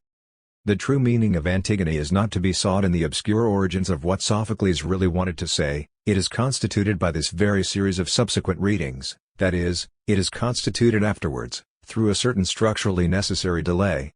We achieve the determinate reflection when we become aware of the fact that this delay is immanent, internal to the thing in itself. The thing in itself is found in its truth through the loss of its immediacy.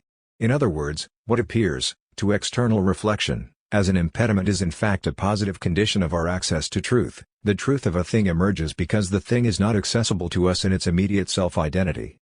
Yet what we have just said is insufficient inasmuch as it still leaves room for a certain misunderstanding. If we grasp the plurality of phenomenal determinations which at first sight blocked our approach to the essence as so many self-determinations of this very essence. If we transpose the fissure separating the appearance from essence into the internal fissure of the essence itself, it could still be said that in this way, through determinate reflection, the appearance is ultimately reduced to the self-determination of the essence, sublated in its self-movement, internalized, conceived as a subordinate moment of self-mediation of the essence. We have yet to add the decisive emphasis. It is not only that the appearance, the fissure between appearance and essence, is a fissure internal to the essence itself. The crucial point is that, inversely, essence itself is nothing but the self-rupture, the self-fissure of the appearance. In other words, the fissure between appearance and essence is internal to the appearance itself. It must be reflected in the very domain of appearance. This is what Hegel calls determinate reflection.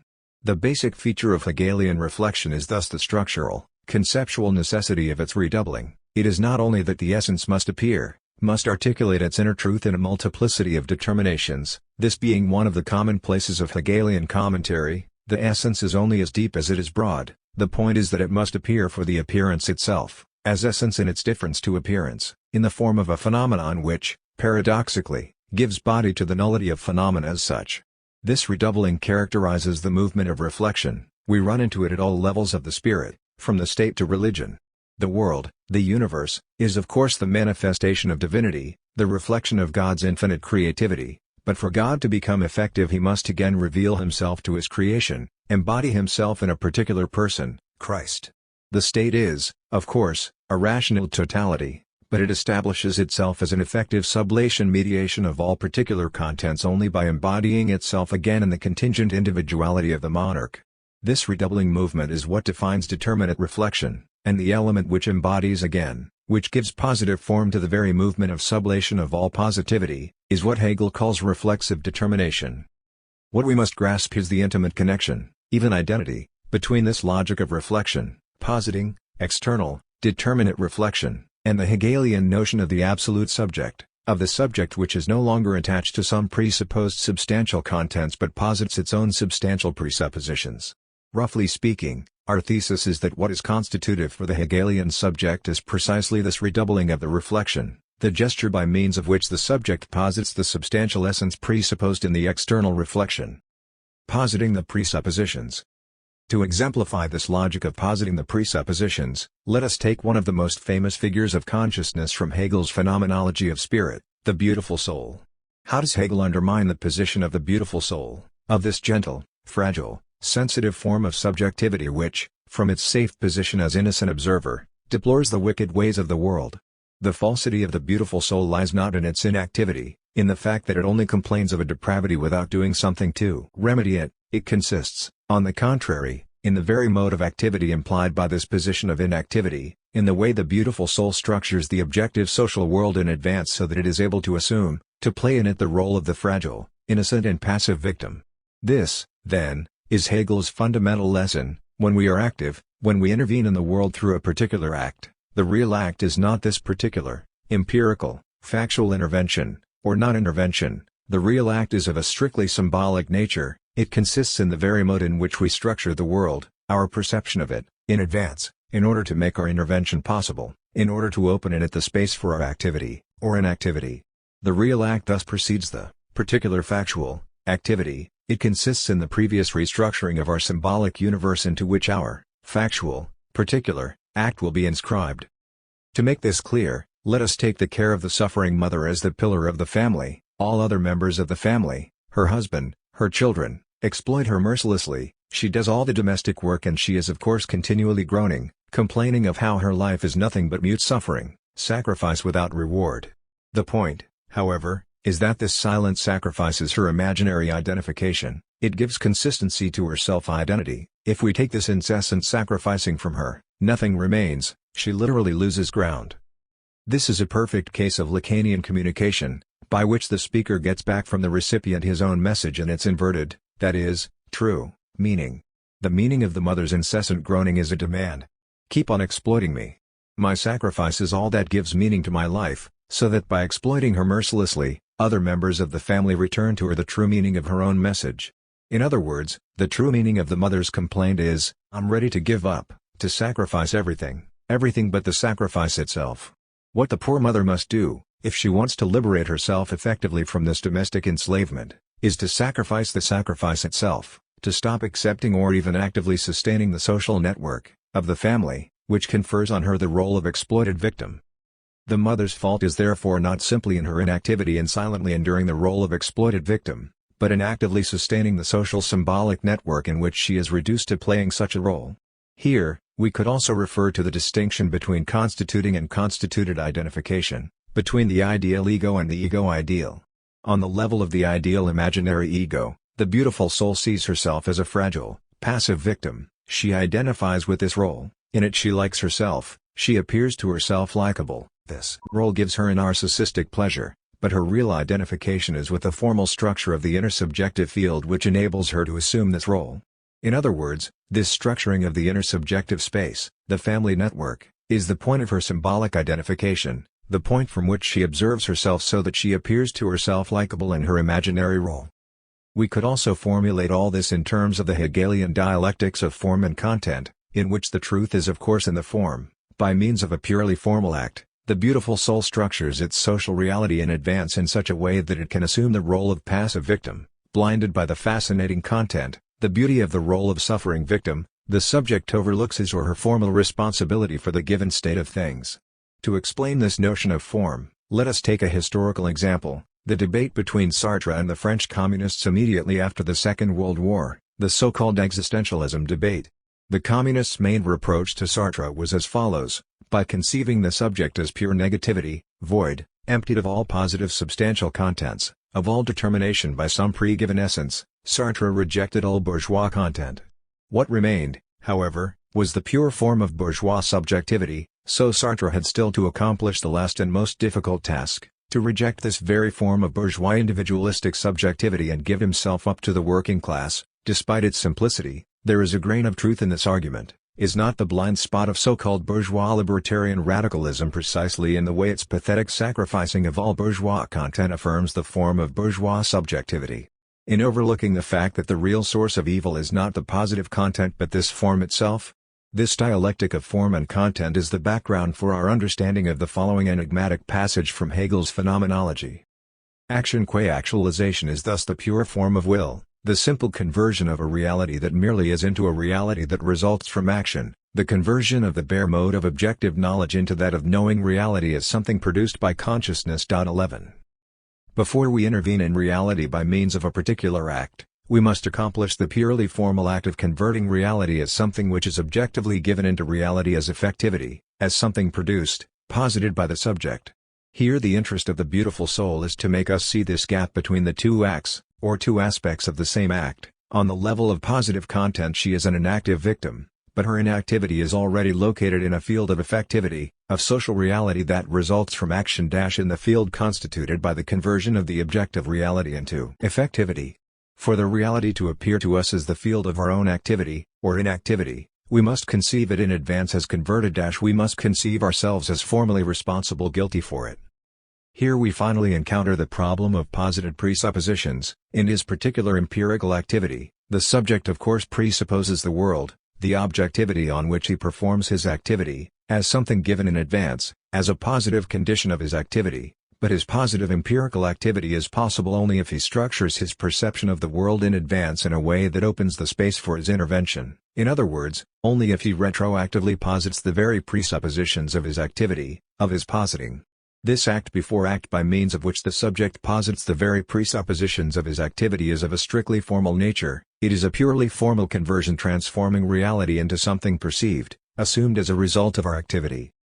The crucial moment is this previousness of the act of formal conversion in relation to positive factual interventions, whereby Hegel differs radically from Marxian dialectics. In Marx, the collective subject first transforms the given objectivity by means of the effective material process of production. He first gives it human form, and thereupon, reflecting the results of his activity, he formally perceives himself as the author of its world, while in Hegel the order is reversed. Before the subject actually intervenes in the world, he must formally grasp himself as responsible for it. In ordinary language, the subject doesn't really do anything, he only assumes the guilt responsibility for the given state of things, that is, he accepts it as his own work by a purely formal act. What was a moment ago perceived as substantial positivity, reality that merely is suddenly perceived as resulting from his own activity, reality as something produced by consciousness. In the beginning is thus not an act of intervention but a paradoxical act of imitation, of pretending. The subject pretends that the reality which is given to him in its positivity, which he encounters in its factual substantiality, is his own work. The first act of this kind, the act defining the very emergence of man, is the funeral ritual. Hegel develops this in a formal, explicit way apropos of Polynices' burial in Antigone. This universality which the individual as such attains is pure being, death. It is a state which has been reached immediately, in the course of nature, not the result of an action consciously done. The duty of the member of a family is on that account to add this aspect, in order that the individual's ultimate being, too, shall not belong solely to nature and remain something irrational, but shall be something done, and the right of consciousness be asserted in it. Blood relationship supplements, then, the abstract natural process by adding to it the movement of consciousness, interrupting the work of nature and rescuing the blood relation from destruction, or better, because destruction is necessary, the passage of the blood relation into mere being. It takes on itself the act of destruction. 12. The crucial dimension of the funeral rite is indicated in the last phrase quoted. The passage into pure being, death, natural disintegration, is something that happens anyway, with inevitable natural necessity. By means of the funeral rite the subject takes upon himself this process of natural disintegration, he symbolically repeats it, he pretends that this process resulted from his own free decision. Of course, from a Heideggerian perspective we can here reproach Hegel with bringing subjectivism to its extreme. The subject wants to dispose freely even with death, this limiting condition of human existence, he wants to transform it into his own act. However, the Lacanian approach opens up the possibility of another, opposite reading. The funeral rite presents an act of symbolization par excellence. By means of a forced choice, the subject assumes, repeats as his own act, what happened anyway. In the funeral rite, the subject confers the form of a free act on an irrational, contingent natural process. Hegel articulates the same line of thought in a more general way in his lectures on the philosophy of religion, when he discusses the status of the fall of man in Christianity, more specifically, the relationship between evil and human nature. His starting point is of course that human nature is in itself innocent, in a state before the fall. That guilt and evil exist only when we have freedom, free choice, the subject. But, and this is the crucial point, it would be quite erroneous to conclude, from this original innocence of human nature, that we can simply distinguish in man the part of nature, which was given to him, for which he is consequently not responsible, from the part of free spirit, a result of his free choice, the product of his activity. Human nature in itself in its abstraction from culture, is indeed innocent, but as soon as the form of spirit begins to reign, as soon as we enter culture, man becomes, so to speak, retroactively responsible for his own nature, for his most natural passions and instincts. Culture consists not only in transforming nature, in conferring on its spiritual form, human nature itself, as soon as it is put in relation to culture, changes into its own opposite. What was a moment ago spontaneous innocence becomes retroactively pure evil. In other words, as soon as the universal form of the spirit comprises natural contents, the subject is formally responsible for it even if it is materially something which he simply found. the subject is treated as if, by means of an eternally past, primordial act, he freely chose his own natural substantial base. It is this formal responsibility, this fissure between the spiritual form and the given content, which drives the subject to incessant activity. 13.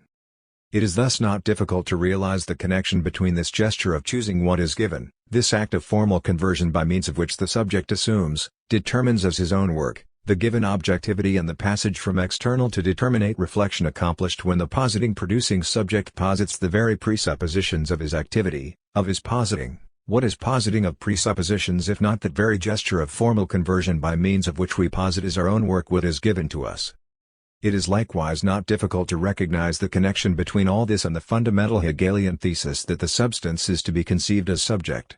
If we do not want to miss the crucial point of this Hegelian conception of substance as subject, we have to take into account the break that separates the Hegelian absolute subject from the Kantian Fichtean, still finite subject. The latter is the subject of practical activity, the positing subject, the subject which actively intervenes in the world, transforming, mediating the given objective reality. He is consequently bound to this presupposed reality. In other words, the Kantian Fichtean subject is the subject of the work process, the subject of the productive relationship to reality. Precisely for this reason he can never entirely mediate the given objectivity, he is always bound to some transcendent presupposition, thing in itself, upon which he performs activity, even if this presupposition is reduced to the mere instigation, anstoss, of our practical activity.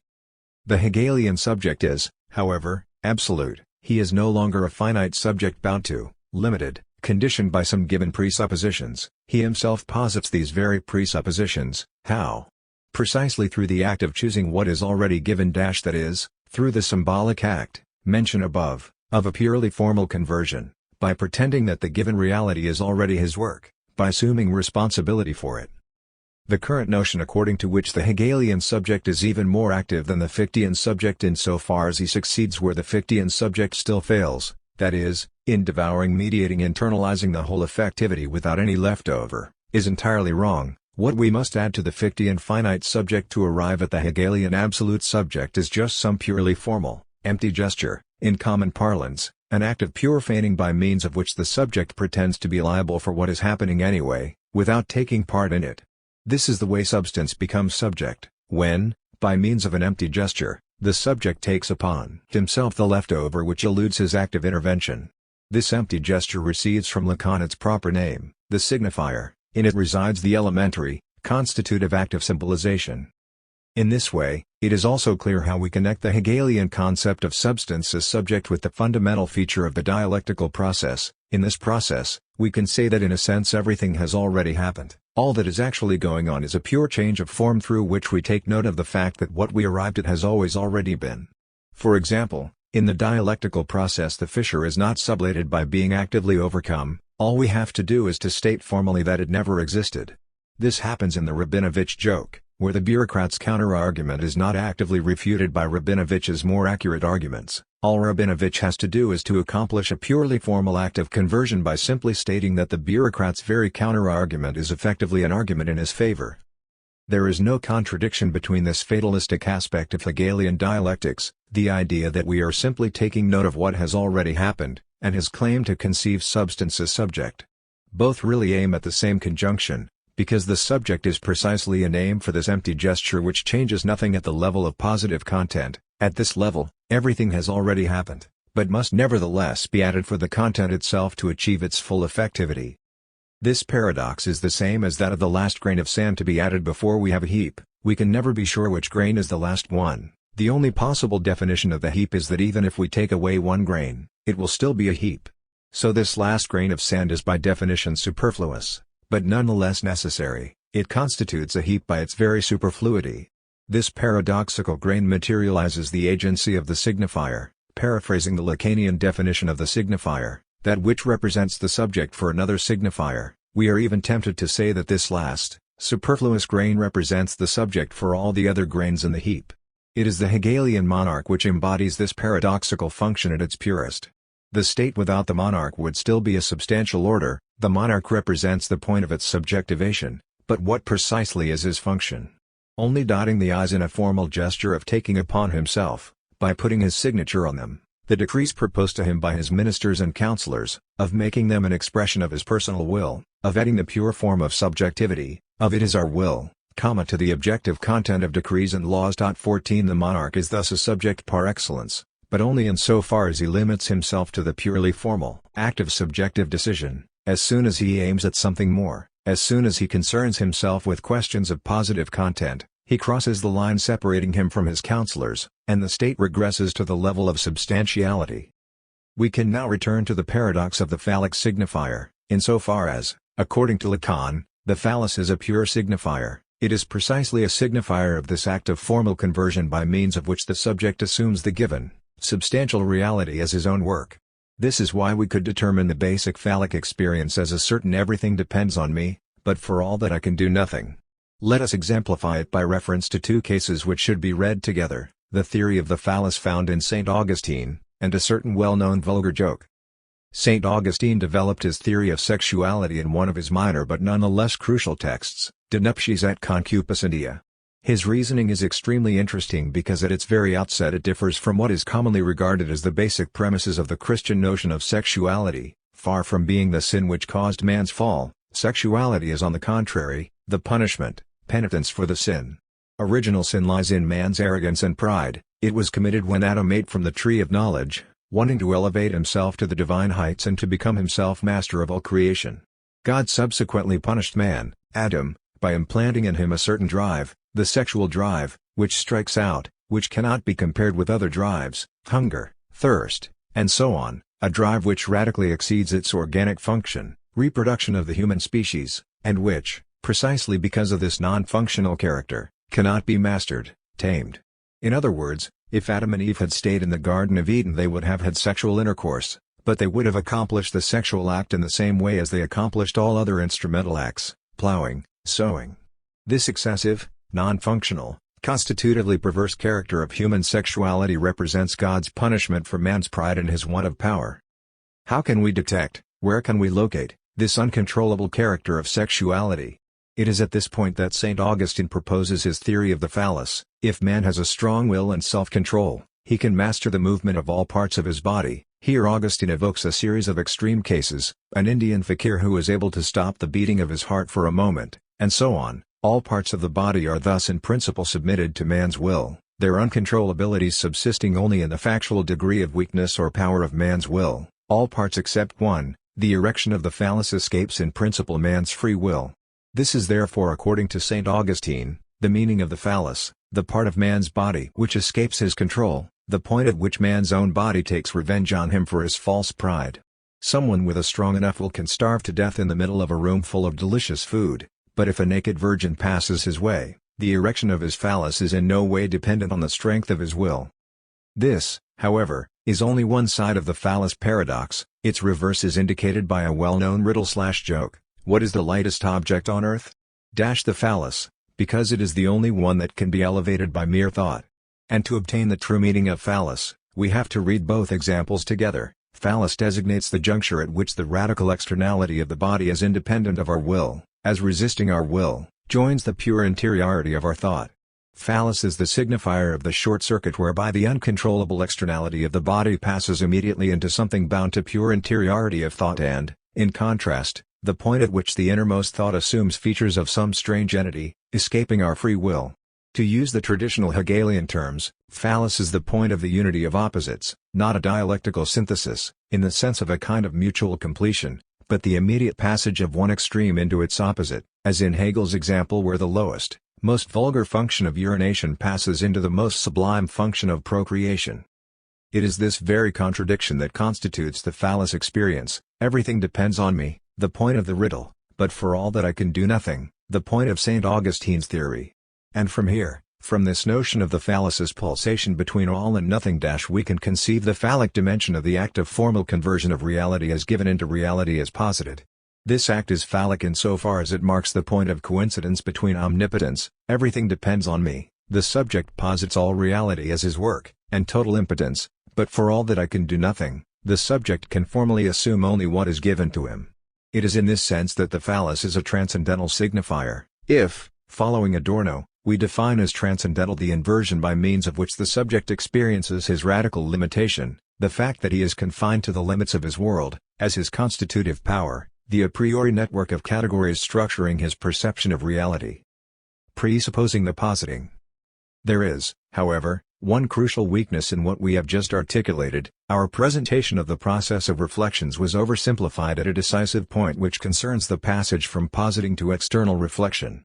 The usual interpretation of this passage, which we have accepted automatically, is as follows: positing reflection is the activity of the essence, pure movement of mediation, which posits the appearance. It is the negative movement sublating every given immediacy and positing it as mere appearance, but this reflexive sublation of the immediate, this positing of it as mere appearance, is in itself bound to the world of appearance. It needs appearance as something already given, as the basis upon which to perform its negative mediation activity.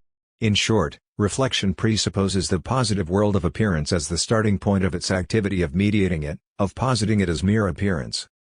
To exemplify this presupposing, let us take the classical procedure of the criticism of ideology. This procedure unmasks a certain theoretical, religious, or other edifice by enabling us to see through it, by making us see in it just an ideological appearance, an expression effect of some concealed mechanisms. This procedure consists thus in a purely negative movement which presupposes a spontaneous, non-reflected ideological experience in its given immediate positivity.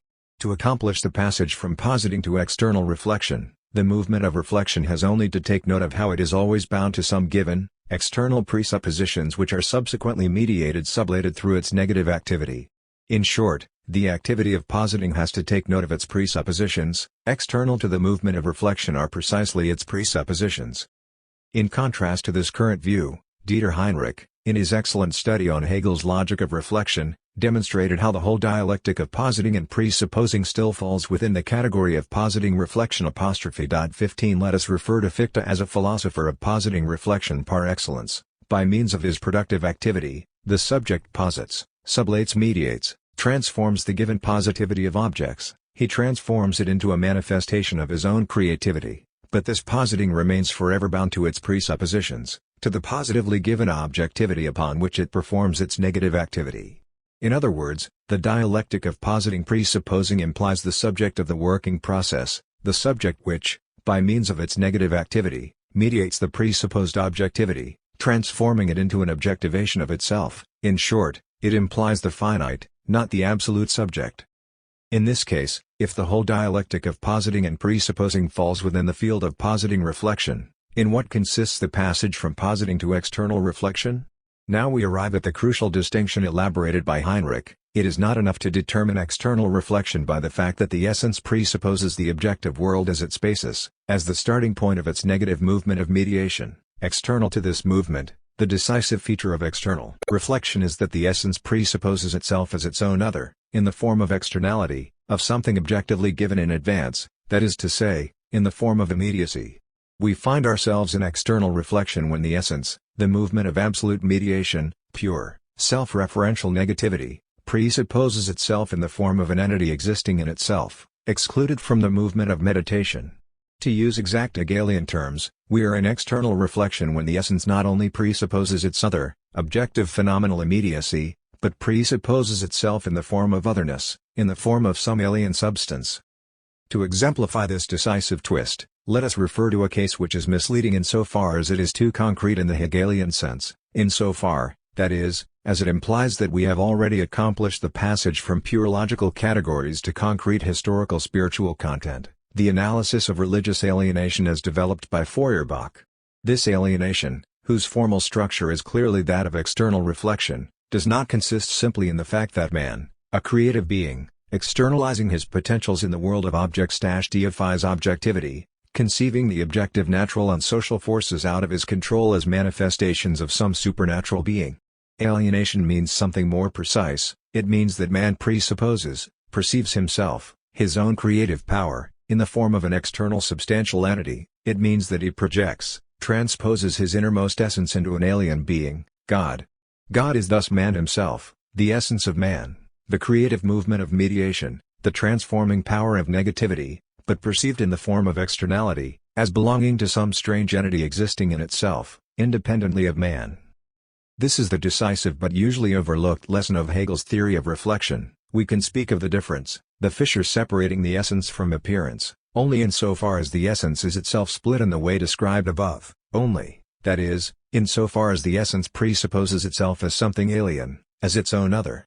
If the essence is not in itself split, if, in the movement of extreme alienation, it does not perceive itself as an alien entity, then the very duality essence/appearance cannot establish itself.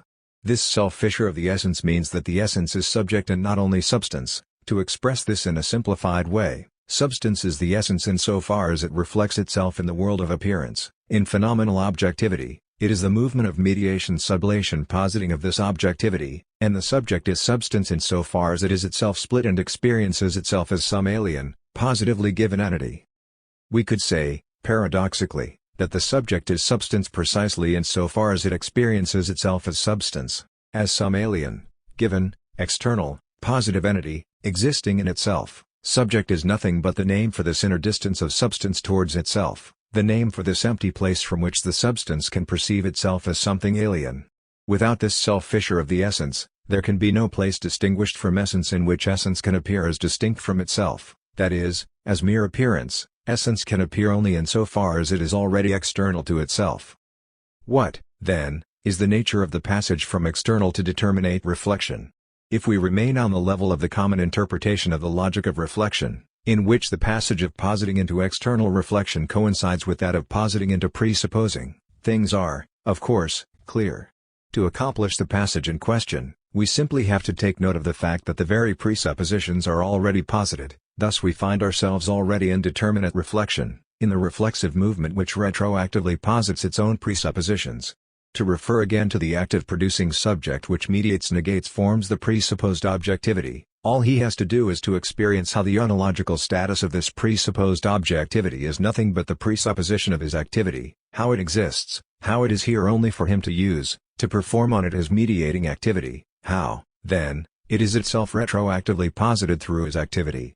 Nature, the presupposed object of activity, is so to speak already by its own nature, in itself, the object, the material for the subject's activity. Its ontological status is determined by the horizon of the process of production. In short, it is in advance posited as such, that is, as a presupposition of subjective positing. If, however, external reflection cannot be sufficiently defined by the fact that positing is always bound to some presuppositions, if, to reach external reflection, essence must presuppose itself as its other, things become a little complicated. At first sight, they are still clear enough. Let us refer again to the Feuerbachian analysis of religious alienation. Does not the passage from external to determinate reflection consist simply in the fact that man has to recognize in God, in this external, superior, alien entity, the inverse reflection of his own essence, its own essence in the form of otherness, in other words, the reflexive determination of its own essence? And thus to affirm himself as absolute subject? What is amiss with this conception? To explain it, we have to return to the very notion of reflection. The key for the proper understanding of the passage from external to determinate reflection is given by the double meaning of the notion of reflection in Hegel, by the fact that in Hegel's logic of reflection, reflection is always on two levels. 1. In the first place, reflection designates the simple relation between essence and appearance, where the appearance reflects the essence, that is to say, where the essence is the negative movement of mediation which sublates and at the same time posits the world of appearing. Here we are still dwelling within the circle of positing and presupposing. The essence posits the objectivity as mere appearance and at the same time presupposes it as the starting point of its negative movement. 2. As soon as we pass from positing to external reflection, however, we encounter quite another kind of reflection. Here the term reflection designates the relationship between the essence's self-referential negativity, as the movement of absolute mediation, and the essence insofar as it presupposes itself in the inverse alienated form of some substantial immediacy, as some transcendent entity excluded from the movement of reflection, which is why reflection is here external reflecting which does not concern the essence itself. At this level, we pass from external to determinate reflection simply by experiencing the relationship between these two moments, essence as movement of self-mediation, self-referential negativity, essence as substantial positive entity excluded from the tremor of reflection, as that of reflection, by experiencing how this image of the substantial immediate, positively given essence is nothing but the inverse alienated reflection of the essence as pure movement of self-referential negativity. Strictly speaking, it is only this second reflection which is reflection into itself of the essence, reflection in which the essence redoubles itself and thus reflects itself in itself, not only in appearance. This is why this second reflection is reflection redoubled. On the level of elementary reflection, reflection in sense, 1, essence is simply opposed to appearance as the power of absolute negativity which, by mediating sublating positing every positive immediacy, makes it mere appearance, while on the level of the redoubled reflection, reflection in sense, 2, essence reflects itself in the form of its own presupposition, of a given immediate substance. Reflection of the essence into itself is an immediacy which is not mere appearance but an inverse alienated image of the very essence itself in the form of its otherness, in other words, a presupposition which is not simply posited by the essence, in it, essence presupposes itself as positing. As we have already indicated, the relationship between these two reflections is not that of a simple succession. The first, elementary reflection, 1, is not simply followed by the second, redoubled reflection, 2. The second reflection is, strictly speaking, the condition of the first. It is only the redoubling of the essence, the reflection of the essence into itself, which opens the space for the appearance in which the hidden essence can reflect itself. By taking into consideration this necessity of the redoubled reflection, we can also demonstrate what is amiss with the Feuerbachian model of surpassing the external reflection. This model, in which the subject overcomes alienation by recognizing, in the alienated substantial entity, the inverse image of his own essential potential, implies a notion of religion that corresponds to the Enlightenment's portrait of the Jewish religion, Almighty God as an inverse image of man's powerlessness, and so on. What escapes such an understanding is the logic behind the fundamental motif of Christianity, God's incarnation. The Feuerbachian gesture of recognizing that God is an alien essence is nothing but the alienated image of man's creative potential does not take into account the necessity for this reflexive relationship between God and man to reflect itself into God himself. In other words, it does not suffice to ascertain that man is the truth of God, that the subject is the truth of the alienated substantial entity.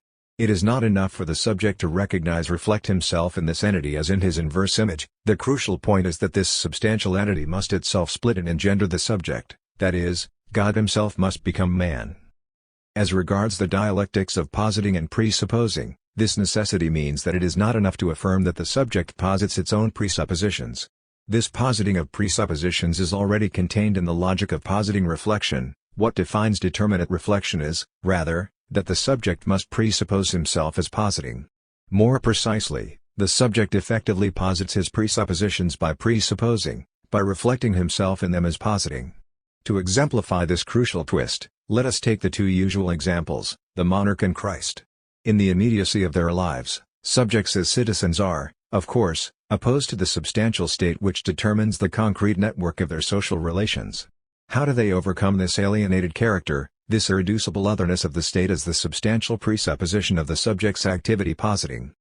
The classical Marxist answer would be, of course, that the state as an alienated force must wither away, that its otherness must be dissolved in the transparency of non-alienated social relations. The Hegelian answer is, on the contrary, that in the last resort, subjects can recognize the state as their own work only by reflecting free subjectivity into the very state at the point of the monarch, that is to say, by presupposing in the state itself, as its quilting point, as a point which confers its effectivity, the point of free subjectivity, the point of the monarch's empty formal gesture "this is my will." From this dialectic, we can very neatly deduce the necessity behind the double meaning of the word subject: one, a person subject to political rule, two, a free agent, instigator of its activity. Subjects can realize themselves as free agents only by means of redoubling themselves, only insofar as they project, transpose, the pure form of their freedom into the very heart of the substance opposed to them, into the person of the subject monarch as head of the state. In other words, subjects are subjects only insofar as they presuppose that the social substance, opposed to them in the form of the state, is already in itself a subject, monarch, to whom they are subjected.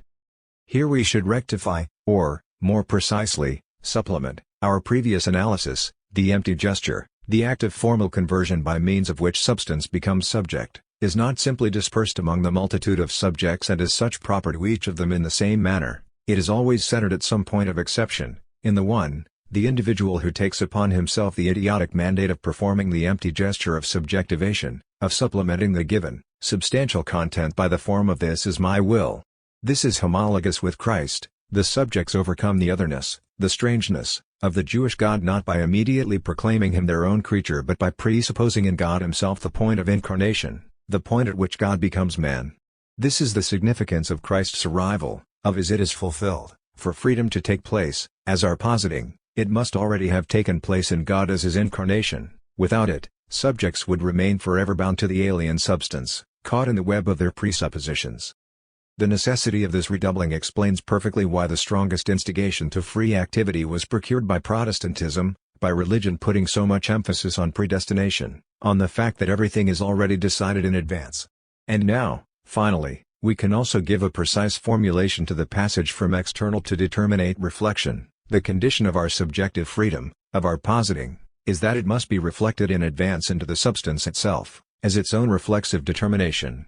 For that reason, Greek religion, Jewish religion and Christianity form a triad of reflection. In Greek religion, divinity is simply posited in the multitude of beautiful appearances, which is why, for Hegel, Greek religion was religion of the work of art. In Jewish religion, the subject perceives its own essence in the form of a transcendent, external, unattainable power, while in Christianity, human freedom is finally conceived as a reflexive determination of this strange substance, God, itself.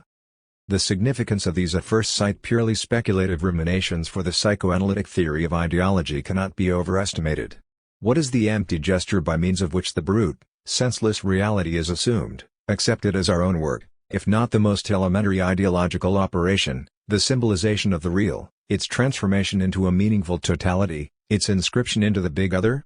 We can literally say that this empty gesture posits the big other, makes it exist. The purely formal conversion which constitutes this gesture is simply the conversion of the pre-symbolic real into the symbolized reality, into the real caught in the web of the signifier's network.